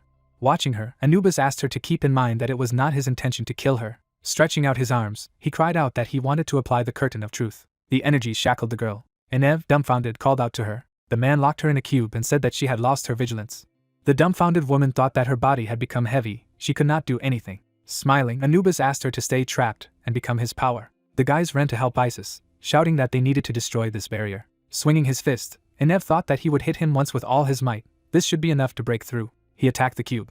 Taken aback, he thought that it was as if he had hit a sponge. His attack did not work. Continuing to strike, he came to the conclusion that in this case, he would have to break through with several attacks. Frowning, Enev thought about the barrier. Raising his head, he noticed that the cube began to grow. Energy swirled around the man.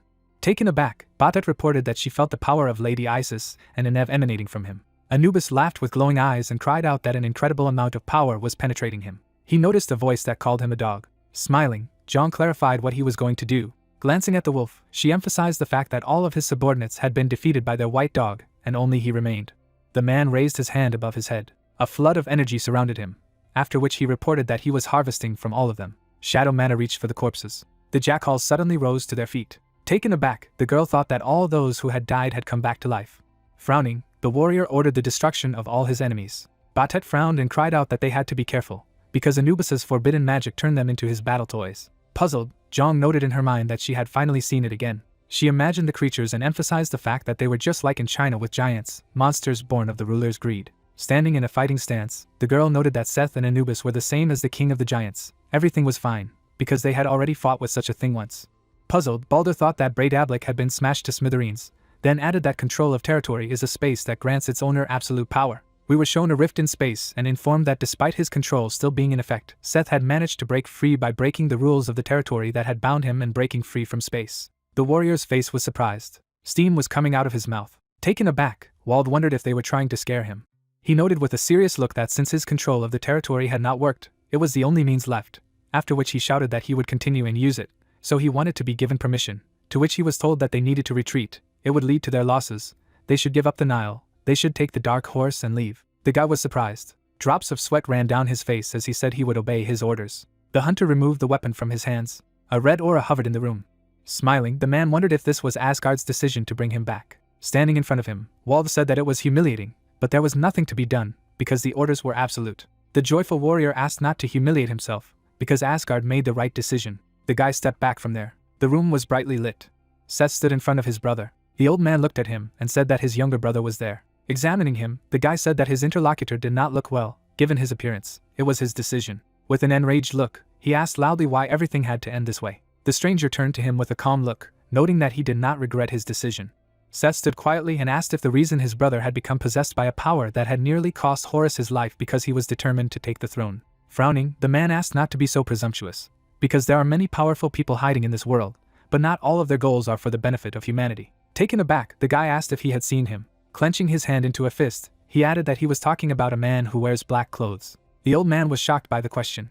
Holding his face, Seth laughed and remarked that he now understood that when he met him, his brother felt defeated, so in order to defeat him, he became possessed by a power he could not get. He imagined the man reaching out to the crystal and saying that even though his son had been absorbed by the red ore and was on the verge of death, he was still possessed by its power. Of course, he was stronger than Horus, so he hadn't lost everything. Instead, the red ore had taken away his youth and vitality. Pointing his finger at him, the guy added that he was different from him and the protagonist. The old man was taken aback by what he heard and asked again. Holding his hands in front of him, he stated that he would show him. The energy surrounded him. His brother, dumbfounded, asked if it was red ore. Smiling, Seth noted that this was the power he had dreamed of. The dog rushed at him. He found himself in front of the old man. The stranger turned to Horus with a calm air. The warrior noted with a satisfied look that he would follow this man and rule the whole world, and not just this miserable little Nile and Egypt. Jong continued to fight the jackals. She raced and sliced them through with lightning speed. Gongs killed the enemy with one blow. Clumps of blue energy have formed. Mu released streams of mana. Corpses lay on the ground. Dark energy spread throughout the room. The eyes of the dead began to glow. They rose to their feet again. The surprised guys said that they continued to get up again. There was only one way to stop them. Jong shifted her gaze. She drew attention to the battle between Fenrir and Anubis. A cloud of dust rose around the wolf. He made a powerful lunge. The man formed a bundle of energy in his hands. The monster hit the opponent in the face. A cloud of dust rose. The dumbfounded girl called out to Fenrir. She stared at the smoke. The wounded boy was lying on the ground, clenching his hand into a fist. Anubis said that it was amazing, this endless power. He felt that he could defeat anyone, even Osiris himself. Smiling, he added that it was time to put an end to this. The protagonist climbed up there. He said with a serious look that the deed was done. Taken aback, the monster thought about this energy. Horus stood before him. He asked with a furious look how Anubis dared. The bandages on his arm began to unwind. They shrouded the barrier. There was an explosion. The dumbfounded monster thought that his opponent had shattered the curtain of truth so easily. The woman got out of there. She walked over to Horus and noted that he had woken up. She began to cry when she saw her son. Smiling, the guy replied that it was so, after which he asked her to rest. Walking towards the monster, he said that he would be back now. The jackals began to scream in pain. They disappeared from the battlefield. Smiling, Enev thought that since the curtain of truth had disappeared, the enemy could no longer control the dead. Enraged, Anubis called out to Horus. He rushed into battle. Energy emanated from the guy. He was preparing for a clash with the enemy. Bandages bound his arm. They began to wrap around the monster's body. Frowning, the young man ordered him to come to our aid. There was a powerful explosion. The wounded Anubis fell to the ground. He opened his eyes and asked if he was still alive. Standing over him, Gore emphasized the fact that it was not for him to decide whether or not to take his life. MC walked over there. Turning around, the guy asked if this would be enough, to which he received a positive answer. Mu followed him and asked why he had spared his life, to which he was told that it was because he looked lonely. Smiling, Lee noted that he was thinking of making him a brother. Smiling, the skeleton thanked him. Taken aback, the man wondered why it had become colder there. The pyramid shuddered suddenly. The guys were surprised. The soldiers were also taken aback. The protagonist's eyes widened. Gore clenched his hand into a fist. He noted with a puzzled look that his father had died. Sunlight enveloped the settlement. People gathered in the square. The guy fell to his knees and spoke about the Lord of Osiris. They began to cry, saying that this was their defeat. Turning around, the warrior noted that this was not yet the case, for Horus had woken up. He added with a serious look that it was not too late. They should lend their power to Horus. They began to run through the city. A blue sky surrounded the tower. A man with a serious look said that Memphis would not join, after which he asked what Hermopolis planned to do, and we were introduced to the leader of Memphis, named Thoth. Clenching his hand into a fist, the stranger declared that they would fight Seth. After all, they were not cowards, after which the plot said that it was the leader of Hermopolis, Sekhmet. As he walked away, he added that he would not watch the Nile crumble. Looking after him, he asked him to wait. Turning around, the man listened that in this case, the leader of Memphis would go with him to the temple of Are, not to side with Set or Horus, but he wanted to see a new king of the Nile born. He knitted his brows. Watching him, Sekhmet thought that this was a fox-like type. He must be planning to join the side that would win. Evening came. Horus stood opposite the enemy. Smiling, Seth declared that he looked terrible. The guy with a serious face noted that his uncle looked like he was having fun. The guy with a calm look said to choose a new king of the Nile for the glory of Are, to decide who Are would choose and who would rule the Nile. The warriors suddenly shouted the same words. He watched the arena. Behind Isis stood his subordinates. Set cried out with a satisfied face that they had all gathered to see the birth of a new king. Looking down, he noted that the dark horse was amazing. He never thought that the protagonist would be able to awaken Horus. But everything was exactly as the man had predicted. Watching him, Lee thought that although he wasn't yet sure that he would be able to cure Horus, the man behind Seth was able to predict it. Stepping forward, MC asked if the guy wanted to say that he wanted him to save Horus, to which he received a positive answer. A red aura hovered in the area. A smile appeared on Seth's face. With glowing eyes, he added that he wanted this because the true king must be recognized by everyone.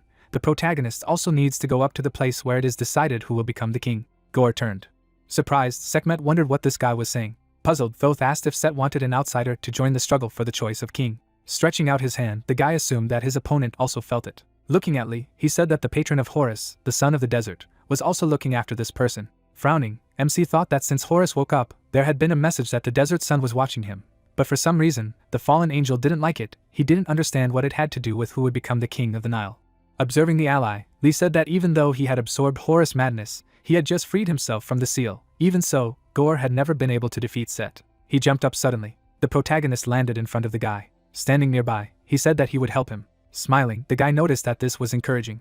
A red aura enveloped their opponent. He went to them and said that they had to decide whose patron was stronger. The bandages from Horus's body began to unwind. A spear appeared in the protagonist's hands. The guys got into fighting stances. Sunlight enveloped Asgard. The man was sitting at the table. Sighing, he thought that the Nile would be the perfect place to absorb. He introduced Seth and emphasized that he possessed dark red magical power that had destroyed control of the territory. His hand began to tremble. Frowning, John emphasized that fear was a feeling that he thought he had already forgotten. Purple mana surrounded him. There was a smile on his face. The man with glowing eyes stressed that he had found an opportunity. Because with the unknown power that Seth possesses, it may even be possible to kill the patrons. Putting his hands on the table, he added, he is done with Neil, but with Set it is different. Once this rebellion is over, he will intervene. He was suddenly taken aback. Looking at the mysterious man, he noted that it was impossible. There, on his territory, no one should have entered without his permission. Watching the stranger, he wondered who it was and how he got into his territory. The guy was standing opposite and turned to Odin. He held out his hand. The stranger with a straight face emphasized that he would give him strength. Horus aimed the bandages at the enemy. Swinging his fists, the warrior repelled all attacks. The enraged guy shouted that Ari would be his witness. Flames enveloped the bandages. They were drawn to the enemy. Smiling, Seth reported that his nephew had grown stronger, but had not yet become accustomed to his new power. Stretching out his hand, he used a sorrowful storm. A lot of whirlwinds appeared on the battlefield. Gore flew aside. The guy prepared to make a dash. He rushed forward. The warrior jumped on him. His blow hit his nephew's stomach. Horus hit the ground and raised clouds of dust.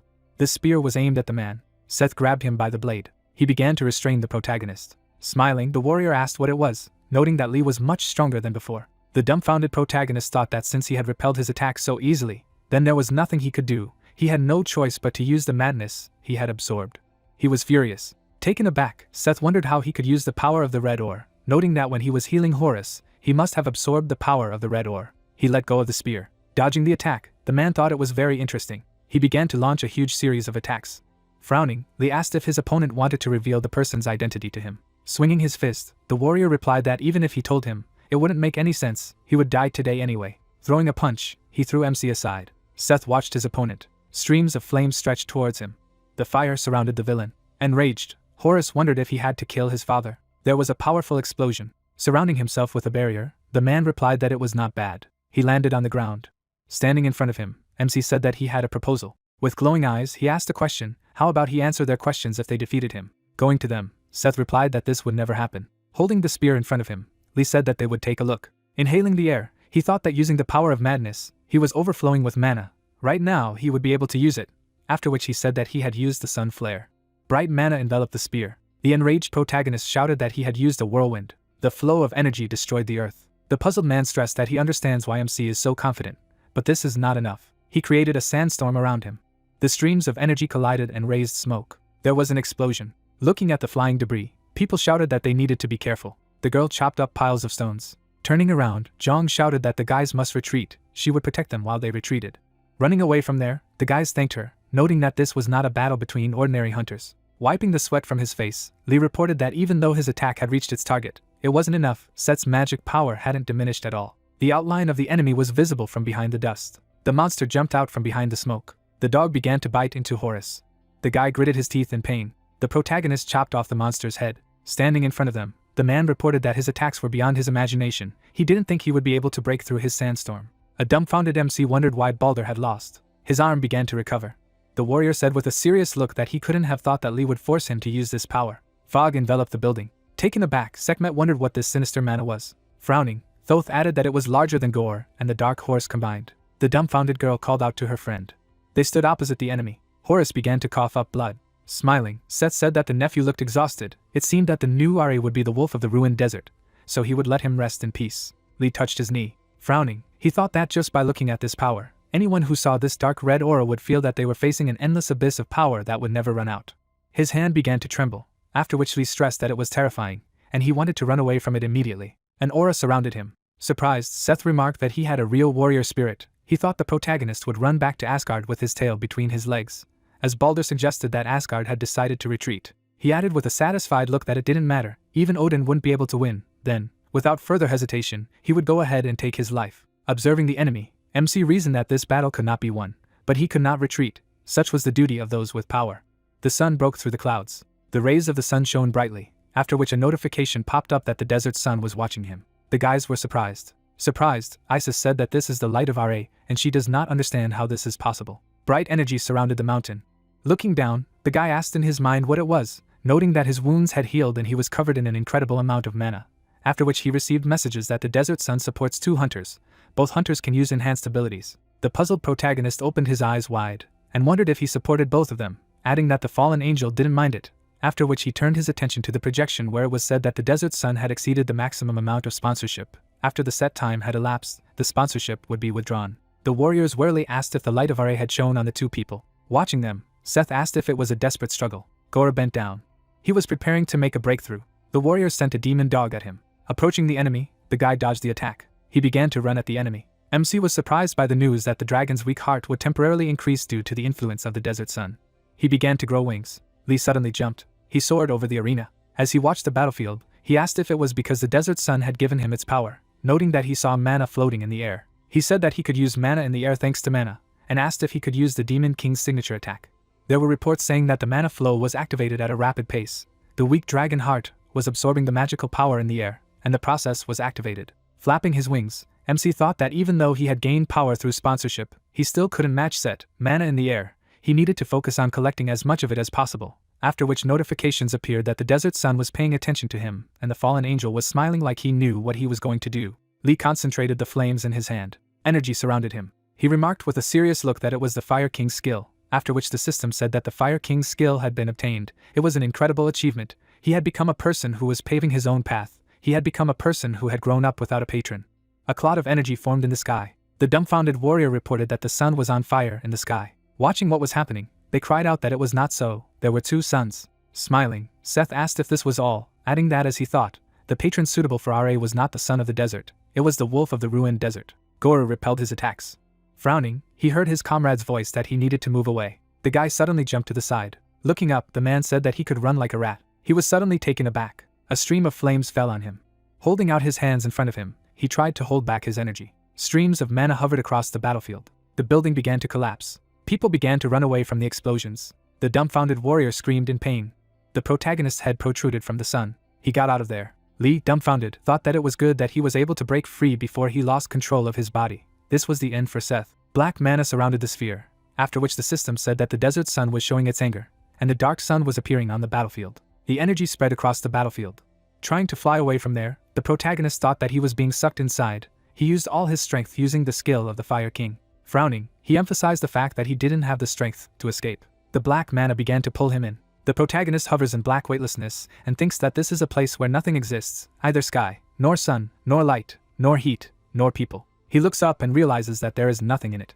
He plummets down and wonders if he is going to die like this. The main character opens his eyes in surprise and hears an order that he needs to pull himself together. Balder put the main character on his shoulder. He looks down in surprise and calls out the name of the young man. The guy rushes forward with a load in his arms from the abyss that consumes space. Black energy mana is approaching the guys. The young man closed his eyes and asked the young man to use the byrest, and that it was about to explode. Lee looks at his savior in amazement, and does not believe that there will be an explosion now. The black magic cloud is enveloped in purple energy mana. A powerful explosion topples the temple tower on its side.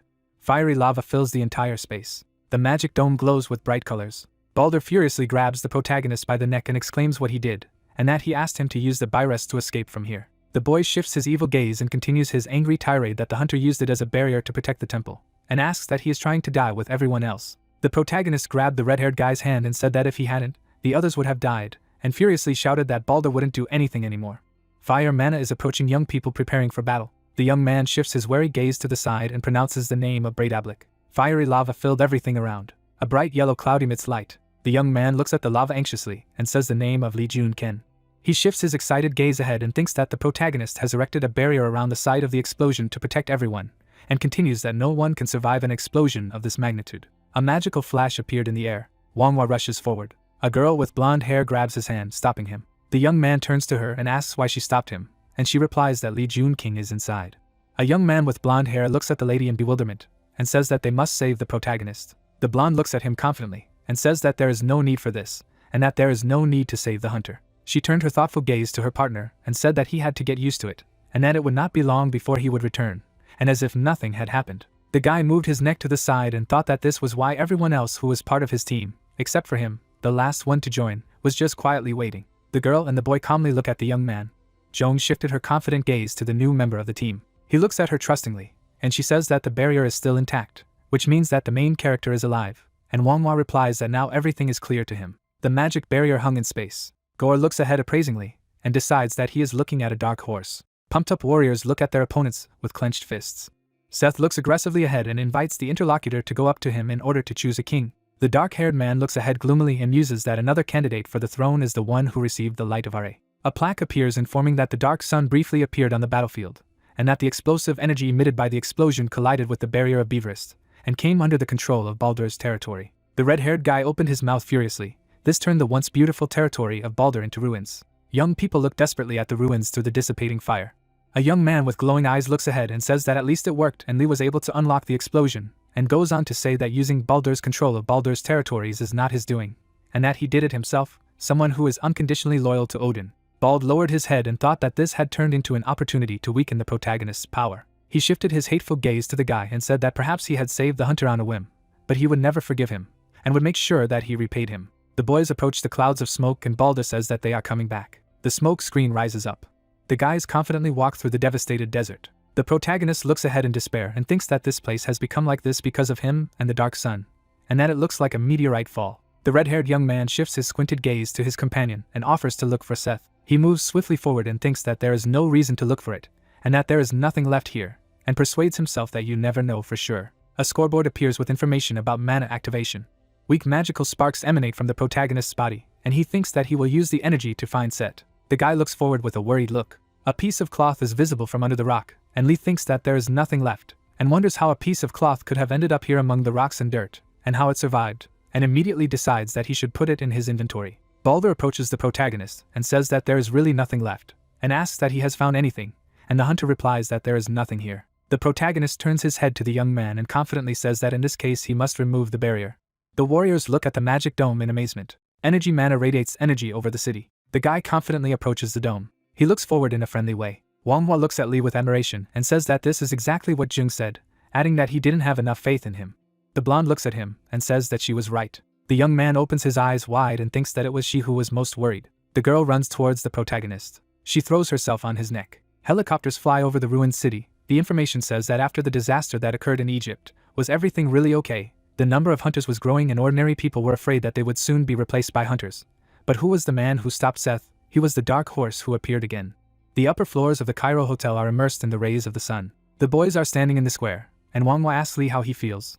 And Lee replies that he is feeling great, and asks the guy to check on him. The green-eyed young man looks attentively at the interlocutor and thinks that it is impossible for the protagonist to be fine, because the sudden regaining of strength after the healing of Horus, and the unexpected support of the desert sun overexerted the boy's body, and says that he will check his pulse. He takes the main character by the hand. The guy shifts his enthusiastic gaze to the hunter and declares that he is really fine, and that he is even healthier than before, and that it is incredible.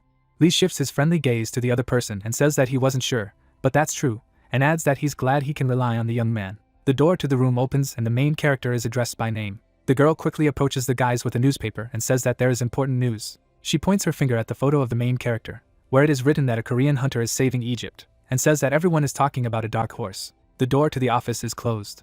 The hunter puts his hand on the stack of newspapers and remembers that a few days ago they were full of articles about hunters, and now there is not a line about them. He crosses his arms over his chest and wonders what everyone is saying about him, and asks if someone is trying to distract attention. The tablet says that the fallen angel is pleased with his high reputation. Lee turns his head to Jong, and she assumes that ordinary people must have been amazed by this incident, and the guy agrees with her, and continues that it must be the first time humans have seen the power of hunters. The lady rounds her surprised eyes and says that this is not just the strength of every hunter. The protagonist looks at her and replies that nevertheless, it works well and people will have to worry about hunters, and thinks that in the future, hunters will rule ordinary people, and they will become no better than livestock. There is a knock on the door. The young warrior resolutely clenches his fists and addresses the protagonist, calling him a dark horse. The protagonist turns his head to Aneb. The warrior looks at the protagonist and says that Horus ordered him to bring him and asks if he will go. The main character looked away and agreed. Horus swiftly attacks his opponent amidst magical flashes, and the young man reflects that after the battle with Seth, Lee Jun-king was unable to meet with Horus due to the fact that he was sealed for a long time and received countless wounds during the battle with Set and needed treatment, and received medical care for the last days. Aneb shifts his gaze to the protagonist, and says that Neil thanked him for his help. The warrior looks at the boy in disbelief and says that despite being an outsider, he was blessed with the light of Ra, and that because of this, he becomes the next king. The young man turned his head sharply and said that he was not interested in being a king, and that he did not want to cause unnecessary trouble. He looks at his hand in amazement, and says that the light of Ra will soon leave him, and muses that even though it is still written that he is sponsored by the desert sun, the fallen angel begins to complain. There is information that the fallen angel is frowning at the desert sun, otherwise he is excited. The protagonist looks thoughtfully in front of him and continues to muse that it must be that the desert sun can't sponsor two people, and that the mountain will obviously choose. Aneb bows his head respectfully, and says that there is nothing to worry about and thanks the guy. A majestic palace towers over the city. Gore, accompanied by his subjects, meets Lee. He stares at the hunter and says that he apologizes for greeting him so late, and adds that the protagonist saved his life, and saved Neil from his fate. The young king sincerely thanks the young man and adds that Egypt has decided to repay him in kind, and that they will give him everything they want. Gore spreads his hands to the sides and continues to tell Lee what he wants. The main character carefully peers into the face of the king, and says that he wants them all to change. The young king looks at his interlocutor in bewilderment. The hunter looks confidently at the man and continues to tell that he heard that the rights of ordinary people were once respected on the banks of the Nile. The hunter stands majestically over a man lying on the ground, and Lee goes on to say that the hunters violated the rights of the people as they pleased, and that he wants Egypt to respect the rights of the people again. Gore clenched his fists and replied that it was after his father had fallen overboard while he was sealed, and added that he would make sure that everything was back to normal, and that he was willing to grant any request from the protagonist. He looks at the guest with admiration and says that he is another king of the Nile.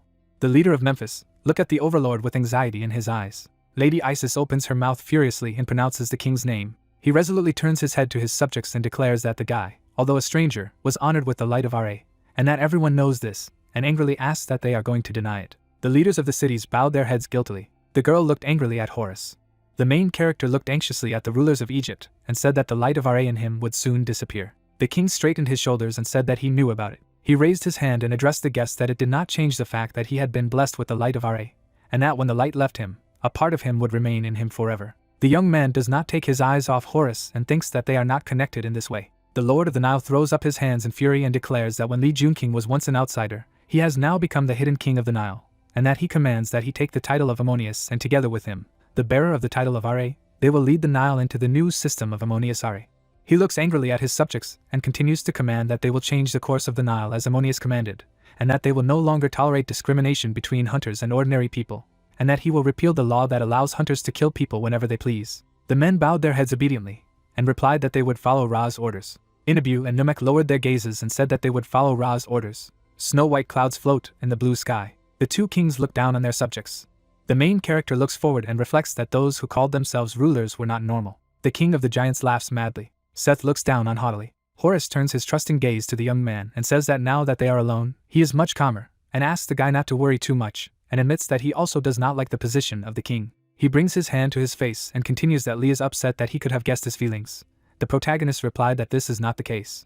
The bandage smoothly falls to the floor. The pleased young man looks at Lee and says that this is a great relief, and that he is thinking about abolishing the title of king. The main character looks at the interlocutor in amazement. The young king clenches his fists and asks the boy if in some cases the lifespan of a hunter is not infinite, and says that it is too dangerous to give such hunters absolute power. The guy with glowing eyes enthusiastically continues to say that it is impossible to say whether he himself will ever change so much. Lee watches with approval and muses that right now Gore is a good person with power, and that if he does change, things could end worse than it did with Seth, and says that it's a good idea. The young ruler turned his gaze to the interlocutor, and said that as for his uncle Seth, he was still alive. He bowed his head slightly and asked that Lee would be chasing him, and added that he would not be able to leave Egypt at the moment, and that he wanted to ask the young man to do it himself. The protagonist looks at the king curiously and says that he is curious about the man behind Seth anyway, and adds that if he finds the man, he will contact Horus, who thanked the young man. The high tower rests on the clear sky with its spire. The plane, having released the landing gear, is preparing for landing. A man with a beard, holding a camera in his hands, says that the plane is landing, and everyone needs to get ready. A young man with yellow hair stops in front of reporters, and one of them asks them to answer questions about what he plans to do in the future, and how much international aid he plans to send to Egypt. Yashin looks askance to the side. The men in black clothes leave. The correspondent with a camera in his hands is indignant that the person who arrived again did not say a word, but they are used to this. A guy with blonde hair shifts his gaze to the people entering and exclaims that the Korean Association, of which Lee is a member, has arrived. Sun enters the waiting room, and the correspondent comments that the head of the guild of the Major League Sun, who is called the next president of the Korean Association, has appeared. A man with a goatee raises his camera. The main character enters the airport building with a confident gait, and the correspondents, paying attention to him, say that he is the hero of Egypt.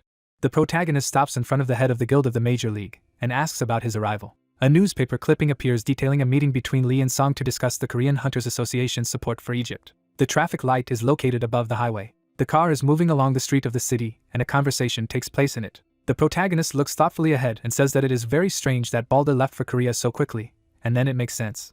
The dream shifts his gaze to the protagonist and confirms that it is all because Odin disappeared. The head of the guild of the Major League lowers his head and states that at the moment a state of emergency has been declared in Asgard, and adds that it will be difficult for them to make up for the lack of an ally with sufficient influence. The main character opens his mouth and thinks that why he disappeared at the wrong time, exactly at the moment when the disaster is approaching, and if it had happened at another time, he would have taken it with great joy, and said that all this is not good. The bald man sits with his arms crossed and says that Odin is not a weakling who could be attacked and kidnapped, and that he was in his own Asgard territory at the last moment, and continues that he was most likely unaccompanied. Lee is driving a car and says that there is a lot of incomprehensibility in the fact that it disappeared in itself, and adds that perhaps he is up to something, due to the fact that it happens before the disaster.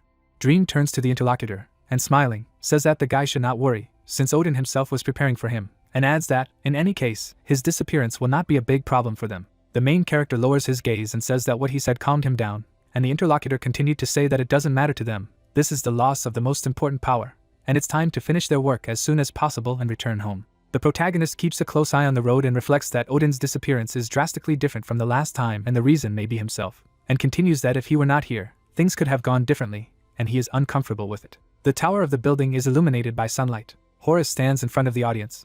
Yashin gets up from his chair and says that they are sorry for the incident that happened in Egypt, and adds that their organization will send most of its heroes to rebuild. Lee listens carefully to the guy and thinks that in this way they want to secretly seize control of Egypt by placing their people there. The protagonist turns his head to the side and reflects on the first time he's heard of this Japanese organization. A man with short hair put his arms crossed on his chest and says that the event that took place in Egypt undermined the status of hunters around the world, and the second adds that because of this, compensation will have to be paid. Lee looks thoughtfully at the speakers and muses that all these groups are like Japan, trying to absorb the Nile after weakening it.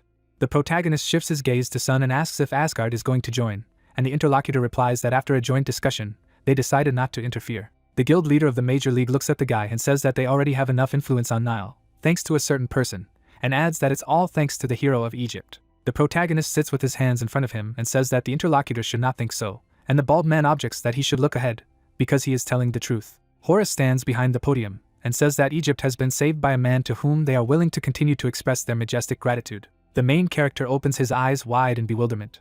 The king of Rome stares at Lee and states that Egypt is now united with Asgard, and adds that they will work side by side with Lee. Yashin looks askance at the protagonist. A man with a short haircut turns his gaze towards the main character. Lee sits in the audience and thinks everyone is watching them. Dream lowers his head, and thinking about it, he thinks that he expected such an outcome, but at the moment the calamity is approaching, and Odin is missing, and continues to think that they do not have enough strength to protect even Korea, and he will have to say so. The head of the guild of the Major League stands up and begins to explain the situation, and the protagonist interrupts him, saying that before discussing help and cooperation with Egypt, there is something else that needs to be told. The bald man looks at the guy in surprise. Lee goes down to Gore. He lowers his hands and says that Seth is the person they were fighting, at this moment, Every hunter who was there was shocked. The short-haired man opened his eyes wide. The brown-haired man raised his hand and asked the guide to tell them everything as soon as possible. And the second man mused that Lee was going to just give valuable information about a strong enough hunter. And the third thought that he was quite a decent person. The protagonist stands in front of the audience and reveals that Seth told him that something really big was coming. The young man looks up and continues that this is due to the special gates that have appeared recently, and adds that he thinks that everyone has already felt the increased density of magical power. A man with blonde hair looks at the young man in amazement and thinks that he guessed that he had some information. Lee looks away and reveals that Seth told him that this is just one of the coming signs of distress.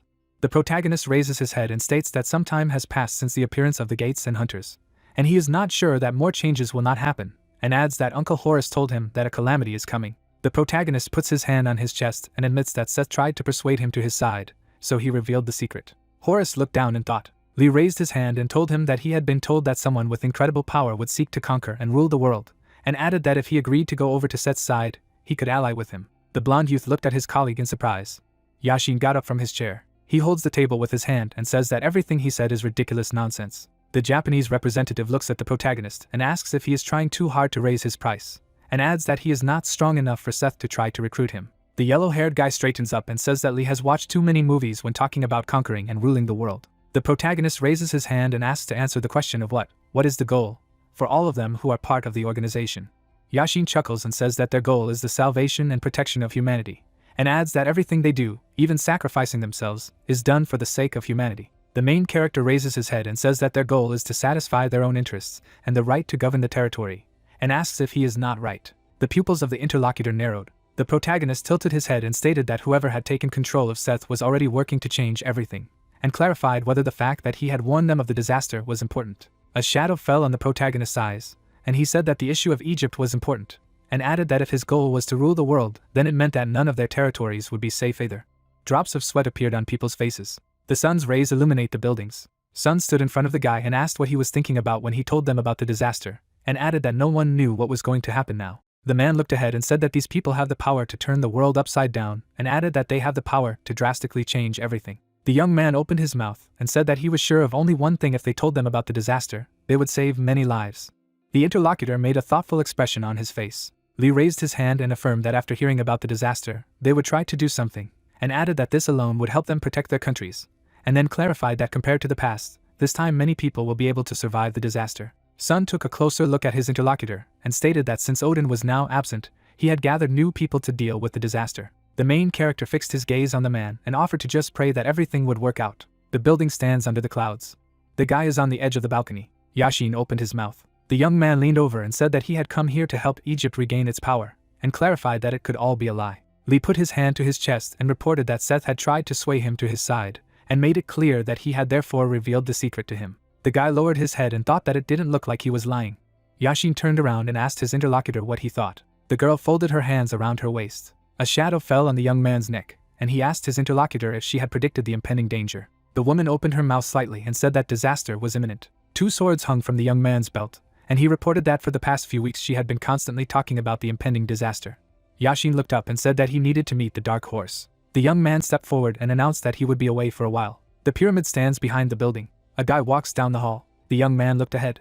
Men are standing at the entrance. Yashin made a thoughtful look and asked if they had all come here because of the disaster. The light fell on the back of the interlocutor, and he answered in the affirmative. A strand of hair covered the guy's forehead, and he thought that his interlocutor was from a secret organization of Freemasons. The gentleman furrowed his brows and said that they needed to discuss what to do next, and added that if the disaster was a problem they hadn't faced yet, then it would be even more dangerous for them, and clarified that it was because they had so much more land.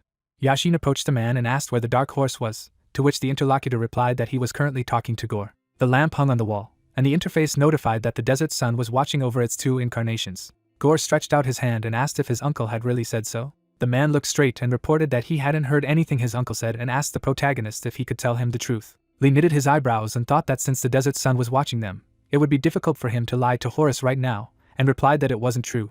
A light fell on the Egyptian's back, and the young man clarified that it was not a complete lie, and asked if he knew that someone was behind him. The main character looked directly and said that the coming disaster is not a lie either. Sweat appeared on the man's face, and he asked how he knew about it. Lee clenched his fist and mentally said that perhaps he could be a reliable ally, and added that he had no choice but to trust Horace. Lee stood in front of the interlocutor and said that he would tell him the truth if he could keep it a secret.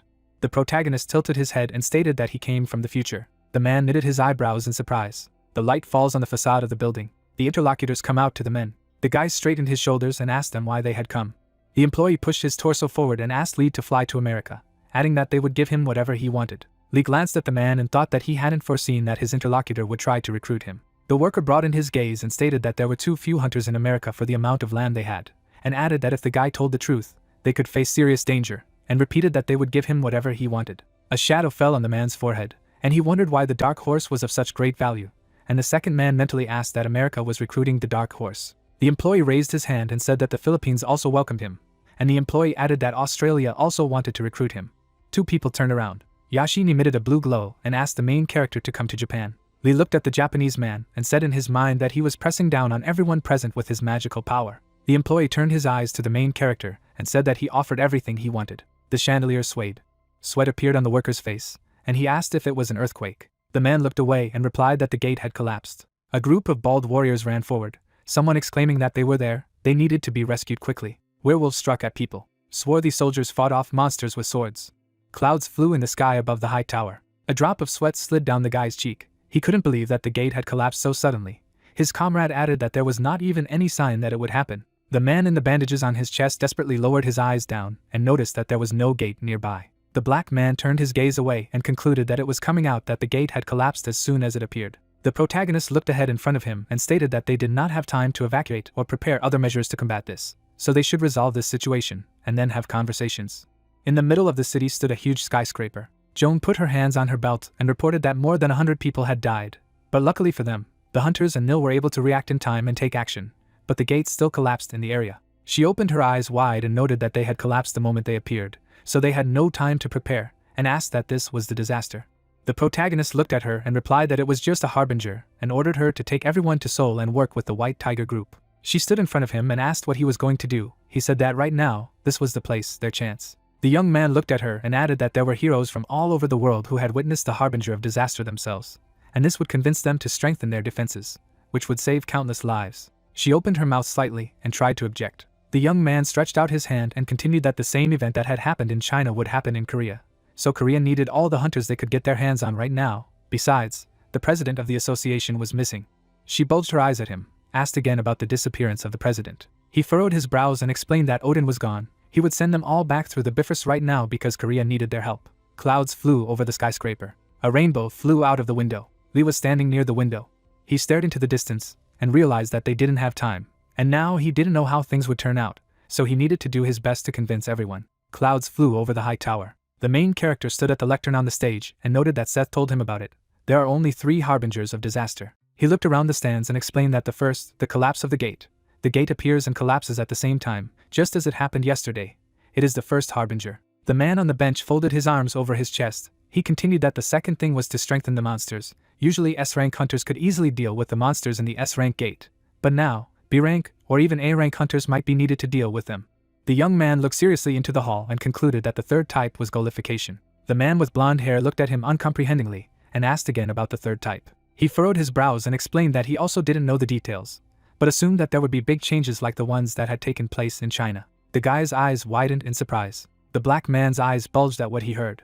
The main character put out his hand in front of him and said that like the gates, access to them will be closed, they will be filled with concentrated magical power, which will lead to the death of many people, and besides, as in the case of the second predecessor, this will lead to a significant strengthening of monsters. The guy in the business suit looked down and wondered if there was really no way to stop the disaster. The protagonist looked at him and replied that he didn't know a way to stop the disaster. A man with blonde hair stretched out his hand in front of him and asked him to ask a question, namely, what would happen to the world after all the harbingers appeared and the calamity began. Lee looked at him and said to himself that everything would change. This was a disaster. An image of a magic gate appeared, and he explained to himself that the gate would be filled with even more magical power. The monster's eyes glowed red. He added that because of this, the monster would become even stronger, and even more people would die. The warriors stood next to each other. The guy noted that there would be more hunters, as many hunters as there were currently. Just as the monsters were getting stronger, the hunters would also be getting stronger. The guy launched an attack with his sword. He noticed that thanks to the stronger hunters, peace would return. But the hunters who saved humanity, ironically, would turn everyone into slaves. The main character stood at the pulpit and realized that he could not tell them this, and said that he needed to save people. He furrowed his brows in alarm and said that despite the approaching disaster, they didn't have enough hunters, and it didn't look like hunters would be able to appear out of nowhere, so they had to take care of protecting ordinary people. From that hair, the guy looked down and said that this is war, soldiers must protect people. He stood up to his full height and asked once again that he would come to Japan and that he would give him a position equal to him. The black man looked at him out of the corner of his eye and noticed that he had taken the initiative. A drop of sweat slid down the other guy's cheek. He couldn't believe that he had offered such a deal to a newcomer with no name. In the middle of the desert stood a city. Fragments of glass flew in different directions. The man with the red mark on his forehead spread his hands in different directions and exclaimed that this could not be. But the gate had collapsed. And not only that, it was S rank. The blonde guy opened his eyes wide from what he heard. A drop of sweat slid down the cheek of the dark-skinned man. He was standing inside the building and said that he would go first. He jumped out of the tower window. The protagonist is enveloped in a red aura and states that he has provided them with all the information he can, and that he has no plans to move to another country. He looked away and hoped that they would all return to their countries as soon as possible, because even in their own homes, something similar could happen. He furrowed his brows menacingly and added that it had probably already happened.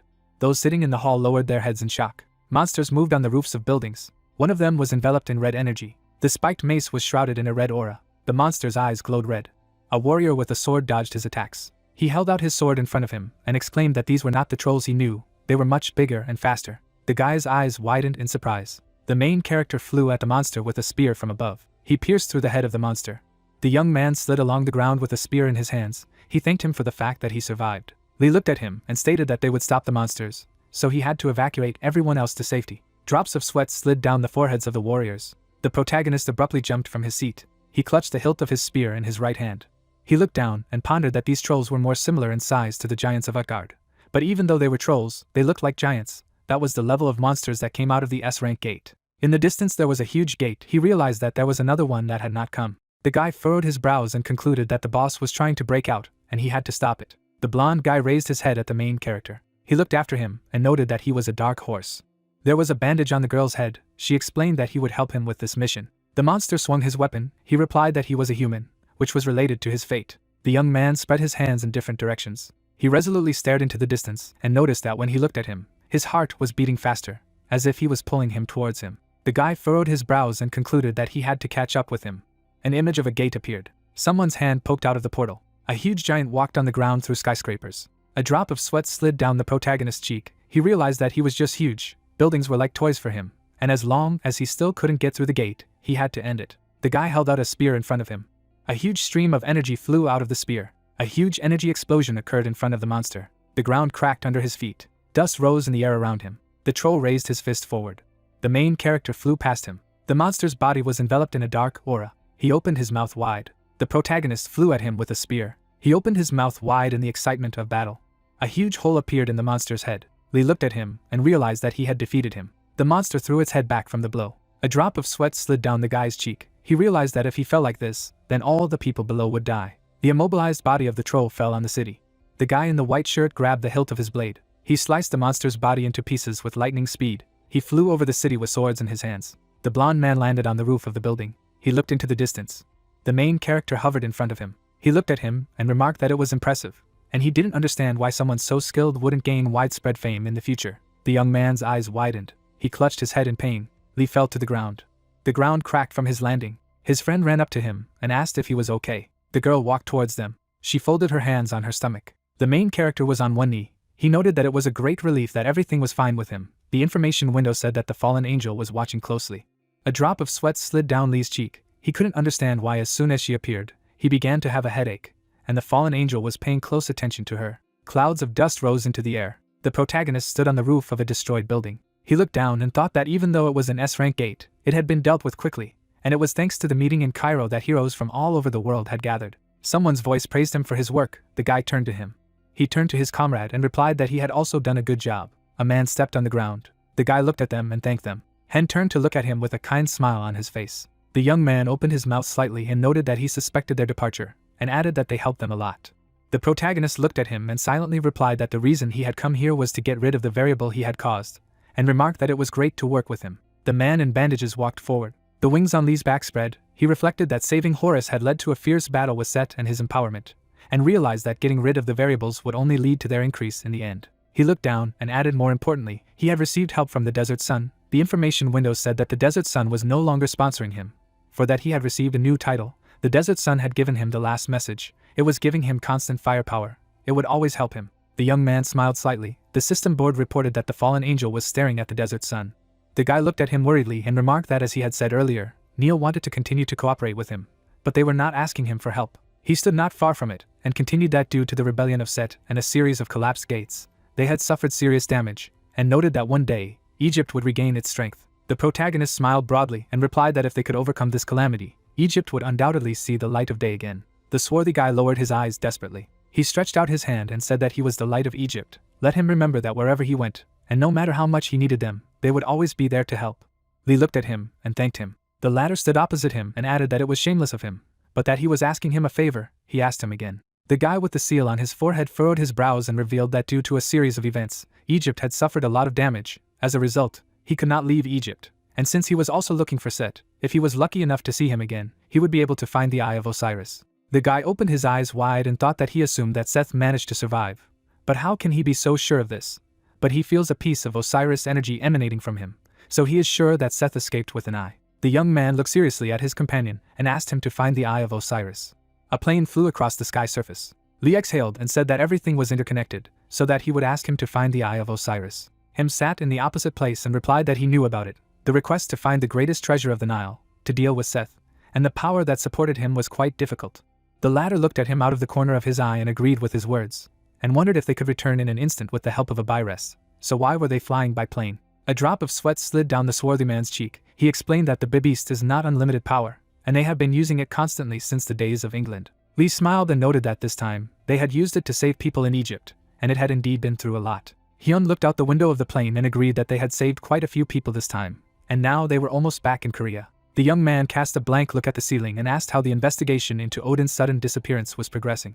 He put his fingers on his chin and replied that they were still trying to find him. He looked down and said that he had disappeared on his own property, and nothing like this had happened before, so he hoped that nothing bad had happened. The man in black clothes put his hand on his knee and noticed that the man behind Seth was by chance not the one he mentioned earlier. He replied that it was, and it seemed to be the man in black. The guy looked at his comrade from under his brow and thought that he was someone who didn't exist before, or he was someone he just didn't know about, and said that he couldn't help thinking that it had something to do with that man in black. There was an explosion. Hen looked away anxiously. The whole city was enveloped in fire. A drop of sweat slid down his cheek. He exclaimed that a fire had broken out at the international airport. He opened his eyes wide and realized that they were monsters, namely wyverns. Huge monsters flew across the sky. The protagonist looked ahead in front of him and concluded that it was a disaster. The information window reported that the desert sun was faintly watching him. The protagonist jumped from the plane with a spear in his hands. The monster's eyes glowed red. The guy stabbed him with his weapon. He jerked off the wyvern's body. He attacked all the monsters in the sky with lightning speed. Lee landed on the ground with a spear in his hand, the information window saying that the desert sun was no longer watching him. The guy exhaled and thanked the desert sun, because it helped him when he needed it. He raised his head up. The young man looked ahead in front of him and couldn't understand that the calamity had already begun. The monster opened its mouth wide. Fragments of earth flew in different directions. The monster's eyes glowed red. The system scoreboard reported that he had leveled up. The protagonist hit a wyvern with his weapon. The information window said that he had leveled up many times over. The protagonist flew at the enemies with a spear in his hands. The destroyed city was enveloped in fire. The immobilized bodies of the monsters lay on the ground. He lowered his head and thought that due to the disaster, the magic power had increased, so the mana flow did not work, and besides, he could not find survivors. The guy turned around at someone's voice. He jumped up instantly. Civilians fled away from the monsters. The monster clutched the ground with his hands. The bald man grabbed the hilt of his blade with both hands. A flood of energy rushed into the enemies. Under the onslaught of the attack, the wyvern closed its mouth. The man stood victoriously near her body. He looked at the residents and asked if they were okay. The guy looked up at him and thanked him for saving his life. He put his hand out and added that the hunters who had rescued them earlier were still there. Hen turned his head to the side and noticed that this was a cause for concern, because it would usually be difficult for a hunter to deal with such monsters. But if these people were left alone and went to help the hunters, they would surely die. He lowered his head to someone's voice. Lee was standing below and said that he would go alone. Besides, he saw that he had also landed safely. He noticed that he had just arrived on time. He looked at his comrade and asked him to keep an eye on those who survived, and he would go to the hunters. The latter lowered his head to him and agreed to his proposal. The city building was enveloped in fire. Clouds flew in the sky. The lifeless body of a man with a mustache lay on the ground. The protagonist stood in front of him and realized that it was a white tiger group. But why was it there? He stared menacingly at the body of the deceased. The information window said that the spear of the muspel had detected demonic energy. The guy looked away anxiously. In the distance stood a dark figure with a scythe. His eye glowed purple. Stunned, Lee's eyes widened, and I realized that it was the same man in black. His eye was filled with blood. The eye of the main character turned red. He could have a spear in his right hand. The information window said that the Muspel's spear emitted demonic energy. The protagonist is enveloped in red energy. In the distance, a stranger in dark clothes stood in front of him. Lee stared at him with concentration. Joan was standing not far from him and told him that if she had known about this level of damage, she would have brought everyone with her. But in any case, they had come here to see him. She held a small monster in her hand and added, in order to greet it unexpectedly.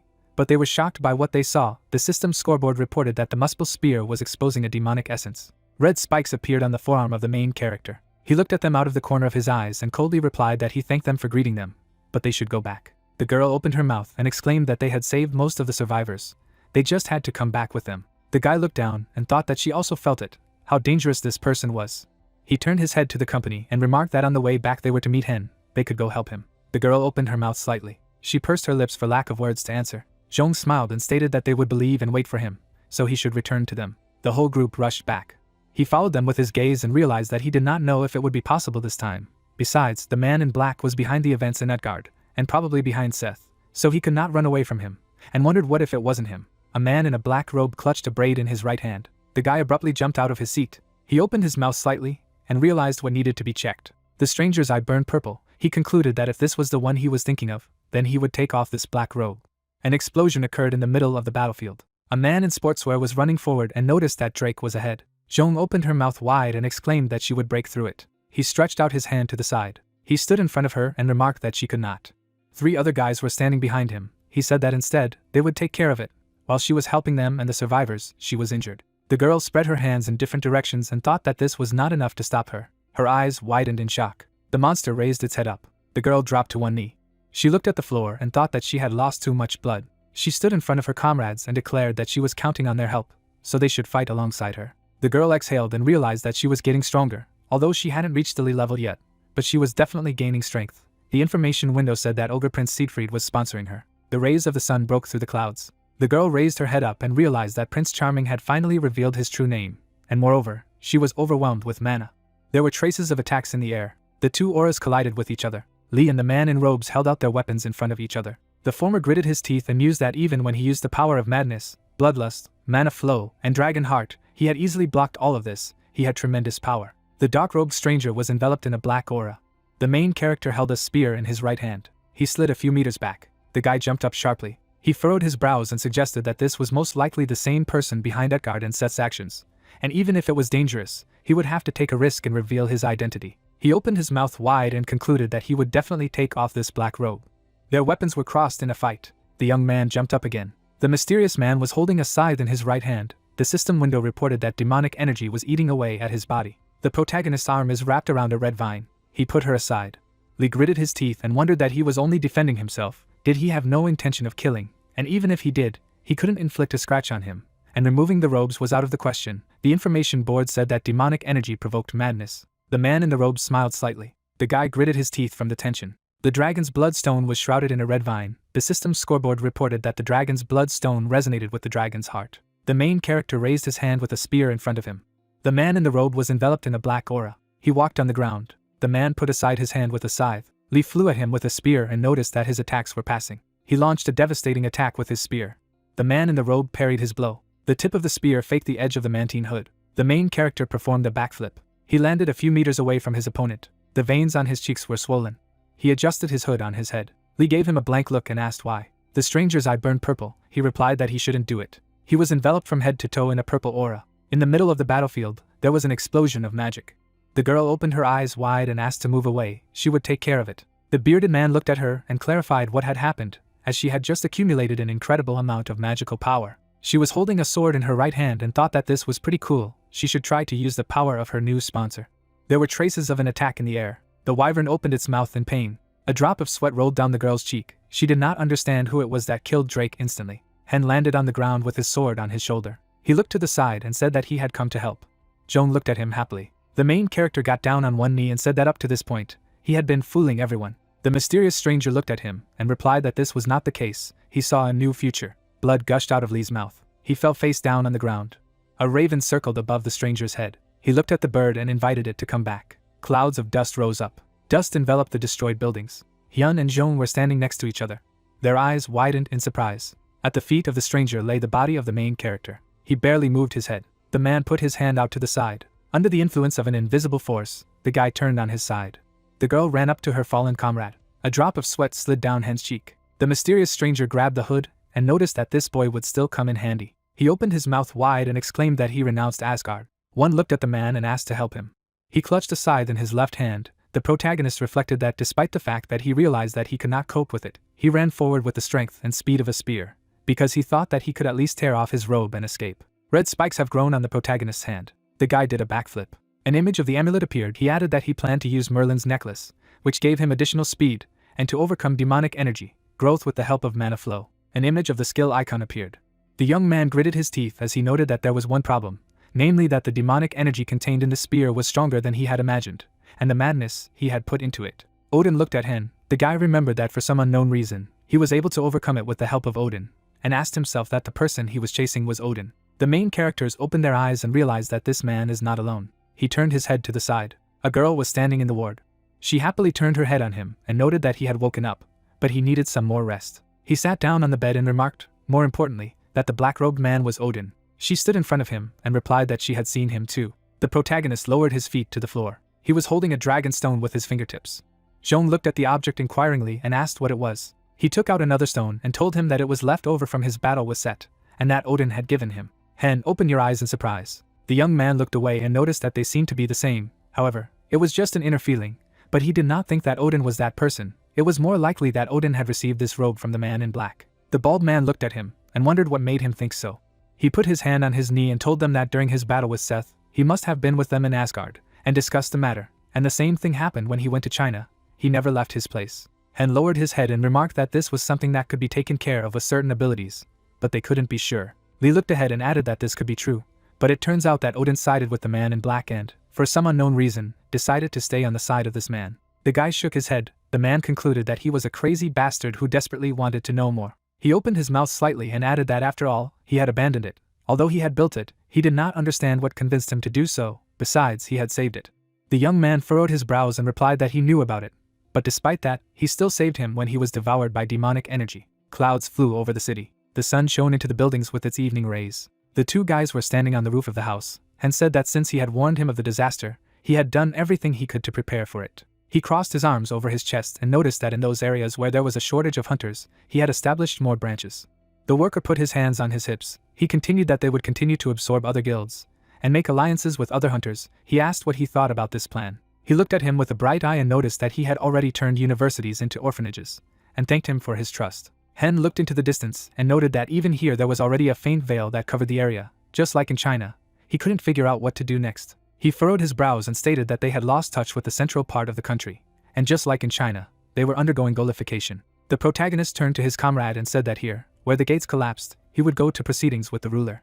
He looked at his interlocutor and said that he could not figure out how to stop the disaster, but he understood how to ease the situation. So when the disaster began, the gates that were already open would collapse. An image of the portal appeared. He added that they would continue to collapse, and they must eliminate the cause of the destruction. He looked ahead of him and said that he knew it wouldn't stop the disaster, but by dealing with the rulers, they could buy a lot of time. Hen stood in front of him and wondered why he hadn't told all about it in the Nile, since he had a plan. He furrowed his brows and said that the disasters would unfold in different ways. The only outcome he knew was Korean, and mused that all he knew was the path that the Demon King had taken. He was only aware of preventing the calamity from escalating.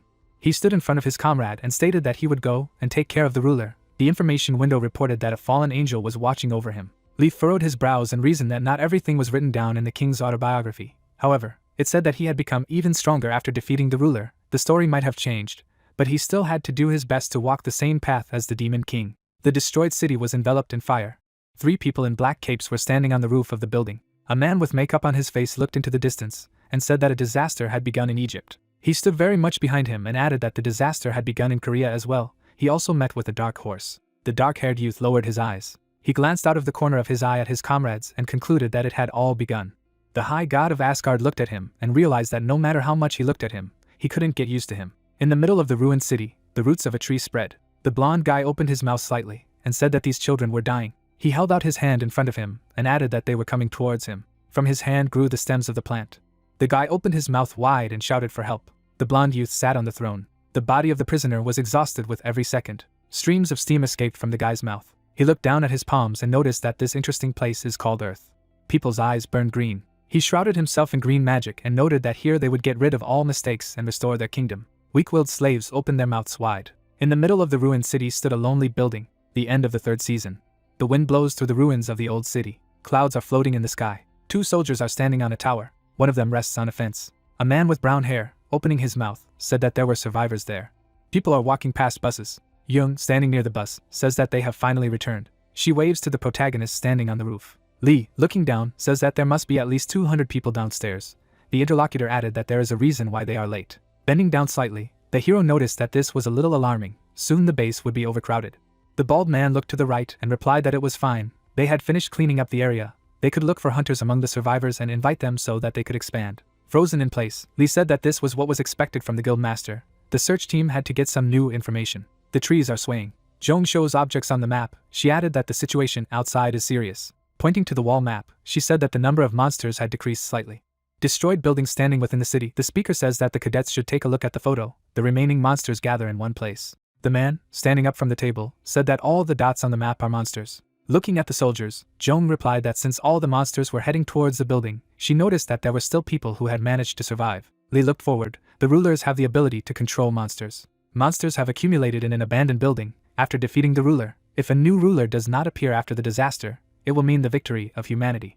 The protagonist stands thoughtfully and reflects that this is what really happened in the story. The bald hunter, raising his palm up, said that they had succeeded in communicating with the outside world. He noticed that fortunately, not all of Korea was in such a state. The battered man stood up. The brown-eyed soldier, with his mouth half open, said that this is not all. Most of them are in the same condition as Incheon. He added that in areas where everything is still fine, hunters are evacuating civilians. Lee, frowning, thought that sooner or later the whole world would come to the same end. The guy noticed that there was no need to inform other hunters about it. Right now hope was needed. The man in the black turtleneck turned to the warriors and said that they had managed to contact several countries. Most countries were in a worse situation than them. He stated that the people would win, the potential that humanity had shown so far that it was not weak. He frowned and said that now it was time for them to move on. Clenching his fist tightly, the tall soldier shouted that it was time for them to take their first step towards victory over the disaster. They would retake Incheon and move towards Seoul. The warriors rejoiced. They raised their hands up to victory. Lee froze in place and mentally said that there was no mention in the Demon King's book and history books that there was any mention of which ruler ruled this territory. He added that it was just after a difficult and exhausting struggle with the ruler, humanity had won. Looking ahead as if in the face of his enemy, confidently declaring that he would crush the ruler of Incheon, a system tablet appeared in the air with text that a fallen angel was watching over them. Several hunters walk along the abandoned street. All the surrounding areas around the university, which became a refuge for Zhong Kang's group, have been restored. The monsters have not appeared again, and people have begun to rebuild the destroyed city. A man buried under the rubble of a building. The survivors they rescued made up less than 10% of the total population of Incheon. But even in such desperation, hope blossomed. A blue aura envelopes the 2 black-robed guys as the gate opened. Mana surged over the edge. The sponsor's attention focused on the survivors. 2 of the guys' eyes lit up. One of them said that he was now a hunter. The bearded man spread his hands and said that those who had recently become hunters should come here. After the appearance of new hunters and their training, everything began to get better. Lee walked over to the bald man on the roof. The protagonist smiled slightly and asked if the other soldier was ready for the operation. The latter, turning, replied that he was ready. Raising his palm, the guy with black hair says that they will leave in an hour. The interlocutor, opening his mouth, asked how strong the ruler was. The hero froze in place from confusion. One soldier frowned. Looking ahead, Lee clarified that with time, the ruler becomes stronger. This is still the beginning of the calamity. He shouldn't be so strong. Exhaling, the big man said that this was a great relief. The dark-haired guy stayed standing still and thought that one ruler hadn't killed him and, for that matter, had even helped why he had left him alive. He clenched his hand into a fist and thought that there was no point in asking such questions at the moment. As he walked forward, Lee said that it was time to hunt down the ruler. Weeds grow in the city. The soldier's boots stepped on the ground. A group of fighters are standing in the middle of a ruined street. Zhong says that they should go to the place she points out. The protagonist says that he cannot believe that such a forest appeared in the center of the city in less than a month. Green monsters attack hunters. One of the mercenaries went ahead. Several blows shredded the green monsters. Zhong slices the monsters in half. Lee smiled and thought that the huntress had become strong. She hadn't fully realized her skill yet, but she was on her way to becoming a real Siegfried. A huge tree grew in front of the hunters. 2 of the crowd squinted back and asked what was in front of them. The oak was so big. It had so much mana. Flames curl near the protagonist's feet. Fire covers the guy's body. He says that it's time to show the greatness of the Lord of Fire. Smoke and fire are coming from the village. Houses are burning with bright flames. People stood in shock. One of the men mused that the brunette was from a different league and continued that he wasn't sure if they were the same type of hunter. Stretching out his hand, Lee offered to rest before continuing. Turning around, the bald man told the people to rest for 20 minutes before continuing. The hero looks at the information window. which indicates his characteristics, and reflects that the man in black was in the shadow of Set and may also be in the shadow of the King of Giants. The guy is surrounded by magic. A stranger is standing in a black cloak. A man without an eye looks ahead, and the main character argues that an unknown person was able to defeat even Odin. Lowering his head, Lee said to himself that he had assumed from the beginning that the man in black was the Demon King, and wondered why he was there. The brunette looked ahead as he continued to speculate, suggesting that the Demon King and the man in black were the same person. Turning to the side, the protagonist thought that if his guess was correct, then whether the opponent would have a status window like him, and added that the hero's status would soon be level 100. The guy reasoned that in the King's book it was written that when you reach 100 points, there are drastic changes in stats, also in the levels. But the levels gave strength many times better than the characteristics, and continued that it was not growth, but evolution. The book burns. Frowning, Lee thought about what was written in the book, saying to himself that it was only a short time before his 100th level, adding that due to the disaster, his growth rate had accelerated. The guy squeezed his hand, and the system window reported that the skeleton collecting souls would soon be activated. Smiling, the brunette mused that the king's power, which had forced all the powerful hunters to submit, would soon awaken. A green mist filled the city. Opening his mouth, the man exclaimed that such a thing could not be, and the other asked what kind of mana it was. Magic was approaching people. One of the hunters asked what they were facing. The bald man, turning around, asked the main character if he was not sure of himself. Folding his hands around his waist, Lee said that he could do anything, arguing that he and the ruler were well suited to each other. The interlocutor supported, saying that he would believe in the protagonist. The guy turned around. Looking to the side, the hero stated that the team would go straight to the ruler, adding that if anyone wanted to return, they could do so now. Frowning, Lee warned that there would be hell there. The hunters tensed. The buildings are overgrown with plants. The unknown hunter lay covered in mana. The long-haired man's hand exuded magic.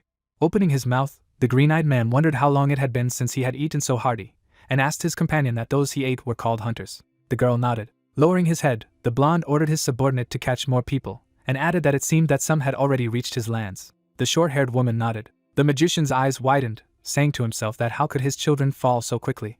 Looking ahead, the long-haired man said that he didn't take his rivals seriously, because they were just insects, but as it turned out, there were a couple of strong insects, and ordered the girl to use it. Opening her mouth, Rubiel agreed to the man. The fire burned brightly. The team approached the fire. Sweat dripped down the face of one of the hunters, and he said that he had seen many high-rank hunters, but had never seen such a powerful skill for such a huge territory before. Another added that Lee was talking about hell for monsters. A system window appeared, informing the protagonist that his level had increased. Looking ahead, the protagonist reasoned that apparently the path to the ruler was easier than it seemed, and added that his growth was in full swing. The tree rushed forward. Opening her mouth, Zonk said that she would take care of it. The girl jumped, pushing off the ground. The huntress flew up to the stranger. Raising his head, the man asked for help. The gray woman opened her eyes in shock, thinking that how did a person end up here? The shock wave cut through the air. The girl repelled the attack of her rival. A short-haired one flies down. Zonk fought off the raid. Gritting her teeth, the gray-haired woman said to herself that what a strong monster she was. Rubiel smiled wickedly. The attacker looked away. Out of nowhere, a ray of magic flew into the short-haired one. The monster turned. The main character stood on the ground in an attacking pose. The swordswoman landed on a tree branch. Magic swirled around the brunette, and he thought that his opponent was an experienced fighter. He did not even imagine that she would be able to dodge.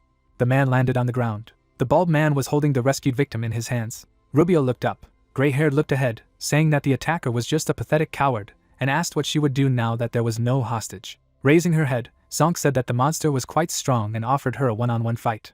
Red-eyed smiled. Turning around, the girl asked her interlocutor that she agreed, because she was smiling. The gray-haired man's eyes were rounded. Dozens of people are tied up by tree branches. Hostages are shouting pleas for help. Wide-eyed, the man asked for water.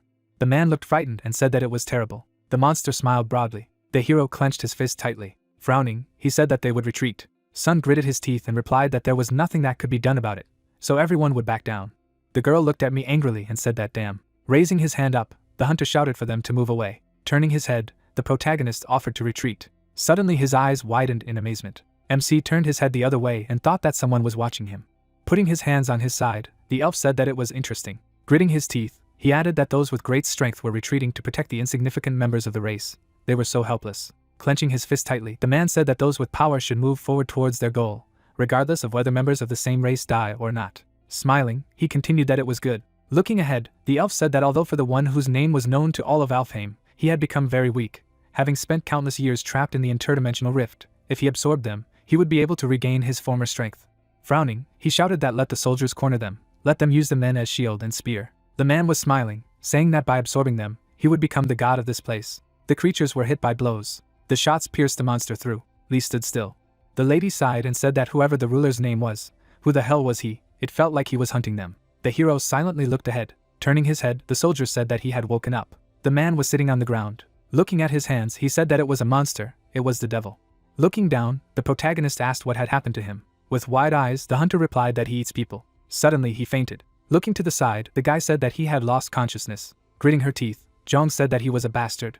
Frowning, the MC suggested that we return. The girl rounded her eyes and objected. Standing beside her, Sun said that he was right, they couldn't go on like this. Looking at her, he added that the monsters are using humans as a shield to attack them. Even at this moment, they are attacking them. The lady lowered her head after hearing that if this continued, their people would also be in danger, to which she replied that but still.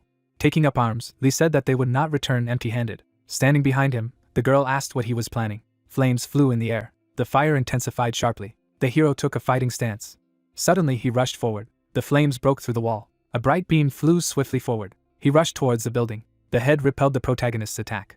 Looking to the side, he wheezed. The elf raised his hand up. Looking ahead, he asked if he had looked down on them too much. Gritting his teeth, the man added that the pain was a feeling he hadn't felt for a long time. Smiling, he asked what was good. How long had it been since he had been wounded? He dared to injure Erev, king of Alfheim. He should reward him. Sticking out his tongue, the head said that as a reward he would be a dinner for the king. People stood on the tower. The soldier looked at him in surprise and asked that they had already returned. The soldiers were talking to each other. Frowning, Jong asked if they didn't already know where they were. Looking at her, the MC replied that they might have already known. Dream gritted his teeth and asked what it meant. He didn't mean it. Lee looked at me angrily and replied that yes, he was sure they would come. A full-scale monster attack should begin tonight. The barricade stood in the middle of the road. The man ran swiftly forward. He jumped onto the roof of the building. The hero and the girl stood in front of him. Grinning, he said that everything was already here. Frowning, the head asked that he wanted to go right away. Turning his head, the protagonist replied approvingly. Smiling, Jong said that she had everything prepared. After all, he was not one to leave everything to chance. Looking to the side, the MC said that what he received should be returned. Standing in front of the man, he said that he was staying here. Frowning, Lee said that as they saw during the day, their enemies are not ordinary monsters. It would be bad if they compared them to monsters that can't think. They will attack. Sun gritted his teeth and replied that there were enough hunters here. Looking at him, the hero said that he should not underestimate their strength. In the event of a disaster, he, who has a Baverse, should stay. The head sighed when he heard this. Looking at the hero, he asked that he really wanted to try to go just the two of them. Standing in front of him, the protagonist replied that they should not try, they should succeed. There are still many people in their hands. The more time passes, the more people will die. Smiling, he added that they would finish their business and come back, and the girl said that they would be quick. Standing on the roof, Sun said that it was fine. Let them not worry about anything here and just walk. Then he jumped to the other roof. Smiling, Jong said that there was nothing to worry about. They were leaving the princess here too, and then asked what they should do now. Standing next to her, the MC replied that he had plans for today. Looking to the side, he added that it was destruction. A view of the building opened. The monsters were looking ahead. The creatures stood still. A huge tree stood in the middle of the city. People watched them from the roof. Looking down, the girl asked if they should go back. Looking at her, Lee replied that they were already ready. Stretching out her hand to the side, she said that but they don't know that there are so many of them. Let them just look at it. There is no end to them. Gritting his teeth, the hero said that let him trust them. They should focus on their task, and they should focus on theirs. Looking to the side, he thought that he had noticed them. The lady asked again in bewilderment, hearing that they would hurry. It seemed that he had already noticed them. The protagonist looked away and said that he was quite confident in himself. He had deliberately let go of all his soldiers and was calling for them. Suddenly they jumped off the roof. They ran swiftly forward. MC flinched and thought of bloodlust. The monster smiled slightly. Lee looked in his direction in surprise. The swordswoman repelled the opponent's attack. The creature gripped the weapon tightly. He swung his dagger. The lady was repelling his attacks. The enemy flew up. He stopped on the roof of the building. Lowering his gaze, the elf smiled. Jong stared at him silently. Lee furrowed his brows and thought that she was strong. It was too much for her. Pursing his lips, he added that he had to help. Looking ahead, the girl said that let her go, leave it to her. Lowering his head, the hero said that this was not an ordinary elf. To be honest, it was too much for her now. Turning around, the swordswoman replied that there was something he didn't know. She gripped the weapon tightly. Bright particles appeared around the wound. The cut on her arm had evaporated. The protagonist looked at her in surprise and thought that her wound was healing. Smirking, Jong said that this was not the end. She had completed the creation of the dragon's bloodstone. When she came to Korea, she hunted like a madwoman. A bright glow appeared. With his eyes wide open, the MC said what it was. Armor appeared on the girl's body, and he thought that this was a great historical hero who had slain the Demon King's dragon, the one whose name was known to the whole world. The knight looked forward angrily. The thought arose that it was Siegfried, the dragon slayer. At that moment a great hero was born. A view of the city opened. Blue rays appeared in the air. Suddenly, there was a crushing explosion. Lee ran swiftly forward. Grinning, he thought about what was surprising. So here's the thing, she wasn't perfect yet, but The warrior grabbed the sword with both hands, and the hero added that it was the technique that killed the demon king. Looking ahead, he thought that she had grown, exceeded all his expectations and became stronger much faster. He thought that he could trust her and continue to go further. City buildings appeared. The symbols on the gate lit up. Standing in front of them, the protagonist wondered that the ruler of Incheon was inside. Then he furrowed his brows. A notification appeared that the soul-collecting skeleton had been activated. A glow appeared around the bracelet. Looking at his hand, the MC thought that it was very timely. Now he just needed to give it a name and awaken it. He flinched when he heard a strange sound. Green particles appeared in front of him. Looking at them, Lee thought that it was a ruler, a mana that could be called cruel, pressing on him. Stretching out his arms to the sides, the elf greeted him. Smirking, he called him a warrior from another world. Looking at him, the hero thought that he was a warrior from another world. What did it mean? Was the mana suppression test? His eyes suddenly lit up and he added that it was okay. He would play along with him. Suddenly, the protagonist jumped up. The rivals stood in front of each other. The ruler looked at him in surprise. Stretching out his hand to the side, the MC asked why he was so surprised. Did he really think that he would not pass such a paltry test? Erev looked at him furiously and asked who he was. Lee stared at him silently. Mana particles were flying in the air. Standing at attention, the man said that he was the king of Alfheim, the forest kingdom, and asked again who he was. Frowning, the hero thought that he only wanted to ask about it, but he told him himself, unnecessarily, if he should annoy him even more. Looking at him, the king said that judging by the information he had pulled out from the food, there was no one like him among the warriors of this world. He was very similar to them. The protagonist grabbed his weapon tightly. Standing at attention, he asked what he meant by this, and did not understand a word of what he was saying. Particles of mana appeared around the arrow, and it was said that his kingdom had been destroyed by them and disappeared. The arrow flashed, and the question was heard that he was one of them. Stretching out his hands to the sides, the elf said that he should answer him. Frowning, the MC thought that he was coming. A view of the city opened up, and the thought arose that almost nothing had changed in Seoul since the beginning of the disaster. Residents ran down the street. It was said that ordinary people began to evacuate. The people's eyes lit up, and Lee reflected on how the hunters were holding back the monsters that appeared as the gate was destroyed. The building of the Hunters Association appeared, and he added that they were also preparing to return the lands isolated due to the disaster. A view of the chairman's office opened. Stretching his hand forward, the guy said that Asgard would try to eliminate this incident. Closing his eyes, he added that now that Odin could not be contacted and they were left without Heimdall, he would take the leadership into his own hands. The thought arose that most of the inhabitants of Asgard were powerful hunters. People looked at him in bewilderment, wondering why Baldur was taking the lead, even though he was a strong hunter. Standing in front of them, the young man asked if anyone had any complaints. A phrase flashed by that although they were dissatisfied, no one else had the leadership skills to make others follow them. Gritting his teeth, the hunter replied that he did not, and the girl replied approvingly. The man looked at him and said that he agreed, to which the other supported him. Frowning, Baldur said that Odin had something in store for occasions like this, and it could be said that things were a little more serious than expected, and that they had to act quickly. Holding the blade in his hands, the hunter replied that he should just tell them where to go. The only thing they know how to do is fight. Pursing his lips, the guy wondered how Odin planned and effectively worked with such idiots. Gritting his teeth, he added that he should change the subject, and then asked if anyone knew where Lee was. A glow appeared around the hero, and a thought flashed through his mind that although he was not part of a Sagard, it could be said that he was the strongest weapon in Korea. He had left Seoul on Odin's orders. If he was with them, it would be of great help to them. The soldier looked away after hearing that he was only doing very secret work, to which he replied that Odin trusted him too much. Even though he wasn't even part of Asgard, his actions were not even recorded. The doors to the office opened. The man looked at him in surprise and asked who it was. They weren't waiting for anyone else, and the other added that who dared to intrude on the meeting of the best hunters. The man took a step forward. Smiling, the guy said that he was here. Holding on to the hood, the hunter said that he was doing well. Looking ahead, he turned. Looking to the side, the awakened thought that it was him. His aura became more sinister. The young man frowned, thinking about what the hell. Baldur's face stiffened, and the thought came to him that it was his son. A view of the high-rise building opened. A crack in the wall appeared. Objects were scattered on the floor. The guy was sitting at the table. Lowering his head, he thought that the master had returned, revealing a secret that he said they had to keep forever. Smiling, the man turned. As he clenched his fist, Baldur wondered what he had tried so hard for. Even before he became a hunter, he had tried so hard. Looking up, he added that ever since he had become an unrecognized child, left to fend for himself to earn the recognition of his father, who had always ignored him no matter what he overcame, no matter what he tried to achieve, that was a word he had never used to describe it. Frowning, the young man asked what was so. He abruptly stood up, thinking about how he didn't want things to turn out like this. Damn. Looking to the side, the young man thought that there was a knock on the door, but he did not feel that anyone had approached. A pink glow appeared behind the man. Looking at him, Baldur thought as expected. Smiling, the man turned to him. Closing his eyes, the guy asked that he was really going to recognize him in this way. Frowning, he added that he did not want to be recognized in this way. Standing in front of him, John said that he understood his sadness and suffering. Then he took him by the shoulders. Looking at the young man, the hunter said that although he had not lived up to his expectations, he had never disliked him. The young man's gaze froze and he thought that the warm voice and warm hands, he was sure that they belonged to him. But he couldn't believe it, and then said that he couldn't understand the hidden motives of the president of the association.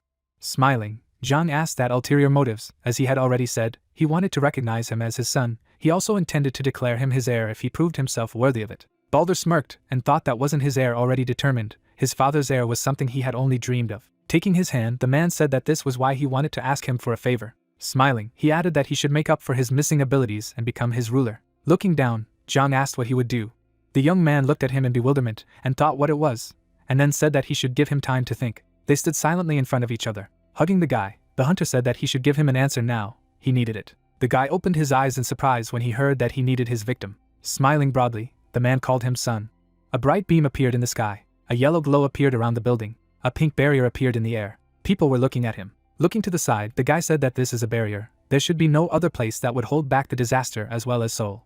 Frowning, he added that after they leave this place, maybe they will never return to the safety of Seoul. If there is someone who wants to stay, they are free to do so. Smiling, the awakened man asked what he was talking about. Even if it was not his family, it was the families of his friends. Of course he should go and help. Standing next to him, the young man added that yes, if it were not for him, they would not be alive now, and he said that they could not sit out. Frowning, the girl said that they needed to find Lee. Looking ahead, the skeleton said that he needed to go to his master.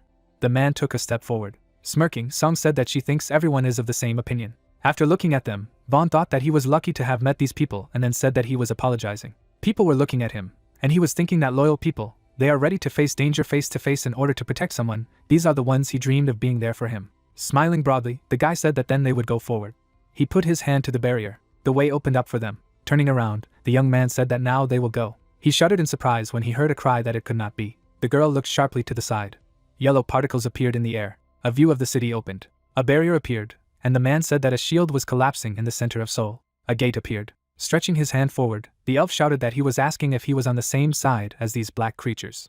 Frowning, the hero thought that he was approaching. He gripped his weapon tightly. A blow flew to the ground. The protagonist clutched the arrow in his hand. Gritting his teeth, the ruler said that it was not so.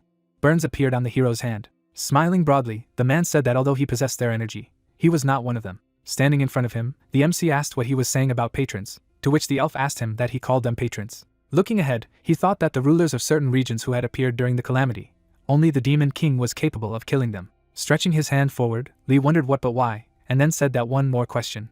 Frowning, he thought that he needed more information and then asked that he was a patron. Arrows appeared in the air. The words flashed that he was asking if he was one of them, the Dark Ones. Looking at the hero, Irev said that when answering his question, he would say that he was not one of them, and yet he almost became one of them. Lowering his hand, he added that but he was no longer sure. A multitude of arrows appeared above him.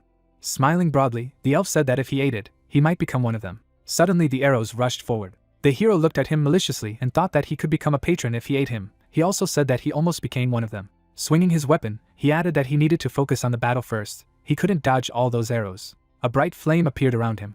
Arrows flew straight at him. The king looked at him in surprise and thought that his arrows couldn't penetrate his fire barrier. It didn't work. Holding a spear in his hands, the protagonist reflected on the fact that he needed more information about the identities of patrons and rulers who could only be killed by a demon king. Frowning, he asked that he had met other hunters. Looking at him, the elf replied that he was very good. He had eaten so-called hunters many times, although he was not sure he could call it an encounter. Standing in front of him, the MC asked what he wanted to say, that he was different from other hunters, to which he asked if he really thought he was the same as the ordinary warriors of this world. A green glow appeared around the creatures. Smirking, the king said that he thought that he, the ruler of a powerful forest kingdom, would leisurely talk to an ordinary warrior of this world. It was because he recognized that he was in the same position as him. A crowd of monsters appeared behind him. Lee opened his eyes in surprise and thought that there were so many warriors. Stretching out his hand, Irev said that he was the king. Suddenly the soldiers rushed forward. The elves shouted angrily. Grabbing his weapon, the hero shouted that he would give him a name. Pink particles appeared around the bracelet. Suddenly the skull cracked. The bracelet broke right on the hero's hand. A terrifying spirit appeared in the air. A view of the ruins opened up. The corpse lay among the rubble. The tip of the sword dragged along the ground. As she walked forward, the girl thought that she had become stronger. Looking straight ahead, she added that having strength means having the means to protect oneself with one's hands. A phrase flashed through her that the handsome prince was looking at her with a warm expression on his face. The swordswoman smirked when she heard this. She flinched at the glow. Furrowing her brows, Zhang thought that it looked like a battle had begun. She looked away in surprise. Pink lightning bolts appeared around the rune on the sword. The girl froze in the glow. Looking at her hand, she thought that it was the immortal Siegfried, All her wounds received in the fight with that dark elf had been healed.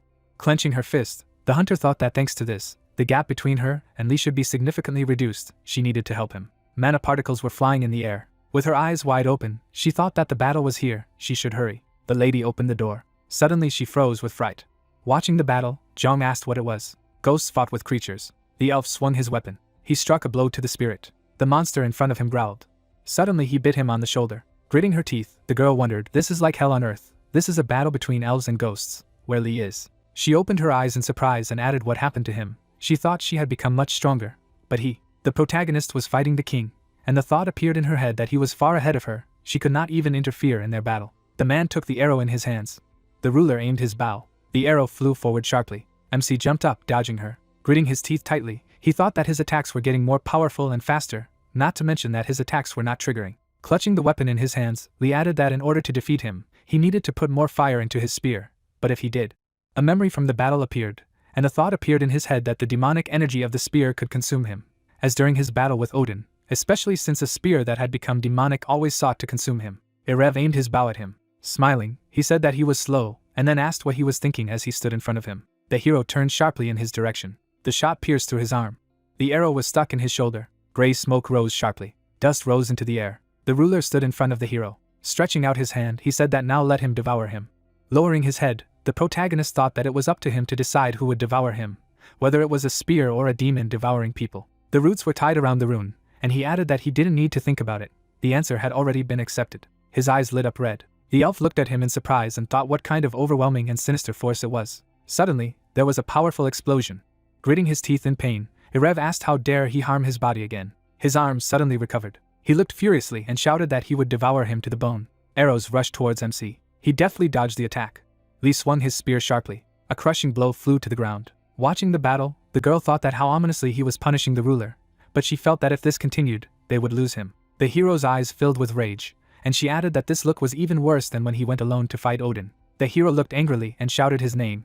The swordswoman shuddered when she heard this. The blue spirit rose up. He made maneuvers in the air. Blue particles flew around the hero. Zhang smiled, thinking that his gaze had returned to normal. A notification appeared that the achievement had been obtained. Looking down, the protagonist thought that thanks to the loud scream of the ghost, his mind had cleared. Standing in front of his opponent, the king thought that he was in the shape of a flame, but very cold. Suddenly he fired a bow shot. The arrow flew swiftly forward. MC stared at her silently. Erev flinched, thinking that this blue flame was blocking his arrows. Taking a fighting stance, Lee thought that he could win. Suddenly he rushed forward. The hero ran past the enemy. A blow flew into the elf. Clenching his fist, he asked how dare he. Looking ahead, the ruler added that he would inflict such a wound on him, the king of Alfheim. Looking at his hands, he said that he was not healed. Blue particles approached his face. Suddenly, the protagonist struck him. The opponent flew to the side. Lying on the ground, he clenched his teeth tightly. MC took a step forward. He was slowly approaching the enemy. Looking down, Erev asked that how dare he humiliate him in this way. He couldn't forgive him. A view of the gate opened up. The wreckage fell down. Raising his head up, the elf shouted loudly. With her eyes wide open, the girl said that his mana was increasing. He had to kill him before he gained more strength. Green smoke appeared around the ruler. Standing beside the swordswoman, Lee said that they couldn't attack him right now. If the mana collected exploded, the whole of Incheon would be in danger. Furrowing his brows, he added that they should kill him when the mana doesn't explode when he's at his weakest once he's finished all the preparations. Mana particles were flying in the air. The ghost was fighting the creature. The spirit clenched its teeth tightly. Suddenly, all the elves disappeared. The king spread his hands to his sides. The lady looked frightened, thinking about all the mana of the elven soldiers heading towards him. It's just a ridiculous amount of mana. Does Lee really think he can defeat it? A dome of mana formed around the ruler. Stretching out his hand in front of him, he laughed.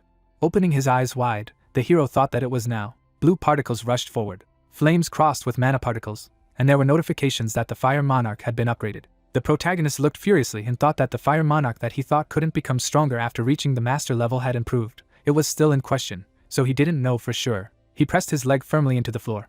MC made a sharp attack. The creature's eyes lit up green. He launched a counterattack. The rays flew past each other. Lee looked at the arrow in surprise. Zhang shuddered and turned to him. Blue smoke appeared in the air. The black soot rose up. The wreckage flew sharply upwards. The ruler spat out the blood. A spear was thrust into his chest. The hero put one leg out in front of him. He stood silently in front of the enemy. Gritting his teeth, Erev said that he was the king of Alfheim. Looking at him, the protagonist replied that it was a shame. If he was alone, he would not be able to stop him. Even the power of the king ruling the great kingdom could not overcome the resentment of those he killed. Looking to the side, he added that after all, he had been killed because of karma. The blade hung in the air. The thought arose that I thank him, he is very grateful. Lowering his head, the governor said that one day they had come to look for him. Watching him, the MC thought that the look in his eyes had changed. Frowning, he asked that when he said they meant patrons. Pointing his finger down, the elf replied that if it was the same thing he was thinking about, then it was true. Gritting his teeth, he added that Alfheim had been unified under his rule after a very long war, and peacetime after the war. Lee knitted his eyebrows and thought that this was like the history of the earth. You could say that peace reigned in Eden, but everything inside was rotten. Looking ahead, Erev said that they had come into a world suffering from excessive tranquility, and were no different from saviors. He looked at them angrily and added that they had created a new enemy for them, a connection to other dimensions. Turning his head, the hero asked what the new enemy was, what he meant by communication with other dimensions. The king's gaze froze as he spoke of how the dimensional war, if they won, would be becoming a god. His head began to slowly descend. The protagonist watched him silently. Standing still, he thought that he was dead, that he did not feel anything from him. Standing behind him, the girl turned. Notifications flashed that the fallen angel was smiling with satisfaction. He demanded a sacrifice, whether he would bring it. MC flinched, thinking that the victim was King Alfheim. Raising his head up, he shouted that he should wait. Gritting his teeth, Lee spoke the name. A spirit suddenly appeared in the air. Looking at him, the hero heard an appeal. Jong looked frightened and exclaimed. Smirking, the protagonist asked that she had just seen ghosts, so why was she acting like this? It was his newly acquired servant. Looking up, he added that all he needed was his body and strength. That's right. Flying near the elf, the spirit said that the deed was done. A notification appeared that he had made a sacrifice.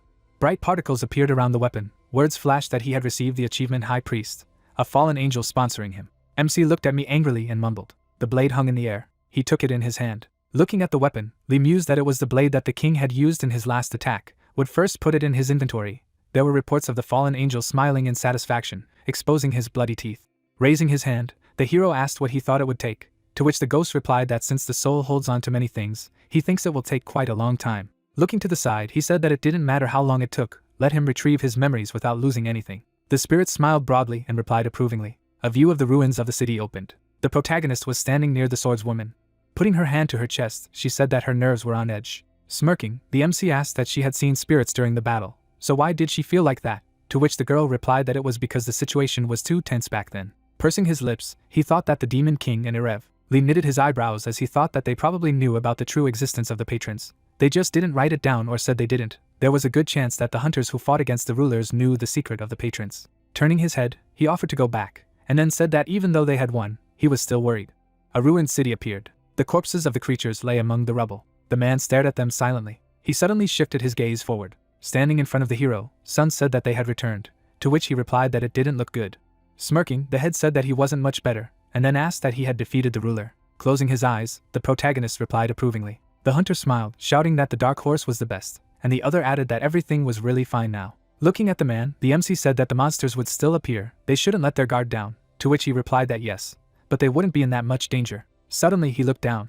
The orb flew over his hand. Lee looked at me in bewilderment, and asked what the beast was. The head clenched his fist tightly. Raising his hand, he said that it was a message from the outside, to which the hero asked that this was good news. Frowning, the man replied that it seemed that the disaster had begun in Seoul as well.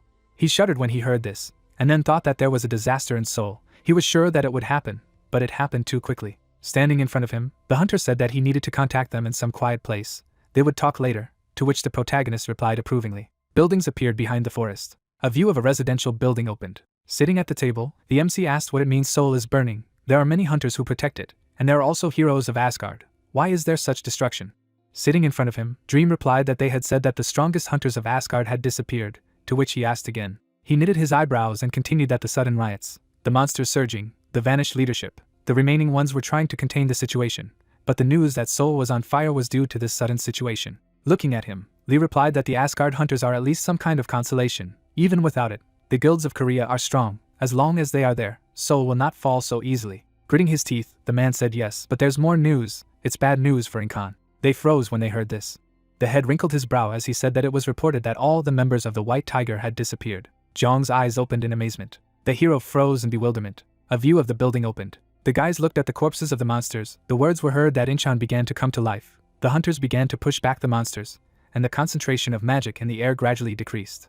A settlement appeared. A phrase flashed by that after the death of the ruler of Incheon, the city began to restore its vitality. Holding the food in her hands, the girl said that they should eat more. Sitting at the table, the young man asked that the man who had saved them was a dark horse. Yes, to which he was told that Siegfried was also there. Residents walked around the city, and the idea appeared in their heads that people were coming back to life. Standing at the window, the protagonist reflected on the fact that his group that saved them.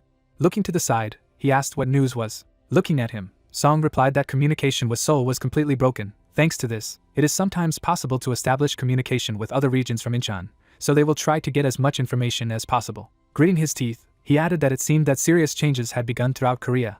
It would be something. Looking down, MC thought that Incheon would now be able to return to stability even without them. They needed to decide where to go next, Seoul and other regions where they should go. The doors to the rooms swung open abruptly.